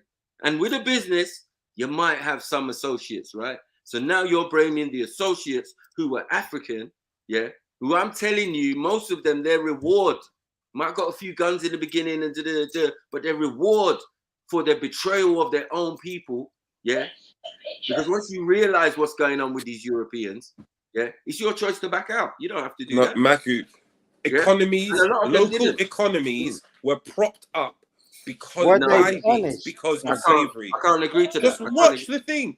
I can't agree to that. Hold on, my brother. About the same thing. And it's not even the point of the original why I sent the video over. Hold on. Like they were saying things like, oh, they gave them land where in Europe? I said land. I said land. He didn't mention land. I said land. And it can't be Africa that they want stuff from when they have all the resources. They have all the sugar and sugar cane to make rum. Like, what are we doing here? They make the molasses. It's the Europeans coming for sugar, coming for cocoa, all of these things over many centuries that led them to say, you know what? We can't even farm all this shit we're trying to steal. And think of the word they're using, farm. It's not nothing to and they can't even show us the individual cases, Maku. You want to bring one individual case and act like that encompasses all of the Africans. Right. Are you mad? What are we doing? The first set of people who were taken from Africa, do you know the number, my brother? They were taken from Africa to Portugal, right? Six individuals, 6. Test run, right? 6 people. So all this myth about millions of people going from place to place that they traded in, that's a bullshit and motherfucking lie. Because history says opposite. The boat logs say otherwise. There's not even ships built to account for the amount of people that said supposedly made this journey. It's a myth, bro. The numbers are smaller. Not saying it didn't happen. Just saying the numbers are well inflated. Well inflated. Yeah. It could be just under 1 million people. That's how inflated it is. Yeah. I think Raheem is saying we're not gonna buy the bullshit, yeah, of 10 million and so obviously if that many people, now a complete different tangent my brother, if 10 million people are being traded across the transatlantic, it would affect different people's economy, obviously. But we're gonna deal with the first bit. That is a motherfucking lie. So then it brings the second bit, yeah, into disrepute. Like, hold on, well, how can it prop up economy when their economies are based on what? Food and resources, right? Free labor. And then the things that are important to Europeans then become apparent, like gold, silver, copper, all of these things. Yeah, commodities, what do you call it? Palm oil, yeah? To light their candles and all of that in Europe, and lamps and all of that. Remember, there's no light yet. There's no electricity back then. Do you get what I'm saying? So they get their fuel from different places. Yeah. One time it was even Turkey, where olives was what olive oil is what they used to light their lanterns. So there's a big trade. That's why Turkey was a big trading post in the ancient times. We know all these things. Pepper was like gold at one stage. Lice so you can't tell me, people being enslaved is more than and then the commodities that they're talking about. You know what I mean? Like gold. Forts on the coast, shaved to prevent lice, and branded. They were loaded onto ships bound for the Americas. About 20% of them would never see land again. Most captains of the day were tight packers, cramming as many men as possible below deck. While the lack of sanitation caused many to die of disease, and others were... Now, personally, I feel like this is where the realms of did it really go down like this really kicks in for me. So as we start talking about the crammed slave ships, we've all seen it. Most of us recognize it from Roots, written by a white guy with loads of historical inaccuracies. I'm not saying that people weren't transported. What I am saying is there's not the slave ships left to substantiate the numbers claimed that were moved by ships. So I feel like there's definitely an exaggeration. That's been disproven. But what I don't... That's been disproven. What's been disproven? Remember, those ships over time were sunk by the British Navy because of the slave trade. So where's all the wreckages? Where's all the wreckages? Why would the British... Hold on, let me ask you a question. Jedi, don't make them do you like this, Jedi. Why would a slave ship not be recommissioned or used for something else? It carries cargo. Why does it need to be used for pirating? Because it became illegal, and so people were doing it against the law, so they would sink their ships. Oh, they would sink the ships of the people that are doing it against the law, right? Yes. So what happened? There'd still be loads of people that stopped trading, right? So where's their ships? So Jedi, if you look into the history of pirating, you'll see that it happened as slavery is like starting to come to an end. The British employed pirates using slave ships, using naval ships, using they commissioned loads of ships to go and create order in the seas and push out rivaling nations. Yeah, and but then what about the merchant? But the problem is, they do have a story about piracy and being swashbuckling pirates. The problem is, that's more fiction. There's lots more. That's more fiction. That's why when they give you the Pirates of the Caribbean, every motherfucker looks like Johnny Depp. When we know that the true pirates of the ones that really ran the sea were the Moors. They're the ones that gave access to the 7 seas. They gave permission for you to sail on the 7 seas. You had many different pirates. Fair enough. So I don't think it's enough to say that Hollywood has whitewashed it. I agree 100%. Not just that though. Not just that. I'm saying there's an embellishment. I'm saying there's an embellishment on the numbers of how many were transported in that by that nature, because they want to disguise the fact that many of the people that are now looking back historically as being ancestors of slaves are actually ancestors of indigenous people that were enslaved. Right. Quick question: where are all the naval ships that Britain used to sail the seas with? Because they had then over 500 ships. No, they don't. The British naval did at the time. So where are they got loads of ships though? They got loads of ships still. Oh, no, but where are they all? They got loads of ships, and those are the sunken ships that you find off the coast of these countries and whatnot. There's loads of them. They're accounted for. They're not gone missing. Loads of them in museums. Like, come on, brother. But slave ships, nah. But the slave ships, I'm just saying, it's hard to find enough. What wooden ships? Old wooden ships. Man was doing.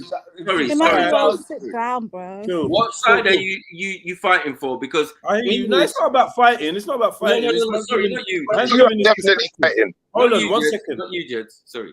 No. I mean, to Emmanuel, like this is he's just giving a perspective. I don't necessarily feel like he's necessarily fighting for any team. Obviously, he's Team Mason. We know that, but yeah. No, I'm just saying, like, for Britain, if you're fighting on behalf of Britain, right, for their right to be on the sea, they came on their last. Portuguese was out there before them, and the Spanish was out there before them, and many African. Where are all those ships, though? Where are all they? Where are all those ships? What are you doing? Are you acting like the British are the first to come with the idea of a ship? Is that No. I want you to find me all the ships that they sail the seas with. So why have we got to do all of the work, but they get away with everything? Why aren't you asking them to do the work? It's mad. One second. This guy's lost the plot, and he is fighting us down, Jedi. Let's be honest. He came to fight me down because I said that the Christians, the Jesus followers, you owe, innit? I know. You owe. They do owe. But yeah, what I was gonna say is that oh shit. Are we back on rent? Yeah. I'm here some semi-rent. Bro, they need to give what they owe, man. Like DMX said, give me what you owe. Back to what I was saying, Schiffer just wants to check. That's it. Emmanuel, answer this. You're saying you're not fighting. All right. Hold on. Let me just answer this. Emmanuel, you said that you're not fighting for any one side yet. So are you just fighting on behalf of us not getting no reparations? That your fight. Your fight is for Caribbeans and for people to understand. Stop looking for handouts and earn your reparations. Does the Mason, but any question, you can't earn reparations, you donut. That's an oxymoron. Does the Mason, madman. It makes no sense.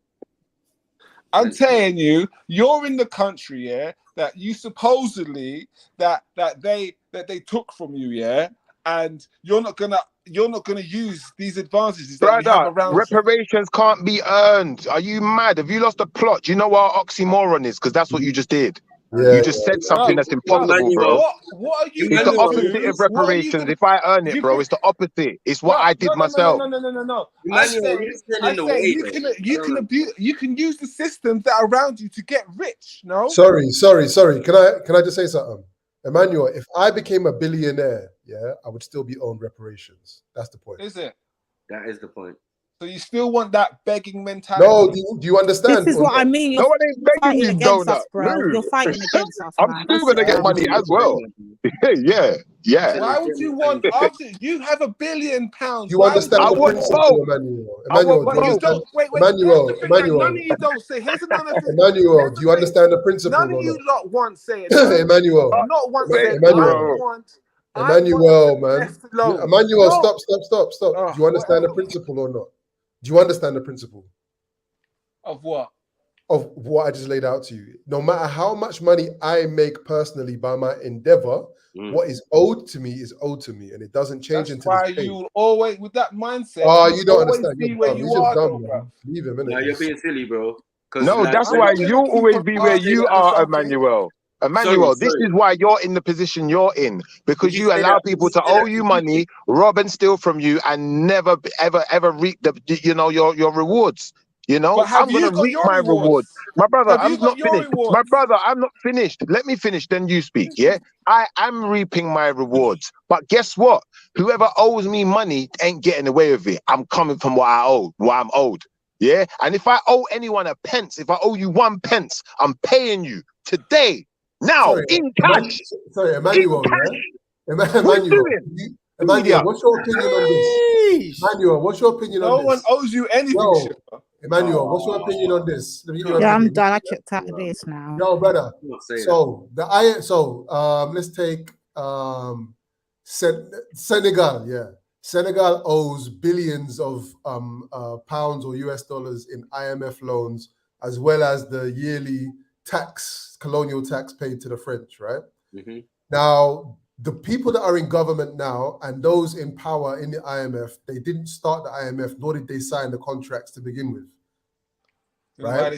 Do you believe that in 50 years' time, yeah, that debt is still valid? Africa should be in debt to anyone. And why is that? Because they've been stolen from. So why is England allowed to enforce its debts on Africa and on the West Indies? But we're not allowed to enforce our debt. Wait. Let me finish. Yeah, Africa to this day shouldn't owe anyone anything. Yeah, but to this day they're still pimping Africa for its minerals.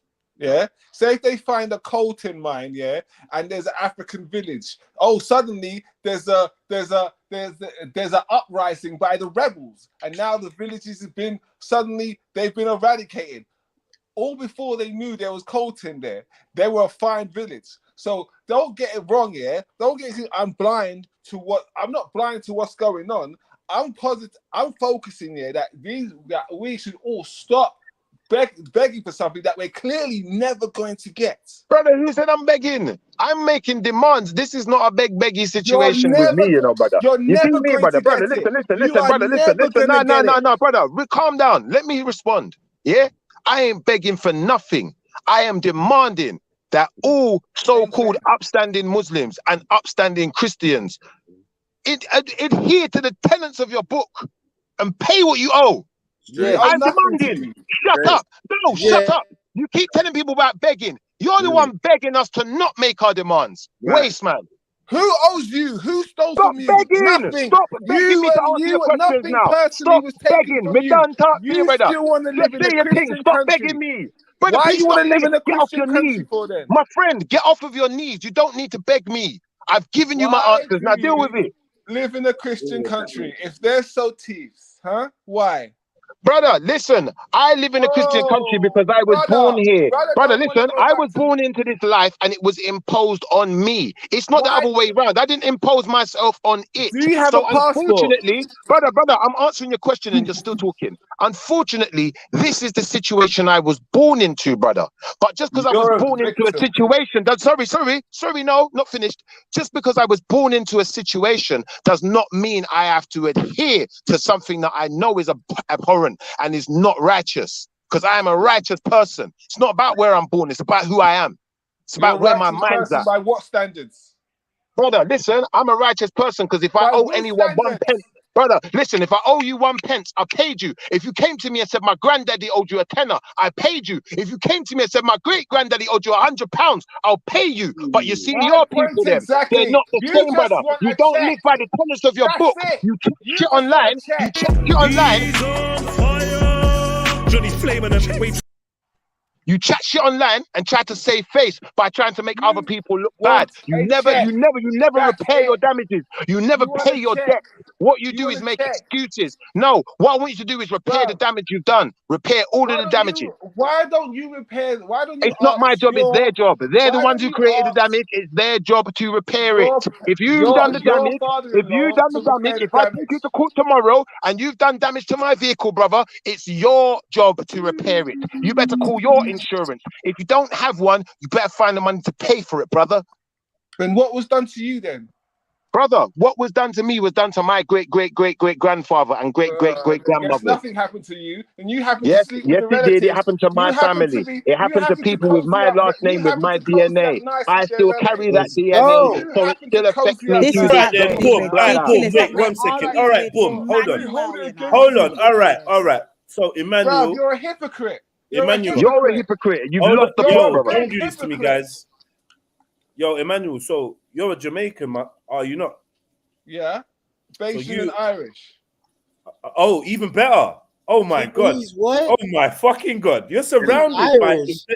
Brother, come on, man. So in Jamaica, Jamaica alone, you being Jamaican, according to history, is partly down to the slave trade, right? Only just now,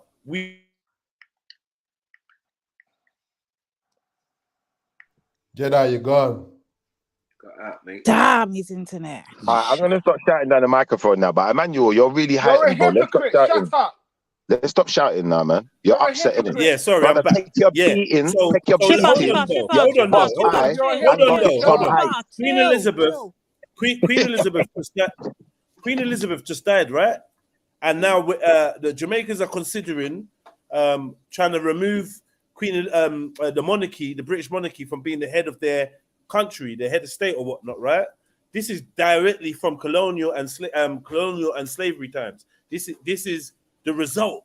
So you asking what's happening to you now, your own status, your own identity of being Bayesian, affected by slavery, Irish affected by slavery, Jamaican affected by slavery. It's baffling to me why you're asking. Jedi, I practice something called forgiveness. I don't care about that shit. You understand? I don't care. I've passed it. I forgive those who have trespassed me because that's what Christians do. Nice. We let go and move on. Nice. We live for now. We live for the future. I live for a point where all the people that died in slavery will come back to life. This nigga just wants a paycheck. Wow. This is actually disrespectful and it's so disgusting to my ears. I'm falling all the way back.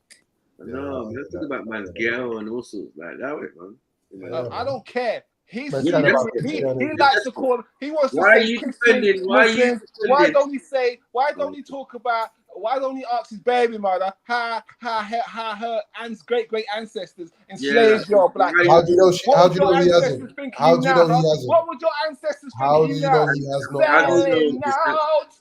I'm a nigga that just wants money while I this sell guy out is at the not same alright. time. You're a snake, man. Bruv, you're a snake. Don't talk to me about this and that. When you wanna curse and cuddle up with who your ancestors, who consider now would be their enslaver, you go, my great. If your great granddaddy saw who you were kissing up and lying next to, what would they say to you? Nigga. What is that what we're doing, Emmanuel? Yeah, is that what would they say to you? Don't chat about I want what was done to my great grandparents. When what would they actually say if they saw who you choose to lay down with, nigga? What would they say? I beg you stop calling man nigga, please. Allow it. What would they say? I hear silence from you because at the end of the day, I know my roots. I sleep with my roots. I marry my roots. With you, nigga, you seem to be. Hold on. 1 second. No, wait.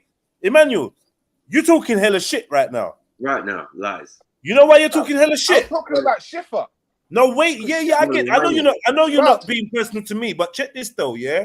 The reason why I say you're chatting hella shit is you just told us about your Irish fucking roots, my brother. No, I don't have no. You so this whole thing about my roots are my roots. Your roots are Irish too. You white as well. No? I don't care. Right. So hold on, no. So if let's just say that your his heritage and Schiffer's heritage was similar, right?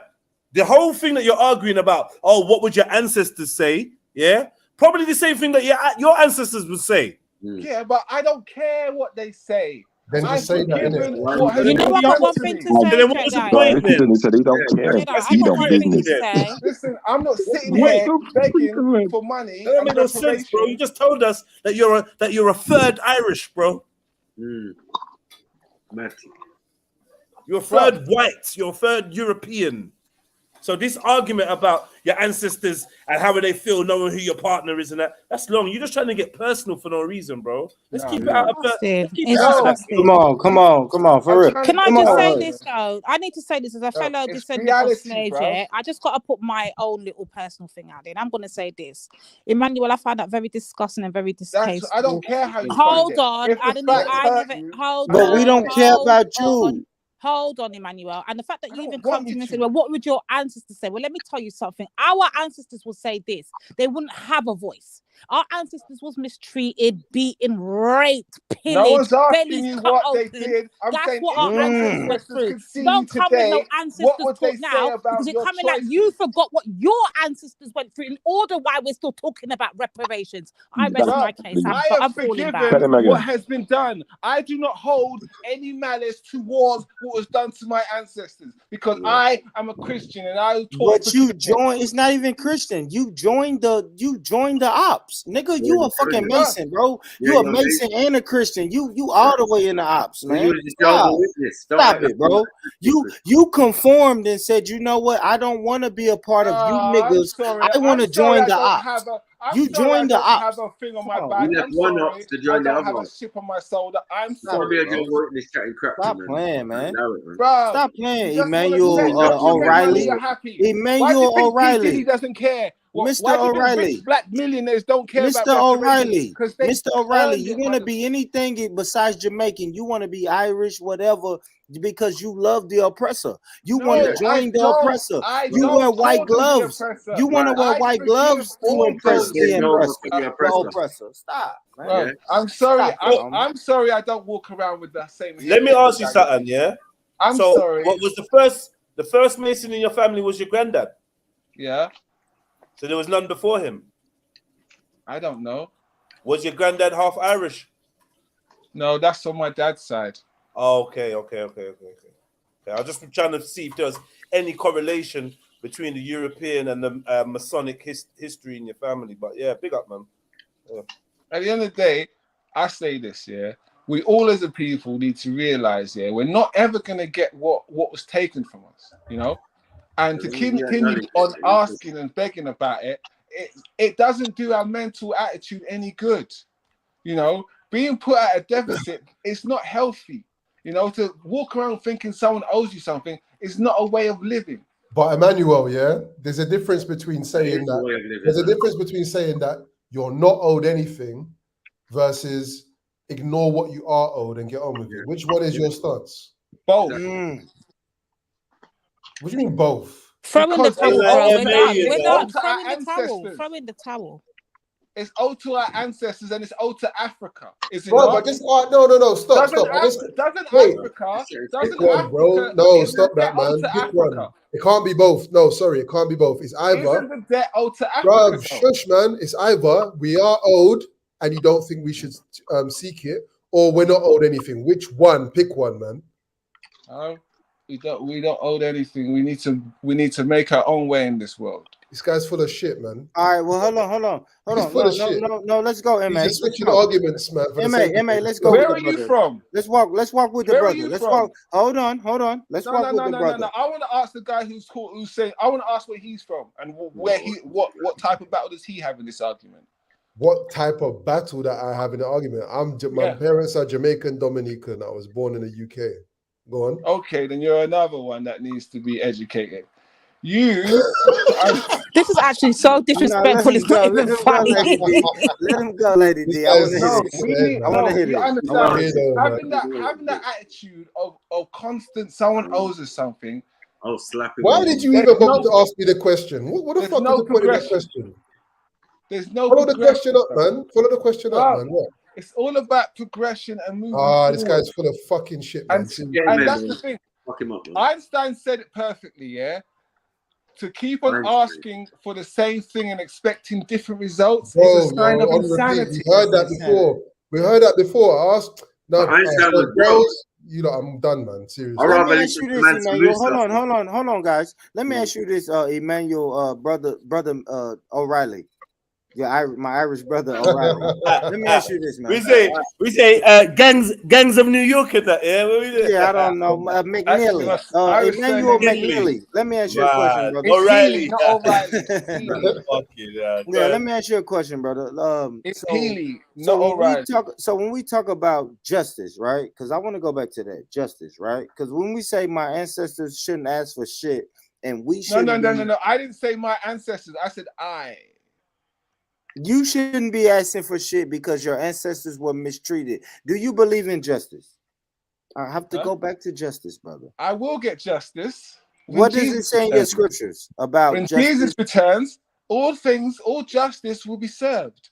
So does that mean slave masters and their descendants will be done away with? It will be so. It will be so. That will be done away with. I don't care about them. All I want is my but there's gonna be none of them in your Mason group. All I want is my ancestors back, and I'll get that back through the resurrection. So I'm not bothered. I'm not holding on to hate, anger, hurt. I do not care because I believe in forgiveness. So you'll get your justice when you die, when Jesus returns, right, brother? Is that what you're telling me? Is that what you're telling me right now? Man. And that's crazy. So, dude, you don't believe in justice here on earth? Like, it's not that crazy, because honestly, I don't believe in justice here on earth.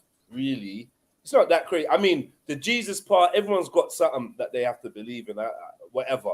But I do know the fact is the likelihood of true justice being served in our lifetimes or our grandchildren's lifetime is next to nothing. Right, let's be honest. Like, the ADOS, they're making their claim for. I gotta be 100 though, Jay. And hold on. May Godspeed be behind them. and that they are successful. I don't want to shoot them down. I just don't think it's very likely. That just being honest, I don't. So hold on. So do we give up? No, I'm not saying that. I'm not saying that. I'm just on the sideline quietly saying, you know what? I don't see basically, I don't see justice on this earth. Yeah, someone kills your partner, someone kills your child, someone kills your friend, your mom, your family. You can't get justice in this world. Their version of justice is send the dude to jail. That's not justice. We all know justice. Justice ain't been. Reparative justice has not been being served on earth for a very long time. That's what does that mean? What about Emmanuel's justice, though? Emmanuel, what's your definition of justice? It's biblical, right? Yeah. So that's where so Born, that's your question to him, right? What is it, mate? Talk to me, brother. You're saying justice. You're testing his adherence to the definition of justice that he follows from the Bible, right? Yep. An eye for an eye. That's the old covenant. And that's what they say. That's what they say. An eye for an eye. Yeah, but that's the old covenant now. Okay, how about this?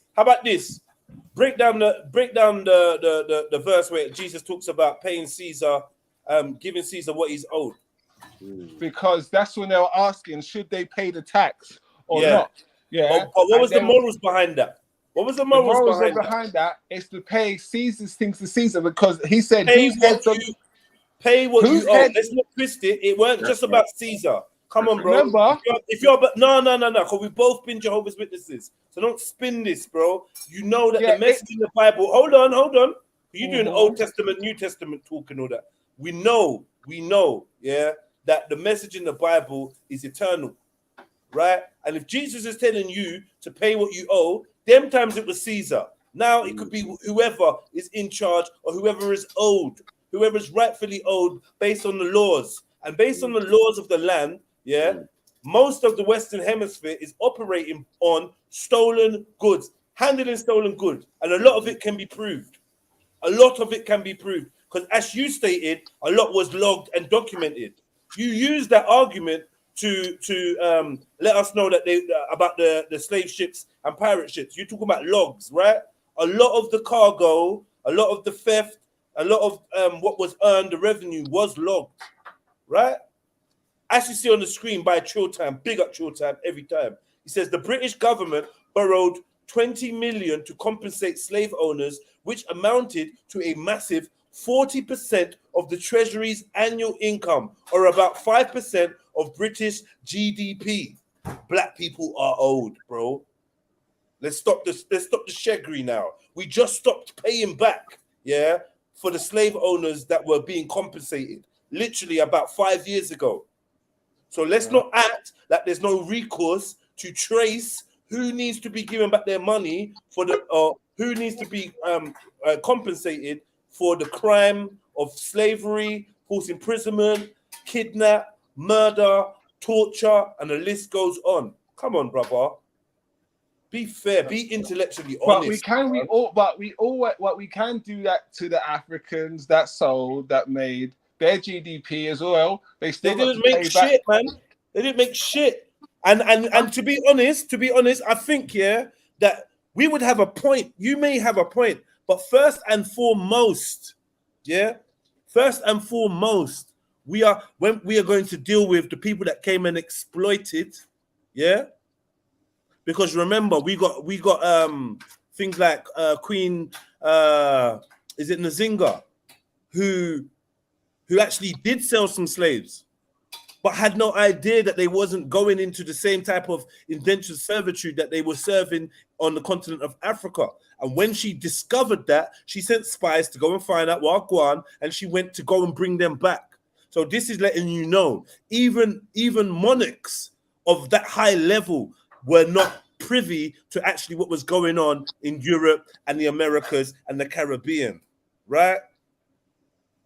Let's just deal with the massive corporations first, then we can trickle it down. A bit like the war on drugs. We like to pick on JEDI selling a drawer, innit? But we're not going to the people that's letting it in through customs and excise. You understand what I'm saying? We never go for the big fish. Yeah. When we're dealing with taxes, the big fish get away with not paying taxes, and we get fucked up for not declaring, you know, an extra part-time job or some shit, or declaring some extra housing benefit. All of a sudden, you got to pay back a squillion. So we know that the system is set up unfair. Here's another example. Yeah, the royal funeral cost us how much? I think it was like 15 million. Yeah, but the Queen left 997 million to just one of her grandchildren. Just one. But the taxpayer paid for her funeral. Come on, family. What are we doing out here? We know how the system is set up. The poor people, black, brown, white, beige, pink, I don't care. The poor people always get stepped on by the elites. Black, brown, white, beige, I don't care. And that's really what it's about. So, yeah, we want reparations. We shouldn't not talk about reparations. I just don't think it's very likely. Why? Because people don't like to admit their fault. They're greedy. They don't want to let go of money. And to be honest, they want to ensure that people stay on a certain level. Because paying back reparations would mean actually giving money to the little people, not the big gatekeepers. Couple black man here, an Obama there, and a Kwasi or a Kwasi there. No. We're talking about the Joneses, the Johnsons, the whatever you lot second names are, the Williams and the Smiths and whatever. Those are the people, and they even have the names. They can trace shit back. There's a lot that can be traced back. And if you're not going to do that to individuals, then we're going to say, okay, certain communities, certain islands, certain tribes, certain colonies, certain places they're going to get this many million reinvested into them and their people, this many billion reinvested into them and their people, so we can have a level playing ground when we're moving into the future. But now we got people like you, Emmanuel, just like, oh, forget it. This is not, yeah, because you're a Mason, you feel like you're good now, innit? You're good. Oh, I'm good, man. Rare. What, Jedi? In your heart of hearts, Jedi. Go on. In your heart of hearts, in the most quietest moments of your day, do you honestly think reparations is going to be paid? No, I said that already. I said I don't. No, I genuinely don't, bro. But do you know what mindset? You know what? Let me take that back. You know what mindset? Let me take that back. Let me re-answer your question, bro. Because I know I've gone on record and said this before. So let me re-answer your question. Do you know what? I would not be surprised if in 10 years people were being paid reparations left, right, and center, and all these man them jumped up and down and felt, yeah, we got our money, because really that's gonna squash the justice. It's like an out of court settlement, right? So instead of the conviction, I don't want the money though. I don't want the money. Instead of the conviction, instead of the accountability, you're just gonna do a Michael Jackson, settle out of court, and then still have people calling him the king of pop. Yeah, we don't want that one. Isn't it? Imagine how gassed the racists will be when the debt is quote unquote settled. What are you gonna say then? What is the debt though?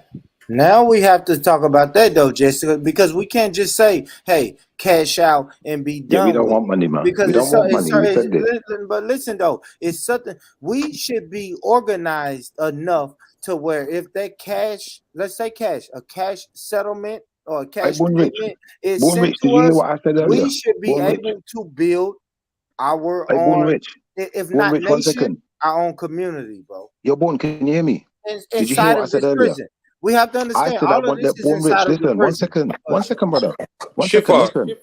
I want them to pay by the tenets of their book. Let bro. Let Born land. He was trying to speak. Exactly. Because what I was saying is, yes, it will be a payment paid out to, you know what I'm saying? Paid out to the people who were affected by this atrocity, right? But then we're still going to use the prison analogy, right? It's like if the prison warden said, "Hey guys, we did some bullshit 5 years ago. Every inmate gets a check." Now, the inmates who was talking about breaking out of the prison and escaping from the prison, they're going to take that money and take that knowledge and make it do what it do and continue their plans to break out of the prison. Now you're gonna have a lot of people who just gets that lump sum of money and just want a comfortable prison cell. We know that. I don't want no one to get a lump sum of money though, Boone. Go ahead. It's not working. It's not working like that, cuz. What we doing? I told you, this is about them paying by the tenants of their book. He wants cash. No, I want you to pay by the tenants of your book. No, he doesn't want the betterment of a black society. He doesn't. Well, that will be the betterment of a black society if they pay by the tenants of their book. 1 second, brother. 1 second. 1 second. If they pay by the tenants of their book, yeah, for every sheep stolen, they have to give back 5. For every square mile of land stolen, they have to give back 5. What are we doing? No, what are you doing? That's not what we doing. I don't care. It's a tenants of their book. Let me say this, Shiffer, let me say this, brother. You're mad. But Shiffer, let me say this, right? Because people are gonna say repair and rehabilitation. People are gonna use words like that when we talk about reparations, right? But how do we depend on this prison warden to give prisoners any sort of programs that promotes repair, or any sort of programs that that promote group economics? Like, the prisoner is not going to give us that. So if the warden of this prison says, "Hey guys, like I said, we did some bullshit 5 years ago. Here's a check for every inmate in this prison," it's up to the inmate to figure out what the fuck he's going to invest his money in. Are you investing with the brothers that's trying to escape from this prison, or are you just putting money back into this prison by buying a lot of commissary chips, jewels, trinkets, tokens, all of that bullshit? That's the question that every person has to ask themselves. I am saying, give me my reparations, right? Give me a check. Give me cold hard cash. You know why? Because I know how to run a restaurant. So yes, I am going to still be inside of this prison, but these inmates, they got to eat. They do. But you know what I'm investing in on the side? I'm still in this crowd with these brothers, these radical brothers that's saying, "Hey man, we trying to break up out this." Nah, born rich, you fucked up. Cash ain't good enough, brother. Born rich. We need our house, brother. Listen, if a man steals your house, you don't ask him for half of the value. You ask him for your house back. I want my house back. So you need to take all your dirty pirate them and take them warm and give it back to the palace. Yeah, and we will rebuild it in our image. And what's that? North America. Where are you talking about? Where are we talking about? Everywhere me I talk about America, Australia, Africa. You're mad? Everywhere me I talk about, brother. Everywhere. The Caribbean. See you lot. When you lot get in your patrol zone, there's no stopping you. Chill out for a second, though. Sorry. I'm only joking, man. You know why I say that? Now, jokes aside, you know why I say that? Because, like, I want to hear something practical. I think everyone wants to hear something practical. Right? It's the question that Born Rich is asking, right? So if you're actually saying give back your land, what land are you talking about, bro? Let's be specific. Tell me where. As far as me, Born Rich, and my Caribbean brothers and sisters are concerned, we're talking about America, and I don't just mean the north part of America. I mean the entire America, North America and South America. Pause. Now, for that reason, I hear you, but for that reason, brother, it is not going to happen. Let's just be 100% real. You're not kicking all the Mexicans out. You're not kicking all the Venezuelans, the Colombians. Yeah, I got you. And I agree with you. That's why I'm saying we can no longer view them as righteous. We have to view them as our enemy. What? We can no longer view them as righteous. Any of these Christians that are occupying our lands that are they're never going to leave. They're never going to give back our things. No, we can no longer view them as righteous. You're not righteous. You're not righteous when you're handling stolen goods. You're not righteous when you're oppressing people. You're not righteous when you've stolen and murdered and raped and killed, and never going to repair the damage. You're not righteous no more. You're done out here, fam. Yeah, you can't act like we're friends and everywhere. You're not righteous unless you're not part of that group. Unless you disassociate yourself from them. Unfortunately, this is why I don't feel like the appeal can even be made as a monolith, because some man want the Americas back and some man want their 40 acres and a mule, and some man let's get some clarity, man. Like, but the 40 acres and a mule will encompass the whole of America. So, you said you don't want no. Hold on. So you don't want no cash. Brother, I don't want cash. I want them to repair the damage. I don't want cash. If anything, do you know what they can give back? They can give back the precious metals, the precious jewels, the precious stones. They can give back everything of actual value that they stole. I don't want their cash. I don't want nothing to do with their money after that point. So for that reason, I don't want no cash. That's shit. What are you going to do with it after that? What I will do with that after that is I will help me and my people rise and build an empire in our image, with our name on the money, our face on the money, sorry, yeah, and all of that good stuff, yeah, and we will rebuild in our image. Your reparations is everyone else suffering. It's a shame that we weren't able to go through the whole of. Brother, my reparations is that whoever stole, pay what you owe. So for me, I think. Most your grand pitney's got to pay it then. Cramming Your as grand many pitney men got as to pay what you possible owe. below deck. Now While what? the lack of sanitation caused many to die of want the whole disease lot of and America? others were thrown overboard for being sick or as discipline, the captains ensured their profits by cutting off slaves' ears as proof of purchase. Some captives took matters into their own hands. Many inland Africans had never seen whites before and thought them to be cannibals, constantly taking people away and returning for more. Afraid of being eaten, or just to avoid further suffering, they committed suicide or starved themselves, believing that in death their souls would return home. Those who survived were completely dehumanized, treated as mere cargo. Women and children were kept above deck and abused by the crew, while the men were made to perform dances in order to keep them exercised and curb rebellion. What happened to those Africans who reached the New World and how the legacy of slavery still affects their descendants today is fairly well known. But what is not often discussed is the effect that the Atlantic slave trade had on Africa's future.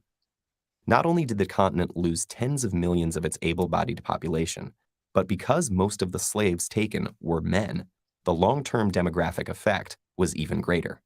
When the slave trade was finally outlawed in the Americas and Europe, the African kingdoms whose economies it had come to dominate collapsed, leaving them open to conquest and colonization. And the increased competition and influx of European weapons fueled warfare and instability that continues to this day. The Atlantic slave trade also contributed to the development of racist ideology.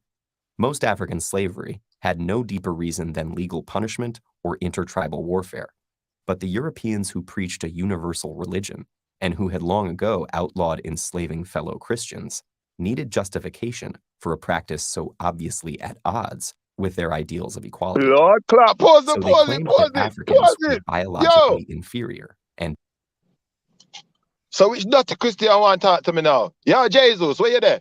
Manuel.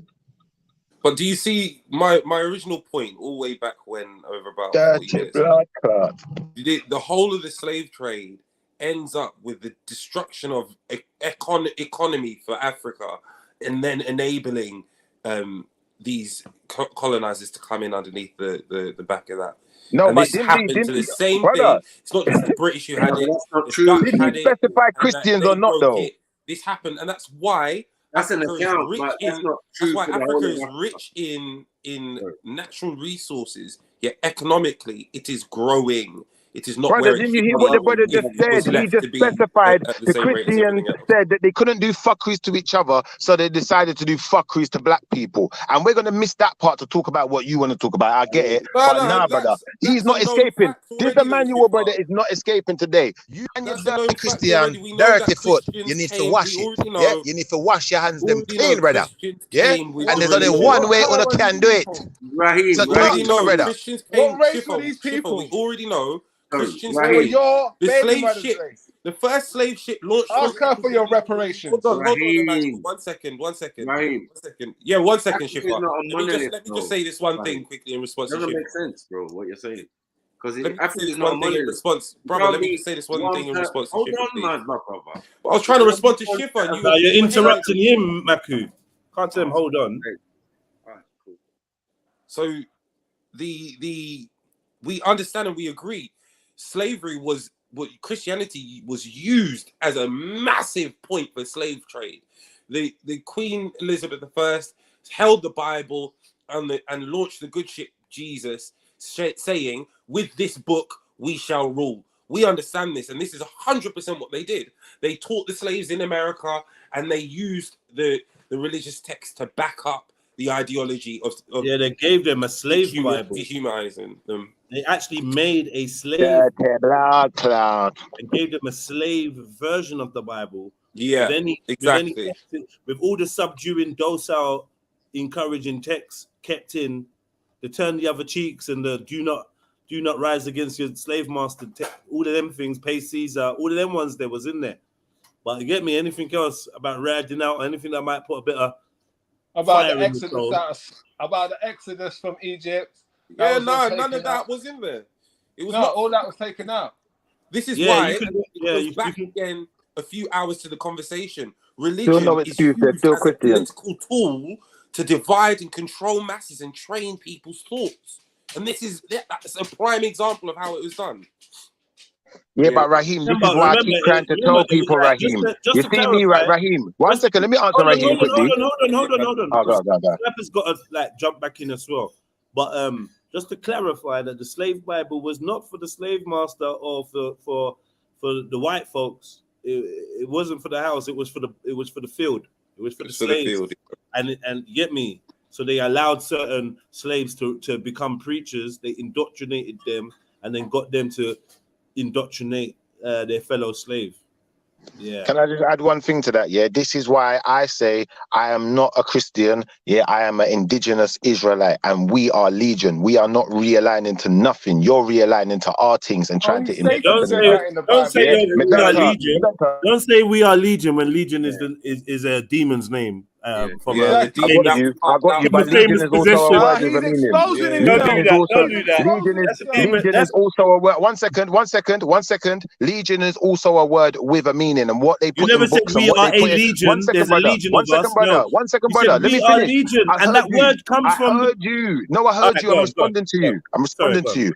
I'm saying to you, do not be fooled by what the oppressor will tell you is demonic talk, because demonic talk is anything that rises up against the oppressor. Yeah. So sometimes what we have to do is we have to do. 1 second, brother. Just relax, brother. Relax, brother. We know you're a Jesus worshipper. We know you're a Jesus worshipper. If you can't catch no one out, Jesus worshipper. You just called yourself legion. Now, what we need to do is, Jedi, tell this guy to be quiet while I finish, please, because I'm done the playing game. I will. All right, Emmanuel, give him a chance. But honestly, if Sniper wanted to come back and make his point, Carl. I'll be real quick. I'll be so quick. Like I was saying, yeah, they may put things in movies and may put things in their books of their Templars to make us out to be demonic because we was fighting for our rights and fighting for righteousness. The same way they took the words of the actual Yeshua out of the Bible, but they want to tell us about turning the other blood clot cheek. They never told you that the kingdom is within you, though, and all around you, did they? So we have to manifest it. That's why we have to burn out these demons like Emmanuel. We have to put them under the sword. That's what we have to do. Me done talk. Finish.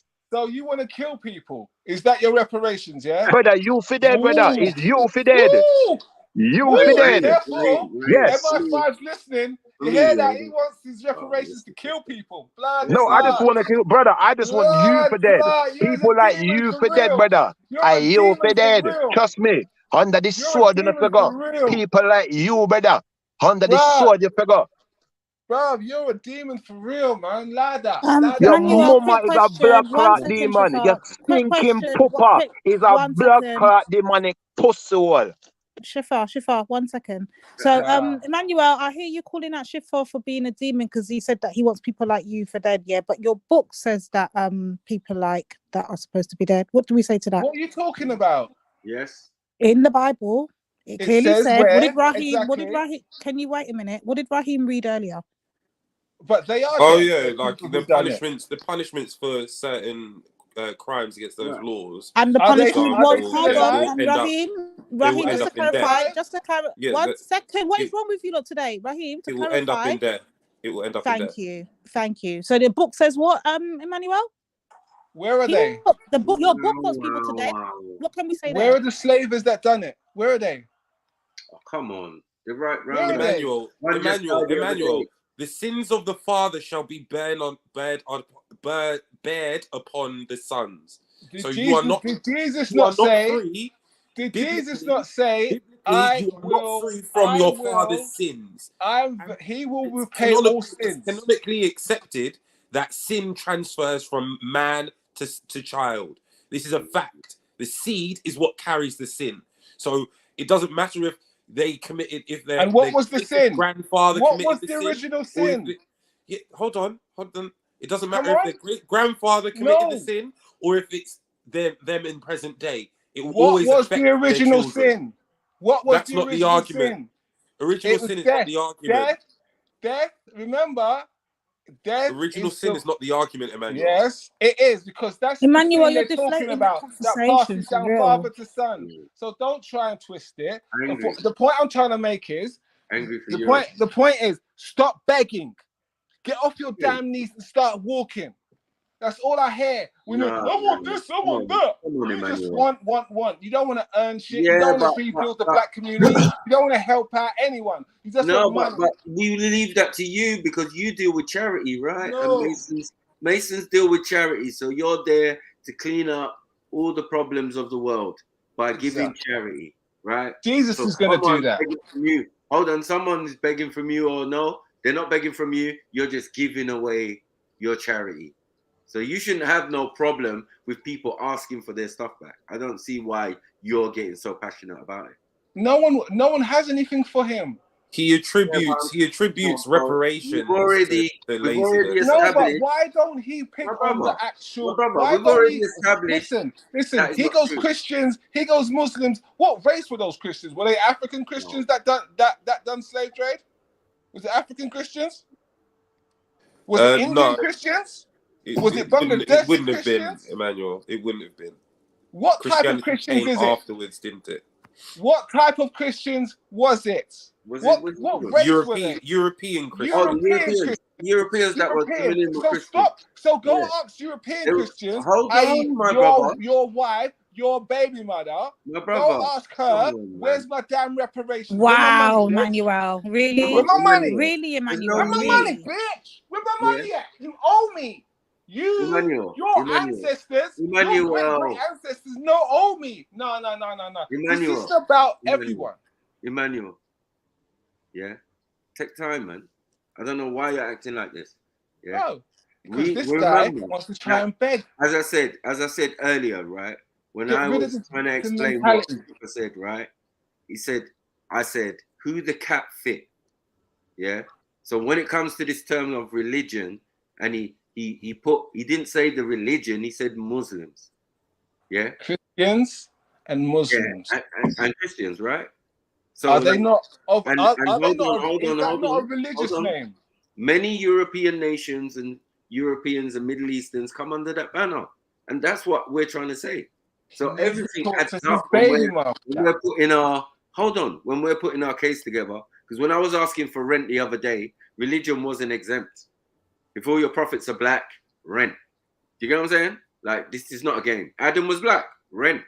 You get what I'm saying? Like, we can do that and we could justify it and, bring evidence and all of that. But yeah, everybody knows what it is. I don't pay rent. In this case, hold on. In this case now, this ain't no fucking trick or treat or shit. Yeah? People are asking for things that have been stolen and taken from them.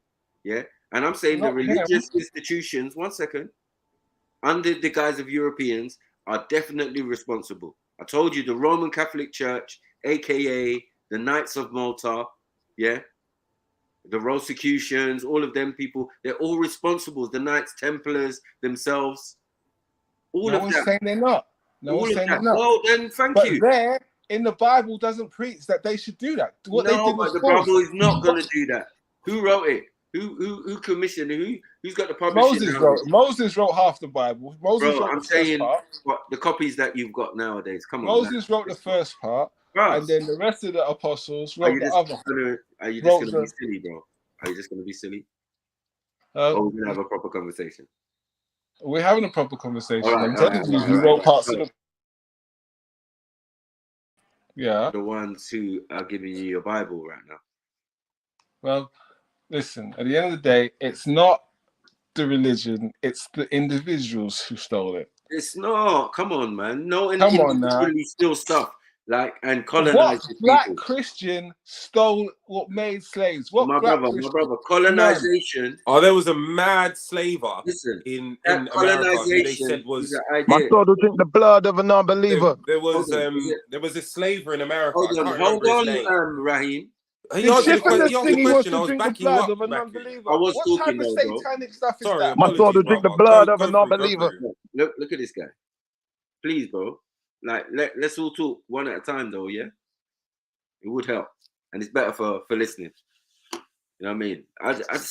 Bro, I just can't even like talk to this youth. Yeah, he's not serious, bro. The same people that you're associating with as a Freemason are fundamental in slavery. Many Freemasons were slave traders.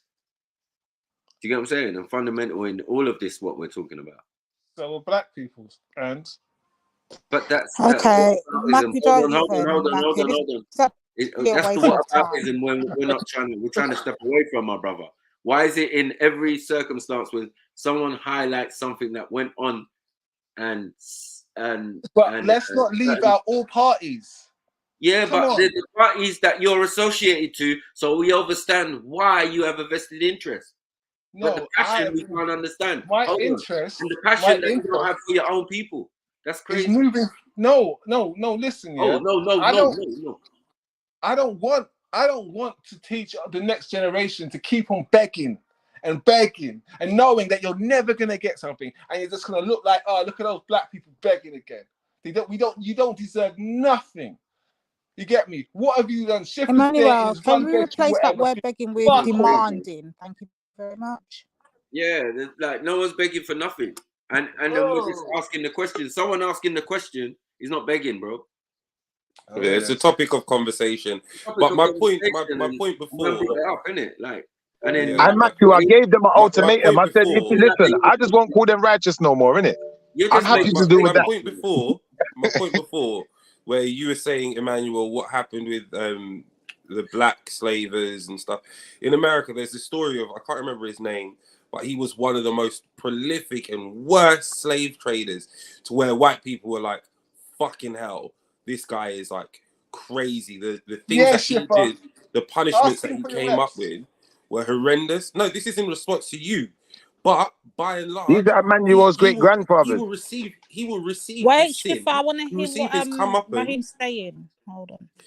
Spiritually, he will receive his comeuppance. He will receive whatever is like for him. So we cannot then turn around and be like, oh, we should look at your baby mother, look at this, da. We should look everywhere as a collective and look at how everyone was a part in this slave trade and understand, like we understood yesterday, there are levels to this shit, and we must hold everyone accountable. And to ask for what your due to generational trauma, due to generational inadequacies, is not begging. That is to say, this is what I'm owed for. Because if you worked for 100 years and weren't paid, I'm pretty sure your children would have something to say about it. Very much so. Can I just quickly, before the men then get excited again, let's quickly say, Raheem, obviously, you know, there's no beef or now. We get passionate when it comes to these subjects, yeah? But I want you to stick to my point, Raheem, and this is what I'm hearing. I don't know if you're hearing what I'm hearing, but when Emmanuel jumped on, his first onus is for us to look at Africans and hold Africans and other black people accountable. Hence why what I'm talking, I don't know why you need to keep doing this. Hence why he came on and his instant thing was to jump on Schiffer and say, you need to hold your people accountable. Look at your baby mother. So when Schiffer started hitting him with scriptures, when Schiffer started hitting him with scriptures, he couldn't come back with scriptures. He had to come back with the personals. Hence why it got crazy. And I was just kind of like dumbfounded. I'm not talking to you. I'm talking to Raheem. I'm talking to Raheem. Fall back, man. You're getting on my nerves for real. No, you're talking and even about now, me. And even now, when you're getting facts and stuff put at you, your onus is still to be, forget that the Christian missionaries that came into Africa and done all their bullshit. Just stay looking at the Africans and get the Africans to pay. Your ignorance is bliss, bro. And you can clearly see you just don't like black people. I'm just going to keep it 100. And you're lucky I ain't started using the C word yet. But I'm going to fall back and let the brothers handle this. Big up, Shakara. We're back. Don't try to say big up Shakara that even in the back. No, Big I'm up gonna Shaka, make the bro. brothers handle this because I'm actually I'm disgusted. playing. But big up. No, I hear you, bro. But I'm actually like, he's like, forget all the missionaries, forget all the Christian missions, forget all of that. Just focus on the Africans. It's pissing me off, but I'm trying to bite my tongue. But you said I can't say that he doesn't like black people. I would just say that this is a symptom of his fraternal membership and his detachment from reality. The brother's got some kind I understand your point. I understand your point you're making. I don't think he would hates actually black people. turn around and say no, he doesn't like us, Jed. And I'll be honest. I don't think he does hate black people. No, but bro, let me just say this. I'll be honest and say he doesn't like us. He's a because if father. he No, did wait, like slow us, down. He would want for us to benefit from what You got to we own. remember, you know certain things you don't forget about Emmanuel, like he's a father and that, of a black daughter and that. You know them ways there. I think he hates Schiffer. I don't think he hates black people. Just Schiffer. No, well, I'm sorry, Schiffer's my reflection. If you don't like Schiffer, you don't like me. Period. And I'm black. You don't like black people. Okay, I'm rest my case. Oh, that's silly, man. What are you doing, man? Let's be. We're doing Emmanuel's stupid games. We're doing Emmanuel's stupid games when he wants to blame. He doesn't want to. He wants to blame Africans, but not blame missionary. He doesn't want to blame Christianity. He doesn't want to blame Masons. But no, let's just stay focused on the Africans. Two can play that game, Jedi. Let's play it together. Me tell you, Jesus for dead. Jesus for dead. Fair enough. My soul will drink the blood of a non-believer.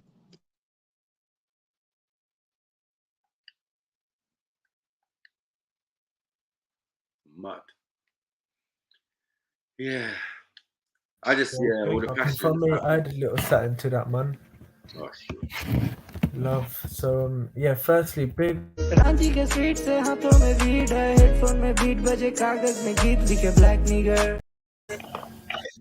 hear Shaka Ra's thoughts on this. I really don't want to hear you right now, H. Not being funny, brother, but like, remember you're Siki, innit? When we want to know about Siki, we'll ask you, brother, please. Nah, come on, G, man. Let me just say quick time. You're gonna explain everything again, though, bro. No. You are gonna explain it. Come on, you know what you do. No. Trust me, man. India and Africa was invaded, looted. You know, a lot was looted, man. But personally, I think it's our fault. I think it's my fault. I think it's your fault. I think it's our fault because we wasn't firm on what the spiritual masters taught us. You know, we wasn't firm on it, and that's why it happened to us. You know, if we were strapped, if we were spiritual, you know, they couldn't have ever done that to us. And secondly, I want to say that the experiences, the bad experiences, have been lessons for us. They've been therefore good experiences. They've been good lessons for us. So let's say thank you, to the lessons and not look at all the pain, but all the lessons, and let's look at it in a positive way and not in a negative way. No.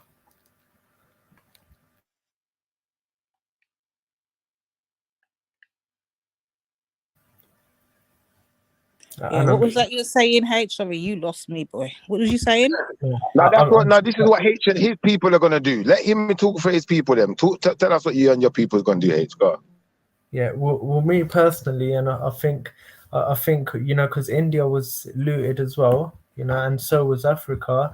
I feel like this was our fault. This was our fault. Yeah, but you're not African, brother. You're not African, so speak for India, please, because we ain't one of your guys. We're not Sikhs, remember? You're Sikh, remember? Indian and that. Yeah. And let me just say again that this is my opinion, and this is don't take it to be true, but simply my opinion is that this India and Africa are being looted and invaded. I think it's my opinion that this was our fault. This was my fault. It was your fault because we wasn't firm on what the spiritual masters taught us, and so we wasn't firm on that. We weren't strapped like that. We weren't, you know what I'm saying? We should have been able to defend that off, and also the bad experiences we've had them, but these are lessons for us. These are good experiences. These are good lessons for us.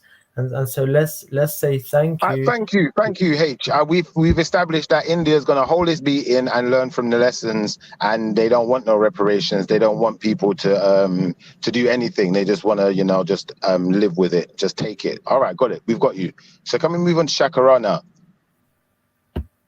Majuba Olulumade, Majuba Orisha, Majuba Egungun.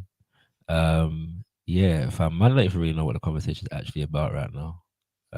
Enough things have been said. African, don't ask for no reparations. Don't do reparations every year. Shut your mouth. You're a beggar. You're begging off the white man. Pull up yourself by your bootstraps and get on with it. How about that? Yeah. And blame the Africans. And blame the Africans. Don't forget that.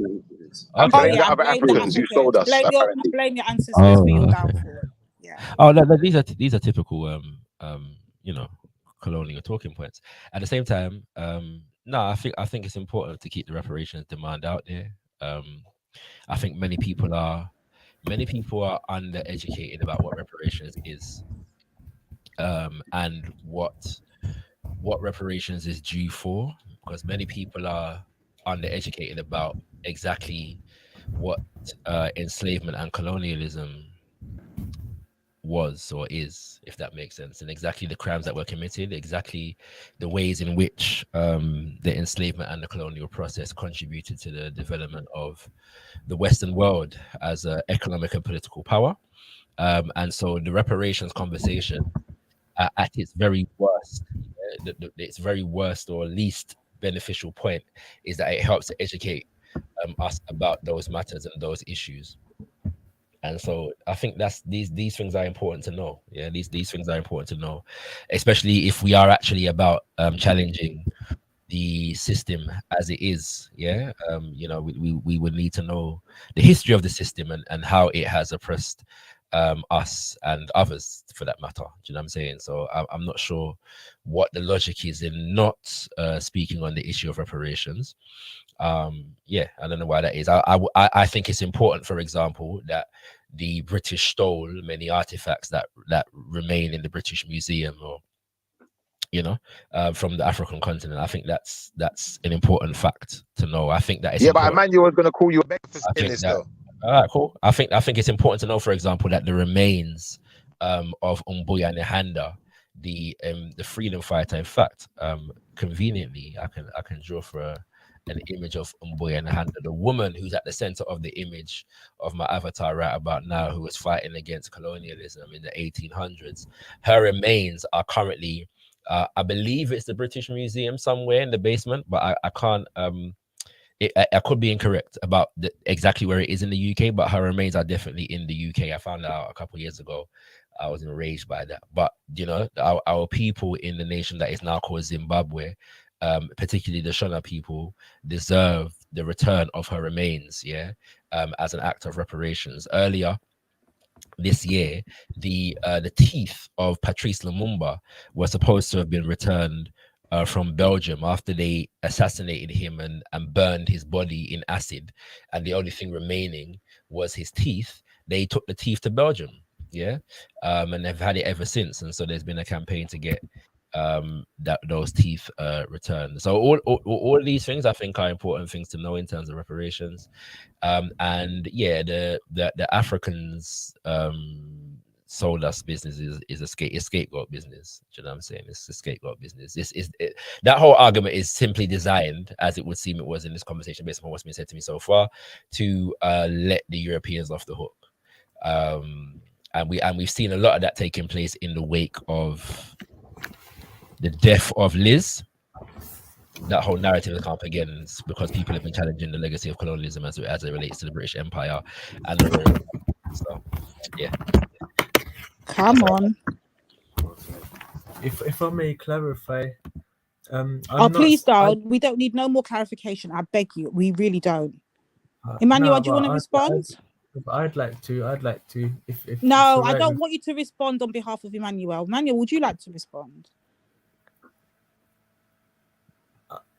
I don't want to respond. I just want to clarify.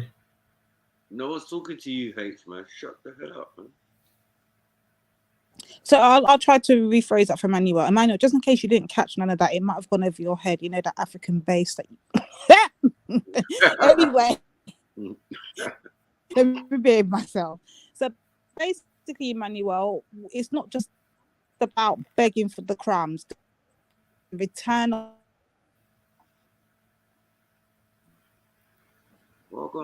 sorry, my bad. The return of our artifacts, the return of our ancestors remains. Return of just some form of repeating. Your thing's breaking up. Yeah, badly. Yeah, Jedi or Maku, if you want to play something on this particular topic, there's a link there. If you start from 1 hour 25, it's a Facebook link still. So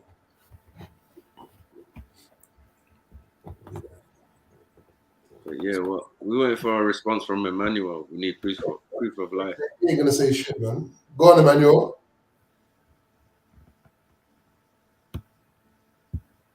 I think Chakra did a spell on him. Eddie. More voodoo, more obeah. Who said my internet, man? Emmanuel, do you want to respond? Where's he gone? More, we say. Oh, he ran. Who Oh, said Emmanuel that? ran. No, he'll be back. He'll be back. Yeah, as I was saying, yeah. Here's the thing. Say now we get all those reparations, yeah. What will the rest of the world do? Just hand over their nukes, you know, put down their nukes, put down their military, put down all their armies. What the system will still be firmly in place, yeah. While everyone has their money, the system will not go anywhere. So you're still fucked. I don't know what you're doing, bro. You're still fucked. I don't care. Whatever money you get will not solve anything. Those teeth will not go back inside the head of the man who's dead. He won't come back alive. The body who is on display in the museums, they're not going to get up and start walking. What's done is done, and get the fuck over it. And move forward and start to educate the younger generation into stop begging, stop going around thinking the world owes you something. You know what type of mental attitude that builds up in a nation? That builds a sloppy and So can I switch that on its head? The Europeans, namely the Jews, for example, and in fact the many European nations that have received reparations after constantly saying that they deserve it. Still say that they deserve, still deserve places. They should be expanding.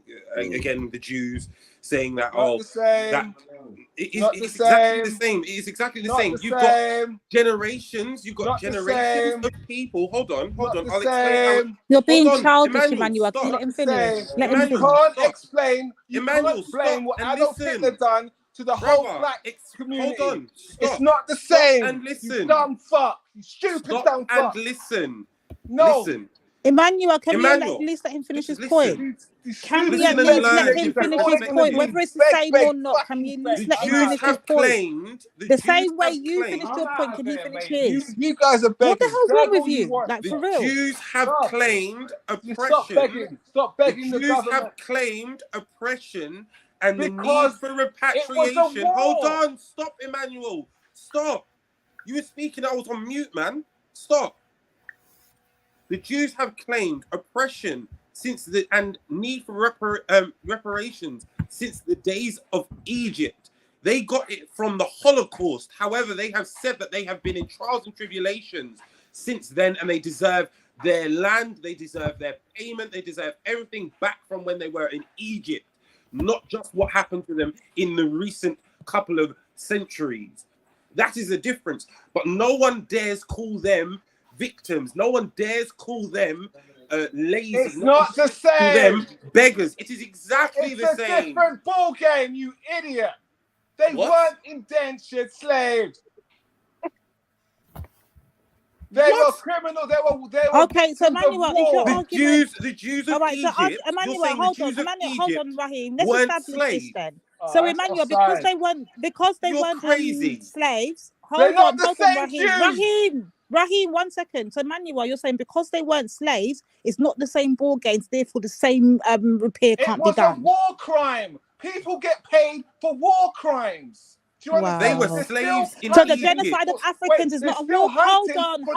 This is going crazy. Do you know what Hold Nazi on, hunters Emmanuel. Sorry, can I just say, yeah? Can I just say, Can I yeah? just say that? Are you saying, Emmanuel?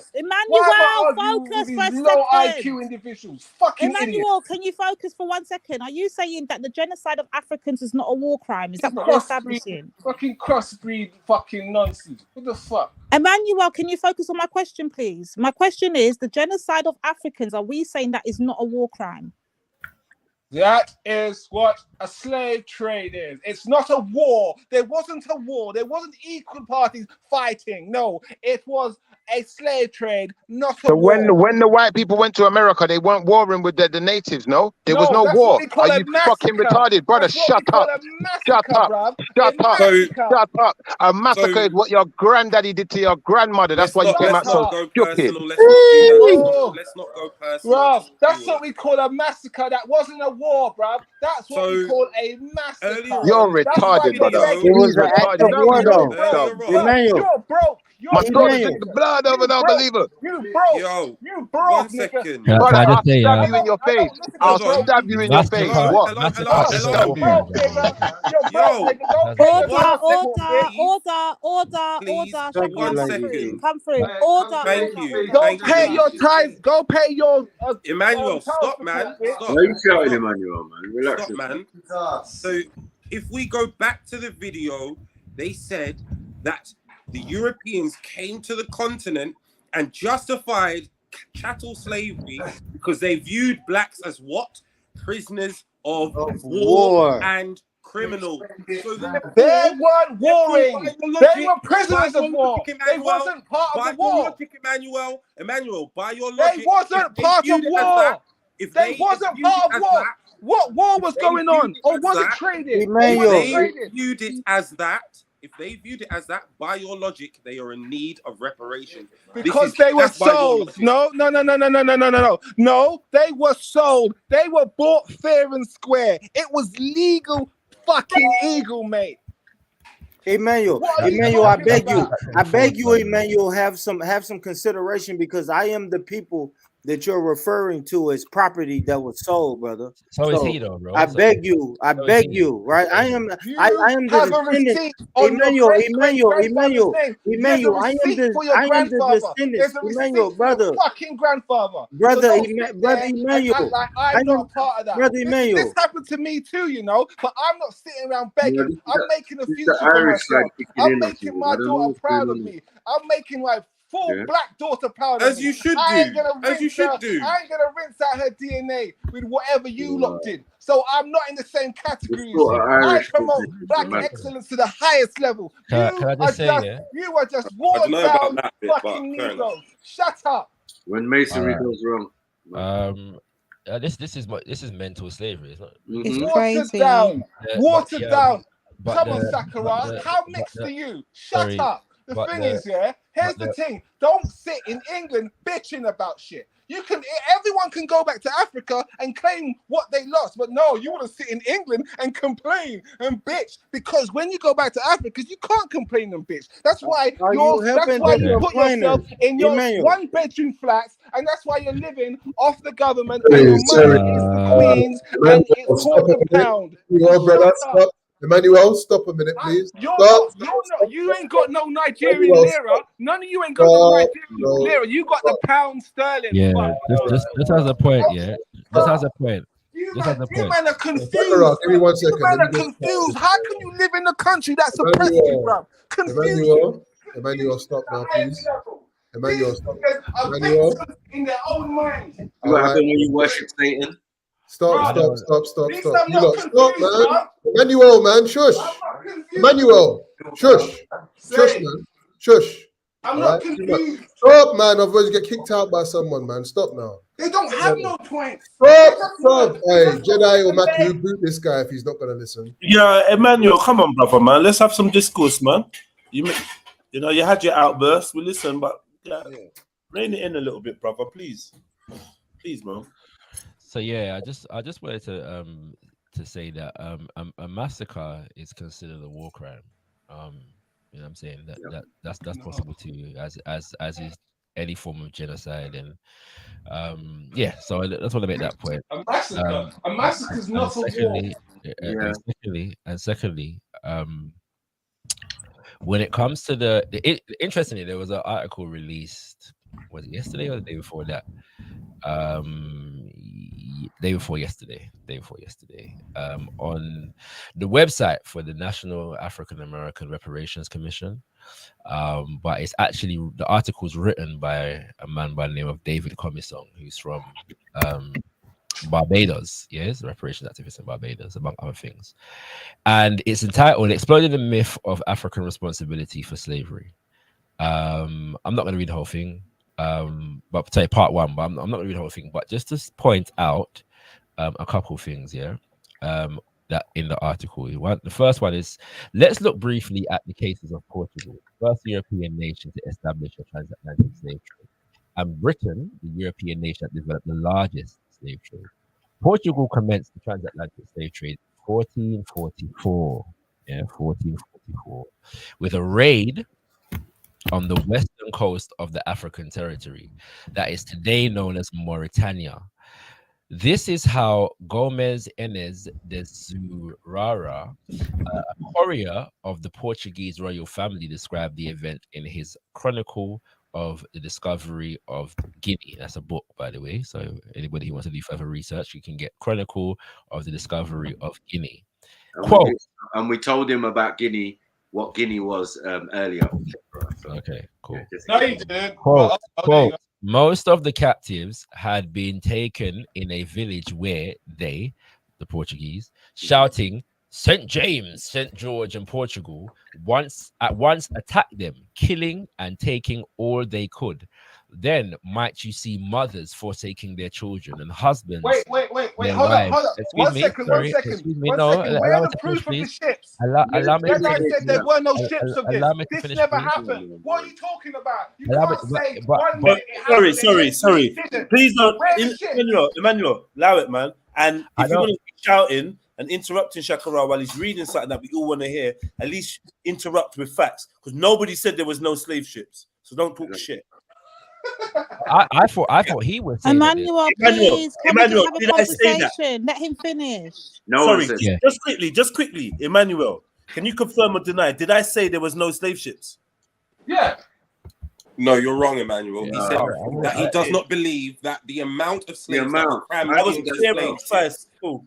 At least we now know the level of comprehension and honesty. Yeah, please check out. Well, actually, by many accounts, on that point, the amount by many accounts is actually underestimated, but that's another subject for another time. Where was I? I was up to, then you might see mothers forsaking their children and husbands their wives, each striving to escape as best they could. Some drowned themselves in water. Others thought to escape by hiding under their huts. Others stowed their children among the seaweed, where our men found them afterwards. Unquote. The British so-called trade, on the other hand, started with 2 voyages of Captain John Hawkins in 1562 and 1564. This is how these voyages were described in several publications, including the 1878 publication of the Hakluyt Society entitled The Hawkins Voyages. Quote, Hawkins sailed with 3 ships from England in 1562. In the river Sierra Leone, he captured at least 300 blacks, partly, as he said, by the sword and partly by other means. In 1564, Hawkins set out on a second voyage. The new expedition again made for the river Sierra Leone, and every day went on shore to, quote, take the inhabitants, burning and spoiling their towns. Yeah, and the article goes on. So we can see from these 2 examples that this so-called trade began with European criminals inflicting murder, mayhem, and terror on defenseless towns and villages along the west coast of Africa. There was no talk of collaborators in these beginning phases of the transatlantic slave trade. So let's pointing that out. I'm saying that this is how it actually began. Yeah. So let's point that out. You know what I'm Well saying? said, well said, Shaka. Yeah, no, brilliant point, Shaka. I think we can all now understand that slavery started off and No. You're not gonna miss the fact that he said and other means. What were those other means? Were they traded? Please let's I not think clutch so. at straws. No, you're When just they say skipping straws, they over. mean nothing. Wait, that sounds like confirmation bias. When you and other means, we're just gonna forget that bit. We're just gonna forget the other means, That's and we're not gonna move important, on. bro. Okay, whatever. Is that what they taught you in masonry?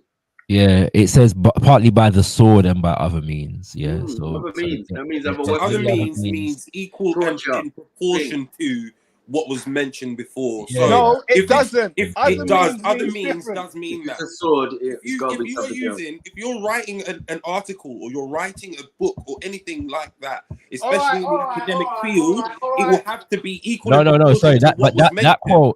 That quote is directly from the records of Hawkins and those who were on that voyage, right? Do you know what I'm saying? So in that sense, yeah, you can. I mean, people are at liberty to do the history on Hawkins himself and you can decipher for yourself whether this individual was kidnapped or not. It's clear that he was. And that's that. Do you know what I'm saying?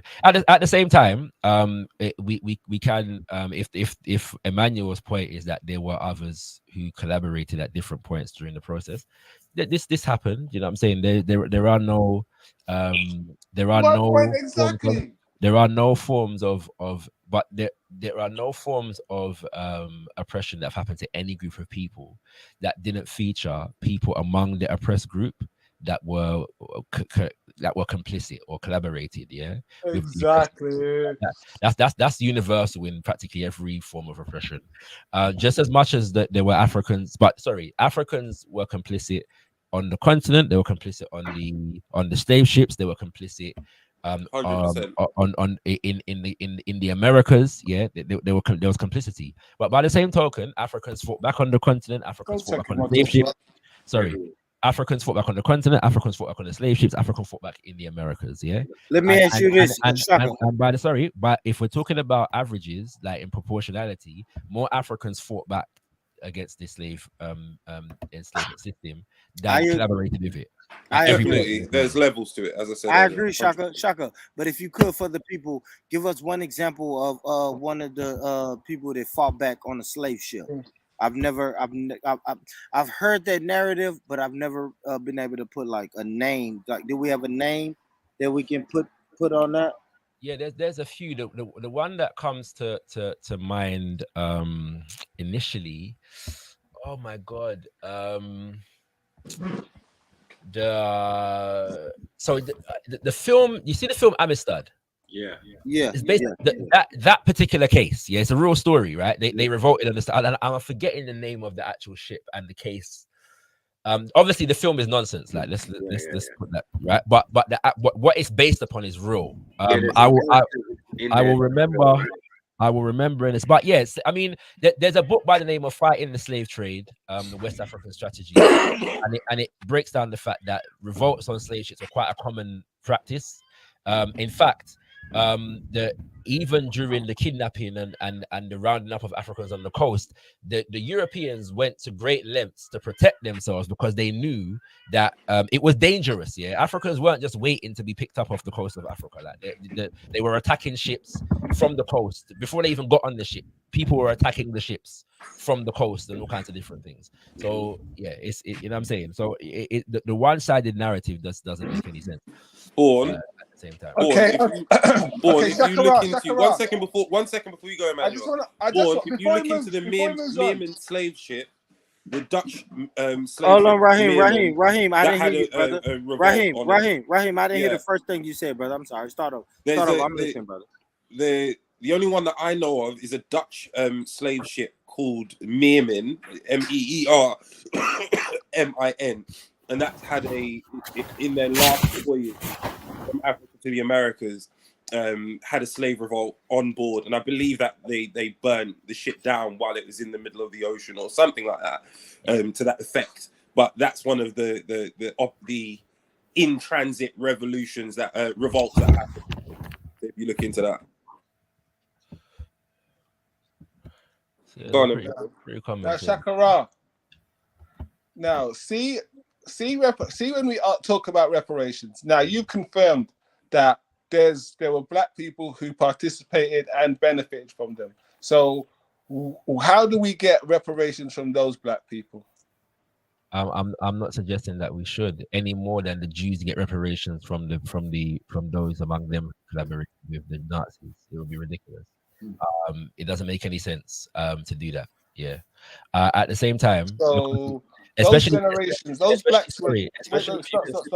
Sorry, especially if you consider the fact that the conditions under which many did, like if you talk about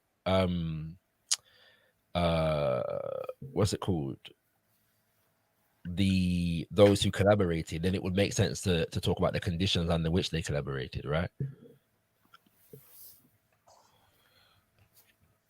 Yes, that's a fact. Yeah, but those conditions. If you are the leader of a community or a nation or whatever, and you are faced with people that have superior weaponry to a degree, and the price of dissent. No, I thought we had guns. I don't know what you're referring to at the moment, but the point is that no, refer to what Matthew chat shit about earlier. You have to consider the circumstances, right? You have instances, for example, of leaders refusing to collaborate and they were killed off and somebody else put in their place. So under that circumstance, am I looking for reparations from that from those? No, that's silly. That's a part of that is a part of the crime that was committed. So you don't charge the victim with being a criminal. Yeah, do you know what I'm saying? You rehabilitate the victim. Like that's Well, history says otherwise. That there were kings that went around when there were war times, they would take over the other villages and then they would sell them off into slavery because they thought they were selling them to same slavery that they would induce them to. So they were selling captives of their wars. That tribal wars happened. Remember, massive tribal wars went on. So their losers would be their prisoners. The existence of... Wait. I'll let you go on your huge tangent. Are those currently who are in positions of power in Africa right now, should they be paying reparations? So the ones that you would have to. Sorry. You would have to give me the evidence of that, right? Right. So can I just ask, Emmanuel, while you're talking, I hear what you're saying, but can you provide any evidence whatsoever of any African empire formed off the backs of slavery? Exactly. We just saw the video. Chattel slave. All right, so let me give you an example. Let me give you an example. Let me give you an example. Yeah, let me give you an example from the same article. Yeah, from the same article that I was just reading from. But if the fifth columnists insist that they wish to focus on the issue of African collaborators, perhaps we should pay some attention to how some of these collaborators got involved in the process of collaboration in the first place. Let us take, for example, the case of Bandi. A 1620s king of the state king of state in the territory known today as Angola. Hugh Thomas tells a story of his history, in his quote, History of the Atlantic Slave Trade. That's a book, by the way. Right? Quote, a new Portuguese governor of Luanda, Luis Mendes de Vasconcelos, embarked on a campaign designed to finish with the threats of continuously hostile Ndongo. So the Ndongo were fighting against these Portuguese, yeah, for good or evil. He captured that monarchy's capital at Cabasa, and the Angola, or king, fled. He then defeated a native chief named Bandi, on whom he imposed an annual tribute of 100 slaves, yeah?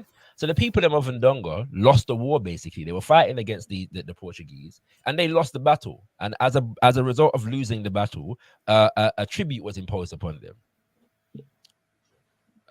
You see what I'm saying? So that's in that instance. Am I looking for the people of Ndongo to pay reparations? No, this was an imposition on their sovereignty. It'd be ridiculous. Yeah, it's crazy. That's one kingdom. Yeah. Out of so many that willingly participated in the slave trade. But you haven't given me any examples of so many. And Africa's not a monolith.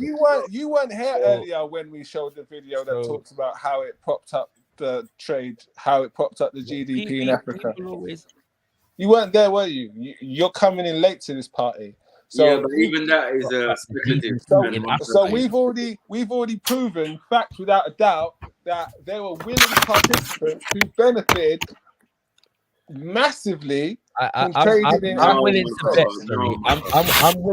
to bet that any of the examples that you give, yeah, don't begin until like the mid to late 1700s. I'm willing to bet that, yeah, because almost in every instance, yeah, when people engage in this conversation, that's what they bring up. So I'm saying, if you remember the fact that this thing started in 1444, yes, after a while, many kingdoms and nations and empires were subdued enough to the point whereby they were reproducing a system that was created by the European enslavers. Yeah, that happens, right? You know what I'm saying? This idea of willingness and so on and so forth. And then you have kingdoms that actually come to power in the context of the enslavement, right? So they come to power with the need to defend themselves from slavery, yes, and from other groups who might be collaborating with the Europeans, yeah. And so that dynamic has to be taken into consideration as well. Like there are states, yeah, that do not begin their existence as nations, or a certain part of their development until during the enslavement process. So they're actually battling the conditions as they develop as a nation. Here's a question. But this is, but I'm failing. It was the Moors. It was the Moors. Sorry, what I'm failing to understand. What to do. What I'm failing to understand though, is why one can be so passionate about this, charging Africans, but also at the same time so impassioned about not charging Europeans. Come on, that's my point. That's what's upsetting me. I find that to be a strange. That's actually interesting. I didn't think about that, Shaka. That's why I'm getting frustrated right here. Because I'm like, what? That's exactly what I was going to say. I hope you guys can see the difference in my argument to Emmanuel's, because I do not. I know what you're saying. Look. I'm not saying they should give back. He's caping the Europeans. I'm saying no one should get back anything, and everyone should work off their own sweat of brow. We all live in a system where we can all, if we work hard enough, we can earn so much money, we won't even give a shit about reparations. Do you understand? But again, to a degree. I've already... To a degree. Let me ask. Hold on. What is that number? What is that number? We can work so hard till where we forget about reparations. What is that number, Emmanuel? For real. Because I'm thinking about reparations every day, all day. What is the number that I need to achieve to the point to where I forget about reparations? You didn't work hard enough, my friend. I'm sorry. I don't think it means literally forget about reparations, but I think it means, by the way, be comfortable. You're so focused on you on Friday, right? And getting yourself out. On Friday, yeah. I'm burying my auntie Gwen, yeah, who died. I'm sorry about that. Right? No, it's all good. We're celebrating life. Condolences. Yeah, 100%. Right? We give thanks. Yeah. But it's a thing where like a lot of the elders in my family are in their 80s and touching 90 at the moment. Yeah. So now, if you have if you are the child or grandchild or great grandchild of an immigrant to the UK, generally speaking, you are the child, great grandchild, or grandchild of some of the most hardworking people that have ever existed in creation. 100%, definitely. Right? Say that again louder. Men and women. Still, in spite of their hard work, the majority or let's say a disproportionate amount of Black people in this country exist. Yeah. In so-called ghettos, right, in the poorest areas of the country. Yeah. And that's to say nothing of those of us who are still back home. Yeah, in quote unquote underdeveloped nations and work very, very hard. for little or nothing every day. So hard. What are you comparing the ghetto to? Hard, What are you comparing work, London ghettos no, to? The salient. What are you comparing London ghettos to? The salient point is not what I'm comparing the ghetto to. The salient point is the fact that hard work under the system that we are currently existing within is not a marker of wealth. If it was, then we as African people would be the wealthiest because we've worked the hardest, right? That's exactly we do. We are. You know right? what? Hold on. That's exactly what enslavement is. You know what the black man's spending power. That's exactly what enslavement is. And by the way, let me give you another example. Yeah. No, answer the question. Do you know how much black people spending power is? Do you know how powerful it is? Spending power is it sounds like we're loaded. Spending power. But why ask a question and then I say one sentence and then you say, oh, it doesn't make any sense. Yeah, he doesn't get it. Your understanding of economics is misplaced. Spending power is a misnomer. Yeah? We outspend. You're spending. Yes, but you're spending every race. Excuse me. Listen. Not in a positive way, though. Not in a positive way, in a shape or form. Your capacity. We outspend every race on this planet. Black spending power. Yes. People come into this country and they shape their business just for black people. They come over here and they make businesses just for black people. And you just exemplified. They don't connect to white people. They don't target white people. You target your guest market. And you just exemplified why spending power is a misnomer. Yes, spending does not equal power. Yes, it does. What spending power? It does not at all. What spending power? What spending power should be called is black consumption capacity. Yeah, and at the same time, when you're referring to businesses, yeah, that can't believe I'm nodding my head to Shakara all today, man. Well done, Shakara. Get used to it, brother Raheem. When it comes to victims, but we spend the most money in the shop. We're victims, and we wear £100 trainers. Go ahead, Shaq. Now again. So now we got to the point of the victim mentality, and I haven't said anything about being a victim. I've actually been reinforcing. No, I've been saying it all night. A proper analysis of our condition. It's not a victim mentality to say that black spending power is not a marker of power. Yeah, it's actually suggesting that we should actually look at what real power is and attain it. Yeah, and acquire it. Right. That's what we're talking about. As opposed to because we can buy Nike. Like because here's the difference. Here's the difference between me and you, Emmanuel. I do not define black power by the extent to which we can buy Nike. I define it by the extent to which we can create our own footwear, yeah, and supply it for ourselves. Okay, that's Kanye West, right? Kanye West. No, Kanye West is not Kanye West. Master P done it. He said his own. He makes his own trainers. Come on now. You're talking about individuals. I'm talking about. I'm talking. We can do these things. If you are paying attention to recent developments in Kanye West's career, you would understand how powerless he actually is in relation to. Thank you. What is he doing? What is Kanye doing? What is Master P doing? Let me say this. Hold on, Shaka. I understand what you're saying, brother. But Emmanuel, if you would like Shaka said, if you pay attention to his recent business dealings, he is in a dispute with the Gap, which is a corporation. He's in dispute with what y'all call it, Adidas. We call it Adidas. Y'all call it Adidas. He's in we pronounce it properly over here. Listen, Emmanuel. Listen, black man. Emmanuel, I wish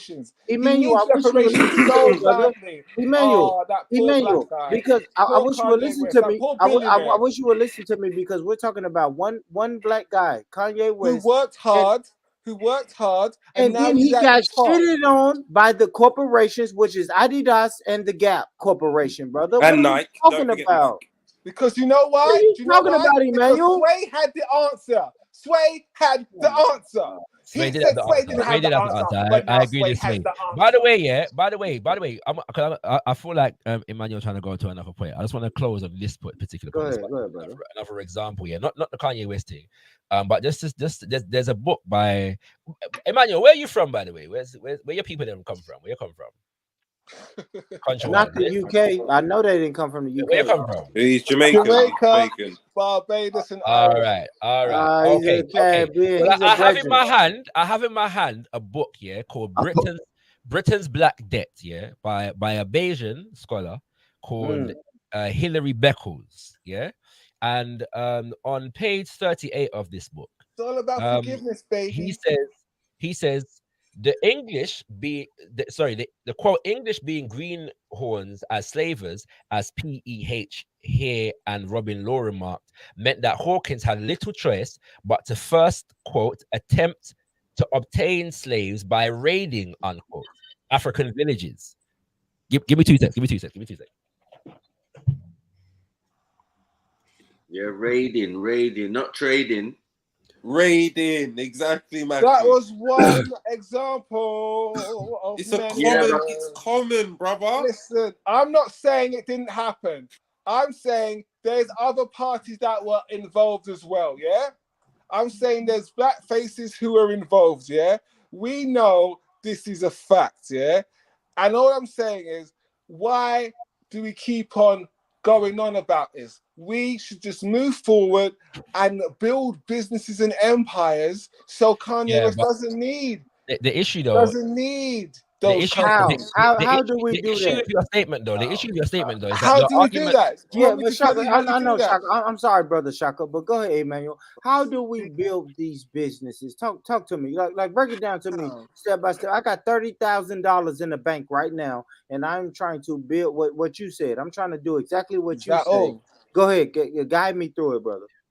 This guy's a dickhead. Anyway, go on. You know what? Sorry, can I complete the reading? Yeah, I promise I'll be quick. Yeah. Is that sorry. Right. So raiding African villages. Emmanuel, you're gonna shut me down, Emmanuel. I've worked hard for 20 years. This guy's a Mason. You're gonna laugh. You're gonna laugh, Can we have some respect for each other, please?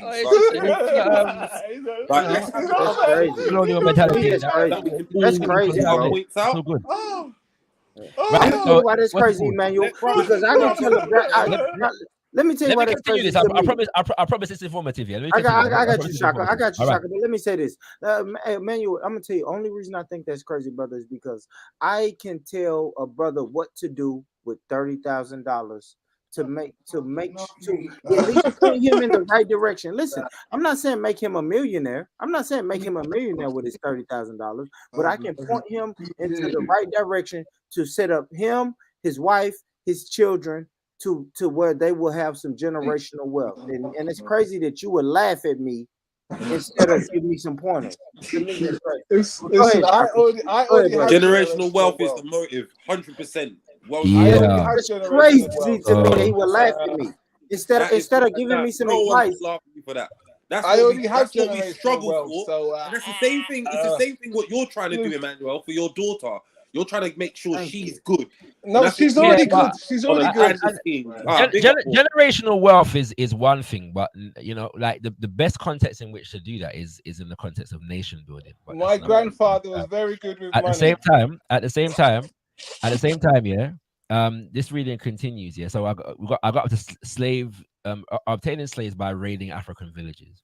Then continues, but the expectation of huge profits from slave trading pushed aside the royal objections, and the criminal raiding of African villages by Englishmen became the norm.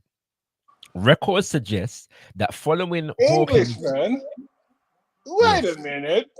Yes. Who has English baby money? Someone needs a paycheck. Allow me to finish, please. Thank you very much. Records suggest that following Hawkins' you owe me a paycheck. Records suggest that following Hawkins' your baby mama owes me money. Records suggest that following Hawkins' first voyage, there were many English voyages to West Africa. By the end of the 17th century, the English had become exceedingly brutal at slave raiding and had adopted the practice of assassinating African kings who opposed their interest. Here and law tell us that during the 17th century, quote, European powers, including the English, did exercise a degree of political influence over African societies on the coast. The English, for example, supported Komenda in a prolonged war with the Dutch in 1644 to 1649. On one notorious occasion, when the king of Komenda had made peace with the Dutch, he was assassinated by the English on a visit to Cape Coast Castle. Though as a means of securing a friendly regime in Komenda, this proved counterproductive, provoking a violent anti-English reaction, unquote. The murder of an African political leader in order to secure control of bodies for enslavement indicated the lengths to which English merchants were prepared to go in search of enrichment. Yeah. So, you know what I'm saying? We're just putting out there the context, yeah, for a lot of these conversations and the context of the time and what was actually taking place, yeah, in relation to complicity and etc. You know what I'm saying? Having said that, brother, man, you want your white granddaddy to report to the courthouse, brother. Actually, he's Irish, so they were Irish. Tell your white granddaddy to report to the courthouse. Irish, He's still got to pay. Irish. He was still involved. They The Irish was involved. No, they was involved. Don't talk shit. Overseers and all sorts. Not Irish. Yeah, we know what you're about. We know what you're about.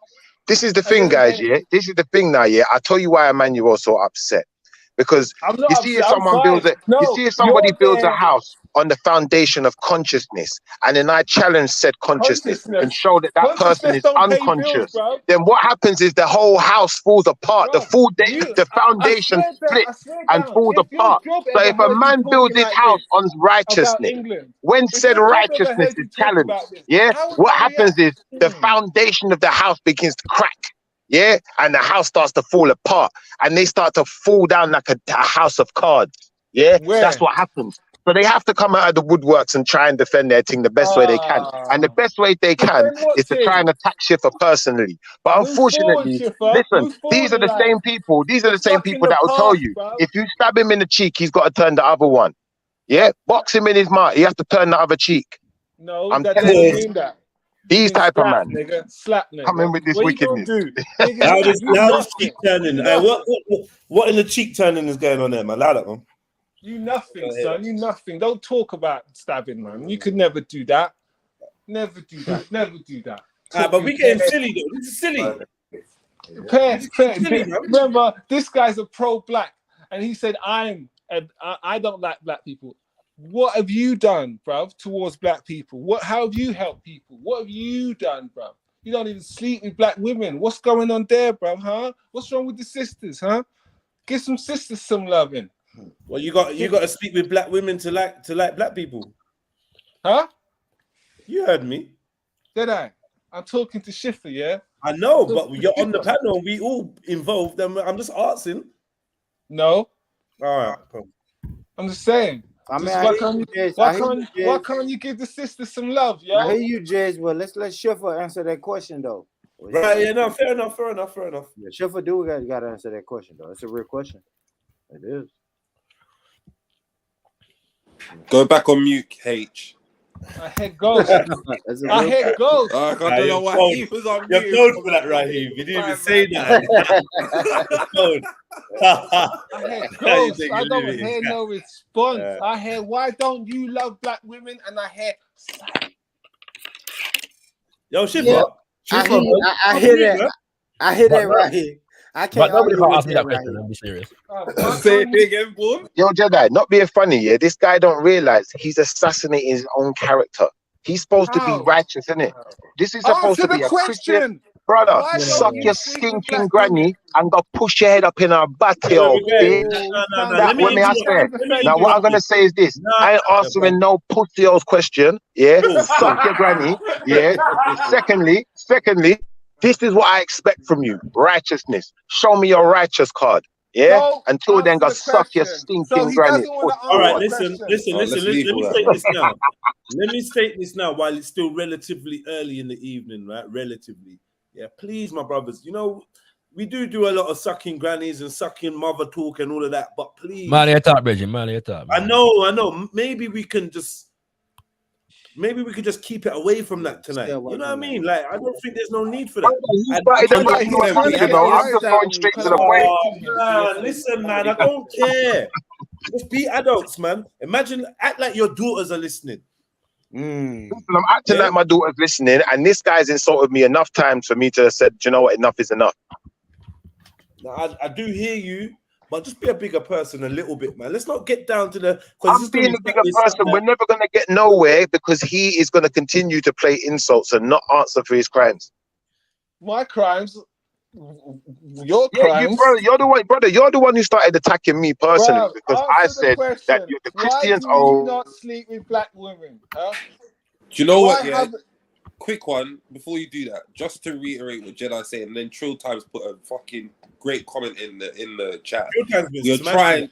We're trying to monetize the channel, so we need to fix up on what we're saying, the words we use, how we're acting. 100%. Big up Trill Time, man, for that. Yeah, now Trill Time's a G still. I can't lie. Trill Time's comments, every comment, you know, they don't comment all the time, but when they do, it's usually gold or something. Yeah, 100%. You know, it's kind of like my comments. It's kind of like when I comment in the chat. I don't kind of like that, but like it's kind of not like that, but opposite. I just want to get one point clear. Yeah. You can love whoever you want to love, yeah. But why don't Schiffer love black women? That's a good question. And brother, this is what I'm saying. The guy asks loaded questions. That's how you know he's got mental health issues. Yeah, he's probably he's probably one of them man there that went to church and the preacher was playing with his willy when he was 6 years old. He got confused and then he found out they're child abusers. I don't know what's wrong with him, bro. I don't know what's wrong with him, bro. Just allow it. Don't worry, man. I don't know, man. Should I just be presumptuous? Should I just ask some presumptuous questions too? Do you know, like that, and just start making up narratives too? Because this is what this guy's about, innit? So now you know what a Christian's about. You know why this Jesus worship is demonic, bro. It's demonic, yeah. Well, so you can keep your ass stinking dusty for Jesus, brother. Is that what you can do? It's not working hard, brother. What you do is suck fatty.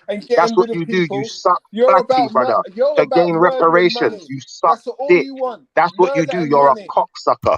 That's how you're getting your reparations. You prostitute yourself. You prostitute yourself to people to get your reparations, and that's it. That's what you're promoting to the picnic. Them. You're despicable, hold on, Schiffer. I heard something. Right there, Schiffer. I heard something the brother said. He said, Schiffer, you only want. Hold on, Emmanuel. You said Schiffer only wants murder and money. What is the ultimate goal of the Freemasons? Charity. Charity. I'll be honest with you, Bon. That was a great question, but I don't think it's money. I know where you're going, but I don't think. But is it murder? Is it murder? Yeah, if that's a consequence I wouldn't say no. Schiffer wants murder. I'll tell you, I think murder. Let me hold on. Go ahead, God, sorry. Secretly, yeah, I suspect that the ultimate goal for the Freemasons is to follow Hieroglyph and build a temple, aka what's Hieroglyph?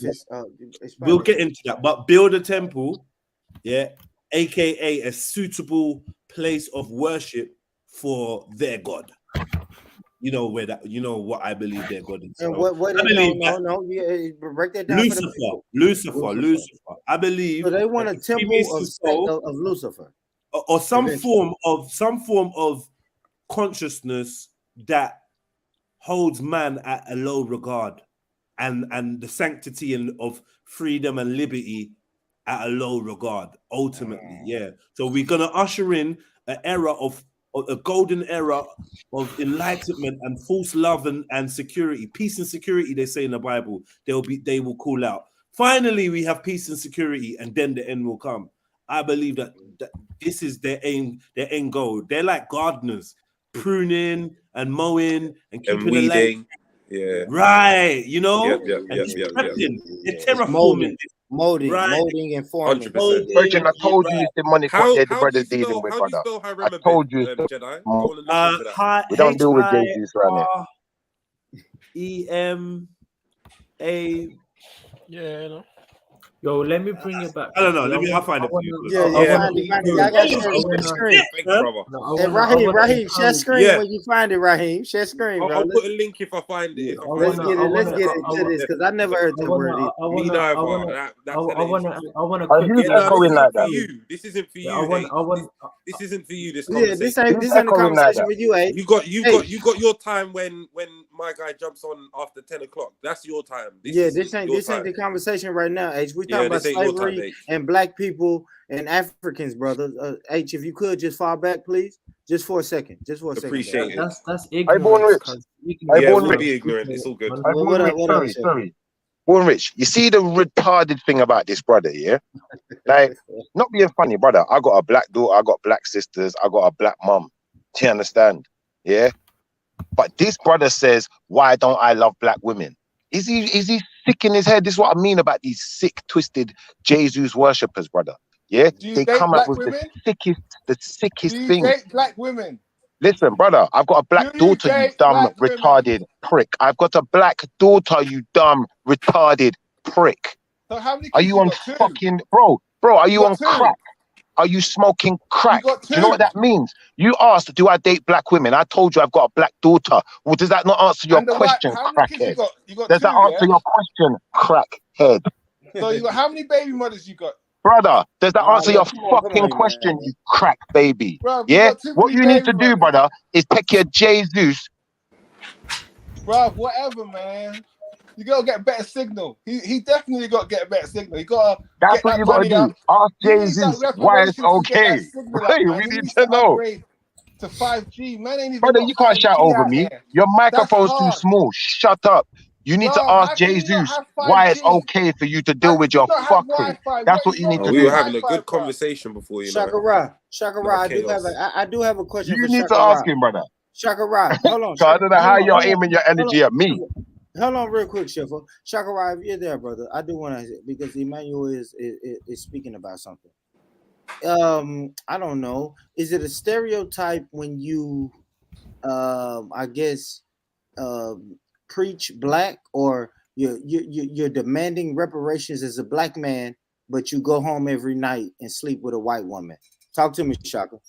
Is that like a stereotype? What do you mean? Like, is it? I mean, I don't know. Is that like a contradiction? Do you mean contradiction? Yeah, exactly. Is that hypocritical? Is that a contradiction? Is that a contradiction? Talk to me. Talk to me. On some levels, yeah. I mean, the levels depend upon contradiction is the word. Yeah, but it's no greater a contradiction than demanding reparations from Africans and letting white people. I'm not demanding nothing from Africans. Yeah. No, I'm not demanding nothing of Africans. I'm saying everyone, let's just move forward and work hard and build and let's build something. So no, but I might agree with you. Yeah? At the same time, we have to define what working hard is and what we're working hard on. Working hard. Listen, one second. But the problem with what we're saying at the moment is that it presumes that the condition that black people are in, and black people wherever we are, especially in majority black nations on the planet, Africa and the Caribbean in particular, the condition that we're in is predicated on the fact that we're not working hard. And I'm saying that's nonsense, right? No, so we can get individually. Individually. Hold on. No. 1 second, please. 1 second, please. I'm not finished. Right. So that's what your argument could suggest. No, it's not. It's not my argument. And I'm saying to you that when you look at the history of, forget slavery for a second. When you look at the quote unquote, so-called post-colonial history, yeah, we're talking about economies that have been deliberately underdeveloped. And whenever they have developed, have been destroyed, yeah, to a significant degree. All right. It's not as though we've never done anything and are not doing anything. You said that part of your family come from Jamaica. Watch a documentary called Life and Debt. Yeah. Do you know how much land I've got in Jamaica? and in Barbados. And Shakara, let me speak when you're finished. So you got land in Jamaica and Barbados, whilst there are millions. Bro, it's not my fault. Sorry, excuse me. While there are hundreds of thousands of people, when there are hundreds of thousands of people, in fact, the majority of people in these nations are dispossessed of land. Yeah, and are being further dispossessed of land because of the neo-colonial government's relationship with foreign corporations and foreign governments. Do you remember back in the days, yeah, when people used to come over here, make money, buy land back and build a home, then go back? Somewhere in between then and now, people started to stay. Do you understand? Why? Here's the thing, yeah. Why? What? Yes, why did they stay? I have no idea. You have no idea. Comfortable. They got comfortable. Some people now sitting here when had to bring up in the manual. Some people, yeah, are sitting here when we can go anywhere in the world. Anywhere in the world. Hey, good shit, Emmanuel. Hold on, Shakara. You can make millions. Shakara, let me ask you this. Yeah? Hold on, hey, Emmanuel. Good shit. That's good shit. God damn, that's some good shit. Shaka, let me ask you this, brother. Why did people stay? They went from Jamaica to the UK, born, raised in the UK. Why are those Jamaicans staying in the UK? That's a good question, right? So many people came to the UK because remember, when we came here, we were colonized by Britain. Okay, so technically speaking, we came from a British colony with British citizenship to what they refer to as the mother country. Yeah, we were already citizens of the United Kingdom of Great Britain. Why did we come? To help Britain build itself back up after the war. The people that came as Emmanuel was suggesting, to earn money. Remember, they're coming from an underdeveloped colony where economic opportunities are scarce at best. What happens is, whilst they're here, the promises that were made to them to entice them to come here were not kept.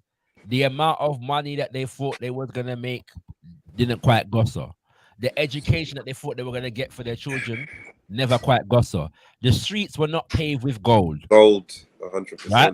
That's what happened. And that so sold the dream.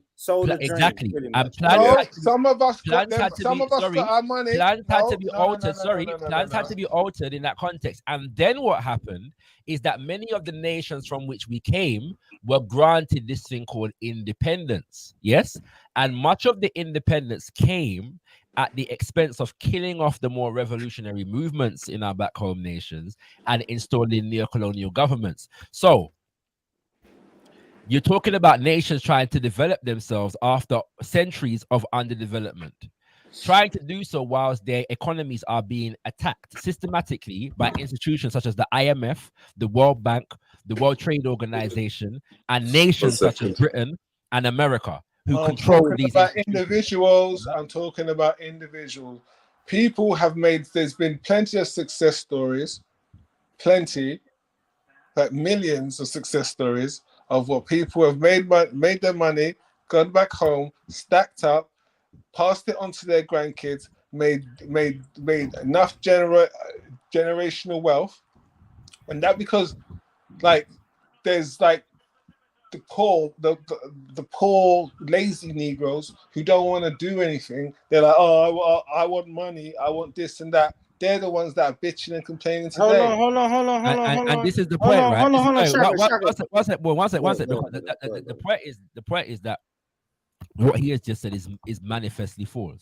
Yeah. There was a time during the 1970s whereby America was exporting some of its labor, to the rest of the Americas. And they had these labor zones, on the island of Jamaica, whereby they were paying pittance but overworking people, in the islands of Jamaica, and they had the collusion where they imposed it upon the Jamaican government of the time, right? The people that worked in these establishments were hardworking people. They went there to earn money to feed their families, but they were ripped off by the American corporations that owned the factories that they were working in. Has nothing to do with hard work or lack thereof. Where were your parents from? Sorry, the people that work, for example, the people that work for 1 second, I will answer your question when I'm finished. The people that worked, for example, in the mines, the gold mines and the diamond mines in Congo and Sierra Leone and South Africa cannot be accused of being lazy, worthless individuals who refuse to work hard. They were exploited. Their labor was exploited. Sorry, I'm challenging this idea that working hard is a relevant indicator of wealth. It is not. And if you look at what's it called? Our you don't know what partner is, do you? You don't know what partner is, do you? Right? You know what partner is? I'm actually in a partner, but that's not the point. Yeah. In the a point partner. is, all right. Let's lose that example. Let's use that example. One of the reasons why our parents ended up staying here. Another one of the reasons. A lot of them, for example, in places like Notting Hill, use partner scheme for buy a yard. Yeah. Tied at each other. 1 yard, 1 yard, 1 yard. What happened? In the 1970s and the 80s, they made it illegal. Gentrification, and yes, they made the partner illegal. And they gentrification. How's it illegal? 1 second. Partner is illegal. 1 second. It isn't illegal. 1 second. Shaka, break it down for me, brother. One second. Hold on, Shaka. I know, but y'all using lingo that I don't understand. What is this? Oh, sorry, my American brother. Let me come in after Shaka. You're American brother. Break that down. What is that? What is that concept? Yeah, right. What's it called? You sure that's what you want to do, MA? Listen, anyway, sure. But yeah, if I know MA can say exactly what I'm about to talk to, yeah. What's it called? But one of the things is that they gentrified, yeah, and in many cases duped our elders out of their properties. Yeah, so you notice that the black community that was strong in Notting Hill became non-existent after a certain period of time, even though many of those people bought their houses. That meant that a significant amount of wealth that was in the black community and had been acquired in the black community was no longer existent. Yes, and that's happened more than once in this country. Gentrification. Examples of. So yeah, let me just bottom out. I see what you're saying. Bottom out. One Rich, 1 sec. Let me just add. So my great grandmother from Dominica was one of those people that came to the UK. She worked really hard in St. Mary's Hospital for years and years and years, and through the exact partner scheme that Shakara is talking about, was able to buy a yard. Part of the underdevelopment, part of the promise with regards to education. Can be the unfulfilled promise. As part of so part of the unfulfilled promises of education meant that she was uneducated in someone's echoing, by the way. I don't know. It might be me. Can I speak after MA Brown, please? Yeah, part of the promise of education and the segregation, which was what we were really going through at that time as well. Yeah, almost an apartheid state in some respects, but maybe not so extreme. But part of segregation policy meant that my grandma, who couldn't really read great grandma who couldn't really read very well, didn't understand property law. So she'd bought a house thinking it was hers, and it was actually a leasehold. And this happened to a lot of Caribbean people at the time as well in our area. They bought a house or they saved for a house, and at that time it was affordable to buy a house in freehold.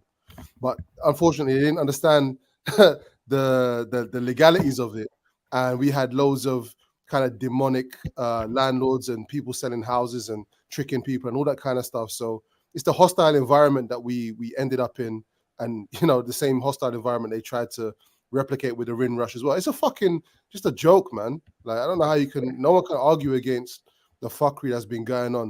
And our grandparents in this country, there would be no. That's a really sad story. Sorry, there would be no. There would be no. Sorry, just to clarify, there would be no national health service, yeah, in this country if it wasn't for our grandmothers. Like the whole of my grandmother's generation, yeah, of women in this country were nurses and doctors and midwives and all kind of rascal. There would be no health service in this country if it wasn't for our grandparents, yeah.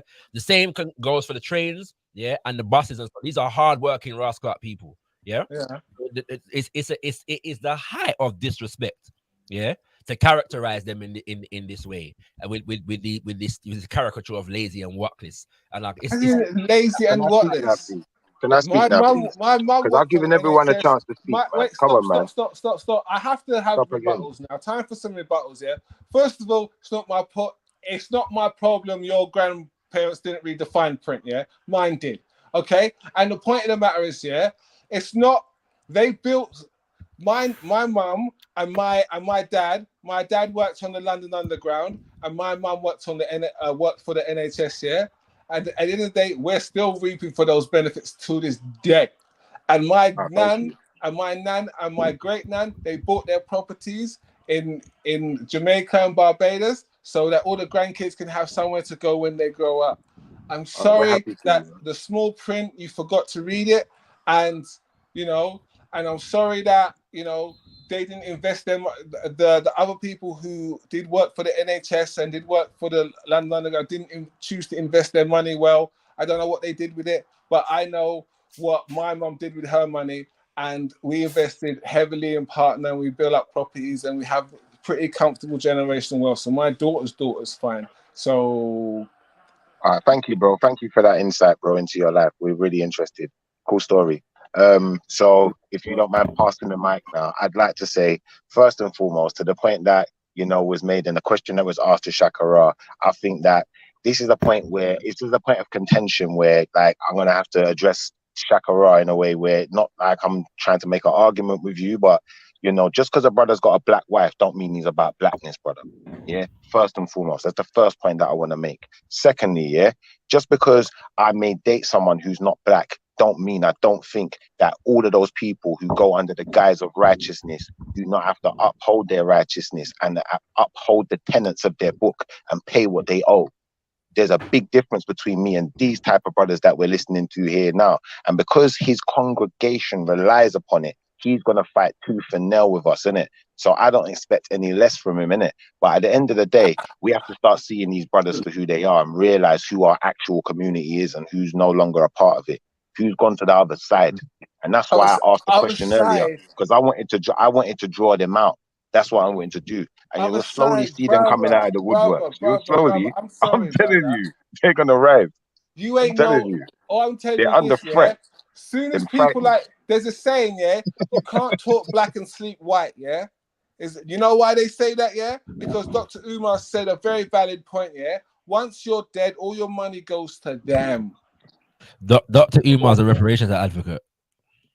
Well, what I'm saying is, Dr. Umar is also a black man who sleeps white and talks black. Just for you. Does it? I don't know that that's true, to be honest with you, but okay. 100% true. He was spotted. Chatting up. That weren't true. We don't need to bring him into this though, man. Let's just keep it on who's here, innit? Let's just talk about ourselves. Man wants to say that when he goes to bed at night and he closes his eyes and wakes up, he's like, yeah, I love black. Why are you changing the conversation? Because your people are spiteful, miserable people, innit? And you have to look at some of your brothers in your congregation. Look them in their eyes. Spiteful, miserable people, innit? You don't need handouts. You need your congregation. We get you, man. You need your hell bent. You're hell bent on your congregation. Hell bent. You're hell bent on your congregation. How much is your mortgage? How much pastor dick are you sucking? Council tax. That's council. How much pastor dick are you sucking? Oh, is that council tax too? Is that council tax too? Is that council tax too? Because right now you are right up their ass, brother. You are sucking their dick so hard, brother. Listen, not being funny, yeah? Not being funny, brother. You are sucking their dick so hard that right now, like, they probably don't even want it no more. They've had enough. You know, like that. They need some time to recover. At the end of the day, bro, you need to get your mouth off their penis. Where my butter's bread on. Brother, you know where your butter is bread. All right, you've got the words the wrong way round because you're flustered, because you know you're taking that real pastor dick. You taking that pastor dick. You eating that meat sandwich. I don't know what's wrong with you. There's no truth to that. You are eating that meat sandwich, man. You're a different type of dude. You are really here arguing with a man for making people stand accountable for their behaviors by the tenets of the very books that they say they believe in. And then you're upset about it. It's like, brother, no. Are you thinking? You are a different, While you brother. talk? You're a different type of gimp. You need to take off the gimp suit now, man. Can we take off the move gimp on suit? from this, please? Yeah, put down the Can we move vibrators, on brother. from this, please? You need to put them down, man.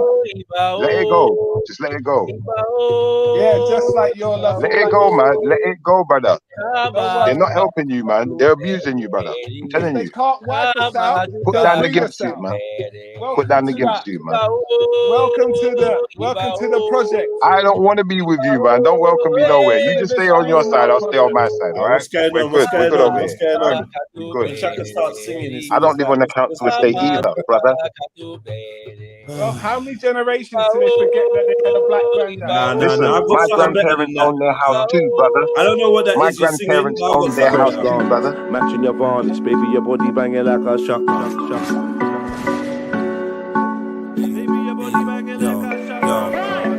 Fresh garments, matching your varnish, baby, your body banging like a shotgun cartridge. Walking a party, looking all starish. I'm trying to introduce you to carnage. Baby, I'm a shark, not a starfish. Your ex-man was too soft, he was garbage. I make your old knee rub off on the carpet. She a ball for the chocolate. The old time me a clotted. Look what they started. Bend up your face. See, a lot of people don't know that is an ancient reparations dance. That can't be, man. Holy idiot. Holy idiot. And that's how you get your money, yeah? What a disgrace. In all diversity. Yeah. That was funny, though. My mother-in-law just come back from Jamaica. I got some of these. Hey. He's from Jamaica. You know What's that? all about these things. They're ready. They're ready from America still, but I allow you still. You know what I mean? What? Say again. They're ready from America, but I allow you still. Well, I also got. Hold on. Give me 2 seconds. This ain't from America. Hold on. That's a The first time I had it was in America still, 1995. I remember that. What is it? A sweet or what? Yeah, them sweet. What's so cool? I saw you can get them over here though. Differently nowadays. Shaka, I wanted to ask you a question. Why is it that certain black people will cape so hard for Christianity, even when it's doing efferys? Drops, my brother. Drops. Yeah, coconut drops. Yeah, man. Yeah, so. Yeah, that's why I wanted to ask. Can you hear me? Me and the girl them Gizada. Yeah, go ahead. Rest in peace, Merciless. Go ahead. Shaka, can you hear me? All these men that are going to be celebrating Christmas with their kids. Well, I don't know if you can hear me, Shaka, yeah, but I did have a question. Hey, go ahead, Shifa. Go ahead. Yeah, the question I asked you is, and in fact, you know what? There was more to. There's a second part to my question, so I'll just get it out now. So basically, I want to know, why is it that certain black brothers will cape so hard for Christianity, even when Christianity's done certain atrocities, they're still caping for it? And also, why is it that, like, I don't know, just like, it's almost like they want to fight if you want to say anything about their crusades or any of their expeditions or colonizations. If you control a man's thinking, you don't have to worry about his actions. Constant losing. It's under their control, basically. They will never get what they want, so they will always be losing. So that makes them losers. They're constantly going to be losing. They're never going to get their reparations, and they're going to be constantly losing. That's a loser. That's what losers do. The wicked, the most detrimental form of loss, however, is to be losing whilst thinking that you're actually winning. I'll definitely with you on that one still. Because it seems that way. A lot of brothers are losing. They're literally under the thumb. Like, I don't know, man. Like, I would never be anyone's gimp, innit? I don't kiss ass nowhere, no place, no time for no man. Yeah? Bro, he's going, bro, at the end of the day. It is where it is, bro. I don't know. He man. knows where he puts his mouth at the end of the day. By the way, sorry, I was with the kisses. He knows. Brother, you are a gimp suit wearing ass kisser. I don't know what you're doing. I don't know who you're talking to. When you're here caping for man that went and murdered your people and raped them. I was actually quoting from Carter G. Woodson, the founder of Black History Month, and that's a quote. And if you control a man's thinking, you don't have to worry about his action. When you determine what a man shall think, you do not have to concern yourself about what he will do. If you make a man feel that he is inferior, you do not have to compel him to accept an inferior status, for he will seek it himself. If you make a man think that he is justly an outcast, you do not have to order him to the back door. He will go without being told. And if there is no back door, he will cut one for his own special benefit. His education makes it necessary, yeah? And so part of that is, like, for example, you got people that run whole economies, yeah, you know, industries, nations, and global institutions that keep us satisfied to just own land, yeah, in Jamaica and Barbados, when the majority of our people do not have that luxury, and this is an ideal of success, yeah, you know what I'm saying, in many of our minds, right? So we don't aspire to be able to be masters of our own destiny. We aspire to be middle class aspirants within the society of Western Europe, and think that by doing so we've won. That's a part of the what's it called, sending us to the back door. And if there is no back door, that's what Emmanuel's doing. Now I get it. Now do you know what? Now you've broken it down like that. I actually feel sorry for him a little bit, just a little bit. I don't want to box you in your face no more, but same time, you're just moving weird, brother. It's like you like being oppressed. I don't know if you like pain or something. I don't know, man. You got some kind of fetish going on, man. I realize now. But yeah, I now deal with the personal business here now. It's the points that I'm dealing with, right? You know what I'm saying, and the ideals within, you know, the points that are being made. And I'm simply suggesting that when it comes to the aspirations of many, like when you live in a society like this one, the aspiration of many people is to get into the middle class, right? And so that aspiration confines us to a particular ceiling, yeah, and as long as we have the goal of getting into the middle class, we don't challenge some of the inherent, you know what I'm saying, you know, basically, as long as we can live in a a semi-reasonably spaced house, and earn, you know, 50K a year. Well, you make victimhood sound so intelligent. It's like, just say, let's just like, you are a victim of the society that you live in. Okay, cool. Yeah, well, you guys are just stuck in a victim society. So why do you continue to talk the language of your enslaver when it's such a detestable thing to you? Huh? At the same time, it's like suggesting that to tell the enslaved individual who works in the master's house, you are still a slave, and they respond, why are you promoting a victim mentality? Deep. Hey, that was deep, you know. Hey, listen. Sakura, you talk about the master house now, brother. Remember, say you have work in the morning. What are you? What are you doing? What do I don't know, do? but you're sleeping in the master's house. No, but what are you though? What are you doing? No, but what I'm doing more than what Sakura's doing. What are you doing? What are you doing? You tell us what you're doing, because you don't sound like you're doing nothing to me. What are you doing? I know. What are you doing? You tell us what you're doing. You're the brother. You're the one who imposed the question. But listen, nobody don't know where you are, though. I've seen a lot of things Shakara's been doing. I've seen a lot of things Trilluminati's been doing, but I don't know nothing about you, brother. So seeing as you're so interested in what everyone else is doing, why don't you hold on, brother, 1 second. Let's not get into the back and forth. Yeah, the person I think no reparations. You're still living in the country. You ain't done shit. We can do it. What are you doing? You're no. Hey, one second. Jedi, I think someone's backstage wanting to speak to H, the same person who said he was going to come on after 10. Okay. Yeah, but so I'd like to know what you're doing, Emmanuel. If you want to know what I'm doing, Then let's just do this properly, man. You introduced the question, so I think No. it's only To be fair, gentlemanly. brother Emmanuel has a good career still as a comedian. You know what I'm saying? He's a comedian. Yeah, I've seen. He's actually on the scene. Like I'm sure he's been on television and everything before as well. Okay, so what is it you're doing? Talk to us. What is it you're doing that's so great, and who are you doing it for? For generational wealth, son. For more. For my great. So part of the generational wealth, that we should be seeking as a people, are my retirement home in Barbados. That's the idea of success. I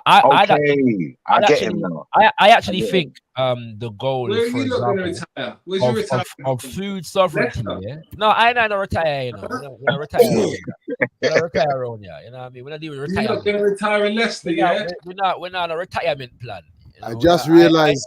Freedom fighter. I just realized who this guy is. He's the guy with the hanging lip. His bottom teeth is always showing in Speaker's Corner. Okay. Emmanuel. Emmanuel. He's the one that he's confused about his personality. He don't know who he is. So yeah, I'm so leave him I alone. was gonna say aside from the personal shit, I think that's one of the things that almost none of our majority that we should actually strive for in terms of generational wealth. A form of wealth, one of the forms of wealth that we very rarely speak about is food. All right. I don't know. He's trying to make an excuse for himself. One of the forms of wealth. Why are you talking at the same time as him? One of the forms of wealth. He needs a reason to complain. He needs a. Brother, just stop talking for a second. You can get your chance. Just relax. One of the forms of wealth, that we very rarely focus on, that we should, is food. Come on, Emmanuel, man. Stop doing that. Yeah, it's food, right? You know what I'm saying? And I'm saying that in terms of generational wealth, one of the things that I'd like to hand down to my children and great-grandchildren and children to come are nations that have achieved food sovereignty, and food self-sufficiency. Unfortunately, at the moment, we don't have many, if any at all, majority Black nations that are food sovereign, and so the question then becomes, well, why are we not food sovereign, and what can we do to become food sovereign? And so agricultural, you know what I'm saying, permaculture development, is an important trade to get into. The science of agriculture is an important trade to get into. And then we have to connect that to the economics of agriculture. And once we connect it to the economics of agriculture, we will realize that a part of our political work to get rid of the stranglehold and the influence of certain foreign corporations and multinational institutions, who are currently dominating the economies of our back home nations. And so if we are not to be victims of these institutions, then we have we need to be able to stand up and relinquish their influence in this. You're a victim too. Does that just mean us, and he's not one of us? He's not. I'm not entirely sure, but if one actually listens to what one is saying, then they'll get exactly what it is that is being called for, right? It doesn't make any sense to say, well, stop complaining about being a victim, when it is actually in fact the case that a foreign nation actually controls your agricultural industry, and to the extent to which actually a foreign company. Emmanuel controls his one though. Emmanuel controls his one. So we can live in the illusion of victim mentality if we want to, but the reality on the ground is that we have a situation in many nations, whereby not enough food is being grown in the nation for the nation, but food is being imported to the nation, and food stuff that can actually be grown within a nation, right? And no self-respecting, self-reliant, food sovereign nation would abide such a circumstance, right? So we have to focus on these things and change them, And so the core, if one is to refer to the core to change that reality as a victim mentality, then I stand guilty as charged. Yeah, but Shakara, the thing is now, I'll accept what you said, but you see, Emmanuel, he's something different because he's obviously just a tourist on the island. But what I'm saying is not dependent upon Emmanuel's acceptance, right? We're having a conversation, isn't it? So, you know what I'm saying? I don't know what he's trying to say though, Shakara, and this is what I mean. I'm hearing what you're saying. I'm saying, do you know what? I'm of a similar understanding. And I won't call that a victim mentality. I just call it what it is, innit? It's just a situation that we need to deal with, innit? As well as, you know, the national debt of Jamaica, which is as controversial can get, and stupid things like that. But Emmanuel don't want to recognize these things. What he well, yeah, I mean, it's ridiculous that in the year 2022, going into 2023, that Jamaica is still a nation that has the monarch of Britain as a head of state. You know what I'm saying? That its prime minister is proud to be inducted into the Privy Council of the British monarch. This is ridiculous. Yeah, the former the colonial Why state don't you run for Jamaica? Accepts you into the Privy Council. Why don't you run for Jamaica? Why don't you we're supposed to be proud of Jamaica and run for Parliament? Because I'm not a neo-colonial. I'm not a neo-colonial puppet. You don't understand how politics works. Institutions change individuals, yeah, not the other way around. And so the best way to change the politics of Jamaica is not necessarily to join the neo-colonial political institutions, but to organize the people to develop a new system, right? Yeah, and so and so when it comes and that takes you know, to be able to run for office in Jamaica is easy work. Yeah, anybody can run for office, right? But to actually organize people that actually say, well, actually, this system is not sufficient, and we need to put our heads together and our creative juices, yeah, to create a new system that is viable for meeting the needs of the masses of our people. That is more difficult work, and that work, what's it called? Sounds wonderful. Requires more creativity. You know what I'm saying? And exactly, and that's the point. So many people have tried, and we've seen what happens to those people, don't we? Now so now we have the politics of fear versus the politics of courage. No. So what happens is because what happened to gang. Because of what the system has done. Look what happened to gang. Because of what the system has done to people that have stood up. What they have done is they have planted the seed of fear into new generations. This is why I said when you control a man thinking, you don't have to worry about his actions, because and this was the intention. I'm quoting Adi Wilson. You don't have to tell him to go to the back door. He will cut one for his own special benefit. His education makes it necessary, right? So we have been educated into a mentality that when we try to do the best for ourselves and our people, there are people that will come against us, yes, and assassinate, destroy what we build, and so on and so forth. Yeah. And so it's when we see people that are inspired by the efforts, even though they weren't 100% able to take their efforts to the full extent, yeah, but we see those who are inspired by those efforts and want to continue that work. Those who have the seed of fear implanted in them will call those people victim mentality. Yeah, that's what's taking place, right? We're having a live example of this at the moment, right? Yeah. And so we you don't understand common bloody sense, mate. And so it is common sense. You're not wrong. You're actually not wrong. When we have many examples, we have Maurice Bishop. We have. Why haven't you done any of this? What do you mean? Why haven't you? What are you talking about? This is what I'm doing.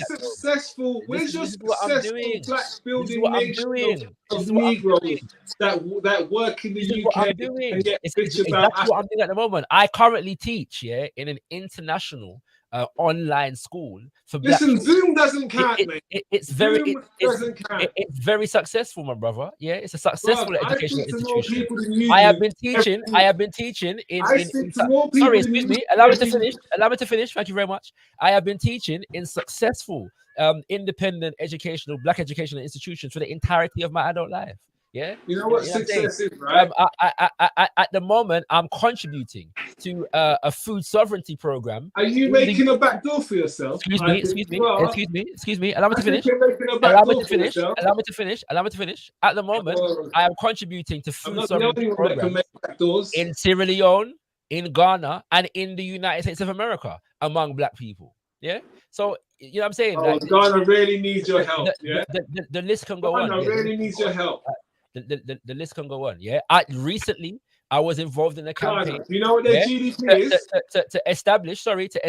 Yeah. Sorry, not to establish, but to furnish the Marcus Garvey Library. Yeah. In Jamaica, and Liberty Hall in Jamaica. Who's a Mason as well? Thank you for bringing up a fellow Mason. Thank you for that. I acknowledge that he's a Mason too. One of my brethren who lost in battle, who's now with the great. Can I say what I'm doing now? Can I say what I'm doing now? Because everyone's had a chance. Sorry. Can I just say, it would be good, yeah, if we can keep the conversation above low hanging fruit and Yeah, you know what I'm saying? It's like, I like intelligent discourse, isn't it? You know what I mean? Suddenly Masons are not so evil anymore when you find out Marcus Garvey's one. I hear you, bro, but you're just saying wild stuff now because you're upsetting it. But ultimately, everyone's doing what they're doing. Everyone's doing their part for what they believe is their brother. Everyone's doing their part. Brother, you said your thing. We heard you. Brother, stop repeating. Look, everyone's doing their thing for what they believe is their community, innit? They're doing their part in it. Like right here and now, you see what? I'm just here. I just thought I had my thoughts in my head, and I thought I'd share them with the public and try and raise some awareness on some issues that I believe are issues by jumping on online streams like Trilluminati. I do my own one. I go on other ones, X, Y, Z. So I'm trying to raise awareness. That's why, brother. I don't know why you're always talking while someone else is talking. Just relax, please. What you just said, brother. Just relax. When I'm finished, you are gonna get your turn, brother. I understand that you're in church, maybe, brother. Please act like you're in church. Act like you're in church, please, brother. Because if this is how you look up in church, I definitely don't understand why you even got a church. I don't understand how it's lasted this long. So please act like you would at your Mason meeting or at your church, please, brother. Thank you. Brother, please. I asked you nicely. I'm not being horrible. Why don't you do this brother, I'm trying to take it down a bit. You're still going. I just don't get it. Now, at the end of the day, I just feel like the whole conversation has been derailed now by this brother, because like I was saying, everyone's doing their part for their community, innit? Or what they believe is their community. And clearly, his community is, heavily invested in the church, deeply invested in the church. That ain't my fault. I can't guide his family. I can only guide mine. And I'm saying over here, you know what? First and foremost, the first thing we're gonna do, yeah, obviously, like everyone else is gonna do, we're gonna make sure we survive it. Yeah, we all work, we all work hard, we all try to provide a stable lifestyle for our children, X, Y, Z. Yeah. This guy's still talking whilst I'm talking, and obviously this is what to expect from the Christians then. From now on, this is what I'm going to expect from Christians, because I can't expect no better. If you're not going to show the example, why would I expect it from any of the rest of your brothers in your congregation? The interesting thing about all of this, the interesting thing about all of that, right, is Liz. When Liz dead, Liz dead. I don't know if you know what's a Liz dead, right? Liz dead, So when Liz dead, and people began to talk, well, the British Empire, colonialism, and Liz was the last monarch of the empire under former colonialism and so on and so forth. Many atrocities were committed in her name and kind of, Harsted and Kofat, And what I say, when you look upon the whole of the European world, like America in particular, were very, very vociferous in defending Britain and defending the monarchy of Britain. And the irony of that, there was a news report. Well, I say news report. It was like a news. It wasn't really a report. Segment, by a guy called what's his name again? Tucker Carlson on Fox News, and he said that the British Empire was the most benevolent empire in history. All right, the eternal irony of that statement, that the United States of America was created as an act of war by the descendants of the British Empire who didn't want to pay taxes to the empire anymore. They fought a war to get rid of the British monarch, and get out of the British Empire, the most benevolent in all of history. So it just so happens that since 1776, they seem to have realized their mutual connection to each other, and they have shared politics, right? They're constantly talking about a special relationship between America and Britain, and the entire Western world stood up to defend a criminal institution, which is the British monarchy, against a just charge of reparations, not just for the enslavement of African people, but the colonization of many nations, including India and so on and so forth, around the world. Yeah, and all of Europe stood up. Meanwhile, black people, Africans all over the internet, are charging Africans on the continent with being complicit in the enslavement process. And we wonder why we are politically and economically weak in today's world.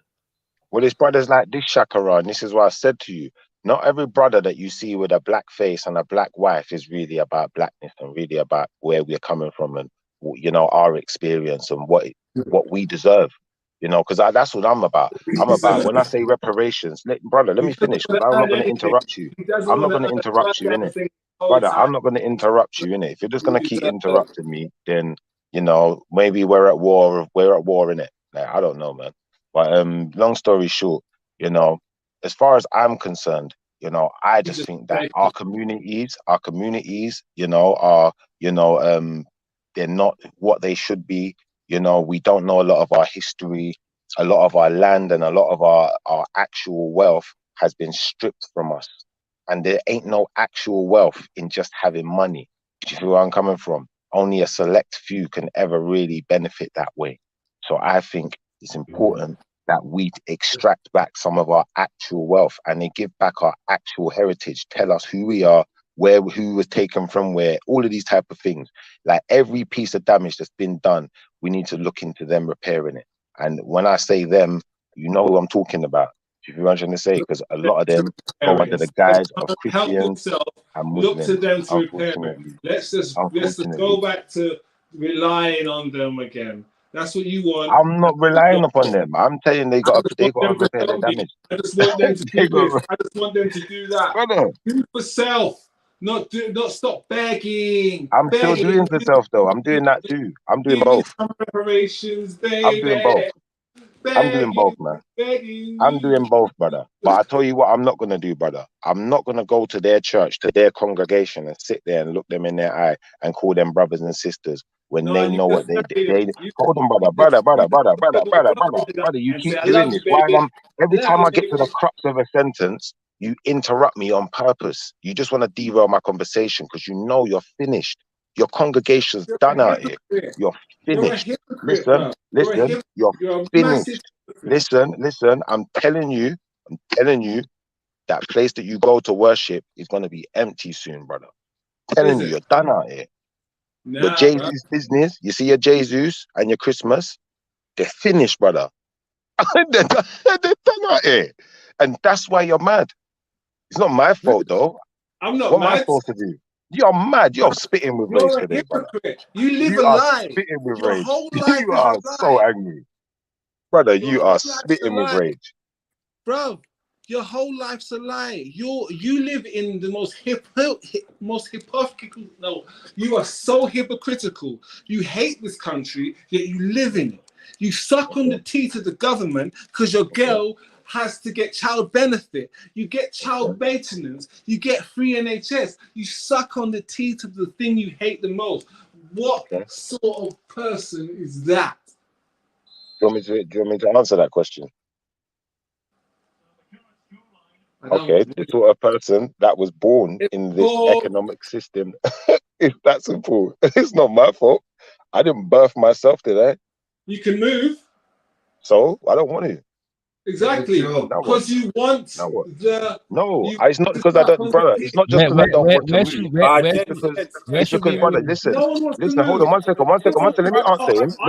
One second, brother. Be quiet for 1 second. Let me answer you. It's no longer about us. Let me answer your question, brother. Brother, let me answer you. Just relax. Let me answer you. I'm talking to you now, yeah? Now, what I'm saying to you is, brother, 1 second. You said, why don't I move? Brother, 1 second. Yeah? My answer to your question is this. I do not see, brother, just relax. I don't care if it's rhetorical. I'm answering. Yeah? I do not, brother, respectfully. I do not see how me moving changes the situation. If you can show me how it does, I'm all ears. Well, you can move back to Africa, start learning the language, Start finding your roots because it's all there. Remember, there was receipts. There was receipts for your granddad, so they can know exactly where they took them from because it's well documented. You can find your people again, find your language, and find your history. But you don't want to do that, do you? Okay, brothers. Now, hold on. Let me answer him. Let me answer him. Come on, let's get this over and done with. Let me just answer him, brother. Let's get this over and done with. Relax. Let me just answer him. Yeah. Now, brother. Yes, I do want to do that. So thank you for the advice. This is something I will now take upon myself when I'm ready, when I have the right amount of funds or whatever I need to, take that time and effort to go into to go and do it. One second, family. 1 second, brother. 1 second, brother. I just need to check that someone is who they saying they are. Ards, is that you? Yo, Ards. Big frauds or whatever. What's that? Who's that? Put up the screen block, man. Put up the screen block. All right, you kicked him. Sorry, Shifa, carry on. Yeah, no, my bad. So basically, what I'm saying to the brother is this now, yeah? Really and truthfully, thank you for the advice because that's something that I know I can now do. I'll go and do it because you've given me the advice, and hopefully it works out for me. But I would say this to you, brother. That still does not repair the damage that's been done, and it still doesn't hold people accountable for their actions, or the grandchildren of the people who committed the actions, who are handling the stolen goods of said grandparents accountable. So until people hold themselves accountable, I can no longer look at them as righteous. I have to look at them as what they are. If you want to stand with them and kiki and smile up with them, fair enough, brother. But listen, as long as like for instance, you say my baby mother's not black. Okay, cool. I'll accept that one. She's not black, but she understands the situation that she's in, innit? She understands that, over here, we're building black families over here, and we're building generational wealth for blackness over here. It's not about white over here. And unfortunately, your great granddad and your mum's dad or whoever is completely white in your family, they may owe too, innit? So they're gonna have to pay, innit? Simple. I don't give a shit. I'm that bro. I'm that real. I'm that real with it. I don't. You see me. I'm not one of these people that hide stuff. So I could bring my baby mother up and she'll tell you the same thing. Yeah, they fucking owe. But unfortunately, a black man is gonna sit here and say no, they don't owe. So they should just get away scot-free with their crimes. I got you, brother. Number one, I didn't say they don't owe. Number two, I said practice forgiveness and move forward. I've always said that. How can I forgive them? 1 second. No. You see how you're a hypocrite now? Because you want me to, brother, listen. You want me to forgive someone, yeah, who wasn't alive when I wasn't alive when they was doing what they was doing. And we're they not from the same time zone. Doing what they were doing. Brother, listen. You made the same argument to me. You said that the people now, they're not the ones who did it. So you should let go, forgive. So really and truthfully, okay, but I can't listen. I'm not the person they did the crime to. So it's my great grandfather to just forget about it. And even if even if he's dead now, okay, are we supposed to forget about his plight for justice? No, we're not. What are you doing? Makes your whole argument. It's like, bro, I don't even understand you, bro. And I'm not even trying to be disrespectful now. That's what it really is. I don't understand you. I don't understand your point. Because you don't know scripture and you don't know that everything that was done wrong is going to be undone when Jesus returns and everyone gets resurrected. You don't come from that platform. You come from a place where you don't know what's going to happen after you die. You come from a place where you're not too sure what's going to happen in the future. Can we give Asian violence now, please, guys? No. 1 second. Let me respond first, and then we can do Asian violence. I just want to respond to him because he's talking to me on a Christian level now, like a man of the book, and I respect that. But I'm going to say this to you, brother. Really and truthfully, yeah, if you're a man of the book, realize one thing about the difference with me and you. I'm non-canonical. I don't just deal with your canon, yeah? What I'll deal with the book you took out, yeah? Like the one where you've got words from Yeshua himself, yeah, telling you about the kingdom and where it is, yeah? And if the kingdom is within you and all around you, it means you have to manifest it. Brother, let me finish. I heard you, brother. Let me just finish. Brother, let me finish. Let me finish, and then you have your go after, yeah? One at a time, so that people can actually hear what we're saying, yeah? Now, what I'm saying to you is, if the kingdom is within you and all around you, that would mean you have to manifest it. And if you're not looking for it, if you're not seeking it, you're never going to find it. And it's only people like myself who are seeking it in this lifetime. that are going to make that revelation come true for you. Yeah, but you don't want to live by it. You want to live by what you was told to live by. I get you, and I'm not arguing with you any longer. I'm going to let you say your piece. All right, finally, where does the scripture say the kingdom is within you? The Gospel of Saint Thomas. Of Saint Thomas. That's what right. Verse? Not in the text, stricken from your Bible. Oh, so when stricken Jesus from your Bible. It's stricken from all Bibles, my friend. Yeah, stricken from your Bible. That's right. Because remember, the Bible is a compilation. 1 second. The Bible is a compilation of books. And if the Bible is, one second, brother. If the Bible is a compilation of books, all we have to do is a bit of investigation into what books were compiled into a Bible and what books were in the first Bible, which books were taken out of it. That's all we have to do. And then we can understand why your people them took bits out. It's that simple, brother. It's that evident. Do you feel where I'm coming from? Because you don't want people to know the truth. You don't want them to manifest in this lifetime. And if I go into, when I listen to Shakara even, yeah, and Shakara talks about African spirituality, in some of those things I've heard Shakara say, that's what I'm hearing. I'm hearing the same thing. We need to manifest in this lifetime. Don't be waiting for, to die and then start flipping, getting your rewards. No, that don't make no sense. We live in now. Wait, hold on. Right now. First Corinthians 19.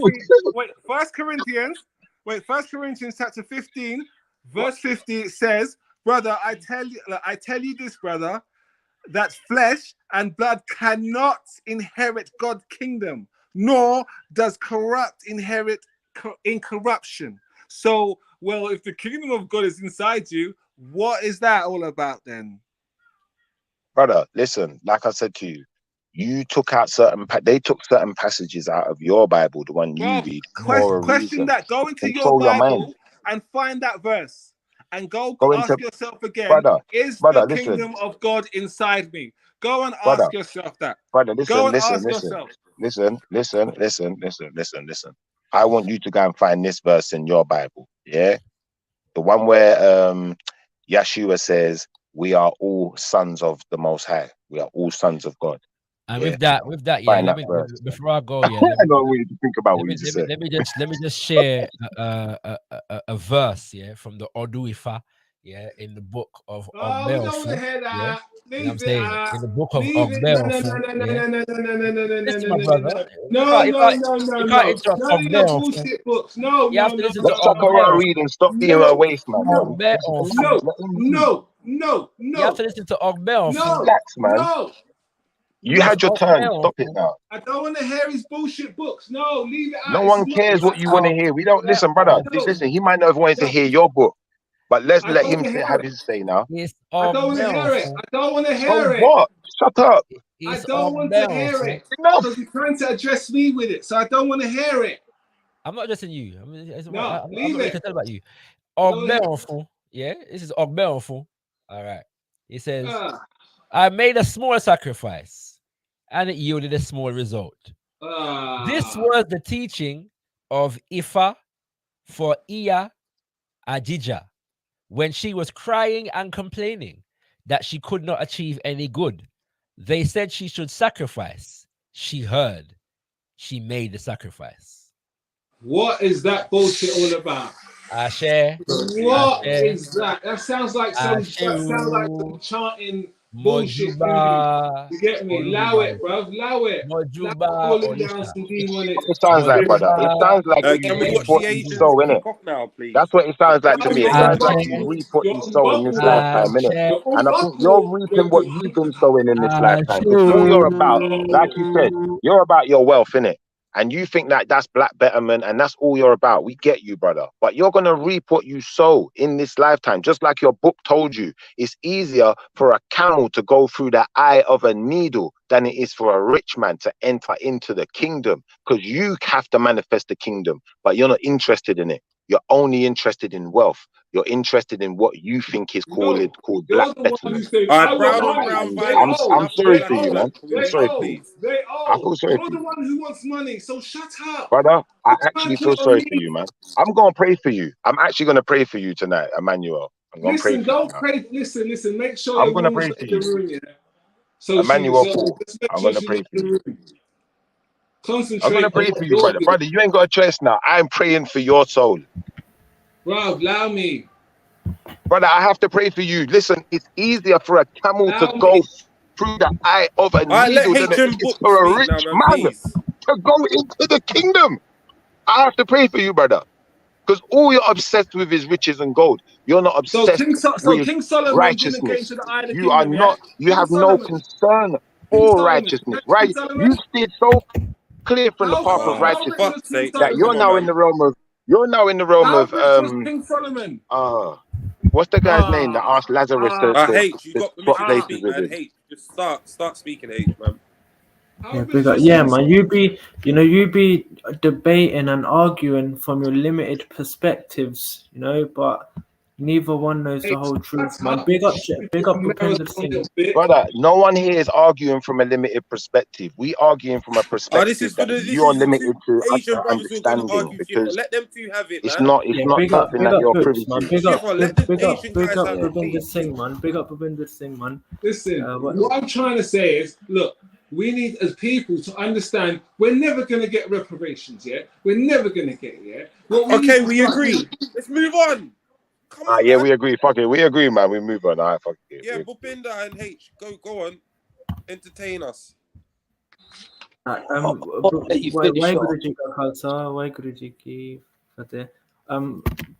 Baji, I gave you my number in the back chat.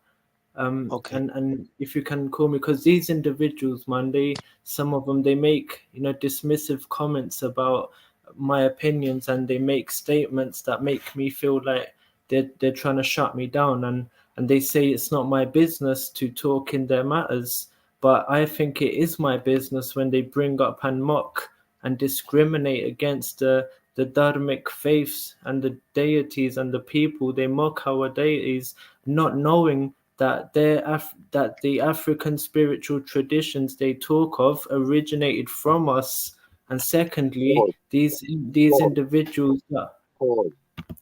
So there's a bit of an overlap. One second. Hey, one second. Who disrespected your deities and who was mocking your deity? Explain, please, because I don't remember mocking any deity at any time. Just let them two go, and then we'll go on afterwards. Come on. Yeah, I'll get that. And then secondly, what are you talking about us right now? You ain't going at this other guy. No. I said no. These what is it? Certain people, specific individuals, they are offensive and overly negative towards me, and they make hate speech or they talk about racism, and it's interesting because I see the hatred and racism coming from black people towards Indians. I see the racism towards Indians from black people. I see the racism and hatred against their own people. Could you describe it to me a little bit? The racism you see from black people. Yeah, definitely. I mean, definitely, man. Look, you've got, of course, we've got. I'll get to that. And I feel like if these people were firm on what we Indians taught them, like the Ethiopians were, instead of pushing us out of the brotherhood, pushing us out of Africa, then today they'd still have their names, they'd still have their culture, they'd still have the wisdom. You know what I'm saying? And saying white people are all beneficiaries of slavery, pointing the fingers at white people. What about the 100 trillion pounds that they stole from India that you are benefiting from? If these people were truly polite and kind to let me listen, allow me to speak, then maybe they could be reminded of how much of a hypocrite they are. And having said all this, there's nothing you can do. There's nothing you can say to stop me from loving you. I'm gonna love you even if you chop me up into pieces. Okay, cool story, bro. And I want to say to Trilluminati, and I want you back with this chop me up to pieces talk again. And I want to say to Trilluminati, I'm a bit confused. I remember black people ever stealing from India. Let me clarify. And I want to say to Trilluminati. Yeah. Listen, calm down. That's crazy, brother. What are you doing? History. So the world was obviously the main continent was together, which is now considered to be Africa. The India section split off. Ancient civilizations are from there. We're all part of ancient tribes, the native tribes, and we've all got a commonality where we got the 5 elements, and we all, we've got breath. When your breath goes, you die. Yeah. So we've got commonality with the native tribes. But obviously, in this day and age where we're in an age of money and greed, people don't look at the spirit and the soul. People are interested in money right now. And as you're experiencing right now in the UK with this incompetent government, first they voted Brexit, now they're about to go off a cliff edge with the mortgage payments, and there's going to be a lot of repossessions if there isn't a rescue plan. So the world is obsessed right now with money. Now, the perspective you're coming from, you have to look at the audience, look at the people you're speaking to, and then discuss on that level. So the real reason we have discussions is to learn. Happiness is an understanding of life. The reason we have debates and discussion is to learn. So we listen first, 2 ears, and we speak afterwards. So if you're communicating, if there's a two-way process, great. If there isn't, you walk away.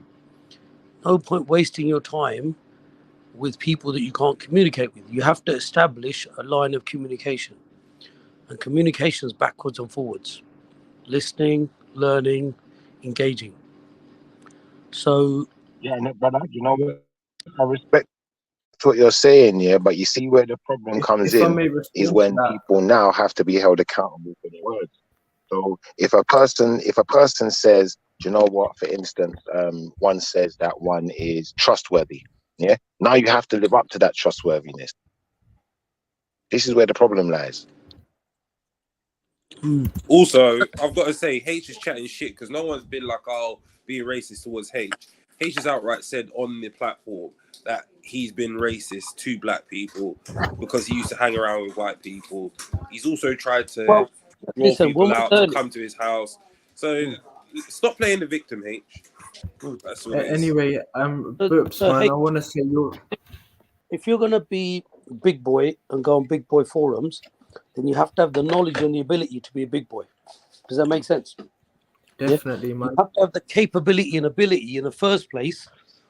Like when you're running a race, you have like your 10-second 100 meters people, and you have your 12-second lot, your 15, 20-second lot, yeah? So you have to know what league you're in, and then you can engage on that level. Does that make sense? That's exactly what I said. I said to him, brother, what you need to do is you need to know all of your stuff before you come out and start talking. Just know your stuff going. If you're not sure about something, don't start talking about it now. That's it. I tried to help you, but you kept talking. That's not my fault. I was just about to say that. When you mentioned, Baji, that you got to look at the audience and listen and then talk and learn from it. And I was going to say that some of the problem lies with me actually, because I'm not a good best communicator. My knowledge is very limited, and I try to always make that clear. My etiquette might not be the best, and so some of the problem definitely lies with me. But obviously, what you're saying is that's why I said that I want to talk back. I gave you my number so we can, what I'm saying, because that's why. That's why I don't think I'm a, I'm gonna come back, because I'm not on that level yet, man. And but so what you I spoke to Raj. I spoke to Raj yesterday. H, it's hard work, you know. One second, H. It's hard work, you know, brother. You see, for me to get to the level where I was confident to come and make the argument that I made today, even it took time. I had to listen to people. I had to listen to what they were saying first before I can hold them to something. I have to hear what they're saying. So it's important to listen to. It's important to learn. Make sure you have the full understanding before you start talking. Yeah. So no, I listened for an hour to the main discussion, which was a very important discussion.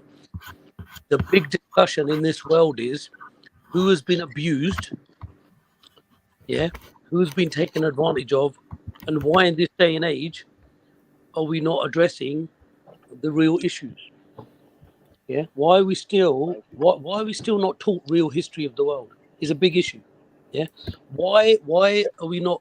If we're born equal, if all babies are born equal, Why are we not living equal? Why are some countries like Denmark, Norway, everybody is raised equal, and why in other countries are people raised not equal? Yeah, so these are questions you have to ask yourself. And what happens is when you enter discussions, always listen first. So I listened for the first hour because I find it very interesting. I find Black history, Black culture extremely interesting because the level of abuse of Europeans on African people globally. We've faced also. No, listen, no, we haven't. India got away with it lightly. Trust me. China got away with it lightly. Africa, listen, not only did they murder, so they murdered people in America. America got it bad. You know, North America, South America got murdered. Yeah. But Africa, they not only murdered the people, then they stole them. They stole human beings and took them to the four corners of the globe. You know, Pele, the world's best footballer, he's a black man. He's Brazilian, but his origin isn't Brazil. He's from Africa. Yeah. How did he get there? What was the journey? Yeah. You know, you got to look at globally, the biggest lie on this planet is how did black people get all over the world? What was their journey and why? Yeah. How is it a human being thinks it's okay to steal another human being and put them in slavery for 400 or 500 years? How is it the church, the Vatican Church, thought it's okay to promote slavery? How is it that in Mecca, Medina, the Islamic world, it was okay to promote slavery? How was it in the Roman Empire it was okay to promote slavery? How did these big so-called civilizations find it okay? How does the modern world deal with the fact that their money has come from slavery? Yeah, all that blood money, you know, London, New York, all built on slavery. Washington, the Vatican, built on slavery. Mecca, Medina, maybe built on slavery. How does the modern world come to terms with this massive? And the reason I ask this question is Guru Nanak went to the Vatican and said to him, it's not okay to have slaves. Guru Nanak went to Mecca and said to him, it's not okay to have slaves. It's not okay to mistreat people. That you have to show humanity. If you think you're just, then you have to be humane. If you're not humane, then walk away. Yeah. Now, so for us lot, the Sikhs, we're very shamanic. Modern Sikhi is the British version because the British, they tried to murder us and wipe us out. But our elders went underground and hid from them because we're guerrilla warfare specialists. And they created a Christian version of what is the Sikh religion today. So the Sikh religion is a lie. The Sikh philosophy is very shamanic and is very similar to the tribal culture of the world and like black culture. Yeah. So for example, one overlap is iron, lion, Zion. So we wear iron bangles, got it? Lion, we have long hair, beards, and we believe in Zion, the state of freedom and liberation, which overlaps with Rastafarian culture. So Sikhs and Rastafarians have a lot of overlap. We have a lot of spiritual overlap. When we meet each other, straight away we know that's the African lion. But brother, you see the weird thing here is the fact that in the capacity that H has turned back up in and what's come out of his mouth, because I made it very clear to him earlier, stay out of this one. This don't involve Sikhs. Not about Sikhism. So we ain't got no problem with you. So globally, the first and foremost thing you got to look at in this world is, so we have a food philosophy. So we have food, self-defense, weaponry, and meditation. So the first thing you have to do is meditate and connect with the universe. Whatever name you call it, you connect with the universe through nature, through music, meditation. Yeah. Then we have a philosophy of staying alive. So we carry weapons to stay alive. Yeah. Thirdly, we have a food culture. Now, if you can't feed your neighbor, then what good are you? What good is your temple? What good is your church? What good is your mosque if you can't feed people? So in every Sikh temple, there's food. Because if you can't feed people, you need to shut the fuck up. I agree. And you're walking around with big crosses Big golden crosses. Your religion and your money doesn't mean anything to me. Your religion and your money and how big it doesn't mean shit to me. You can't feed your neighbor, then go away. Yeah? But You this is in your locality, if there's anybody starving and you can't help them, you need to shut the fuck up. But this is why I can't have anything against the Sikh, innit? To that degree, from what I understand of your philosophy. In 100 places, we serve food, and it's nothing to do with the fact that we want to serve food. Where they're starving, if you can't feed your neighbors, what good are you as a human being? You can't What even. about the women in your culture? Yeah, same. Women and men have 100% equality. Turbans, beards. There isn't a rape culture, no? No, brother. Listen, our women are animal. They're like. Come on now, come on. Let's not hide the facts that there's a massive rape culture in your society. Brother, don't answer him. Mr. Singh, don't answer him, because you know what this guy's trying to do. He's trying to derail the conversation again. Because you know what he doesn't like. You see what he's really not liking. What he's really upset about is the fact that you understand the plight.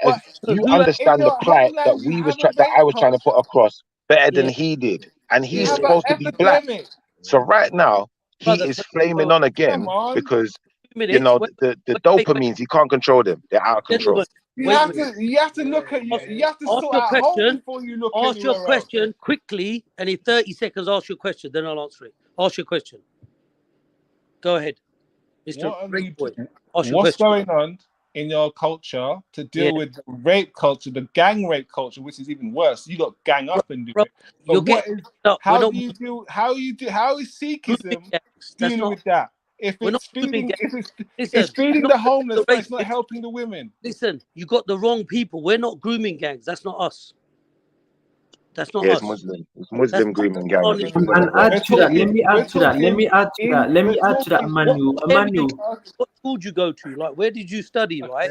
To think that Sikhs with turbans and beards, the groomers have got Islamic names, Pakistani names, and they don't represent Pakistanis, by the way. The young. No, we're talking back in India. Yeah. No, let me add to that, Paul. Let me add to that, Paul. No, hey, shut up. Let the man ask his question, because I'll give him a very quick answer. Go ahead, brother. We're talking about the rape culture in India, which is prevalent, so which is still in a majority Sikh and Hindu communities. No, brother, we're 1% of the population in India. We live in the north. Yeah, the 99% of India is not us. We're 1%. You understand? But you're talking about the homeless, which is good. But bro, you just said but. Look, that's when you stop. You said but. All right, stop making excuses to argue now. Come on, man. Firstly, you're 99%. No, H, shut up now. So, Mr. Rate Boy, yeah, you got the wrong people, the wrong country, the wrong background. Yeah. So first and foremost, go away. Google who the Sikhs are. Big turbans. You know, like Rasta men wear the big turbans. Don't try that. Yeah, that's us lot. Big turbans. Yeah.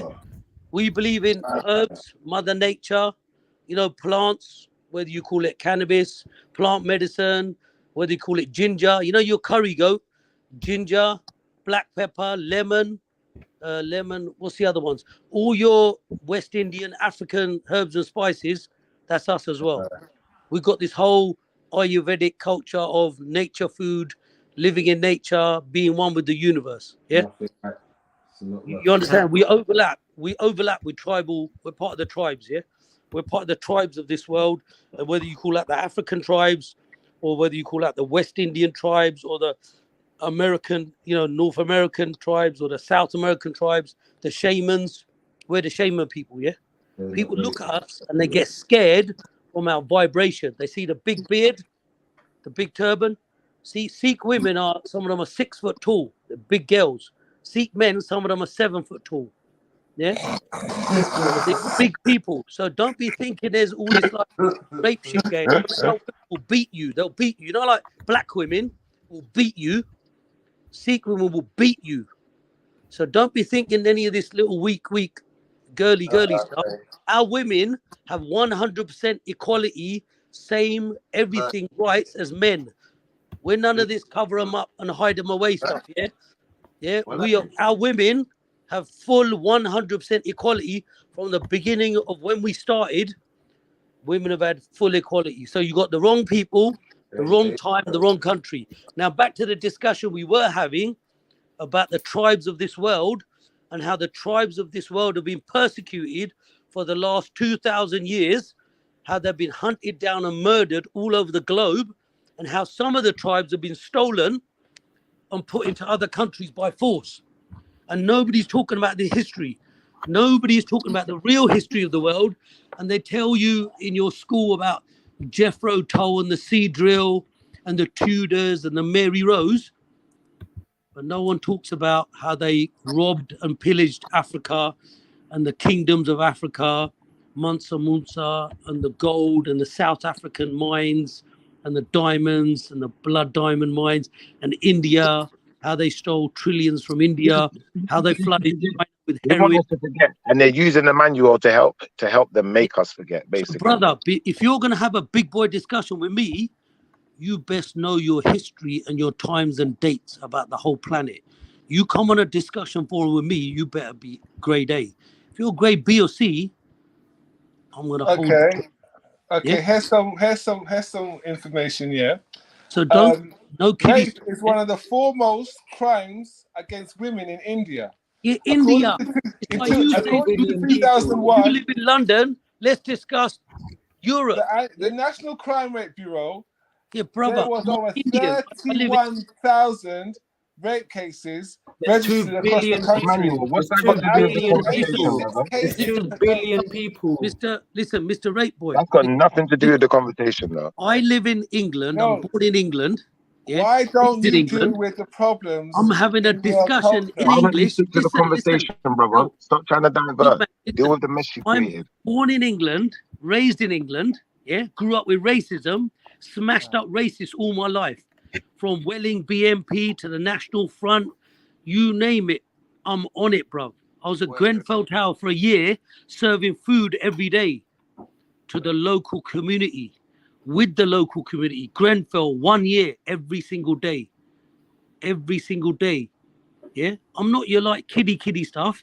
I'm there every day serving food to the families, to the victims, to the relatives, to the street people. We had a Grenfell street kitchen. Yeah, because the principle is, I stayed in that. Let me tell you the backstory. I stayed in that area as a student. If you're there for the good times and there for carnival, there's a Sikh temple around the corner, then you've got to be there for the bad times. Now, I went for a day to go and serve food, to go and help people. And when I saw the council abandon the community, we thought, all right, we'll do one day, they'll come the next day. They didn't come the next day. For 2 weeks, nobody came. Council people, I don't want to say their colour, but you can imagine what colour they are. They resigned. Some of them resigned, some of them went on sick. The Hounslow Council turned up, Camden Council turned up. It was just the local community, local good people from all backgrounds got together, helped the families of Grenfell, and then we got the media involved to go after the perpetrators, investigate who they are, where they live, how much money they got, how corrupt they are. And then that's how the Grenfell campaign started, all the different groups of Grenfell. Yeah. Now, all I'm saying is if you're going to have a discussion with me, don't want any of this kiddie stuff. Right now, we were discussing about the globe and real world history versus fake world history. Why do you care? Until you don't know where you came from, you won't know where you're going. Now, see me. I know where I'm going. I don't need to care about history. So, have you got money? Have you got assets? Have you got a farm? Yeah. Have you got land? Can you grow your own food? Yep. Have you got your own waters? Have you got your own land? Where have you got your farm? Barbados and no, but in England. Don't in India. I got. He's a liar. He's a liar, Boops. No, forget that. Where have you got land in England? I've got land in England. Listen, I've got a farm in England. I've got access to 4 farms in England. Yeah, that's great. 4 farms in England where we grow our own food, we've got our own water, and we live off grid. Yeah. Now we can come into the cities as well, but we live off grid because when it goes wrong, guess what? We grow our own food, we cook our own food, we've got our own resources. Now, have you done that? Why if you have, well done. If you grow your own food, well done. If you haven't, food is free. You plant a tree in the ground and you get fruit. You plant seeds in the ground, you get food. Food is free. Wow, that I never knew that. That is amazing piece of but the information. fact that you haven't got land and you're not growing it means you need to mature a bit. Exactly 1 square meter of land to feed a family of 6. So what the fuck are you talking about? So are you growing your own food? Yes. You grow your own food in your back garden? Where? Back garden, you nonce. What are you growing? Yeah, try not to insult me. Hold on. Why are you calling man a nonce for? Yeah, like, you know. Why you calling man a nonce? What's wrong with you, bro? Yeah, that was unnecessary. Why are you so insecure? That's bare random. That was just random. You call a man a nonce because he's talking to you about growing veg. Bro, take a break, man. I had enough of it. Shut up, man. I had enough of you, man. Fuck off. Bro, what you want to do is have a little 10-minute break and have a cup. Yeah, he's gone, man. Take a fucking break, man. Yeah. I'm locking the show off in 10 minutes. I don't want to hit you lot with a surprise, but I'm locking this in 10 minutes. The two main topics need to come back to. One is, are people learning food, how to cook food and how to grow food? Because when things go wrong and prices go wrong, you need to be able to turn either your back garden or a little allotment or something near you so you can grow food. In World War I and II, always read history because history tells you a lot. In World War I and II, the government gave everyone allotments and everybody started growing pear trees and apple trees. Yeah, the reason is because apples and pears are quick to grow, and basically with apples you can make any type of 10 types of food. Same with pears. So in England, there were apples and pears in every garden in England during World War I and II, and you could go and pick fruit. It's called scrumping, where you, with permission of the owners, could go and pick fruit because there was an excess of fruit. So you need to learn about the local area and what foods grow quickly. Also, there's berries growing everywhere, yeah? And anyway, things like potatoes grow quick. Carrots grow quick. So food is important, knowledge of food. Meditation is important because you've got to be in equilibrium. By listening to music, you go into equilibrium.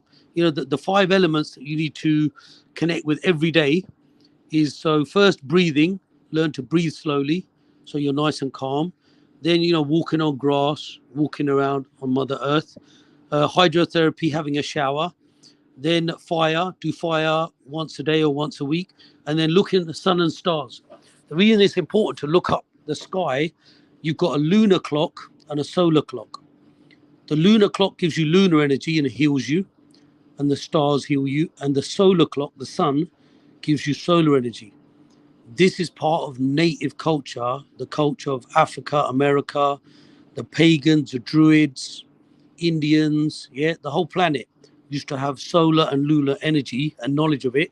Now we don't, because now, guess what? We live in a box called a house or a flat. Go to work in a box called a bus or a train.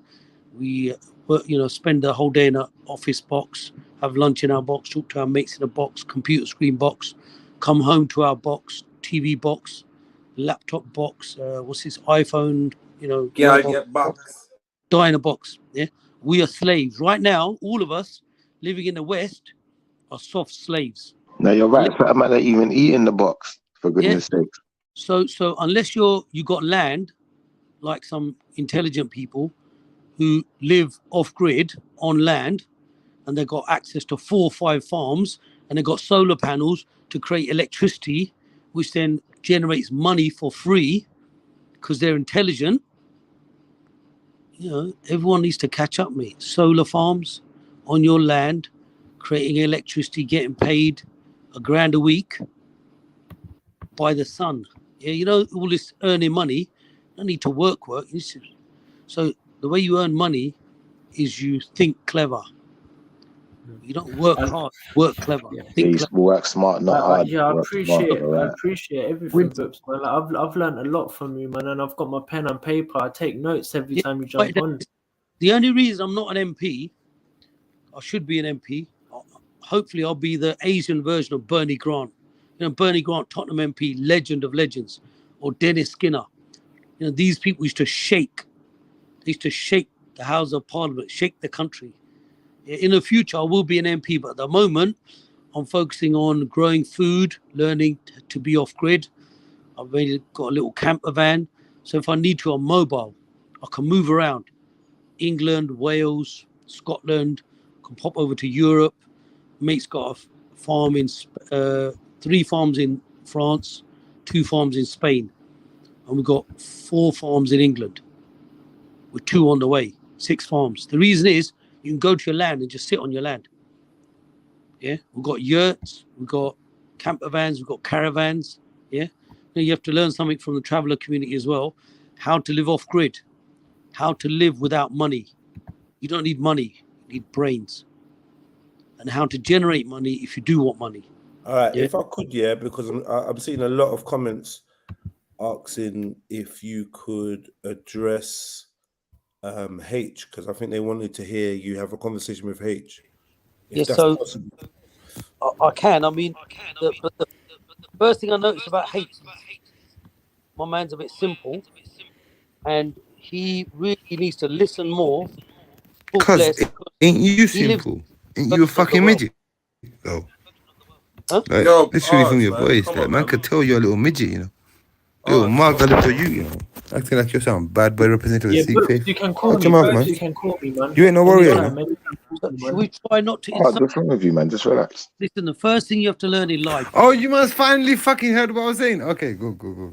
Everybody give each other respect first. Yo, cuz I can't give you respect, you know, because you act like you're a bad boy and you want to run the ends. But you know how many Sikh people are in the world? Less than 30 million. He's literally been speaking. Nah, but on a level, there's less than 30 million Sikhs in the world.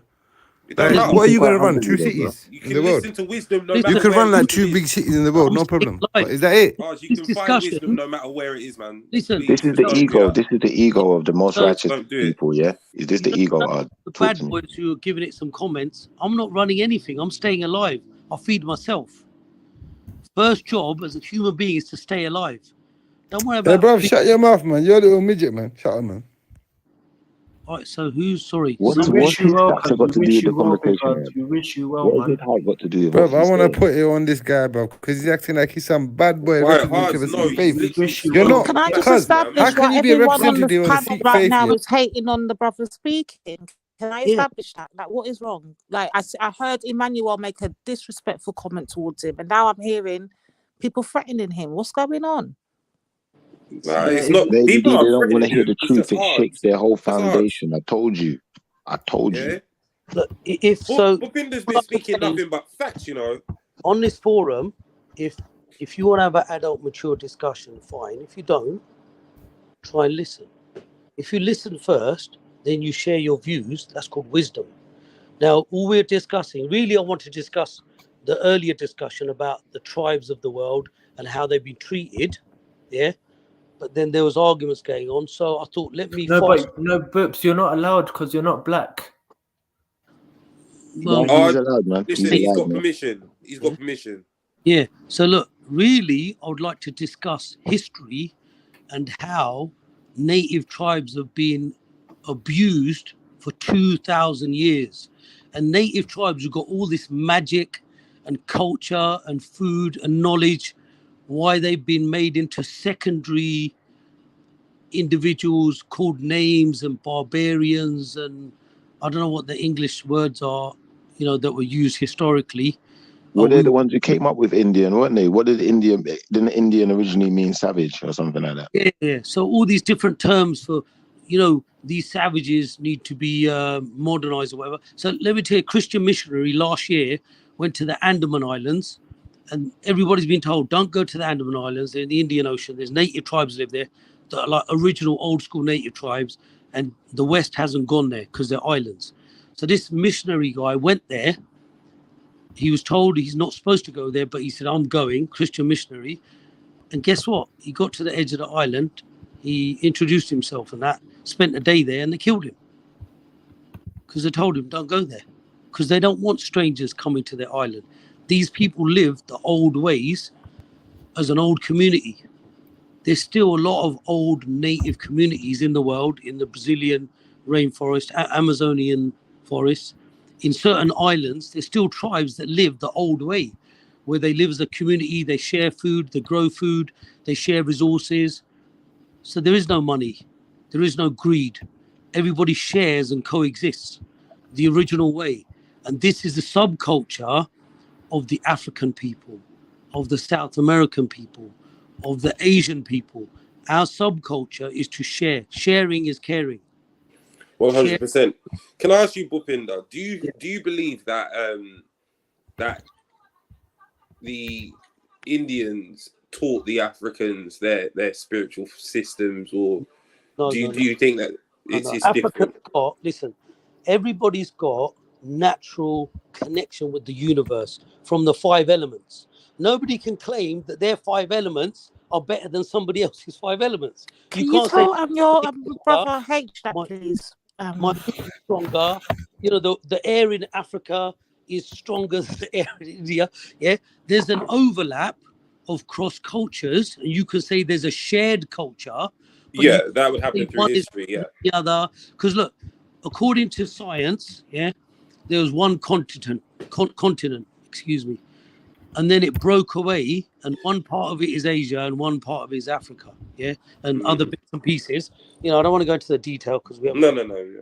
But anyway, the point is there's a shared shamanic Mother Nature 5 elements culture. Hence, our music and your music, so Afro-Caribbean music, Asian music, comes from nature. It's the sounds of nature. Now, if you want to say, are the African jungles better than the Indian jungles? Then I'd say that's comedy. Yeah, if the African elephant is different to the Indian elephant, it's an elephant. Yeah, so nature is nature. The sounds of nature, food is food, is a commonality. If you're going to go into details and nitpick about silly things, I ain't got time for that. I see the overlap. I see what's good about this world. I see commonality. Hence, for me, I don't see color. So there's the body you, food and exercise. There's the mind you, conditioning and your upbringing and your memory. Then the real you is the soul you. You know when they say soul music, you know when people say, do you feel me? Yeah, soul energy. Now the soul doesn't have a color. The soul doesn't have a creed. The soul doesn't have an age. The soul is a soul. When you're spiritual, you see souls. You don't see labels. You don't see colors. You don't see size. You see energies. So spiritual people are not into labels. They're just into existing, staying alive. H, are you taking notes? If you're I was about to ask H, what's your opinion on what Bhupinder said? Exactly, he's right? He's categorically. Hold on, H. Let me just ask you the question first. He's categorically refuted or disagreed with your opinion that black people learned from the Indians and effectively Sikhi. So, what's your opinion on that? What I got from that was that, you know, like I always say that. Sorry, one sec. Yeah, like I was saying, right?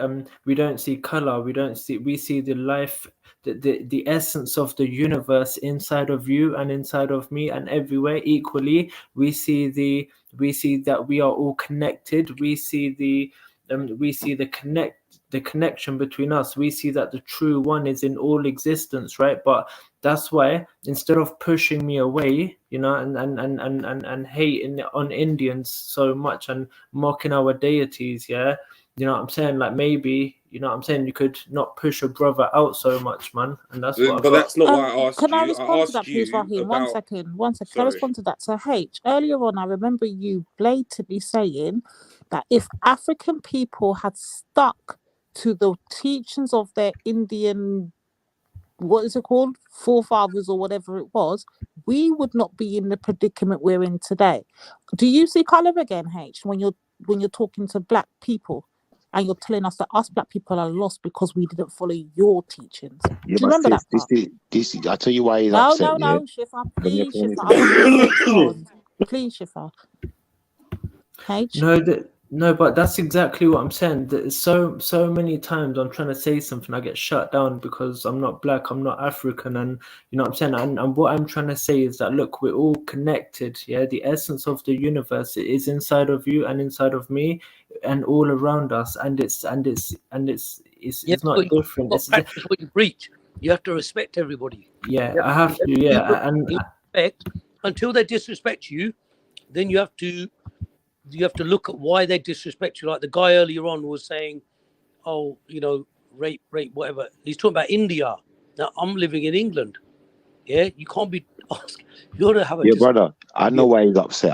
I get it now. And the point I wanted to make to H is this, yeah. It's not that he can't get involved in the conversation, yeah. It's that what H does, yeah, is we're having a conversation about world history and he starts teaching us about Sikhism. And I'm like, brother, I get that you're obsessed with, teaching us about Sikhism. You think it's the way to solve all problems. I get it. But we're trying to discuss an actual issue that's happened, innit? We're not trying to go down that road right now. And that's why I'm saying to H certain times, it's not that I don't want you to get involved in the conversation. It's that you always take it somewhere else. So H has to recognize he's quite, I don't want to say he's immature, but he's a learner.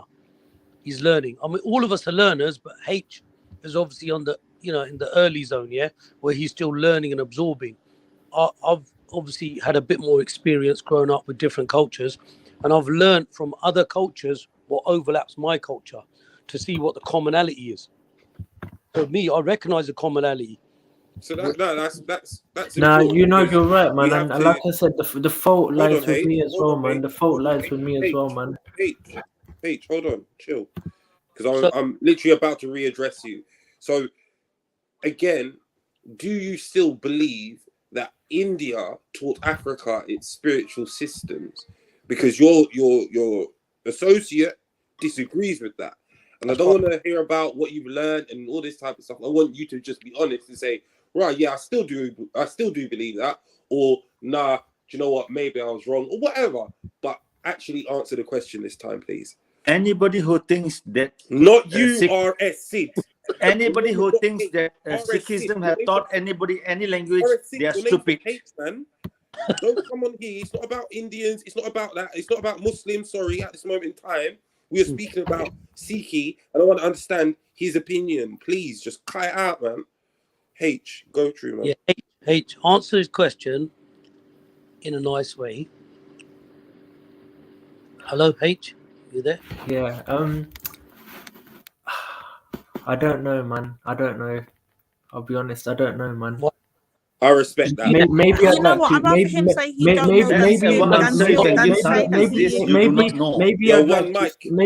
to. Maybe I'd like to think it did, but honestly, now Brooks is here, I've got to be more respectful. I'm gonna say I don't know, but I'd like to think it does. All right, so let me give you a history line, so you know, yeah. So, Indian history, from what we know at the moment, goes back about. From what we know, about 15,000. Sorry, is this Bobs? Is this Bobs? Sorry, I just joined the panel. For fuck's sake, man, we can't even have a conversation. Stop it, man. Is this Bobs? Yeah. No, yeah. it's not. Bobs, just ignore him, man. All right. So yeah. So look. So recorded-wise, in terms of Indian archaeology, what I've read goes back about 15,000 years. Yeah. There's like historical digs and that sort of stuff. African history, as far as I know, goes much, even more further back than that. In terms of like archaeology, dinosaur stuff like that, and different tribal people and different ages. So, at the moment, all I know is, from my understanding, is that nothing. The native tribes have got history going back at least 15,000 years. With Africa, I don't know exact numbers, but from what I've read, I've definitely seen stuff that goes back 10,000 BC. Yeah. And they laugh, bro. There's going to be stuff a lot longer because from the different ages. But I've seen like these African gods, they're doing like yoga poses. And if someone tells me that yoga originated from Africa, I'd say, well, who's doing yoga now? The Indians are doing yoga. Why aren't the Africans doing it? I see the gods doing poses, yoga poses and that. Hey, stop. H, are you referring to the Kemetic yoga system? Is that what you're referring to when you keep mentioning yoga? So look, H, the clue's in the name, Kemetic. Yeah. Just in case you didn't know. H, 1 second. The yoga stuff is 3,000 years old, 4,000. We're talking about 10. Who started yoga? What's the definition of yoga? Please, who started yoga? What is the definition of yoga? RS, this ain't about you, man. Yeah. We're learning about something completely different.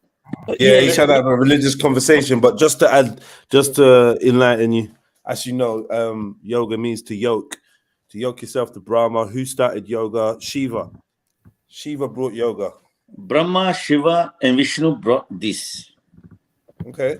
Did we say Where something did different? it originated from? Not from them, from somewhere else. Where did it come from? Please advise me.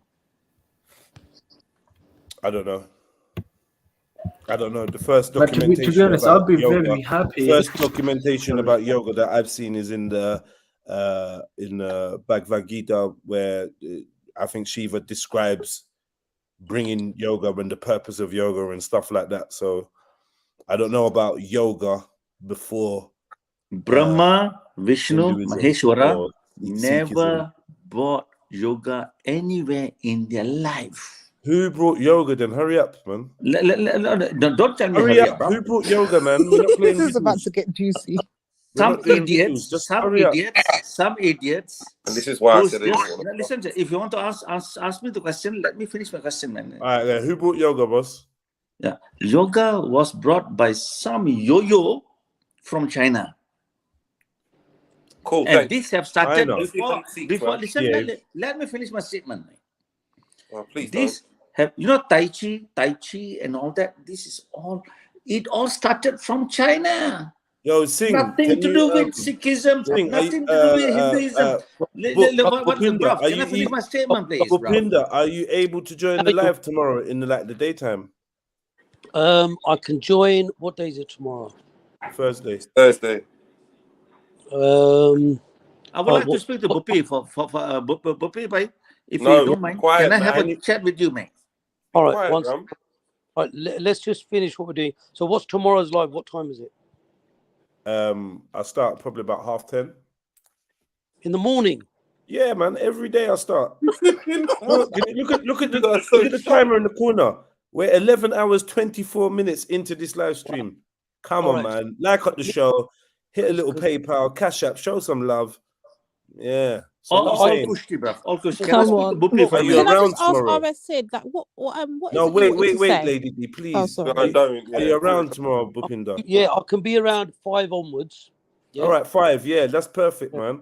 5, 5 come on- link us, man. Come link and we have a proper chat. RS Sid, you're an international man. You're supposed to be on No, international but my time. question I is, don't know why bruv, you're coming bruv, in listen, at this listen, time of night. Trying to start big convo. No. I give you enough respect, but for me, Yeah, can I it's speak to Bhupi I for a minute? respect to you too, but I'm letting you know. Your Just plan respect this evening. Can I speak to Please Bhupi for hear a me minute, out. bruv?